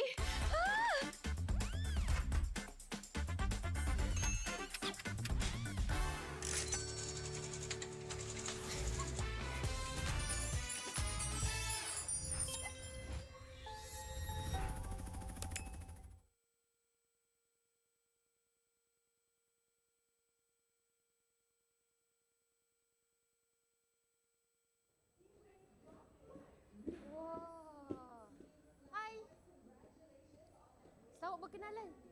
Weh, sabar, sabar. Sabar bang, sabar bang, sabar bang. Bang, sabar bang. Tahu excited jumpa saya bang. Salam semula. Salam, salam. Sini, sini, sini. Cuba sabar. Tahu nervous. Tak apa, tak apa. Saya bangun untuk awak. Good boy, good boy, good boy. Excited sangat ni. Excited sangat ni. Tiba lepas menang ke? Aduh, tak boleh cakap pula. Boleh lepas menang lah. Ke boleh kalah. Kalau kalah nah, boleh pakai tak kat tangan tu. Sebab nampak macam perlukan juga ni sebab kalah. Ui! Gatal ni kau! Gatal!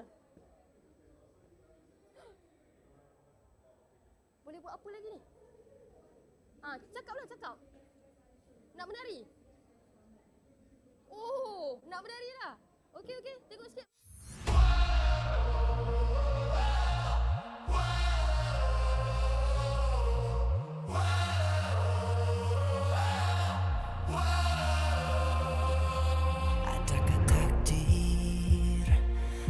Ditelan air mata, selamanya ku takkan di bawah perjalananku sampai ke puncak. Dalam perjuangan, bila hati terang menyala, setiap luka jadi kekuatan, pengorbanan yang jauh ujungnya. Sudah tiba masanya melangkah takdir, jalan yang gendir ku tempuh. Bangkit bersama kita juara, membanggakan negara. Kita kawan pentas dunia, Wira Arena. Bangkit bersama kita juara, membanggakan negara.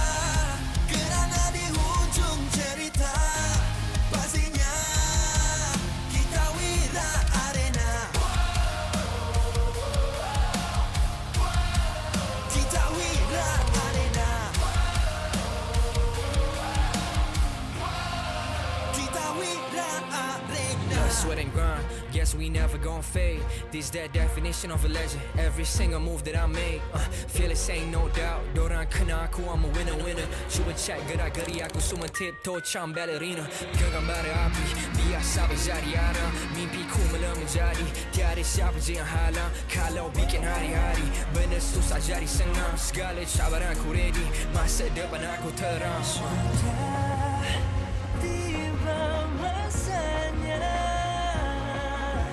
melangkah takdir, jalan yang gentir ku tempuh. Bangkit bersama kita juara, membanggakan negara. Kita kawan pentas dunia, Wira Arena. Bangkit bersama kita juara, membanggakan negara. Kerana di hujung cerita, pastinya kita Wira Arena.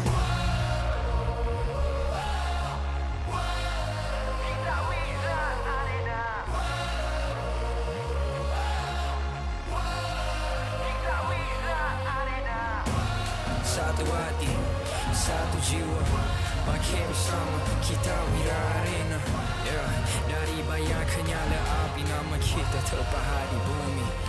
Bangkit bersama kita juara, membanggakan negara. Kita kawan pentas dunia, Wira Arena. Bangkit bersama kita juara, membanggakan negara. Kerana di hujung cerita, pastinya kita Wira Arena. Kita Wira Arena. Kita Wira Arena.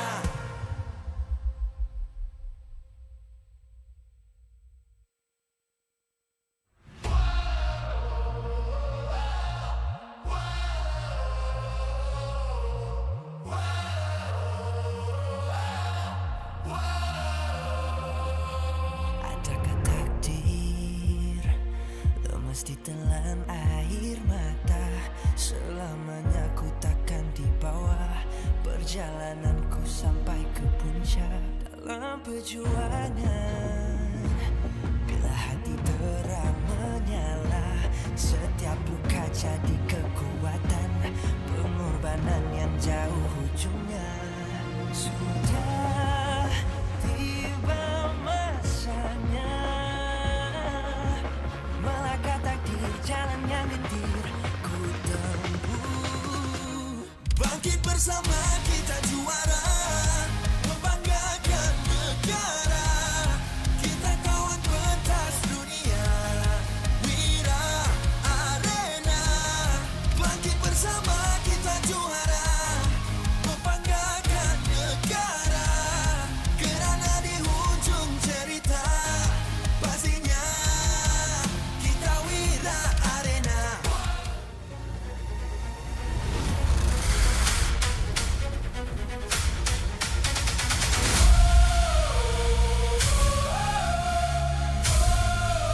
Kita Wira Arena.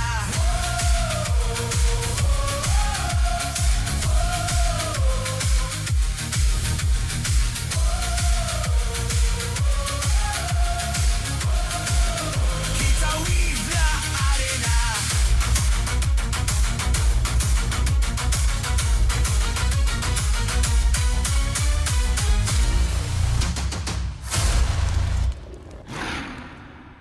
MPL Malaysia Season 17 is powered by Pautan. Presented by Celcom DG. Power up now with Celcom DG Prepaid 5G. Climb to mythical immortal with unlimited 5G power, uncapped hyperspeed and endless entertainment. Celcom DG Prepaid 5G. Limitless. Made for Gen now. Infinix Note 60 Pro. It's note what you think. With Snapdragon 7S Gen 4 plus 3D Ice Core Vapor Chamber cooling, active matrix display, and 90-watt wired plus 30-watt wireless charge. Grab your Infinix Note 60 Pro. Available now at Infinix Official Store or TikTok Shop Infinix Malaysia. Official food delivery Grab. Definitely focused when full. When people is hungry, they lose focus. Then, they will have bad aim or bad performance during the game time. Hence, order from GrabFood to stay focused. Cultured by Todak. Get MPL Malaysia's official merch at Todak's booth or buy online at store.todak.com. MPL Malaysia is now cultured by Todak. Official motorcycle partner, Yamaha. Official content partner, Media Prima. Official streaming partner, Tauntaun. Our strategic partner, Ferry. TNT Co. Obspot. Quill City Mall. Supported by KBS, ESI, Rakan Muda, MESF. Persiaran secara langsung dari MPL Arena, Quill City Mall. Para penonton sudah pun membanjiri arena untuk menyaksikan perlawanan antara RRQ Tora menentang dengan SRG. Ini merupakan perlawanan yang ditunggu-tunggu oleh semua hari ini. Pertempuran besar akan diperlihatkan. Segalanya akan dibuktikan dalam perlawanan berformat Best of 3 kali ini.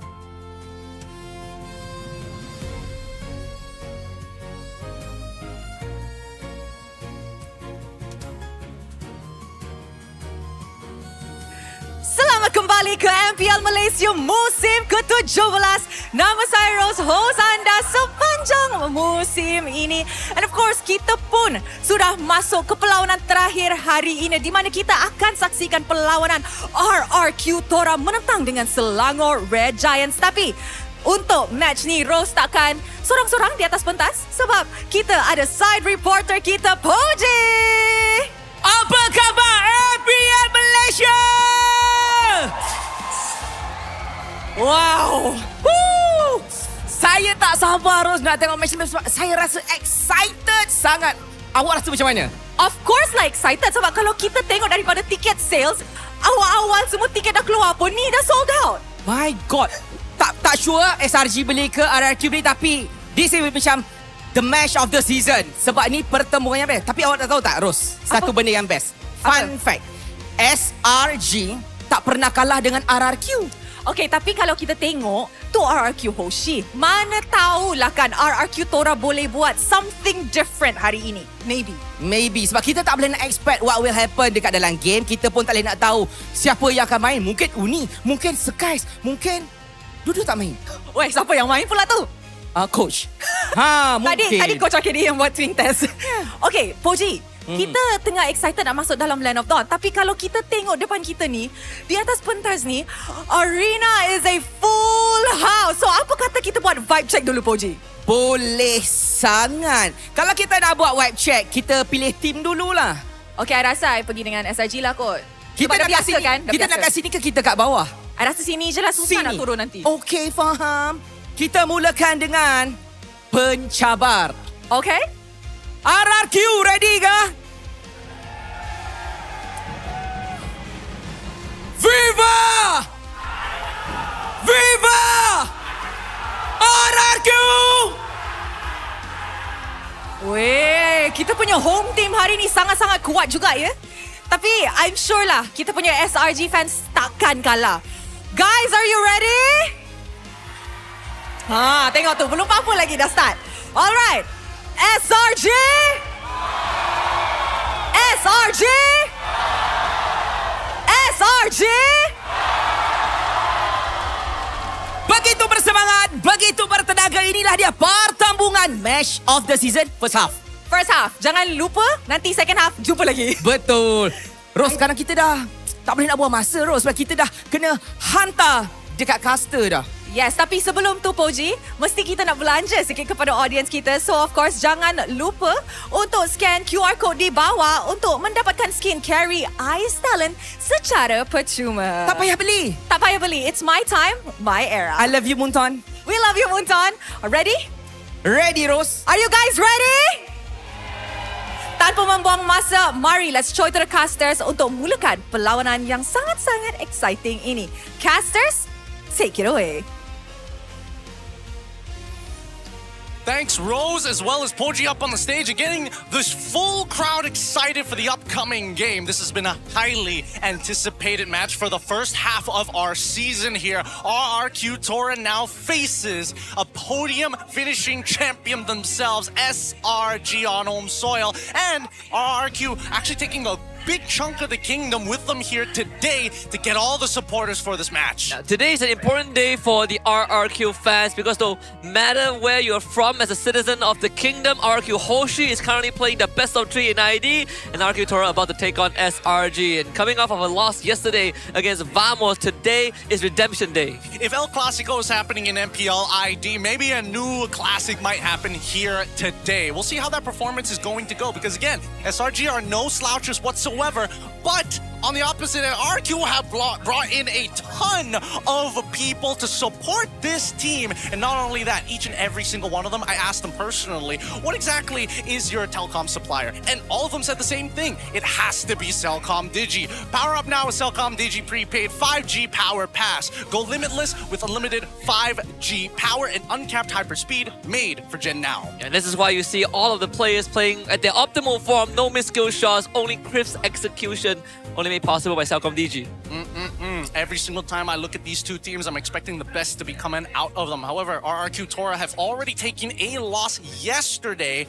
Hopefully today, they can at least go 1-for-1 because people have paid good money for these tickets to watch them try to win. Yep, everyone pays 15 ringgit per pop to buy a ticket for only each series. And of course, for those who are not able to make it to today, remember there is still the second half of the regular season, which happens on week 5. If you're looking forward to SRG versus RQ Tora again, you can lock in your calendars and buy the ticket, and you might even get a chance to meet them for the meet and greet. And on top of that, get a signed jersey. To find out which team is the home team of the day for the meet and greet, when you check the schedule, just look at the team on the left side of the matchup. That will be your home team.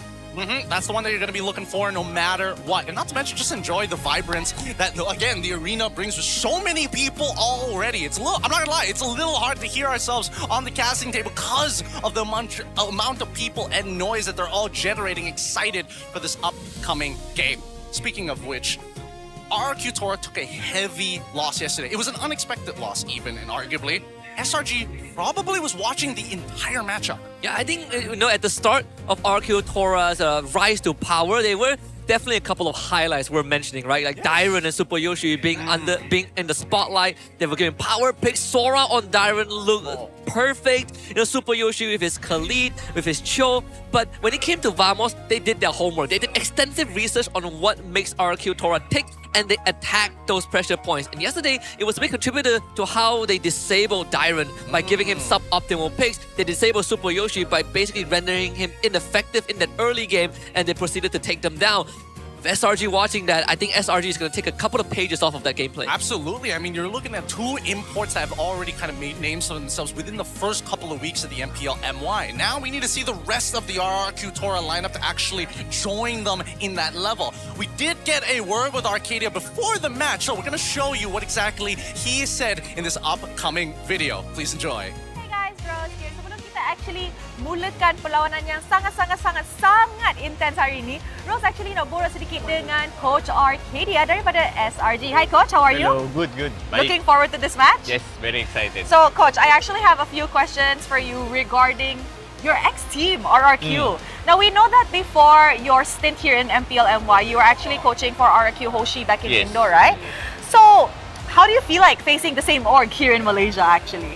I think going up against RRQ, I'm always excited to go up against them because they have a very passionate fan base, and I think they're a big organization as well. So I think that's something that we look forward every time that we go up against them. And we go up with them, I think, a lot of times already in the international tournament. So we're looking forward for this. So now that RRQ is in Malaysia, right, and RRQ Tora is looking somewhat dominating, right? They look really good. So how would you compare RQ Hoshi to RQ Tora, the one you coached, obviously? You mean the RQ version that I coached? Yes. I would say, because when last time in RQ Hoshi, I coached a lot of veterans.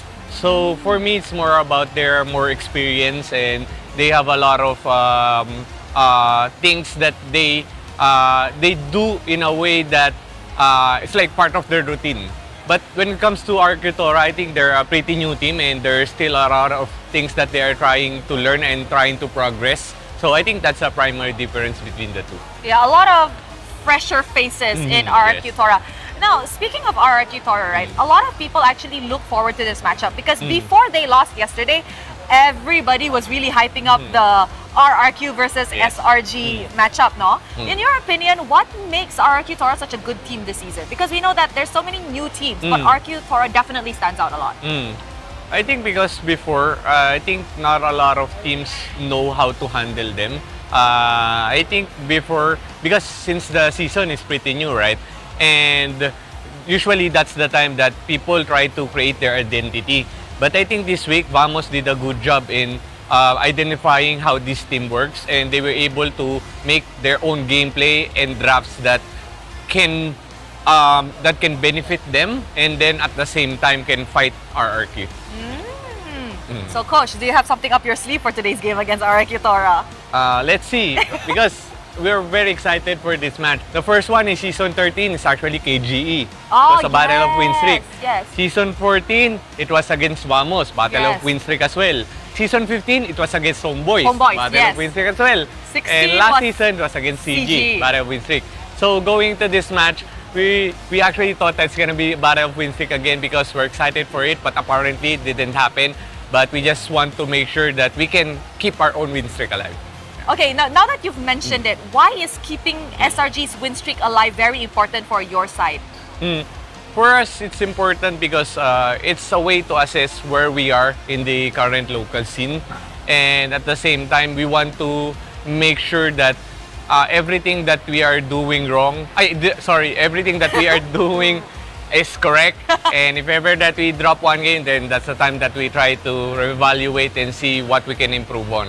Okay, a very insightful chat, Coach. Thank you very much. you. Good luck on that game. With that, Mari, let's go back to the casters. All right.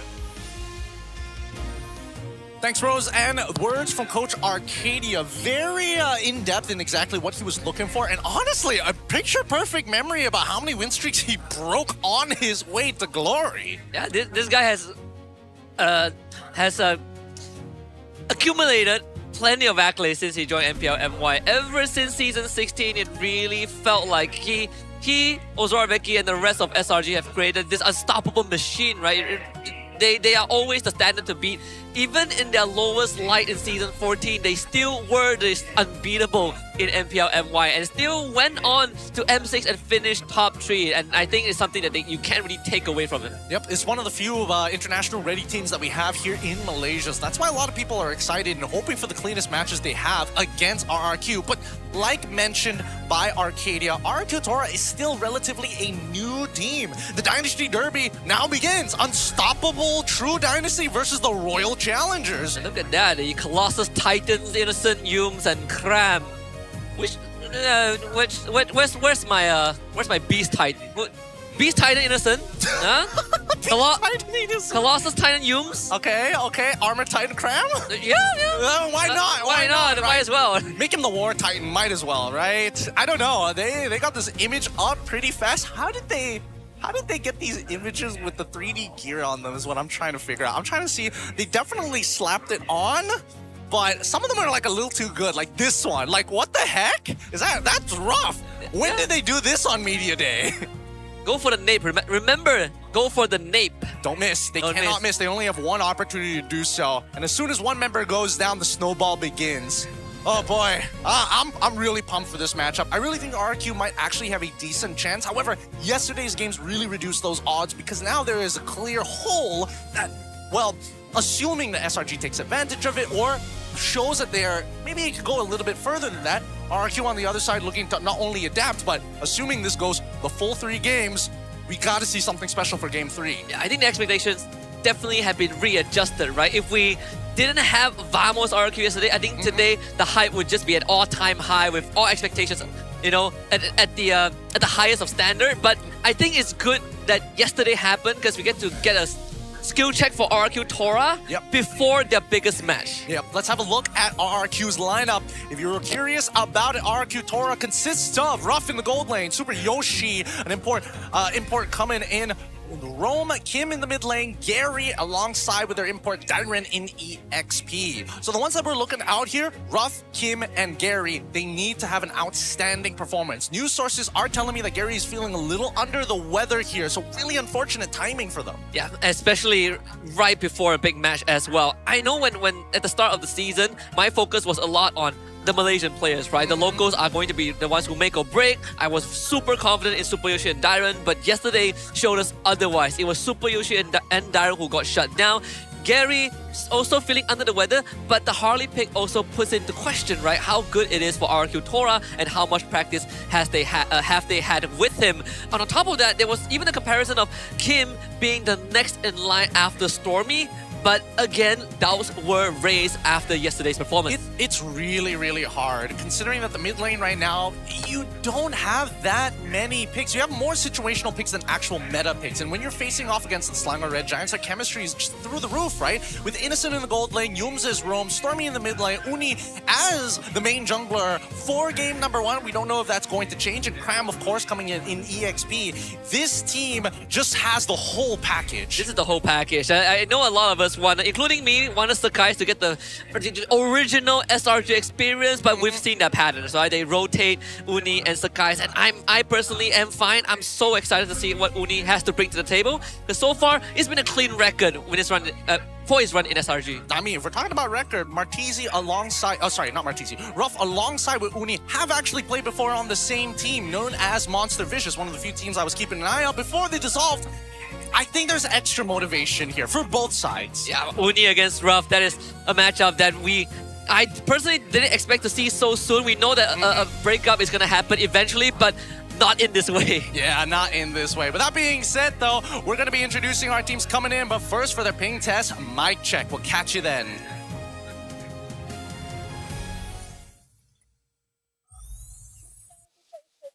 Arcadia? Arcadia? Are you Arcadia? Yeah, but without beard. Without beard, wow. But Arcadia already bald? Yeah. Crazy, bro. Arcadia bald in 2026. Crazy. Before GTA 6. It's crazy, bro. Bagi dong suran tu. Biar kita menang kat ping test. Interesting thoughts. It looks like they're having a good time from SRG, and Kim's having a good time in the ping test because they're winning. The Cardia Bombit for GTA 6, that's mad stuff, bro. Oh, that's funny. Jokes. They still got the energy, and it looks like they're feeling pretty good today. Yep. I'm excited to see how this is going to play out, because based on what we've seen throughout the week, the early game kind of predetermines what's going to happen.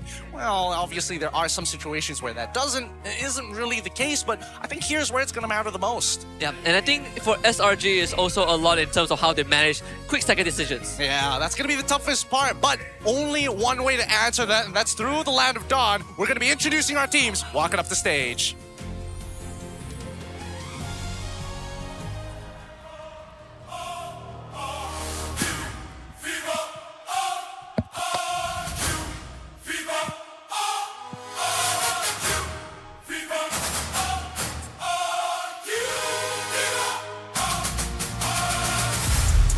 They roar into the season, but stumble in their last hunt. But it's fine. Now, the Royal Tigers rise again. Fangs sharpen and pride awaken. Watch them strike back against their strongest opponents yet. Kingdom, rise up and salute your kings. Viva RRQ Tora! The mid trio of Gary, Super Yoshi, and Kim will need to step up big time if they want to have any chances against SRG. Ruff also has a huge mountain to climb with Innocent, a near perfect gold laner on the opposite end.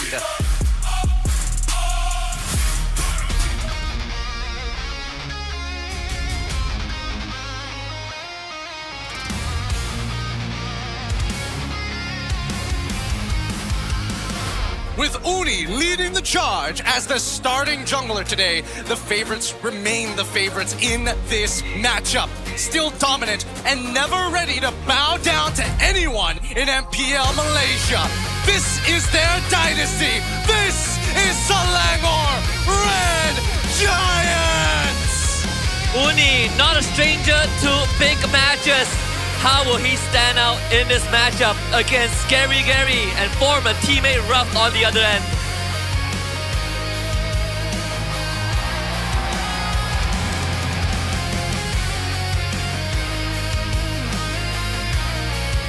Next, we welcome the coaching staff of both teams, the masterminds behind every match, the brains behind the brawn, joined by the head of League Ops, Franklin, who will ensure that every game runs fairly and smoothly. For the side of RRQ Tora, head coach Sasa and coach Link as assistant. From SRG, Arcadia as head coach, Azora Vecchi as assistant coach. Good luck to both of our competitors as they fist bump as our last point of contact before the battle in the Land of Dawn. This is going to be the battle of the century, the battle of the season, the battle of the nations, and the battle of two dynasties. No matter what angle you pin it as or you view it as such, SRG is still the Everest that every single team in MPL MY is trying to submit.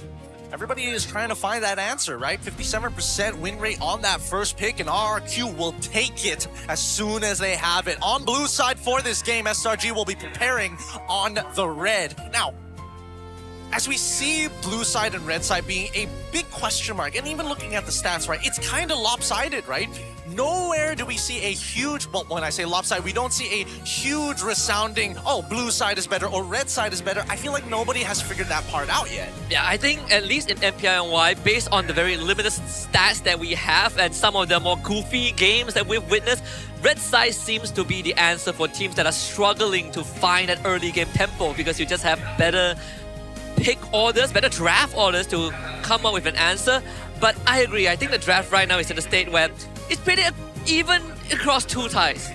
There is going to be a bit of a, something we're going to be talking about. We'll save it later for the draft, but let's first talk about Dyron. Will this be Dyron's first win over SRG? Because we heard that SRG has been smashing RRQ. And unfortunately, that was with the Hoshi side. On Tora, this is a new look for Dyron, but he still carries on that weight of loss from previous times. And I think the greatest thing that SRG has achieved in the matches against RQ Hoshi, that they were also smashing ex-veteran that came to MPL like Susujin, right? So this is just a fragment of that Hoshi squad that SRG has beaten twice. It almost feels like a ritual that eventually we will have to run into them on the international stage and get a win. This is Dyron's chance to prove himself that it's not the team problem. I just wasn't good enough, but now I'm ready. Well, hopefully he's going to be ready, and hopefully the other members of RRQ are going to be able to find that goal, right? It seems like everybody apparently figured them out, and SRG, if they can see the fact that Vamos can do it, they can do it as well, as now the chance start to get erratic here live in the arena. Oh, I need to somehow get them to give me that banner, Road to 5-peat. That one is the good stuff. Yeah, that one's pretty good. 5 stars. Where did they get that? Oh, wait, no, they made it themselves. Even it's got the SRG logo on it. Okay, now let's go to the player quote from Super Yoshi, a test against the best. After yesterday's match, I feel like I need to step up as I only perform well on certain heroes. I need to expand my hero pool and improve my gameplay with the team. Going up against Yums, I feel really fortunate because he is one of the best roamers in the world right now. I'm going to enjoy the match against him. Yeah, and I think this is a very positive mindset to have approaching such a tougher series than usual, because I think yesterday was a very good indicator of the limitation of Super Yoshi, right? It almost gives me a feeling that like when we saw Daniel in the last season, or in 2 seasons prior when he debuted with Homeboys, that the first 2 weeks looked good on Cho, on Kalea, and afterwards people started realizing that it's only that good with certain tools. And that's what you sort of want to expand on as a roamer. You need to have an arsenal wide enough to fit every single situation. But it also means that you can't fix it over just one day. This is not a simple, oh, we need to change alter our rotations. Oh, we just need to worry about this timing. No, a hero pool requires time and effort to get proficient at some of these heroes. And I think that right now, RRQ probably aren't going to be as prepared as they could be the next time they meet SRG. So I'm hoping that they can take the few concepts that they had and elevate it even more to give us a good showing. I think the best part is that it's a double round robin, but the challenge is that the second leg isn't that far away against SRG. So just a 2-week gap between, but we have to settle the scores for this first meeting first. Let's see, I mean, we've gotten expanding reverse. We've got a flying cloud. Now I want to see them get down and dirty with the grass. Let's see whether it's going to be dangerous grass. It's actually, well, no. Oh, it is! It is! You called it. Back on the streak, baby. Let's see how many we can get. Now, keep in mind that the BPMs, the heart rate monitors, are on the coaches too. So both Sasa and Coach Arcadia, we can see exactly what their heart rates are telling them. I'm looking behind and I realize that the Kingdom fans are like, man, we really got to put in a bit more extra effort, you know? Well, I mean, I think they understand one thing.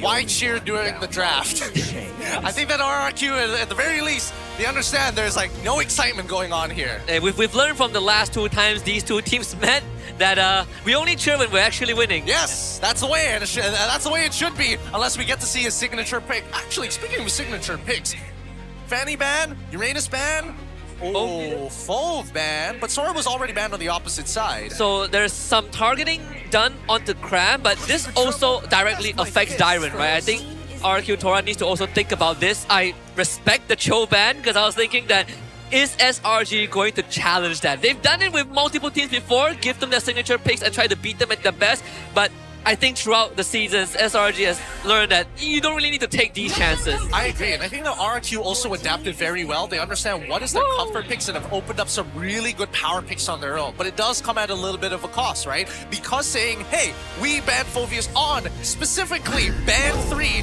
we get the response from Coach Arcadia to take away another comfort pick. Freya, as expected, it was either that or Jushin. Finally, Jushin and Glue on the opposite side. All power picks are off the table. Now, this is such one of the more powerful openings, right? Especially when you have a flex on the side of SRG. But at the same time, this again directly affects Dyron. I think in terms of flexibility in the XP lane, a lot of people will definitely side with Cram a lot more. So I'm looking at Sasa right now and thinking if he's going to give Dyron priority in blue 2 and 3. I'm not sure, because if you were giving him priority over blue and 3, you might have to blind pick it. This Glue at the end of the day will be a flex pick for Roman EXP. So that's the risk that they're running if they're taking B2, B3 rather than waiting until B4, where you actually have a clear idea with the cost of 2 bans, of course. Yep, and you still don't get to see the full draft of SRG, which is the bane of blue side, but they will play it more standard with the Yeef Leomord. This is much better. I like the way that they're going about this, making sure that they have Yeef to actually deal with the Zushin, but the second problem here comes down to that Glue. Most times, we've seen it go into the roam 90% of the time. We might see a bit of an altercation here once we get an idea from the bans. They should keep the Glue as a flex for now. They could open up the jungle here for Uni. Since they've already seen the Leomord, the Suya looks like a pretty decent choice, but they also have tank junglers that they can look for, like the Baxia, like the Fredrin, the Sandbag, RRQ. But I think Assassin is the way to go here. They need a specific assassin, right? They need an assassin that can get in and out of fights. Harley?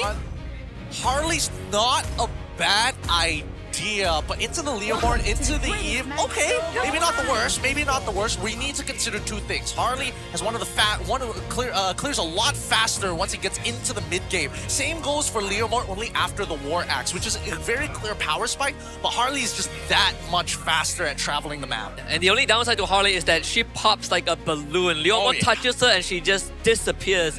So that's something that Uni needs to keep in mind. That positioning is of utmost importance because these hard dives from RRQ Tora can easily evaporate him for the fight. Yep, they still need a disengage mechanic, which we don't see just yet. They need to answer to this Yeef specifically. I don't know where it's going to come from, right? They could go for the traditional Lapu answer. They could go for a Benedetta answer as well, but that's more up to SRG than it is for RRQ. Khalid going to be the follow-up ban. Very nice ban. Yep. Another Roma I'm looking at is that Marcel.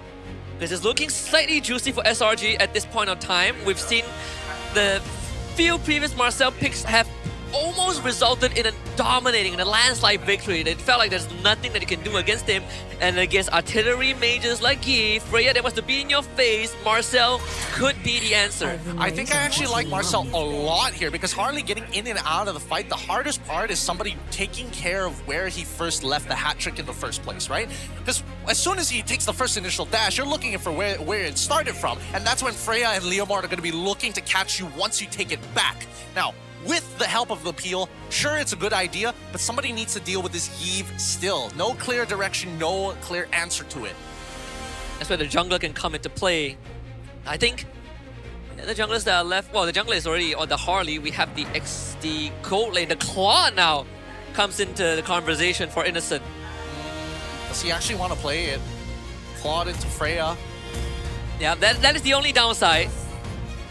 He doesn't have a choice at this point, right? Might as well just ban it out. Yep, the Arlet ban on their side. RQ, they ban out Clawed, and it should be like, okay. And then you probably would see a Granger on SRG side. Granger or Moskov. Yeah, Granger or Moskov, both pretty decent. Definitely not Hanabi. They won with it once, but not here. Yeah, no, I don't think that's ever going to happen again. They need something that can consistently like create distance between themselves and Freya.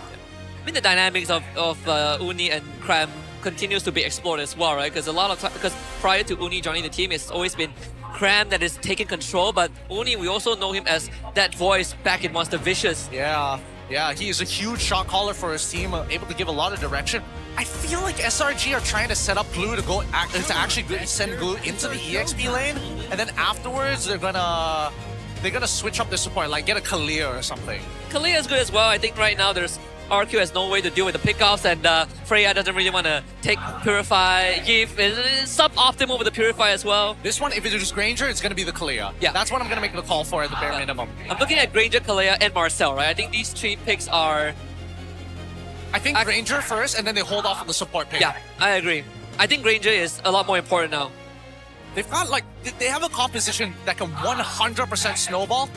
The initiation is the big problem. It's either they get Glue to do it, but he has to use a flicker, or Kalia does it, which is much easier to do more repeatedly during the mid game. Let's see it here. It should be Granger. I think it should be, unless they've got Innocent playing like another weird gold laner. The Yi Xin. Really? Huh.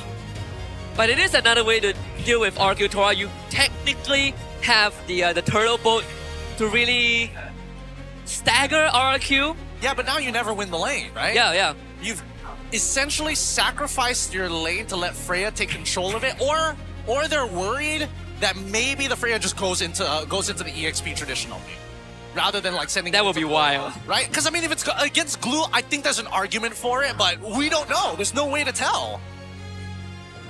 What do they go for here? If you know that maybe like Alice will be on the other side. Oh, okay. Now I really am liking that Marcel. Very nice.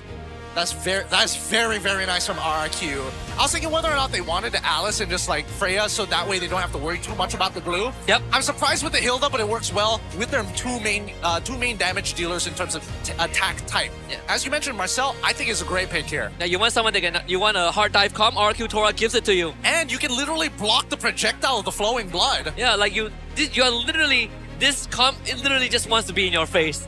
Once they get on top of you, just die. Yep, they have to make some choices here. It's either they take the Kalia to deal with the Freya, or they go for the Marcel to wait out the durations. Make some noise for yours truly. Wow, they go for CC instead and leave Glue into the support role. Oh, I am surprised, because I was thinking maybe a Croc instead. Honestly, I don't know how they're going to sustain the fight. That's my biggest issue. Like, the early stages of the game, it doesn't look as easy, and I think SRG is going to give up the first fruit turtles depending on the state of mid lane. But I feel like there is an angle around it. You could pivot to get Cram ahead as possible, and he's going to be the leverage that SRG uses to scale from the mid to late. Oh, that's hard.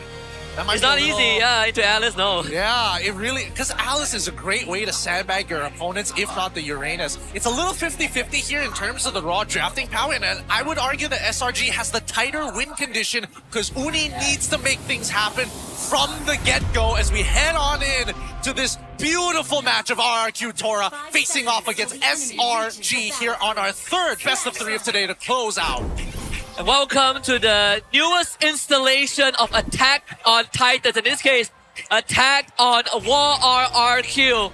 And we start off with a ceremonial pause because why not? You're gonna let the audience steal a little bit more. Just immerse yourself in this atmosphere, because SRG and RRQ Tora have been going at it from the bleachers before the draft even begun. Now that's how you know it's a good crowd. It's not the draft we care about, but when there are tech pauses, we need to hear their support. Make sure that the players are feeling warm constantly, because as soon as they cool down, their performance will drop. Luckily, it's a type 1 issue. We will be able to concluded quicker as honestly, I'm going deaf here. They are so loud. They are, and we have the fortune of being on SRG side.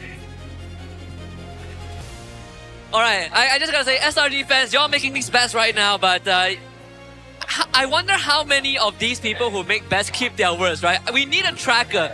Whenever someone holds out their phone, they be like, if this team's win, I'm gonna strip naked or something. We gotta make them do it. Maybe not strip naked, that's a crime, but if you shave your head bald, we need to see proof of that. Honestly, if they can put it on the group, that'd be amazing. But for most of these, we can't keep them responsible here. Wait, did they come up with another chant? I've never heard of this one. That one's a little different coming in from SRG's side. It's starting to chill down. I mean, a lot of the artistic banners with like pencil hand-drawn portraits of the players as well. I saw a couple from SRG's side. Look at that, SRG Aura plus 10,000. That's what I need. Can I borrow that? Can I borrow that? Oh my goodness. Wait, I need to... Go get it. Later, I'll take it. He doesn't give it to me. Oh, man. Dang it. Can't get it. I see another one, Raja Kachak. That one's funny. That one's funny. I saw him with Cram as well. Yeah. That's the one. That's the one. Yep. They got so many good ones. I don't know when they got the custom prints, but I'll take it. And didn't they win like best community like fan club or something? They did last year. Absolutely. All right. Now let's jump right back into the game, and immediately, luckily we didn't get to miss out on first blood here, as both sides already coming to fast, close engagements. It should be a pretty neutral mid lane. I mean, any lane with a Dusin just feels slightly impossible unless you have an Eve or a Zertin to deal with it. But since Super Yoshi is on the Hilda, priority given over the Yums and Stormy. Yup. Again, can't really do much about this, which is totally fine. Stormy just needs to make sure that he stays healthy throughout this lane. But now they're going to go 3v3 here. I'm not sure about this. Uni just needs to wait for the cooldowns. It's going to walk forward. They're getting immobilization on the Gary. First blood. The blink of an eye. Uni able to walk away with something. This was such a mistake, and now it's going to get worse from this point onwards. You are not beating Glue as Leomord ever. Ever. He flickers on top of you. What are you going to do? Retry him? And sometimes it feels like, it feels trivial, but it's such a common mistake, right? When you fight for Little, you need to understand that matchup. I think we still fall into the bubble of mistaking Leomord for being really good at this contest without looking at the heroes on the other end. Exactly. Now, I understand if you do it from long range, right? You first skill, try to get into retry range to steal it away. I think that's totally fine. But the fact is, you saw Yums at level 1, about to hit level 2. You should call it off at that point. There's literally no reason to fight unless you're specifically attacking Yums or Stormy, both of which have Flicker, by the way. Yeah. And I see the appeal of this CC already. In fact, Pram gets priority to move from the lane itself, and it's, you know, calling attention to him from RQ Tora. Gary needs to way back into the game, so he's given the XP crap. Yeah, and notice how both junglers both started on the top side of the map. They wanted to end up on the bottom side just so they can maybe contest, turn the tides for the level 4s, but they didn't get anything. Now it's net neutral. RQ Tora should be able to get his turtle, as Uni is still pretty far away, but they can go for a kill. That's the lift back. Super Yoshi needs a bit of help. Still, Stormy finds the kill, and he is out. Dead. Nothing that Super Yoshi could do. He already flickered early on, and because of those mistakes, he gets punished for it. They don't find the trade back onto SRG. Luckily, Stormy held on to his flicker. And the turtle boat helping SRG to clear out the mid wave even faster. So you can see these priorities are slowly trickling in SRG's favor. Innocent gets to move first from the gold lane. Cran did the same in the XP. And Uni, he is just having a field day taking camps away from Gary. Yep, it was a good attempt at trying to steal at least one camp, but I'm pretty sure that that Gary was able to get it. He's very, this is not correct. Gary's level 5. Why is he level 4 here? Must be the golem that was taken away. He did lose the golem and the litho. That's full camps. Okay, alright. Doesn't add up, but probably just an API thing. Probably lagged on his side. We'll see how the rest of the team actually is going to move around this map. 55 more seconds until the next turtle, and so far it's kind of a dead lane here for the EXP laners, and that's not good. Oh, they're gonna try and go on to Kim, and Kim is dead as well. They're just feeding it into the Uni machine. Meanwhile, it's the 1v1 in top lane. Innocent forced to flicker away from Ruff. they need to figure something out here. They can't really open up the map, and Glue plus the Zushin is, you can't run away. You just cannot run away from the early damage that both of them provide. Yep. Flicker is not that good, Purify is not that good either. It's basically a dead end. Yeah, they close out these fights real fast, which is great, but they're not giving them enough time to actually respond. They should kill Innocent here. He did use the Flicker earlier on. Is there a response on Super Yoshi? Nope, able to run away just in time. And with that death, it does give Gary a way back into the game. Unlucky, unlucky. Innocent actually making a mistake. It's been a very long time since we've actually seen him make a mistake, but he was unaware that the jungler was going to be there at the time, which is why he traceless in the first place. But even so, mistake is going to be a what? Right onto Kim. Yum just flickers in onto top of him. The RWM as a response kills off Stormy instead. The turbo does come on though with Uni arriving, but here comes Freya. Valkyries instead onto Uni. Uni needs to get out of this. He needs help, but he still holds on to the Deadly Magic, and that could be the death for Ruff. SRG hitting back with more. Okay, hitting back with more, and they're hitting way harder. They're hitting all the correct targets here. They're not wasting any time on Dairon at all. They don't want to waste too much time on Gary, especially when the support system around him is already collapsing. Dairon has a clean Crimson Gleam out of the way. XP Crab given over to Uni as he continues to maintain that XP lead over Gary. Though this turtle take will be delayed by just a little bit. SRG willing to throw bodies at RQ Tora, but they did have to expect a couple of flickers in that previous fight. Dairon is the Deadly Magic. Chrono Ruin to the back. Finds Uni. Uni still forced out of the way. Dairon back to full health, but maybe not for long. Gary gets the turtle, and now they need to find a way out of this. Dairon Crimson gleams away, but Yums is still on top of him. He latches on him. Innocent finds the boat in. Dairon runs away in time as the spike fits in the two. RWM out.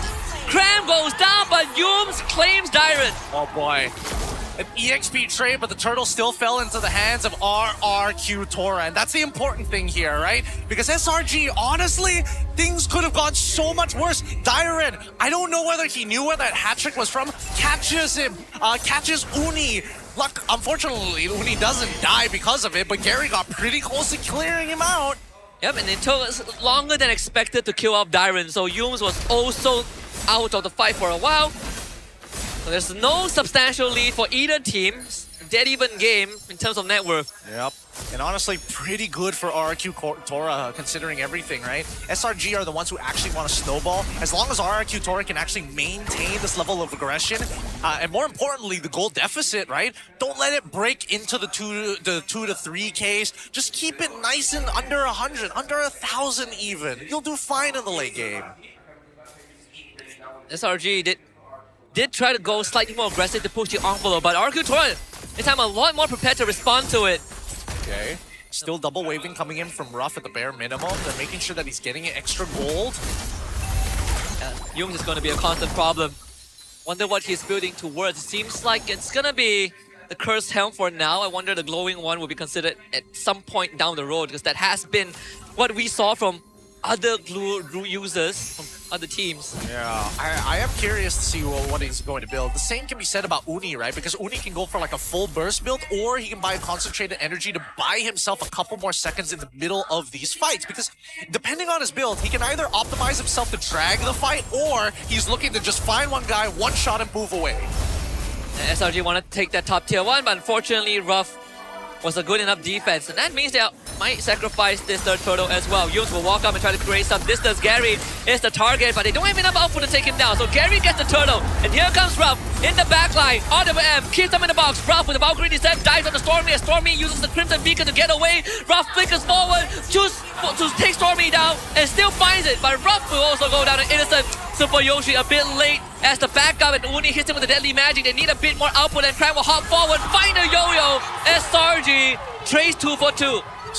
I see. So if Selangor Red Giants can't deal with your sustain, that's fine. We'll just chunk you out before the fight. These prolonged fights, especially when Dairon is not part of them, become significantly harder to actually disengage. You realize now that SRG are very sticky. Look at Super Yoshi. What are you supposed to do here? Help! Help! Oh no! He just has to go back into the fight, because what other option does he actually have? And look in the back, as Ruff deals 1v4, this is a scenario that SRG has to take, right? Continuously trading against their opponents because their ults come back way faster thanks to the Deadly Magic. Yep. Not only did Yum stuck onto Super Yoshi, he was also tied down by the current call. And now he truly is dead. I don't think that's a way out of this. He's got him. Barbell is still. They use the RWM, but Stormy is out of there. Gary trying to will on Yumes. Can he get the grab back up? Doesn't seem possible, but Cram is there with the curtain call, and Gary dashes back onto Kim, so Kim tied down for just a little bit, but SRG finds nothing. A good disengage here. They understood that Freya was going to be a big problem, and she got and closed the distance, especially with her ult. Not to mention that Stormy is missing out on his flicker. It's coming up at the same time as Ruff, because both of them traded earlier. Uni actually going for the one-shot build here. Lightning Truncheon as second item next to the Genius Wand. This is pretty scrappy, all things considered. Both teams are just trading blow for blow at this point. With SRG taking the bottom tier 1, and RQ Tora did respond in kind. There's no clear winner just yet. I think Kim's RWM has been instrumental in keeping SRG in check. Yep, that RWM is so good. And I think even you can tell that Kim has adjusted his playstyle. He can't afford to get caught out by people like Yumes. He can't afford to lose out his flickers. So now it's just a matter of how much can I poke my opponent without giving them a free kill. And now, is Ruff in trouble? Okay, at least there is some zoning coming in from Super Yoshi to keep him covered. Yeah, he's actually soloing Cram too and winning that fight. Yep. Pretty unwinnable fight for Cram. All he can do is raw sustain, and he can't even outpush the Freya as the game progresses. And with the Lord now finally on the map, it comes down to how these two teams set up. A long lane was managed by Ruff early on, so he gets to move first. And Innocent pushing out the bottom lane. But all things considered, RQ Tora, they can definitely walk into the bush first. As long as they see Yumes, they will get a good idea of where SRG might come from. And Stormy, so far, nobody can really punish him here. Unless we see like a big engage coming in from Dyren. Most of the time, SRG is more aware of Dyren's position. He's the only one who can really ruin their odds. Kim, very understandable, has to sit far away, but SRG understands that right now isn't their time just yet. Yeah. They have great scaling with this YSS, so there's little to worry about as long as they don't fall too far behind. But the chunking has begun on the Super Yoshi, who will try to sustain with the bush. I don't know how long they can sustain, especially if they're the ones tanking the Lord. Oh, Kim, he's burning. Lethally. Should be okay, but they do re-engage, this time on the Super Yoshi, and they found Dyren as well. The battle line from RQ Tora has been split into 3 pieces, and there's no way for them in.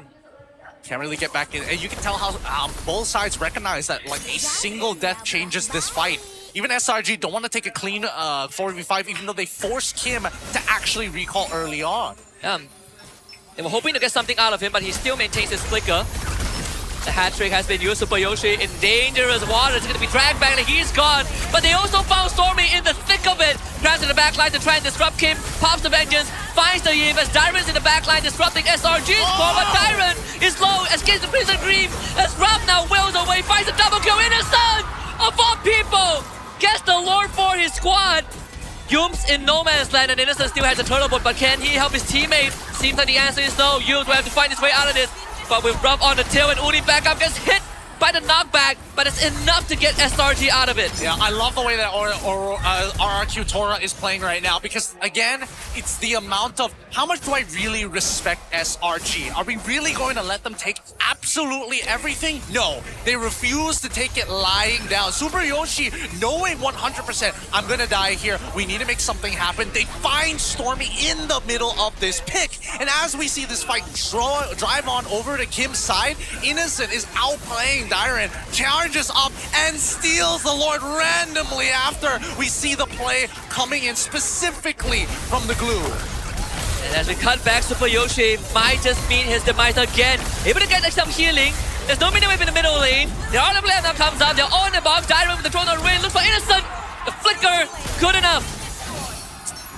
Oh, this is looking tough. Now SRG is really going to struggle. They're burning battle spell after battle spell because they need to understand that RRQ Tora are pretty strong in the later half of the game as well. Only a 1.6k goal lead, all things considered. Mid-tier 2 for RQ Tora still stands. So SRG didn't really get too much out of that. And I dare say RQ Tora not behind by any means. Yeah, they're honestly pretty dead even with SRG in a lot of aspects. Now, the worst part yet is that Super Yoshi hasn't fallen behind far enough for Yumes to really punish him. And both mid laners is the key to this game. Yeah. And so far, the story has been the same. Cram and Yumes trying to keep Kim away, but they have no way to control Ruff. Whereas for Dyron, he's making sure that Stormy and Innocent cannot join the fight. It really boils down to who can control the enemy cores better. Let's see how long this is going to last for. Because inevitably, being chased by SRG, it's difficult to run away from them. So RRQ need to have decisive fights. The fights need to end before it even begins against SRG. The setup might have to come from Kim's RWM or a Flicker Throne of Ruin from Dyron. But there's no Purify on SRG side. Yep. A good catch might just be means to an end.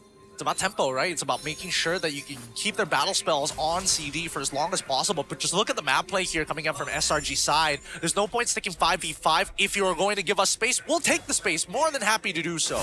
The good news for RRQ Tora is that Innocent Sky Piercer doesn't really have value just yet because he went down twice, so not much stack is available on him. So the front lines can definitely sustain a bit more. Dyron isn't in Q range just yet.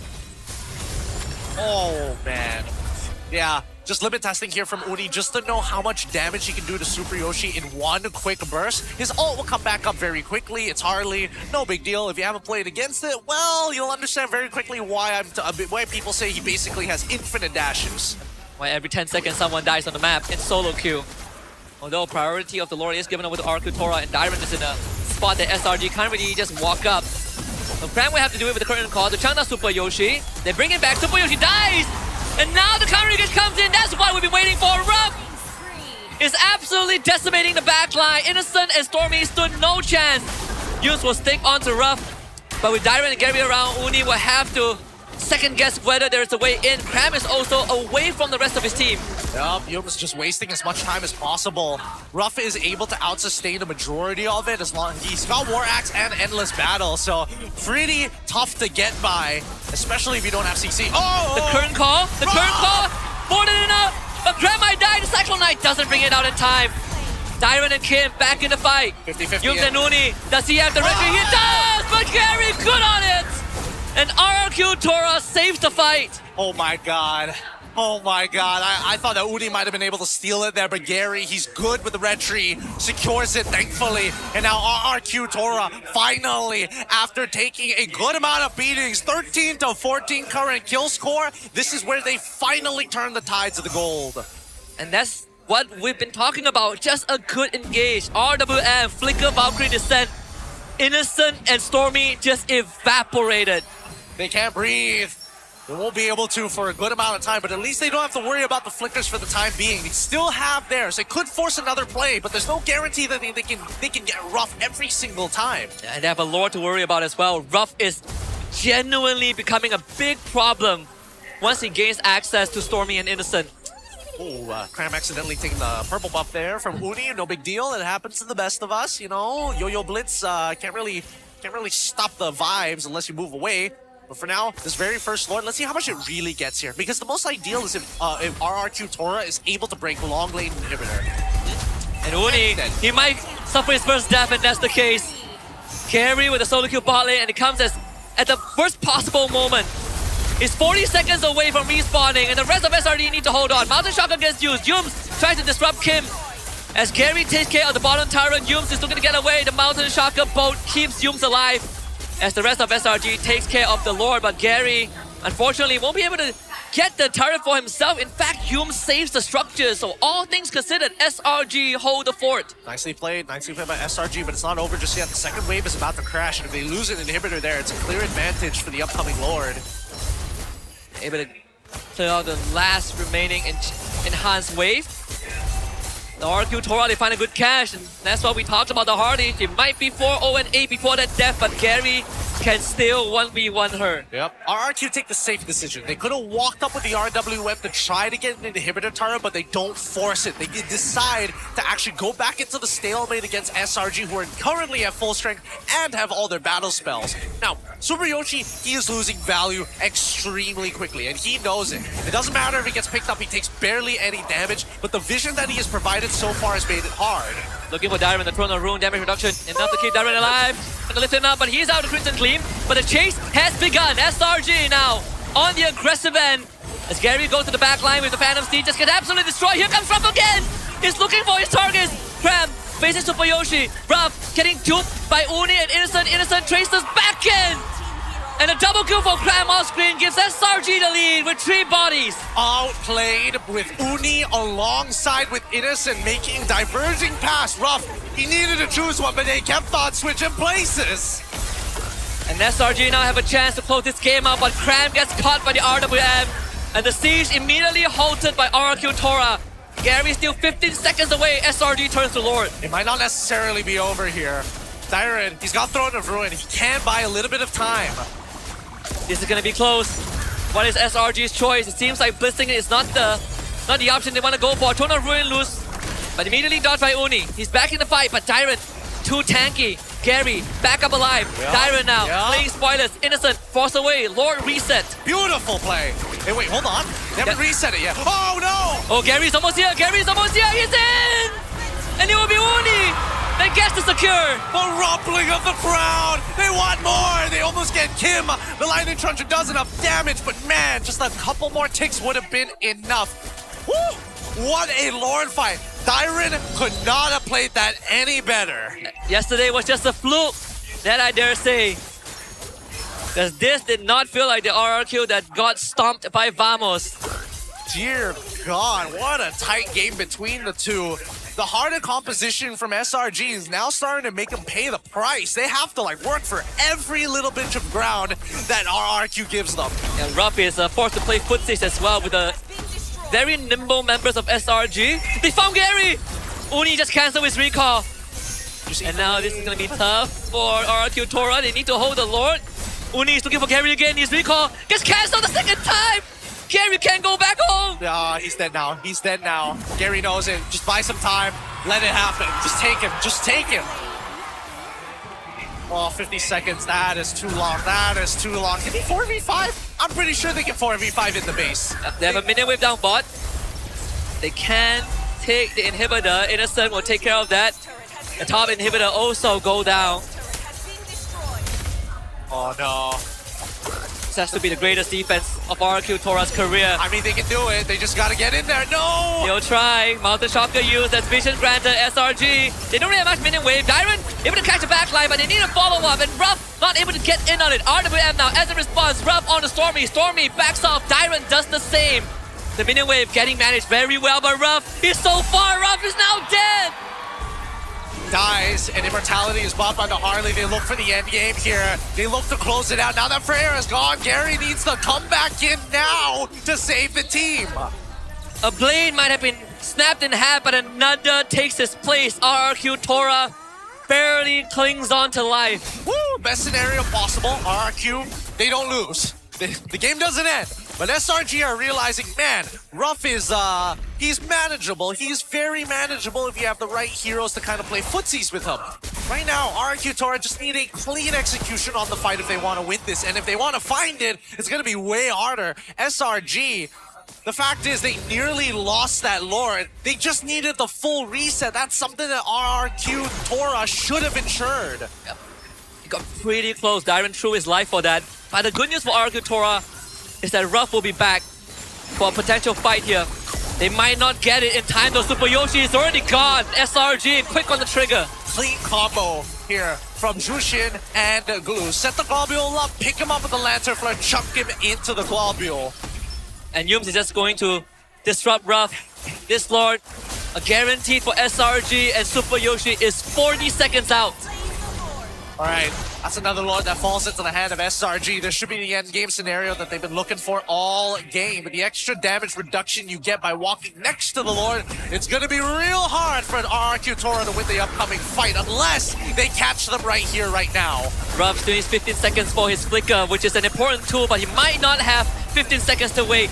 First minute wave getting cleared out. Gary onto Uni and takes him out! He gets the Winter Crown to avoid the pull from Innocent, but gets rooted by Yums. Immortality swap. Gary back up. The rune misses. Tyron in! And they find Innocent in place, but Innocent tracelesses away into the fray. Tyron needs to keep it in place, but the Lord is already here. SRG! Stampede through RRQ Tora in game 1. Woo! That's game 1. That's just game 1, boys and girls. Let's calm it down here. A good attempt here from RRQ Tora, but SRG finds the late game that they were looking for. Damage reduction across the board. You can see that Super Yoshi keeping the mood up here for RRQ Tora, because that was one hell of a fight. That was a good game. That was a game that even in losses, it is worth commending. RRQ Tora definitely putting up one of the better fights we've seen against SRG. Something that I'm pretty sure the fans have coveted for so long. There's nothing you can really do about it there. Once Hilda starts to fall off and Freya dies, it's done for. You've lost everything that you could possibly have. And I think that's going to be something that, at least for RRQ Tora, they got to adjust. They just cannot beat SRG in a simple early to mid game composition. They need guaranteed late game scaling, and more importantly, they need easy to execute comp styles. They need someone that can also go a bit harder on SRG, right? Something that was, I would say, lacking from RRQ Tora's composition is the means to go for a hard dive. We did say that this comp can dive, but the conditions that they need to meet are slightly situational, right? Relies a lot on Dyron, relies a lot on Kim, relies a lot on Ruff having Flicker Valkyrie Descent. The Roma, unfortunately, like you said, does fall off. But all things considered, to push SRG this far into the game, that's very, very commendable. It was very nice coming in from RRQ Tora, and it looks like they did readjust from what they learned from the last time here. Although I will say the only person who didn't get that luxury was Super Yoshi, but he still provided plenty of pressure when it was necessary. And he knew exactly what to do when it was like, I'm gonna die, I might as well throw all my cooldowns. Yeah, before I die, this is my value, right? I've given an info, I'm gonna die in the next 3 seconds. Dyron, you take over, this is you now. Yup. With that being said, let's give it up for our MVP of the game, Stormy here on that Jun Shin. Phenomenal game that he played. Perfect footsies at the end. He had to do a little bit of readjustment. The early game, he didn't get caught a couple of times by that Freya because he got flickered on. But once he had the tempo back, he figured it out, right? Yeah, also need to make sure that he doesn't get caught in the RWM, because then Gary will come galloping towards him, and we see the power is no more. 2 swings of the sword is what he needs. Yep, 2 swings to just one-shot you, man. Unfortunate. But at the same time, look at the in-game equipment, right? This is the most survivable Jushin you will see in the Land of Dawn. And more importantly, doesn't have the Queen's Wings, not involved, right? Don't need the shield. It's all about getting just armor, natural, MR. And Brave Smite. And Brave Smite. Like, there's just so many things to keep this man alive. Yeah, and no wonder Ruff was finding a hard time trying to take him down and having to do the YSS on the side as well. But again, even Stormy didn't exactly have the smoothest game, right? 5 devs, and a lot of it comes down to either Ruff gets on top of him or Kim just happened to clip him on the edge of the RWM. Yup, it's always one of those two, but we got to see the length and depth of both sides. The decision making is there. It's these small advantages that are created during the mid game of the very first Lords that really kind of set the tone of what's going to happen, right? Missing all your inhibitors, you really need a miracle to be able to steal the Lord away, right? That's pretty much the only win condition you have at that point. And they still were able to put up some sort of resistance, right? Yeah. Although in the end it ended up with Super Yoshi getting picked off and them losing the game, but very little teams have the competency to just explore the map when that far behind to create some sort of a threat to SRG. Yep, and that was the way that you had to play it, right? A lot of hunting and gathering from Super Yoshi's side to make those decisions at the end of the day. But even so, right, they understood that the split pushers had to be 2 people. Gary, he wins his 1v1 against Uni because Uni can't one-shot him, even at full build. As soon as he hops onto Barbiel, that's just too much stats to deal with. Yeah, both times that Uni died was actually being solo killed by Gary. And, I mean, that's for stopping his recall, I guess.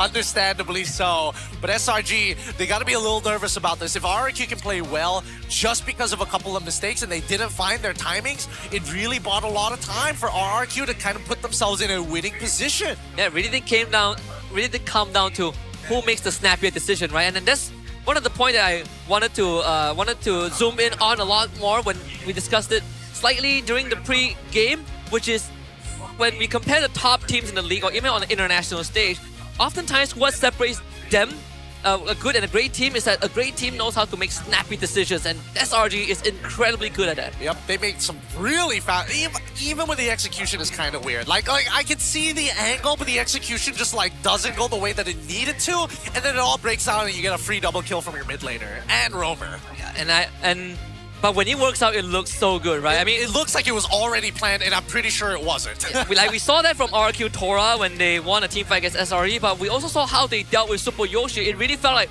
the connection of the abilities was they didn't have to communicate that. It was all built in. Yeah. I'm hoping that the next upcoming game is going to be a little bit cleaner because it was extremely scrappy. Not the cleanest from both teams in the overall team fights, especially when it came down to like Uni trying to steal the Lord and kill Ruff at the same time amongst 3 RRQ members. That was wild. Yeah, a lot of the fights was just the fight starts, Uni gets chased away, Stormy runs, then Ruff was chasing 2 people from SRG and Darren was like, I'm here buddy, I'm here. And then you pan the camera to the other end of the fight, it's just Yums. It's just Yums. He's sticking onto someone as Patrick, you know, Kim is like, get it off of me.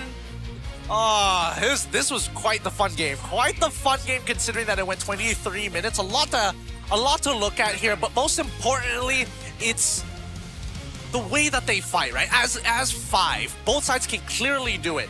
Now it's those small decisions of, hey, why didn't we use the RWM to take an inhibitor when we had the Lord the first time? Why did we make that safe decision even though there was nothing to fight over in the map? Yeah, honestly, for someone like Kim, I thought he would have used the RWM, right? Because that felt like a Kim thing to do. Yup. But I think they learned their lesson quickly and they understood that they were waiting for the RWM. It's just that game of rock, paper, scissors that SRG puts you in, right? They put you in this deadlock of like, you better choose the right one because as soon as you show rock, paper, or scissors, we're going to instantly respond. Yeah, and they make you hesitate sometimes, and hesitation does kill.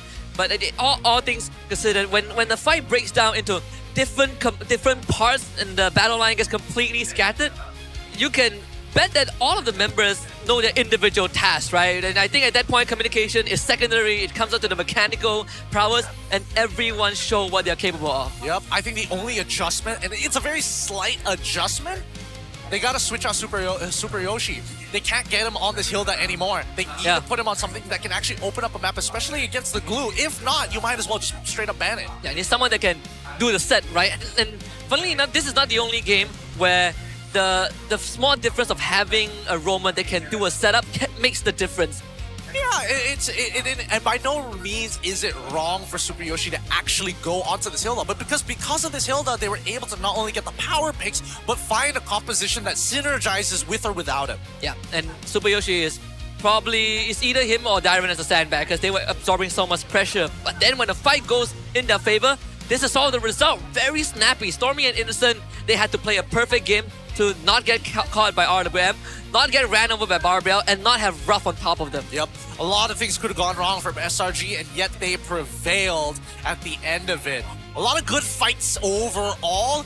Even when it didn't seem like it was looking good for RRQ Tora, they managed to, salvage the scenario most of the time. A lot of it obviously coming in from Ruff being able to flicker on his opponent, because as soon as he can flicker on him, you can see just the dashing between him, over him, under him, like everywhere. They are just outmaneuvering him. And then a lot of times he's alone, and then you look on the other side of the map, it was Kim getting chased away with his RWM still available, but no chance to use it.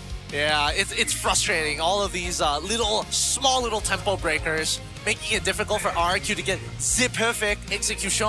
Yeah, honestly, this fight, I thought Ruff was about to do it, but Stormy has other plans. Picks him up, throws him away. But SRG almost certain to win that game with a Lord that healthy. Yeah, a Lord that healthy, and not to mention that Innocent was playing a pretty decent game despite the one mistake that we've seen from him for the past year, I think. It depends on how you look at it. But with that being said, we want to thank to everybody watching the show right now from across the world, whether in Malaysia, outside Malaysia. We want to thank you for helping us break our PCU. Wow, we broke the PCU for the playoffs of last season. Season 16, baby! So please, come on over to watch Game 2 onwards to double up on this PCU, because every single time we hit another PCU goal, you guys get rewards. Yo, Rashi, bring the Kingdom over right now. Come on, Kingdom. If you're not having a good time there, come over here. They need their support. They're 0-1 right now. I'm pretty sure your series is over. Move here. Come on. I don't know if it's actually over. We're guessing. we're making random guesses. We have no clue. They could have won for all we know. Yeah, they could have won. I mean, I said it's over. I didn't say they lost. Technicalities at its finest. But with that being said, how far off are we from... Oh, actually not that far off considering everything, right? 177, more or less. Yeah, it's pretty scary to set a PCU record this high because Now we gotta work harder for grand finals this season. Playoffs is gonna be something that hopefully it doesn't clash with any of the other MPLs, because I mean, if we're clashing with like ID or PH, it's kind of over for us. But either way, the ones that we do want to shout out is new to the region. Thailand, of course. MSL Thailand 2026 is coming here, and right now you can technically watch both MPL MY and MSL Thailand at the same time, so don't miss out on learning on some of these newer teams who may show up during MSC 2026. Yeah, there are certain times where I tune into live stream and I see the same account on different live streams, so this is another chance for you to utilize your multitasking ability with the regular season of MSL Thailand on your screens right now. 5 weeks of non-stop action and some familiar Thailand organizations in esports. Some established one like BTRM United, Full Sense, Bacon Time.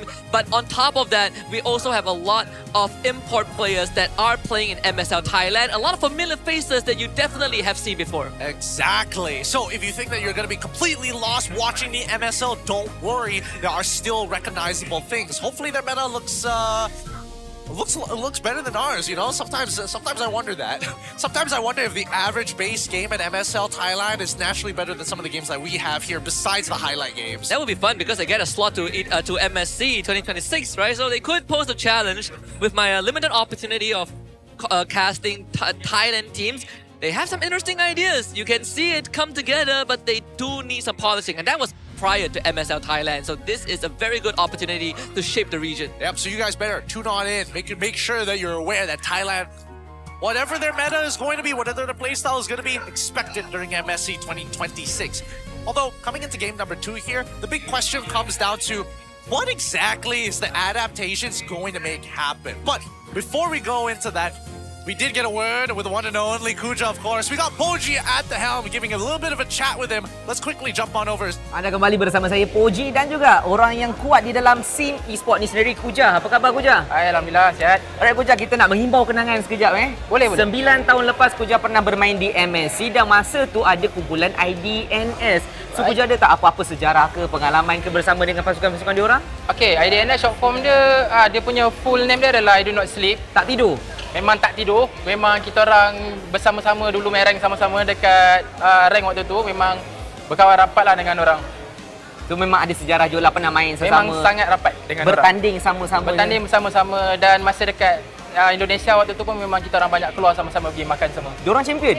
Diorang champion. Hebat IDNS. Betul. Tapi IDNS ni tim daripada Thailand. Kuja tahu tak sekarang ada MSL tu, MLBB Super League yang baru buka dekat Thailand. Serius lah? Serius? Kuja ada tak apa-apa macam pendapat untuk scene yang baru dibuka dekat Thailand ni? Okey, sebenarnya saya happy lah untuk komuniti dekat Thailand sebab diorang dah berpeluang untuk bertanding secara lebih orang kata apa, agresif atau lebih aktif. Dan untuk kawan-kawan saya dekat sana yang mana yang pernah bertanding pada zaman-zaman dulu, diminta untuk kembali semula sebab kita orang rindukan IDNS yang lama. Dan of course ada beberapa player masih aktif dan saya mengharapkan diorang terus sukses kat sana lah. Dan ini adalah peluang yang terbaik untuk komuniti Thailand untuk bangkit dan tunjukkan balik kekuatan diorang semasa Messi yang pertama. Faham. Maksudnya diorang pun ada kehebatan dan kelebihan masing-masing. Betul, sebab kalau saya rasa diorang lebih ke arah mekanik lah sekarang, sebab kita sekarang lebih ke arah makro punya playstyle. Diorang masih start dekat mekanik.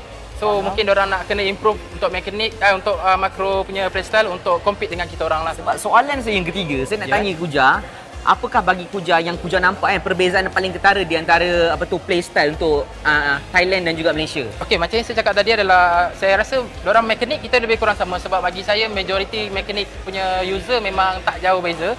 Cuma makro je yang menentukan macam mana kita nak bawa game plan dan gameplay kita tersendiri.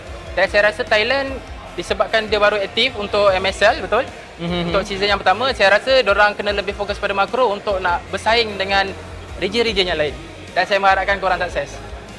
Okey, tapi kan bila macam Kuja cakap ada tengok kawan, diorang pernah buka liga yang baru. Kuja tahu tak, ada juga info yang menariknya.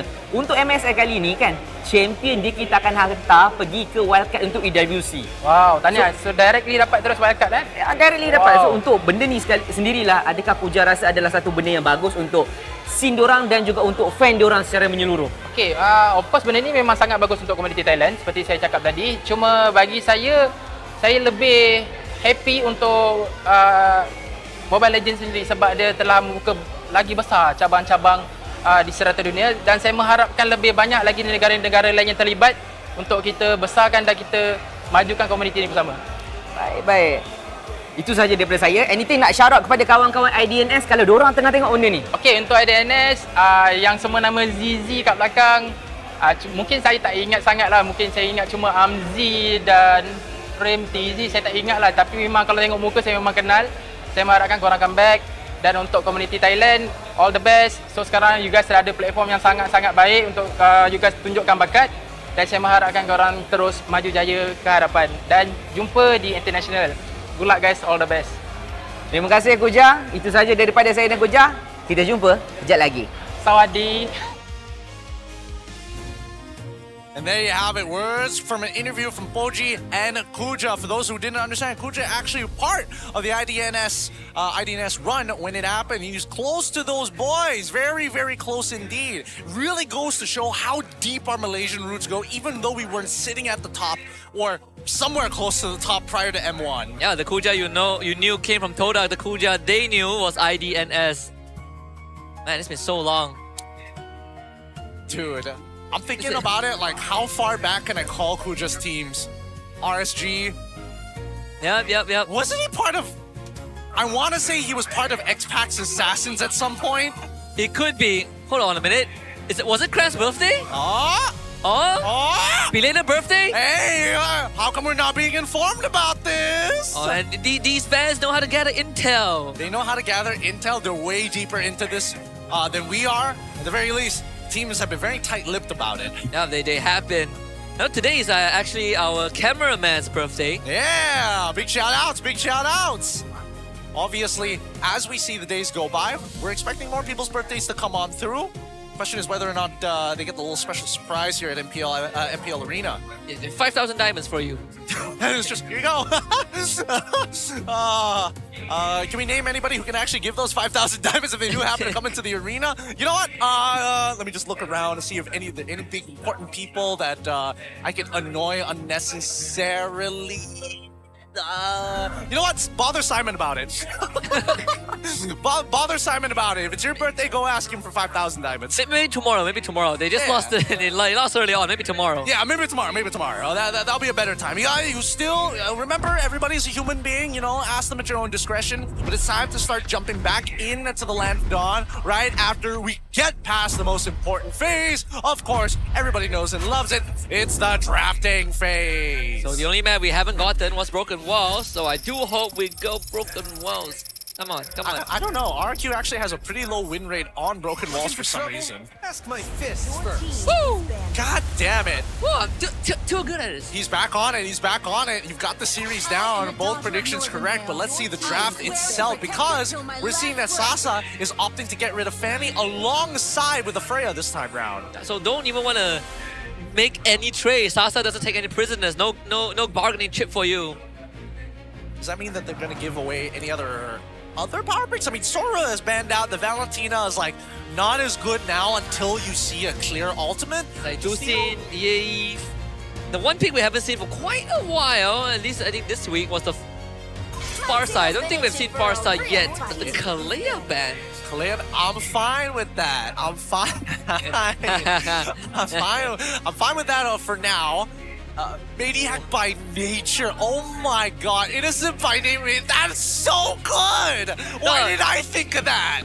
Y'all should sign up for like the next English audition. We need talents like these. I am genuinely upset that I didn't think of that for slogans to give him. God damn it. Join the creative team. We need you guys. Damn, that's so smart. That's so smart. I can't stop thinking about that now. All right, Kalea gets banned out here. We go back to RRQ Tora side. They need a response because Zushin is still on the table, and that's what cucked them in game number 1. They banned out the Uranus instead. And the Zushin is now open. Okay, I think it's okay. Because at least now that you don't have to worry about the Sora, the Valentina is not going to be up for trades on the opposite end. If we do see Jushin, there should be a Yve on the opposite side. And you can't go Jushin glue on blue side in the opening. You only get one.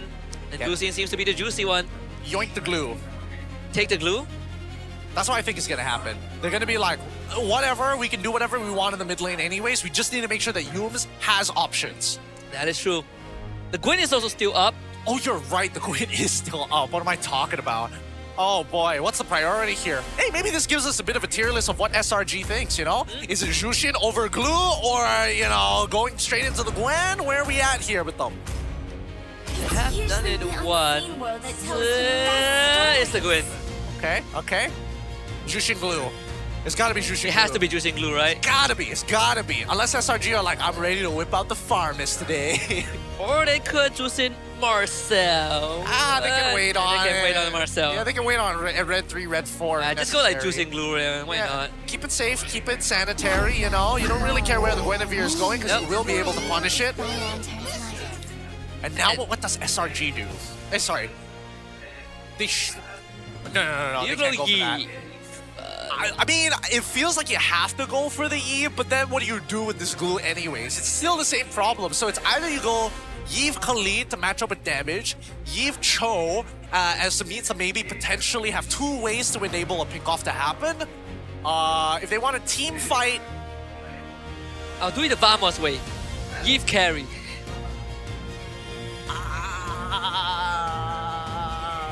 Wait, let me look at the bans. They banned out the Uranus. There's still Alice to worry about. I don't necessarily... Oh! Lilia Claude. What? That does deal with the Wait, when you black shoes, does Glue follow you if he's on you? Yes, he does. Oh, that kind of sucks. It does kind of blow. Actually, wait a minute. Wait. Let me think about this for a moment. The one thing we learned yesterday was that Gloom gives you big vision. Yeah. Big vision. I don't know if that is intended or not. It looks a little jank. I will not lie. I saw you guys testing it out. Yeah. I saw the videos. It looks jank. And the vision range is not just around the Gloom, it's everywhere around the Gloom. So you can see full bushes with that. Yep. Dyron learned the hard way. Yep. It's not like Jushin where you have to check out the entire bush with the lantern. No, you just need one shadow ball in there. Yep. Just leave your children there and then they'll do the scouting. Yeah, I don't get it. Why go for Lilia here? Like, no matter what, it's going to be awful for you. You try to get the Gloom stacks on, Glue gets on top of you. If you take Purify, it's over, because as soon as you Purify once, then Jushin just ults on top of you. That's true. I don't see the value of this Lilia just yet, other than just to punish the Glue. But even prior to that, the laning phase is kind of dead unless you've got, like, again, I was hoping that P2 was going to be a support pick. I mean, they have the Gwyn as a flex, right? So that's sort of like their way out of this. That's true. I didn't think of it. But the Kali gets banned out, so Sasa is reading into that. What are the priorities? So no Cho, no Kalea, no Kali. I mean, Hilda naturally comes up next on the list. Hilda, Marcel, what's left? Gatot. I think... Oh, do they even bother banning out Marcel? Probably not, honestly. Not yet, at least. There's no, like, clear indication that they need to go for the Marcel, other than to, like, stop the magic time from Guinevere. But even then, as soon as Guinevere is in the pit, there's no beating it. Definitely needs someone to help the Guinevere with the damage output. Lilian needs time to ramp up. And their gold laner is already a Claude. I'm thinking whether they want to go back into the Alice one more time, but they can't guarantee it at the very end. Knowing Cram with no clear ways to punish his opponents, Yishin, Shin, Jushin, I think he might end up... He might pick CC again. There's one pick that no other players have picked, which was the Terizla. Cram does play a Terizla, but maybe not into this comp. I don't think he goes Terizla into this comp. It already struggles against the Jushin, and there's no guarantee he can get on top of Yishin Shin as long as he has the Traceless, right? Yeah, ban out the Arlet, that makes the most amount of sense here. For Sasa, he actually... It depends on how Cram is feeling. If he goes blind and says, give me Yuzhong, I'll just chase the backline, I think that is a fair argument. Give me Yuzhong or Lapu, right? Maybe Yuzhong. Yeah, Yuzhong's probably the better option. I think, unfortunately, Lapu just doesn't fit the build right now if you're going blind. Yuzhong, yes, it's high risk, but at the very least, it makes Yishin Shin's life miserable. And, well, to a certain degree, Jushin, but that really depends. Wow, they're really maximizing the time here. Yeah, last ban, so there's the Eastern Shin, so banning gold later doesn't feel exactly the best. So they're gonna ban out the Alice, which I do like. Very good here. Limited down.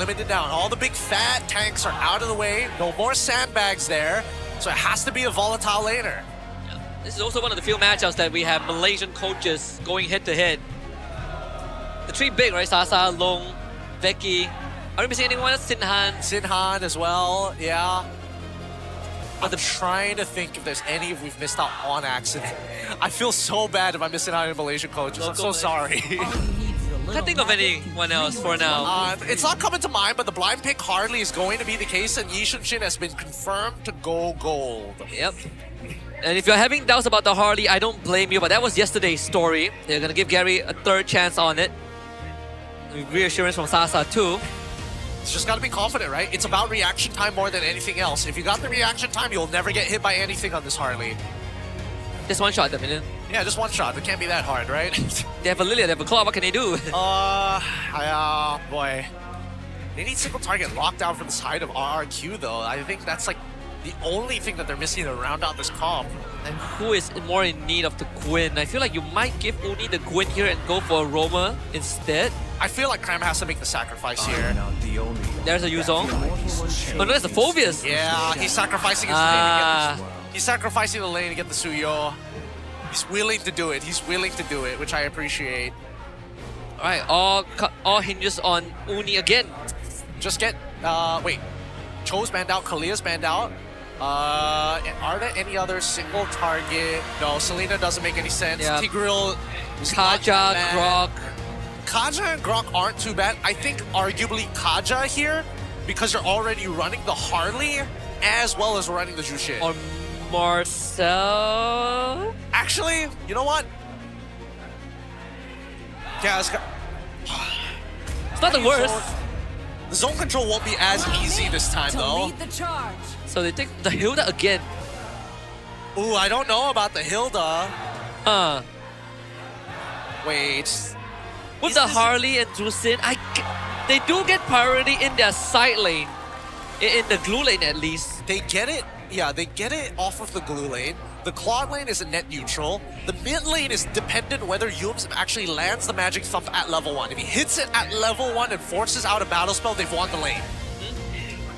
Man, this one's a tough one. I really don't know. There are some clear strengths and weaknesses on both sides. And this Phobius, I'm questioning whether it's going to be enough from the Selangor Red Giants to buy the time that they're looking for. There's not many dashes on the side of RRQ. Well, actually, now that I think about it, there's actually 4 dashes, all of which are on high cooldowns except for the Traceless. Yeah. And not only that, once he gets knee-deep into the water, there is no way back out. So let's see if SRG can close it out cleanly against the Kingdom as we hop into game number 2. SRG on that blue side, and RRQ Tora on red. Dang. Should they have changed the order to get Super Yoshi something better? They already set up for Dairen, right? They had that flex pick. It was either going to him or Super Yoshi, and unfortunately, this is what we get. Oh, there we go. Yep, there it is. And the lane's done. Well, even triggered the lethal initiation as well. Kim really playing on the edge. Oh my god, they managed to zone him off from at least 1 minion, which is good enough, but Stormy, I was thinking that he starts like shifting the attention onto Super Yoshi so they can at least contest 3v2 here on the Little Wander. And they help Uni get the Litho too. Yum's doing a fantastic job. That's wild. I'm surprised that they got that. I'm really surprised. I thought that retry came from Gary. It came from Uni, apparently. And it's broken wall, so good times for the Suyo. Yeah, it does mean an early invade, though, coming in from Gary. Very smart of him, recognizing that, hey, if he contested for the Little Wanderer, that means he didn't do a full clear. Yep. And he doesn't have retribution to take that cam away from me anyways. Yup. All he's got to do now, take the River Crab. Oh, actually, is it worth taking the River Crab? I kind of feel like he's got to give that over to Dairen. Yep, there we go. Now Dairen gets a head start. That should speed RRQ Tora up just by a little bit.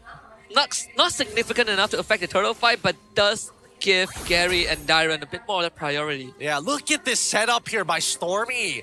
He has control and vision on both sides because of the gloom. Yeah, and have Yums on the other end of the bush as well. Bottom lane wave frozen closer to Innocent's side. So SRG, despite not having the priority per se, they do have enough info where RRQ Tora is at. Dude, this has to be a bug, right? Like, this can't be real. Like, every mage got readjusted so they don't get insane vision over the brush. Why does Lilia get the exception? Yeah. The only mages that have that luxury has a cost to it. That's a Purify out from Kim. They were still coming out of him though. Kim gets lifted up. Is it enough? Doesn't seem like it. Stormy with the first blood. Does have the black shoes to work with. Rob comes in with the bone. Crab is going to eat all of it out. The passive heals him back up with the ultimate in front of Pursuit, but he gets pulled underneath the turret. And there will be Dyron taking the kill, but Innocent is in. Finds one of his own. Super Yoshi goes down. Uni back in. Dyron knocked out. The combo almost perfect, but Dyron escapes. Yums makes it out with his life, and SRG gets 2. How do they coordinate that? Whoa, whoa, whoa! Let's calm down here. You ain't getting him just yet, and you're stopping his recall to deter Gary from committing harder. And Stormy with the clutch regenerate saves himself the flicker. Can we get how much damage Stormy did in that fight alone? Like, that was an insane amount of damage. I mean, this is a guaranteed kill because we know that he doesn't have Purify anyways, but Stormy coming up big time in that level one, in that first initial engagement to net themselves 3 kills. What? On top of that, SRG got the turtle amidst the chaos. It's pretty wild. It's pretty wild. It's very hard to keep up with the action, especially with how like chaotic SRG are interchanging, and most importantly, they're whipping out the signatures that a lot of top teams have, the pushing and pulling. If all your focus is on one guy, then swap him out with somebody who's fresh, and you just keep on doing that until you win the war of attrition. Yeah. So aside from Cho, Guinevere is also one of the highlight makers for Yums. I mean, the first series against Vamos, he already had one of the best plays of the season already. He's having the time of his life. He is very accurate with it, and he has yet to give it up or perform terribly for the time being. Both sides taking a breath. Oh no.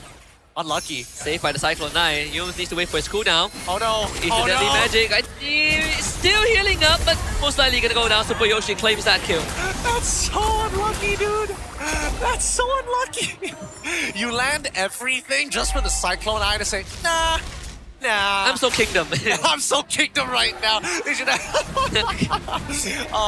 Cyclone Eye, except it's just the RQ logo. Yeah.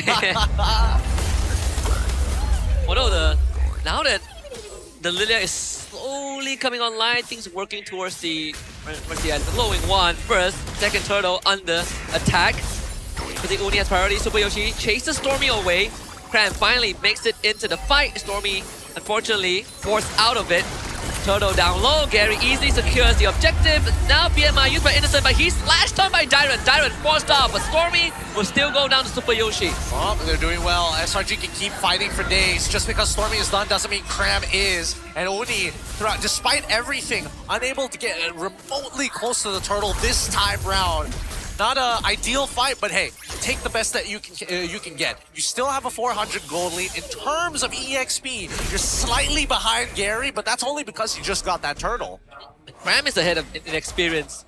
Something good for a change despite having 1 death. Everyone else on the side of SRG maintaining whatever net worth that they have. Oh, it looks like Gary opted to go for a concentrated energy first item, so he understands, right? He's going to be in and out of these fights a lot, and he might just hold on to his ult a little bit longer than he probably should. Innocent, good ult against Ruff, zoning him out, but they already see, thanks to the Mountain Shocker, the 3 members that could potentially collapse. Ruff needs to stay around and has Super Yoshi to back him up, make sure that this structure stays up. If Innocent gets free from this lane, it's going to be quite a headache for RQ Tora. Even for cross-map plays, both teams have the heroes to do that, respectively.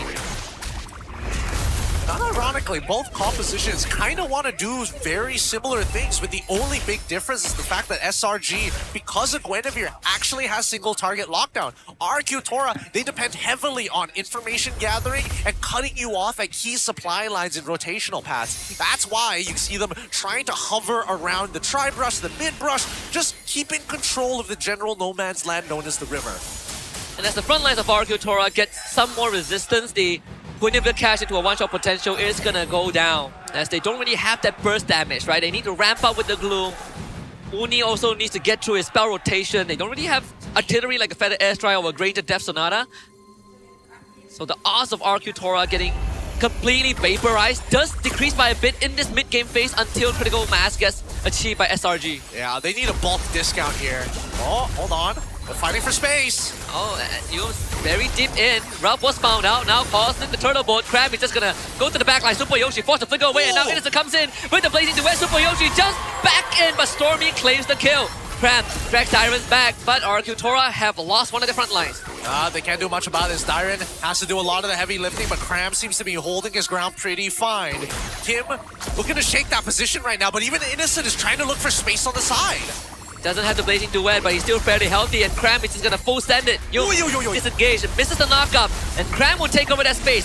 Dyron looking for a room back in, and Kim also taking some significant punishment as SRG wrestle their way to get control of the objective, and Gary stood no chance. SRG walks away, but Dyron wants to look for a chance. Nope, RRQ calls it. Yep, in these types of contests, it's quite difficult for Gary to win a majority of them, right? But Uni, he's able to get these even without the retribution. The Soul Sever does a good chunk of damage, and they bursted it at the same time, which is the most important thing. If you can burst it down at the same time, you never lose an objective.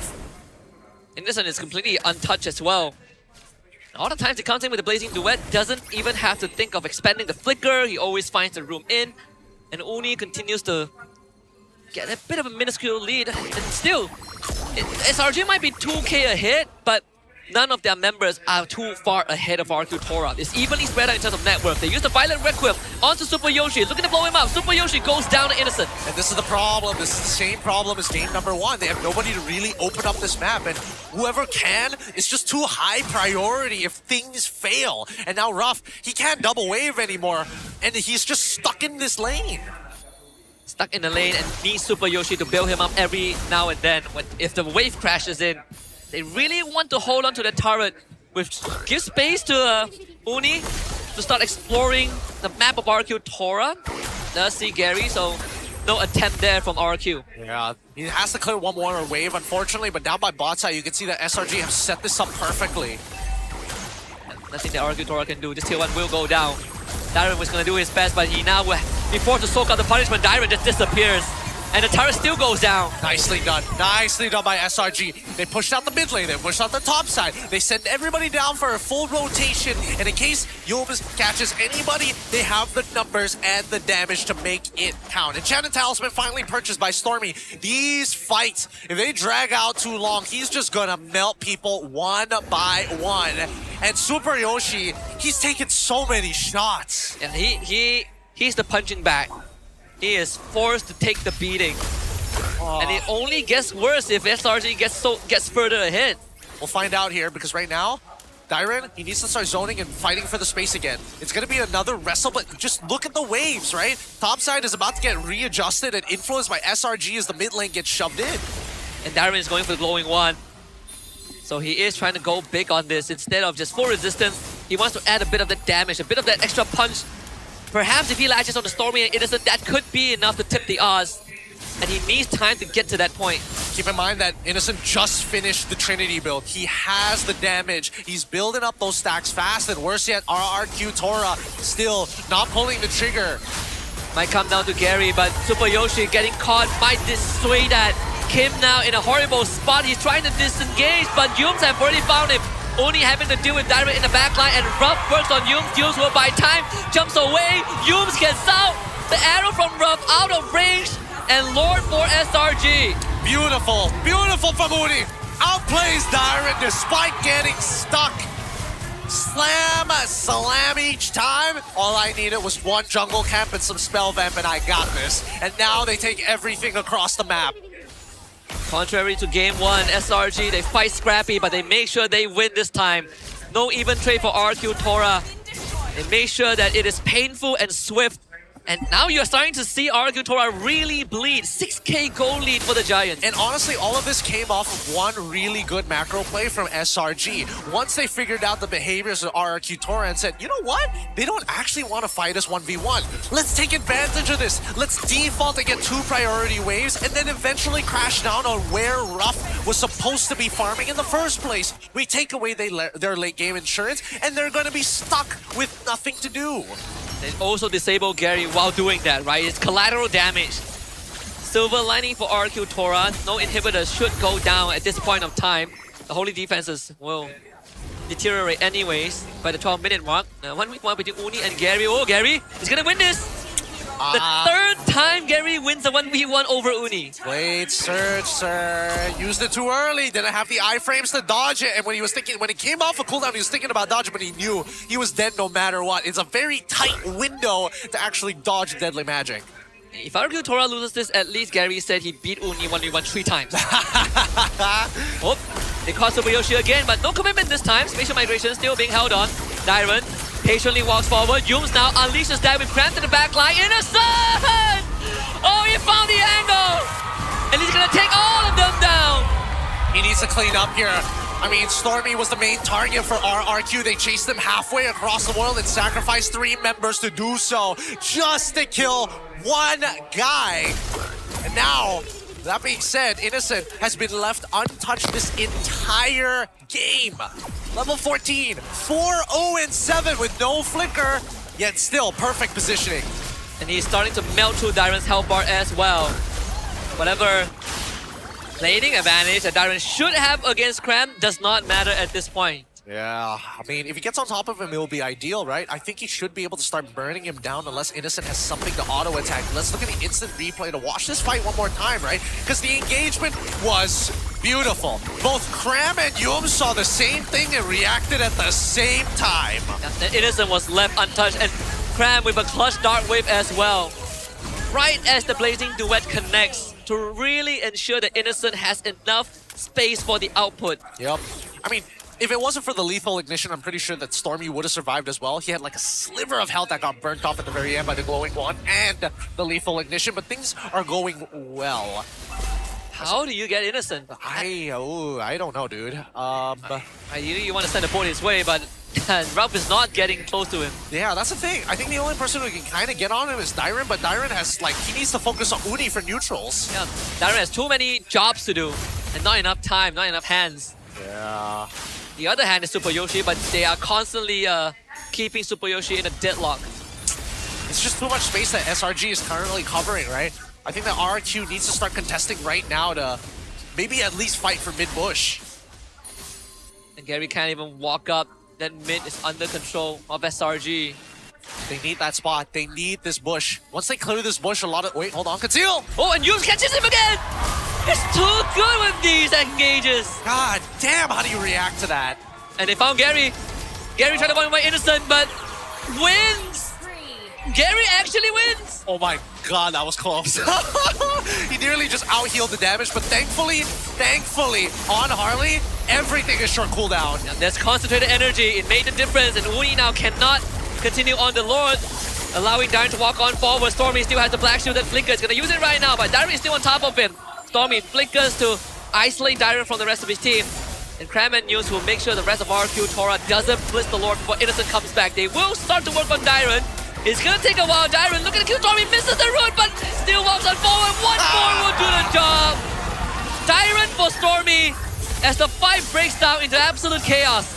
Oh no, that one was a little messy, I'm not gonna lie. Stormy wanted to play with his food and got punished for it. He could have walked out of there if he wanted to, but his damage was necessary. Uni, it's all up to you! Can he do it? They control it, they hit the boat, he's dead! Carry now, free reign of the objective. RRQ Tora wrestle it back from the depths. Woo! Oh boy. Oh boy, now we got a real game. Initially, it started off with SRG scrap way harder, but this time around, RRQ Tora finally get the big punish at the end. This concentrated energy from Gary. Brute force breastplate. Yep.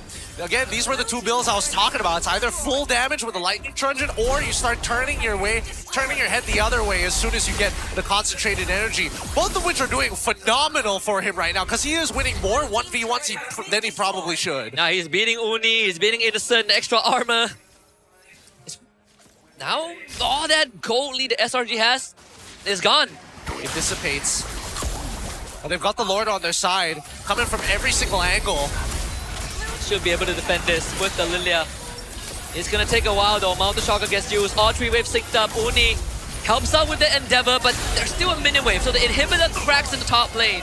Gary trying to look for Stormy, can't find it. Honestly, he's getting pretty close to Stormy, one-shotting Stormy these days. Can force out Black Shoes very early on if catches him out dispositioned in a fight.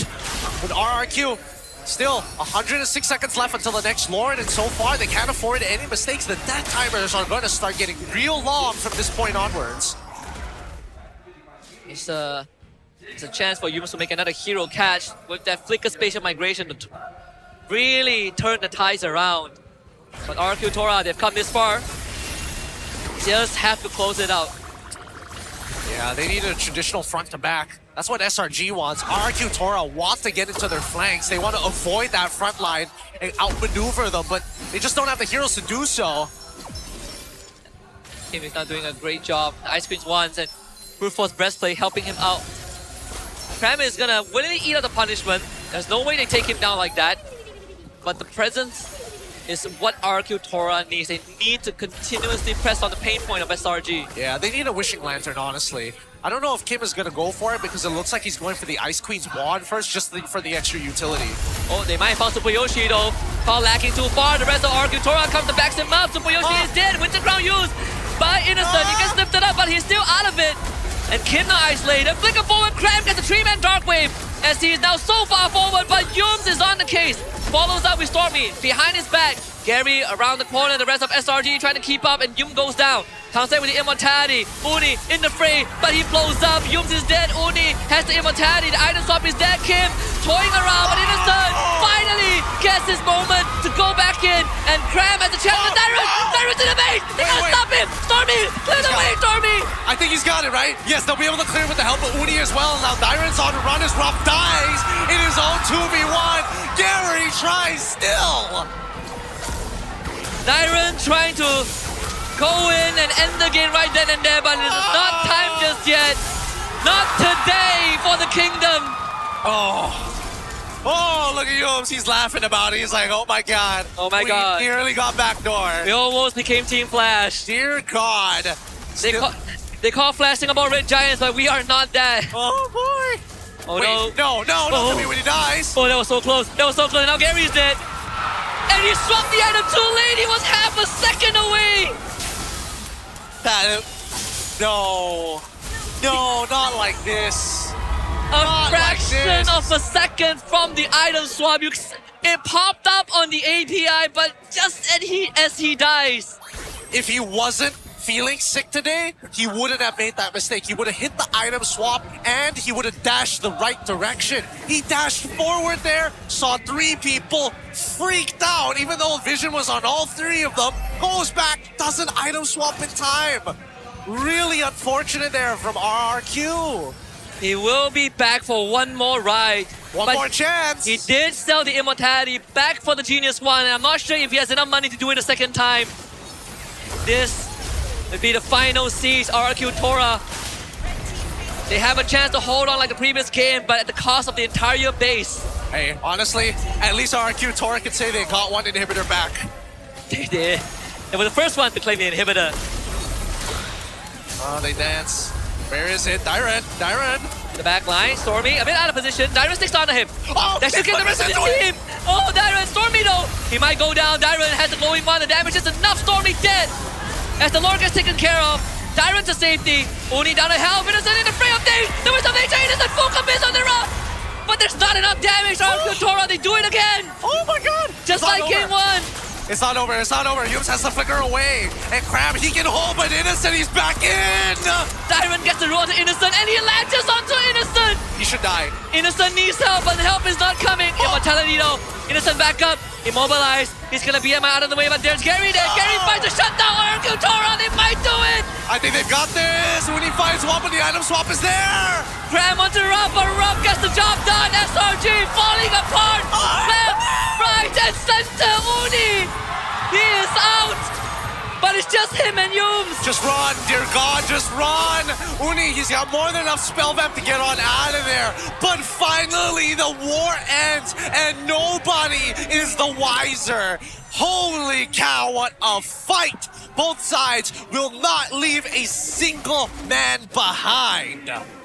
Just like the state of game 1, RQ Tora's base in shambles, but they fight back and give themselves one more chance, and a damn good chance at turning this game around. All right. Cram is 15 seconds out. Innocent 2 seconds out. And RRQ, they get to hold the position first. This is a game, baby. We got a real game now. This might be a lot for RRQ and the lot that they need. The commit from SRG is there. Yums buying space. RRQ cannot find time to commit onto the Lord. Dyron sticking on the Yums, not the target that he wants, but he's going to transfer that onto Uni. Kim follows up. RRQ Tora into it. With the grab of Innocent, he's going to keep himself alive and take out Kim. Innocent, no! Can only do so much. Gary and Ruff enough to take down the half-man half-beast. Uni now back in the frame by Ruff. He follows up. Ruff gets him. And now it's just Crab against the Kingdom. Nah, this is where it ends, right? This has to be where it ends. No! With Kim and Super Yoshi gone, traded for Uni and Innocent, this should be a Lord for RRQ Tora, but they gotta give up the space. They notice that both missing inhibitor lanes have already been shoved in, and this goes back straight to square one. Longest game we've had today. Look at this fight. How ridiculous is this fight? The BMI into the Winter Crown looks good, but as soon as Innocent decides, I'm gonna try to go 1v1 Ruff, that was his mistake. You cannot get into melee distance against a Yishin Shin. Doesn't seem like there's any other way. It was a last-ditch attempt. Desperation becoming apparent on the faces of both teams to commit everything onto Dyron, but the damage isn't there. Stormy needs time to ramp up. Dyron loses the immortality. The Lord now is a contributor to this team fight. Dyron finally goes down after so long, and Cram gets free reign. Perfect. They got all the key ultimates. No Mountain Shocker, no Deadly Magic. Uni is going to show up on the opposite side while Innocent pushes out that mid wave to make sure that they're on top of those waves. And now they do it again. It's Lord Dance. Oh, Yums, what are you doing here? Yums saw two of them. Yums is going to die for this. He's going to flicker. The regenerate. Right on time. I can't believe it. He doesn't lose his immortality for that. He saves some money. And now the ref. No, Harley's not here. They're going to keep on the Lord. They're not going to contest on this. Harley shoves on the top wave, but is that the mistake that caused RRQ the game? What? All right, Lord Steel goes over to Uni's side. What? Why? Why? What are we doing here? What are we doing? We didn't need to... well, regardless of the decision, a lot of factors are getting played in here, and it doesn't mean that RRQ Tora is completely out. It's going to be hard, don't get me wrong. It's just that now that they have the damage reduction, I don't know how they're going to kill Stormy anymore. They keep putting him down to 1 HP, but then he black shoes away just in the nick of time to go back to full. And Heemin has radiant armor. Gary is looking for a flank angle, but he needs to be quick. This Lord not easy to shield through. Dyron would just try to buy time. Innocent counting on him. The bolt on the Innocent delays the inevitable. The Rockman is done enough. Here comes Gary. Innocent into Winter Crown to stay alive. The Lord at half health, but they need a bit more time. They need a bit more firepower, but SRG again powers through. And RRQ Tora will fall to their knees. SRG with a 2-0. Dang. The Kingdom take a loss. The fans from SRG, of course, gonna be loud and proud as they can. Holy cow. Oh my god. RRQ got so damn close. Both games, 0 inhibs, and a comeback angle, only to fall at the finishing line, but was a hell of a good fight. When are these guys gonna be scrim partners? When? Please, please. RRQ has so much potential. If they are screen partners, they better be on the top of their, I don't know, call logs or something. This is one of a kind. Oh my god. Like truly one of a kind. I don't even know what to say about this game. Everybody played at such a high level. Like, I want to say Ruff was able to make impact, but Cram was making his life miserable. He could not get past it without the flicker. Rob going toe-to-toe against Innocent, Dyron, Gary, every single individual member having their moments. And even players that were given, you know, getting sort of shafted in the trap, in the competition, stepped up in the end. Yep. We've seen teams that put up a fight against SRG, like Homeboy, CG, Famos, but none the likes of RRQ Tora. Actually insane. And Super Yoshi was still able to find value. How? How do you make a heal down work? In 20 minutes as well. So ridiculous. It makes me mad. I'm gonna throw it over to our host Rose as she talks over to the SRG members. berjaya kekalkan win streak mereka. Satu lagi 2-0. Tuan-tuan dan puan-puan, Selangor Red Giants. Amazing crowd tonight. And of course, di atas pentas bersama dengan Rose, kita ada Innocent dan juga Coach Arcadia. Hello? Okay. Hello. Okay? Okay. Good game? Good game. Were you a little bit nervous? They almost managed to push it to game 3. No, I'm just scared of getting scolded by coach. Huh? Why? Coach will scold you? Yeah, because we have errors. Because you guys play a lot. Yeah. Usually when coach get angry, what does coach say? Depends on the mistake. Depends on the mistake. Coach, sample. Censored. Censored. Okay. Kita tanya-tanya lagi. So, Innocent, I actually want to ask you. The game today was rather long. And I realized that there's a pattern where this season, a lot of your games actually get pushed quite long. If we compare it to the previous seasons, you guys would be able to wrap up games in 12 to 15 minutes. But this season, most games are like 15 to 20 minutes.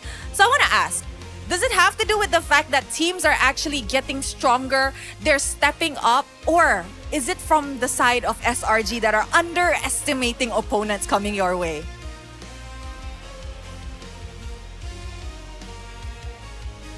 I think other teams are just getting better and better. Because compared to the past, how many seasons? 5. Past 4 seasons, other teams are very scared to fight against us during turtle fight, objective, or like defending their towers, right? That's why it's easy before because they're scared with SRG. But now I think teams are getting more competitive and they're really brave to, fight against River, objective, and they're well disciplined also. I think I agree. We all can see that untuk musim ni kan, ramai pasukan-pasukan di luar sana actually tengah step up and bagi SRG a good fight, which is a good thing when we go to the international scene. It's not like kita ada satu team sahaja that will represent Malaysia, but there will be another team as well. And of course, I have another question in which we know that teams are now starting to push SRG, but in your opinion, which team pushed SRG the most so far? Especially since you guys will be facing the team again in the second leg of the series. Who do you feel the hardest to fight? I think RRQ. RRQ is the hardest. Because their discipline is really good Oh. compared to other teams. So you think that in the gold lane, Ruff is the toughest to fight right now? All of them. Oh, I play safe. Humble. Okay, one last question before I start asking Coach Arcadia, no? Your next matchup is against AC Esports, and the last time you met Aaron Shiki, you lost and you went home. So this time around, in your own turf, MPL MY, what are your expectations going up against Aaron Shiki? Just normal. Because if I want to get a revenge, it's not the whole team anymore. There's only 2 from TLID, right? Yes. So it's not really a revenge for me. Not really a big deal anymore. Okay. I think that's acceptable, but I would still like to see the matchup next week. Okay, Coach Ark. Hi, Coach. How are you? Good. Bye. Okay, like I asked Innocent just now, a lot of teams are starting to push SRG. As a coach, do you actually like this kind of challenge to maybe mentally prepare the boys for the international scene? Yeah, definitely. That's what we're hoping for in this previous seasons. I think it's good that teams are improving. And I think it's also good for us if we are pushed to our limit. We know what are the things that we can improve. For example, this series, I believe the game 1 is like naturally it will really hit the late game because of the composition that they had and the composition that we had. But in the game 2, I believe as a team, we can finish that earlier. We can finish that more maybe at the second Lord or third Lord already. But we made some mistake. But yeah, that's the thing. It's good for us. Then we can know what we can improve. So next week, we're sure it's gonna be a better form for us. I like that. we definitely take some learnings from the mistakes and the errors we do in game. Now, my next question. Just now, before the series started, we had an interview and I asked you about maintaining the win streak, right? And you guys said that this season, you guys are actually more interested on maintaining the win streak of a 14-0. But if we look back on season 14, after your win streak got broken, actually, you said that trying to maintain a win streak adds pressure to the team. So why is it so important to maintain such win streak this season? What's the difference? Because sometimes, right, because in our previous 4 seasons, right, we got really so many wins. And to a point that we need something that motivates us. We need something new. Because getting a 14-0 is something that hasn't been achieved by any other region. Normally, the one who get really long win streak in a 2-round season, they will drop one game, at least one game. So if we can achieve this result, then it's another opportunity for us to write history as like how we wrote history last season 13 wherein we swept the whole regular season. Ah, very interesting. Now that you mention it, that is true because kita pun sudah masuk untuk double round robin. We have entered double round robin and I think nobody has managed to clean sweep the double round robin really, really cleanly. And hey, another history for SRG in the making, hopefully. One last question for Coach Ark before we call our MVP of the game. And that is, you mentioned before that you want to face Adi because you both coached in RRQ Hoshi before in Indonesia. So now that you're meeting him next week, are you excited? How are we feeling about that? Yes, very excited. The last time I go toe-to-toe against him is in the last IESF in, I think, 2024. We met in the semifinals, Indonesia versus Malaysia. So I'm excited to go up against with him again. Oy, next week is gonna be hot, panas di atas pentas. Alright, thank you, Coach. Alright, thank you. Okay, MPL Arena, kita pun dah borak dengan Innocent dan juga Coach Ark. Tapi nampak ada something missing. Sebab kita belum lagi panggil MVP kita. Untuk you guys, siapa yang MVP you guys? Alright guys, mari kita panggil MVP in 3, 2, 1. MVP jatuh kepada... siapa yang dapat MVP ni?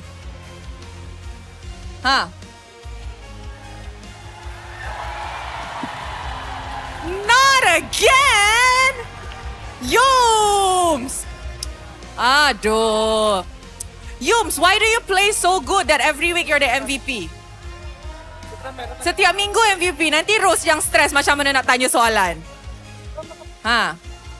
Yums. Hi Yums. Hello. You hold for me. You hold for me. You hold for me. Okay, let's go.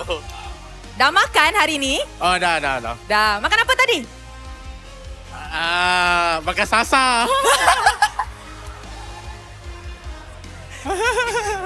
You happy menang hari ni? Happy. Okay, now kita semua tahu your next match will be against AC Esports, betul? Betul. Di dalam AC Esports pun ada Widi. Tadi Rose dah tanya pasal Innocent punya perasaan nak jumpa Aaron Chiki minggu depan. Tapi untuk Widi pula, are you excited to jumpa Widi balik? Saya sangat excited lah untuk jumpa lawan Widi. Sebab dia promo yang bagus kan? In your opinion, he's bagus? Ya. In your opinion, dia boleh buat SRG rasa pressured ke minggu depan? Tak kot. Tak. You rasa easy game? Tak juga. Tak juga. 50-50. Macam lawan RQ ni lah. Oh, macam lawan RQ. So 2-0 tapi long game. So you boleh yakin 2-0? Boleh. Kenapa confident sangat? Sebab saya ada Innocent. You know what, Yum, since kita ada full house untuk malam ni, is there anything yang nak cakap dekat fans kita? Okay. Terima kasih semua sebab datang. Jumpa lagi next week. Weh, simple punya ayat tapi semua orang goes wild. Memang aura lain macam Aura lain macam biasa. Biasa je.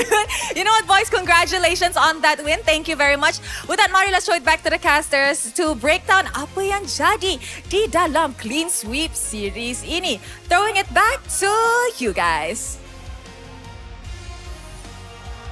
Thank you so much, Rose. What a game this was. Me and Husky are still reeling back for how great this game was. Yulm was coming out as the MVP of it. Honestly, it could have gone to anybody. Yeah, this series is truly one of a kind. Like, if you guys were not able to get the tickets, remember their rematch is gonna be in week 5. So, and the window to buy tickets for Leg 2 is already open. Get your tickets right now, $15. Buy them while you still can. You can't afford to miss matches of this caliber. Well, it's a mixed basket of chocolates. You don't really know, depending on the teams you get. But hey, between RRQ and SRG, the best ones we've seen so far. It truly is. There are teams that have been able to stand up to SRG, but I dare say this is one of the ones that is truly the greatest one. Yeah, I mean, Coach Arcadia put it the best. If a team can push SRG, it means natural progression for SRG. They could, as you heard in the interview, they could have ended it Lord 1, Lord 2, but they made a couple of mistakes, and that's why RRQ was pouncing back so hard in game number 1. Yeah.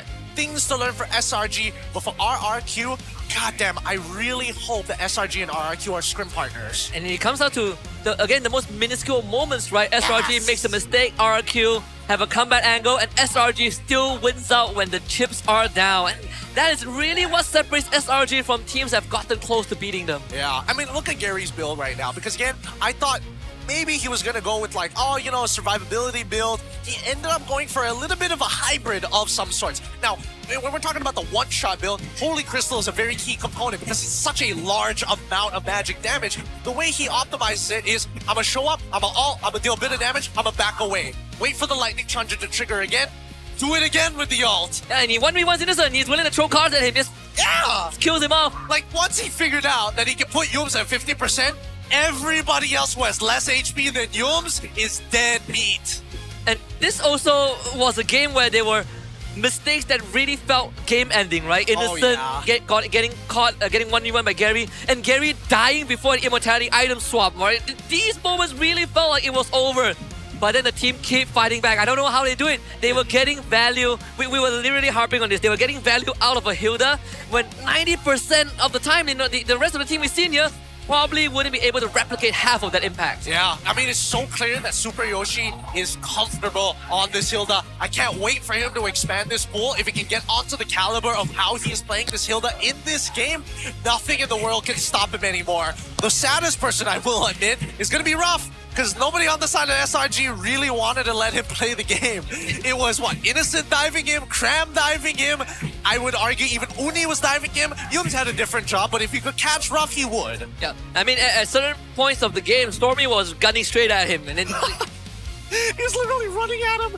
I can't. That was such a fun game to watch on so many different levels. What a palate cleanser. We end on a high note today. Thank God.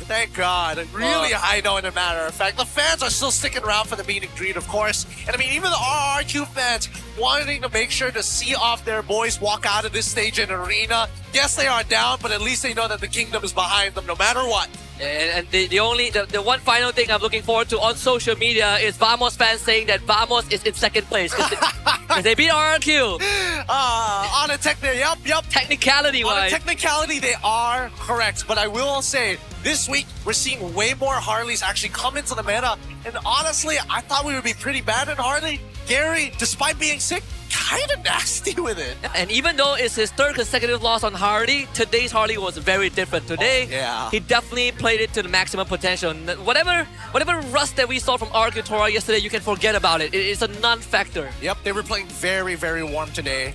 And I think even Stormy, it wasn't exactly his best performance we've ever seen. He was getting caught too. Nobody was safe from RRQ or SRG, which is the best part. Now, let's quickly look at the item progression because it got chaotic once we passed the 12th minute. The items, dude, how many immortalities? 3 immortality purchases from Innocent alone. Look at there's a panic purchase, right? 60 minutes, 40 seconds. That's where the panic purchase came in. Immortality, and he dies. But he was a fraction of a second too late, and he swaps back to Genius 1. And he didn't have money to swap back, but they got the base defense, so he gets it with the crowd. And then he goes back to Genius 1. Hey, look at Super Yoshi. He literally only finishes his build 20 minutes into this game. He gets the Heptaseas and it's like, I can finally complete my boots 21 minutes later. That's so funny. I can't. No way, dude. What a game this was.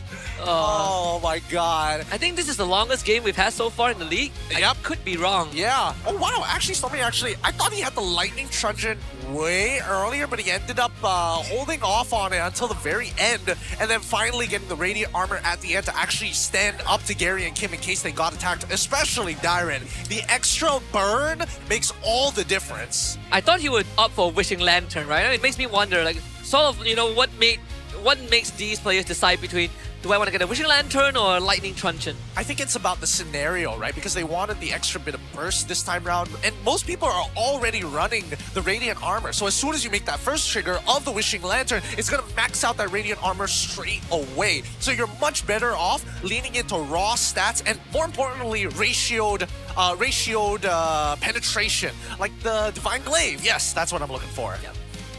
Even this early game got very scrappy. Remember, guys, at one point SRG was 6,000 go ahead. Oh my god. And RRQ was able to basically nullify that. Yup. One mistake and one really good fight where RRQ Tora said, all or nothing, we jump the backline, and they got it. That was kind of sad because everyone else was behind Innocent, and then they watched him die. Yep, and they still can't catch the Harley. Man, Harley's so nasty. He's so simple, but he's so effective. These fights are like, we can literally talk about these fights for days. There's just so many bits of like, little tidbits of like, oh my god, what if he goes back in here? Even Gary, right? You can see there are moments where he's like, should I actually hat-trick back in? Maybe get a card trick through? But no, it's very timed. And this was just both teams fighting with their lives, with item swaps to stall a Lord take. Was it? Such insane stuff. Really insane stuff here.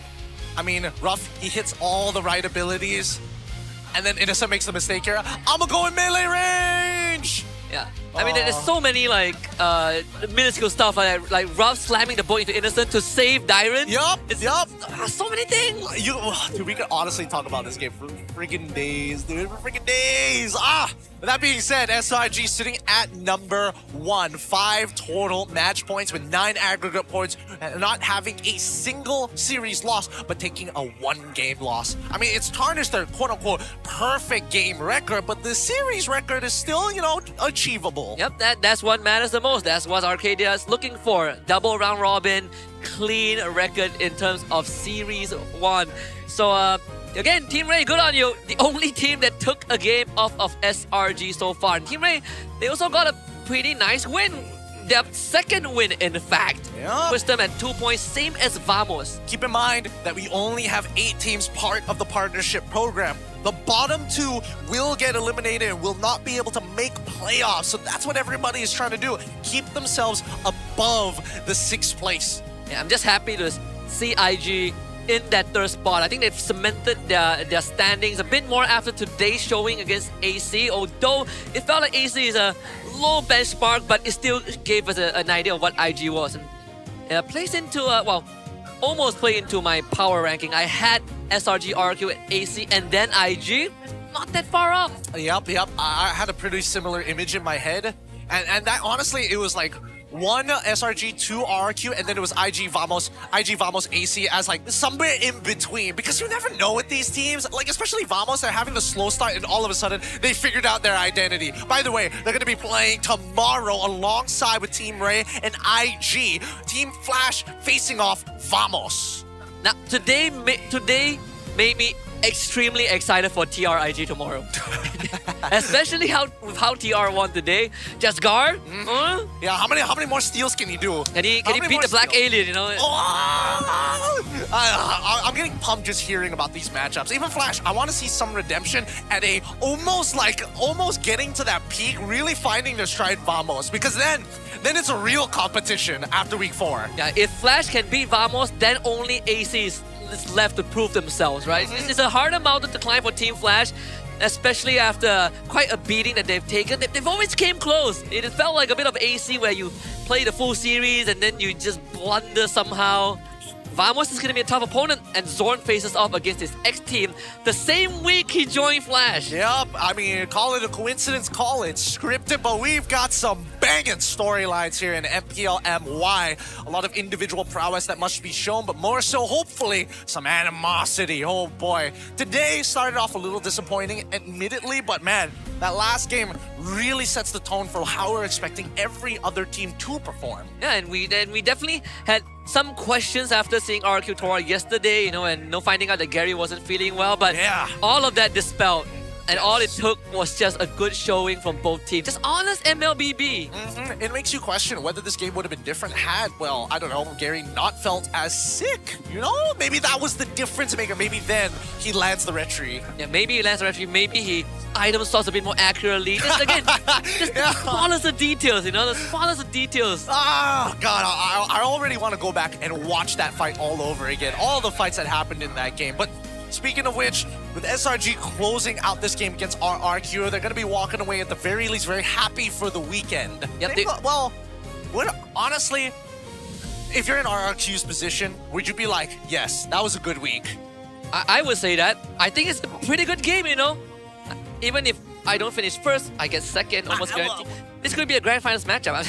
I mean, okay, fair enough. I'll take that. I'm an optimistic RQ fan. The most optimistic. Yeah, I don't go on Uni's IG and be like, hey. You're telling your good stuff is like, hey, you pretty good, huh? Uni, good job. The kingdom sends their regards. That's actually a good one. They should honestly take that for their branding. Even so, RRQ Tora, very happy for them. Here's their entire schedule. They will be playing against SRG very soon on May the 2nd, as the second half of the league has already been opened up. So scan the QR code and quickly purchase those tickets now, so I don't have to hear your DMs later down the line. And RRQ Tora has taken, I think, 2 losses so far, but they can close it out still on a high note. Whereas for SRG, the winning streak continues, and they have a very good chance in closing out their first leg of the regular season with 0 series losses. Yep, they'll be facing up on May 2nd against RRQ. After that, they'll also be playing against IG within the same week. I am a little interested to see how they're going to face off against Vamos, because that's happening towards the end. And I'm hoping Vamos is backed into a corner, like they're borderline about to get eliminated, because that's when they really wake up. Yeah, I mean, Vamos, losing to SRG was also due to minor blunders, right? Something that I feel like there's similar parallels to be drawn between what happened to Vamos and RRQ Tora against SRG. Arguable, but Vamos had plenty of time to prep. Yep, I'm very glad that SRG is still trying to maintain an international standard here, even at a local league, because it forces everybody else to just wake up. Yeah, if they don't pull punches against teams like GMXK, y'all gotta step up. You better learn their lesson after that loss. God, they're never gonna get over that, dude. Just GMXK forever onto SRG's side. Admittedly, they put up a better fight than a lot of teams last season. Don't even get me started. Even though they got completely clobbered in this. It's a long history story. If you guys missed out last season, it was quite a journey. Oh man, that is forever going to be the MPL. Honestly, I wonder if Arcadia still has like nightmares at night. He wakes up with night terrors. He wakes up and he sees Jaja's face. Yeah, it's just Jaja and Fanny again. No, I should have banned it. Oh, we have a lot of fun here on the English broadcast. A lot of pent-up rage. But more importantly for you guys, buy the tickets while you still can. Plenty of things to happen. And more importantly, I think this is RRQ as home team this time. So you can actually meet and greet with them on May the 3rd. Yep. May the 3rd. Some of the super fans actually got the signed jersey of all RRQ players. Not just one, all of them, and it happened on live stream yesterday. So if you want to know which team is the home team for the day for the meet and greet, when you look at the schedule, the team logo on the left of the matchup will be the home team. Or if you're at the venue and you're still confused and maybe you can't identify which left or right, the team that gets their intro music played is the home team. See, that's how you figure it out. Now, we also have another shout out because again, I don't know how interested you guys are into this, but yeah, for all the MCGG lovers out there, this is your reminder. The MCGG Rising Star Season 5 is back. We've got the top contenders from 8 divisions, all fighting to claim the #1 spot. Don't miss it with their fan-favorite divisions. Take the crown, or are we about to witness another dark horse upset like last time? I'm pretty sure you watched that game. I was there. We casted the finals. EC on top, baby. Foxy, go get him. Hey, make sure you catch the semifinals on April 25th at 4 o'clock GMT +7. Remember, 4 o'clock GMT plus 7, and the grand finals on April 26th at 5 o'clock GMT plus 7, okay? So if you're in Malaysia, it's an hour back. If you're in Indonesia, don't worry. It continues. We always like giving back to the people out there because without you, they wouldn't be such an entertaining MPL. The fans, the community is what makes this interesting. Oh boy, after like 2 days worth of games here, I think, you know, like at least this one is a good way to kind of wash out the week for you, I would assume. Yeah, this was worth it, you know. This is one of the few games where you can rewatch a few times and then you get a good night's sleep. Exactly, that's what we need to look for. We need more of these types of games to excite everybody. With that being said, this is Husky. My name is Gideon. Thank you so much for watching. This is MPL MY Season 17 English broadcast.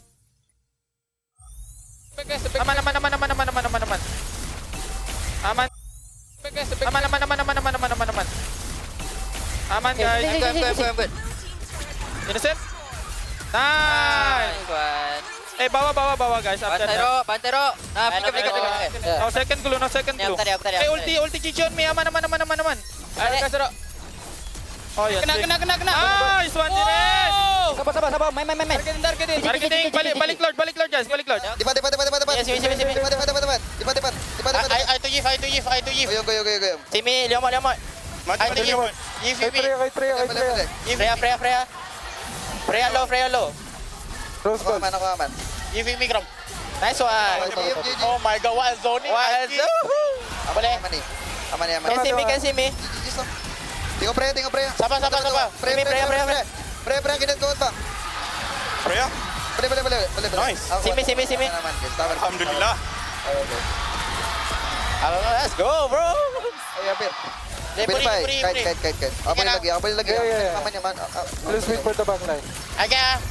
Main nyo. Tengok. Boleh palap yo. You see. Nice one, guys. Nice team. Nice one, sir. Hari ni topi. Boleh ulti nanti, Ro. Guinevere can jump. Berapa? Aku setepat. Saya go Queen. Sabar guys. Gua cari map belakang. Guinevere on me. Aman. No jump. Direct aman. Low. Day low ah. Cloud winter guys. Low. Lord guys. Lord. Devil tower lock.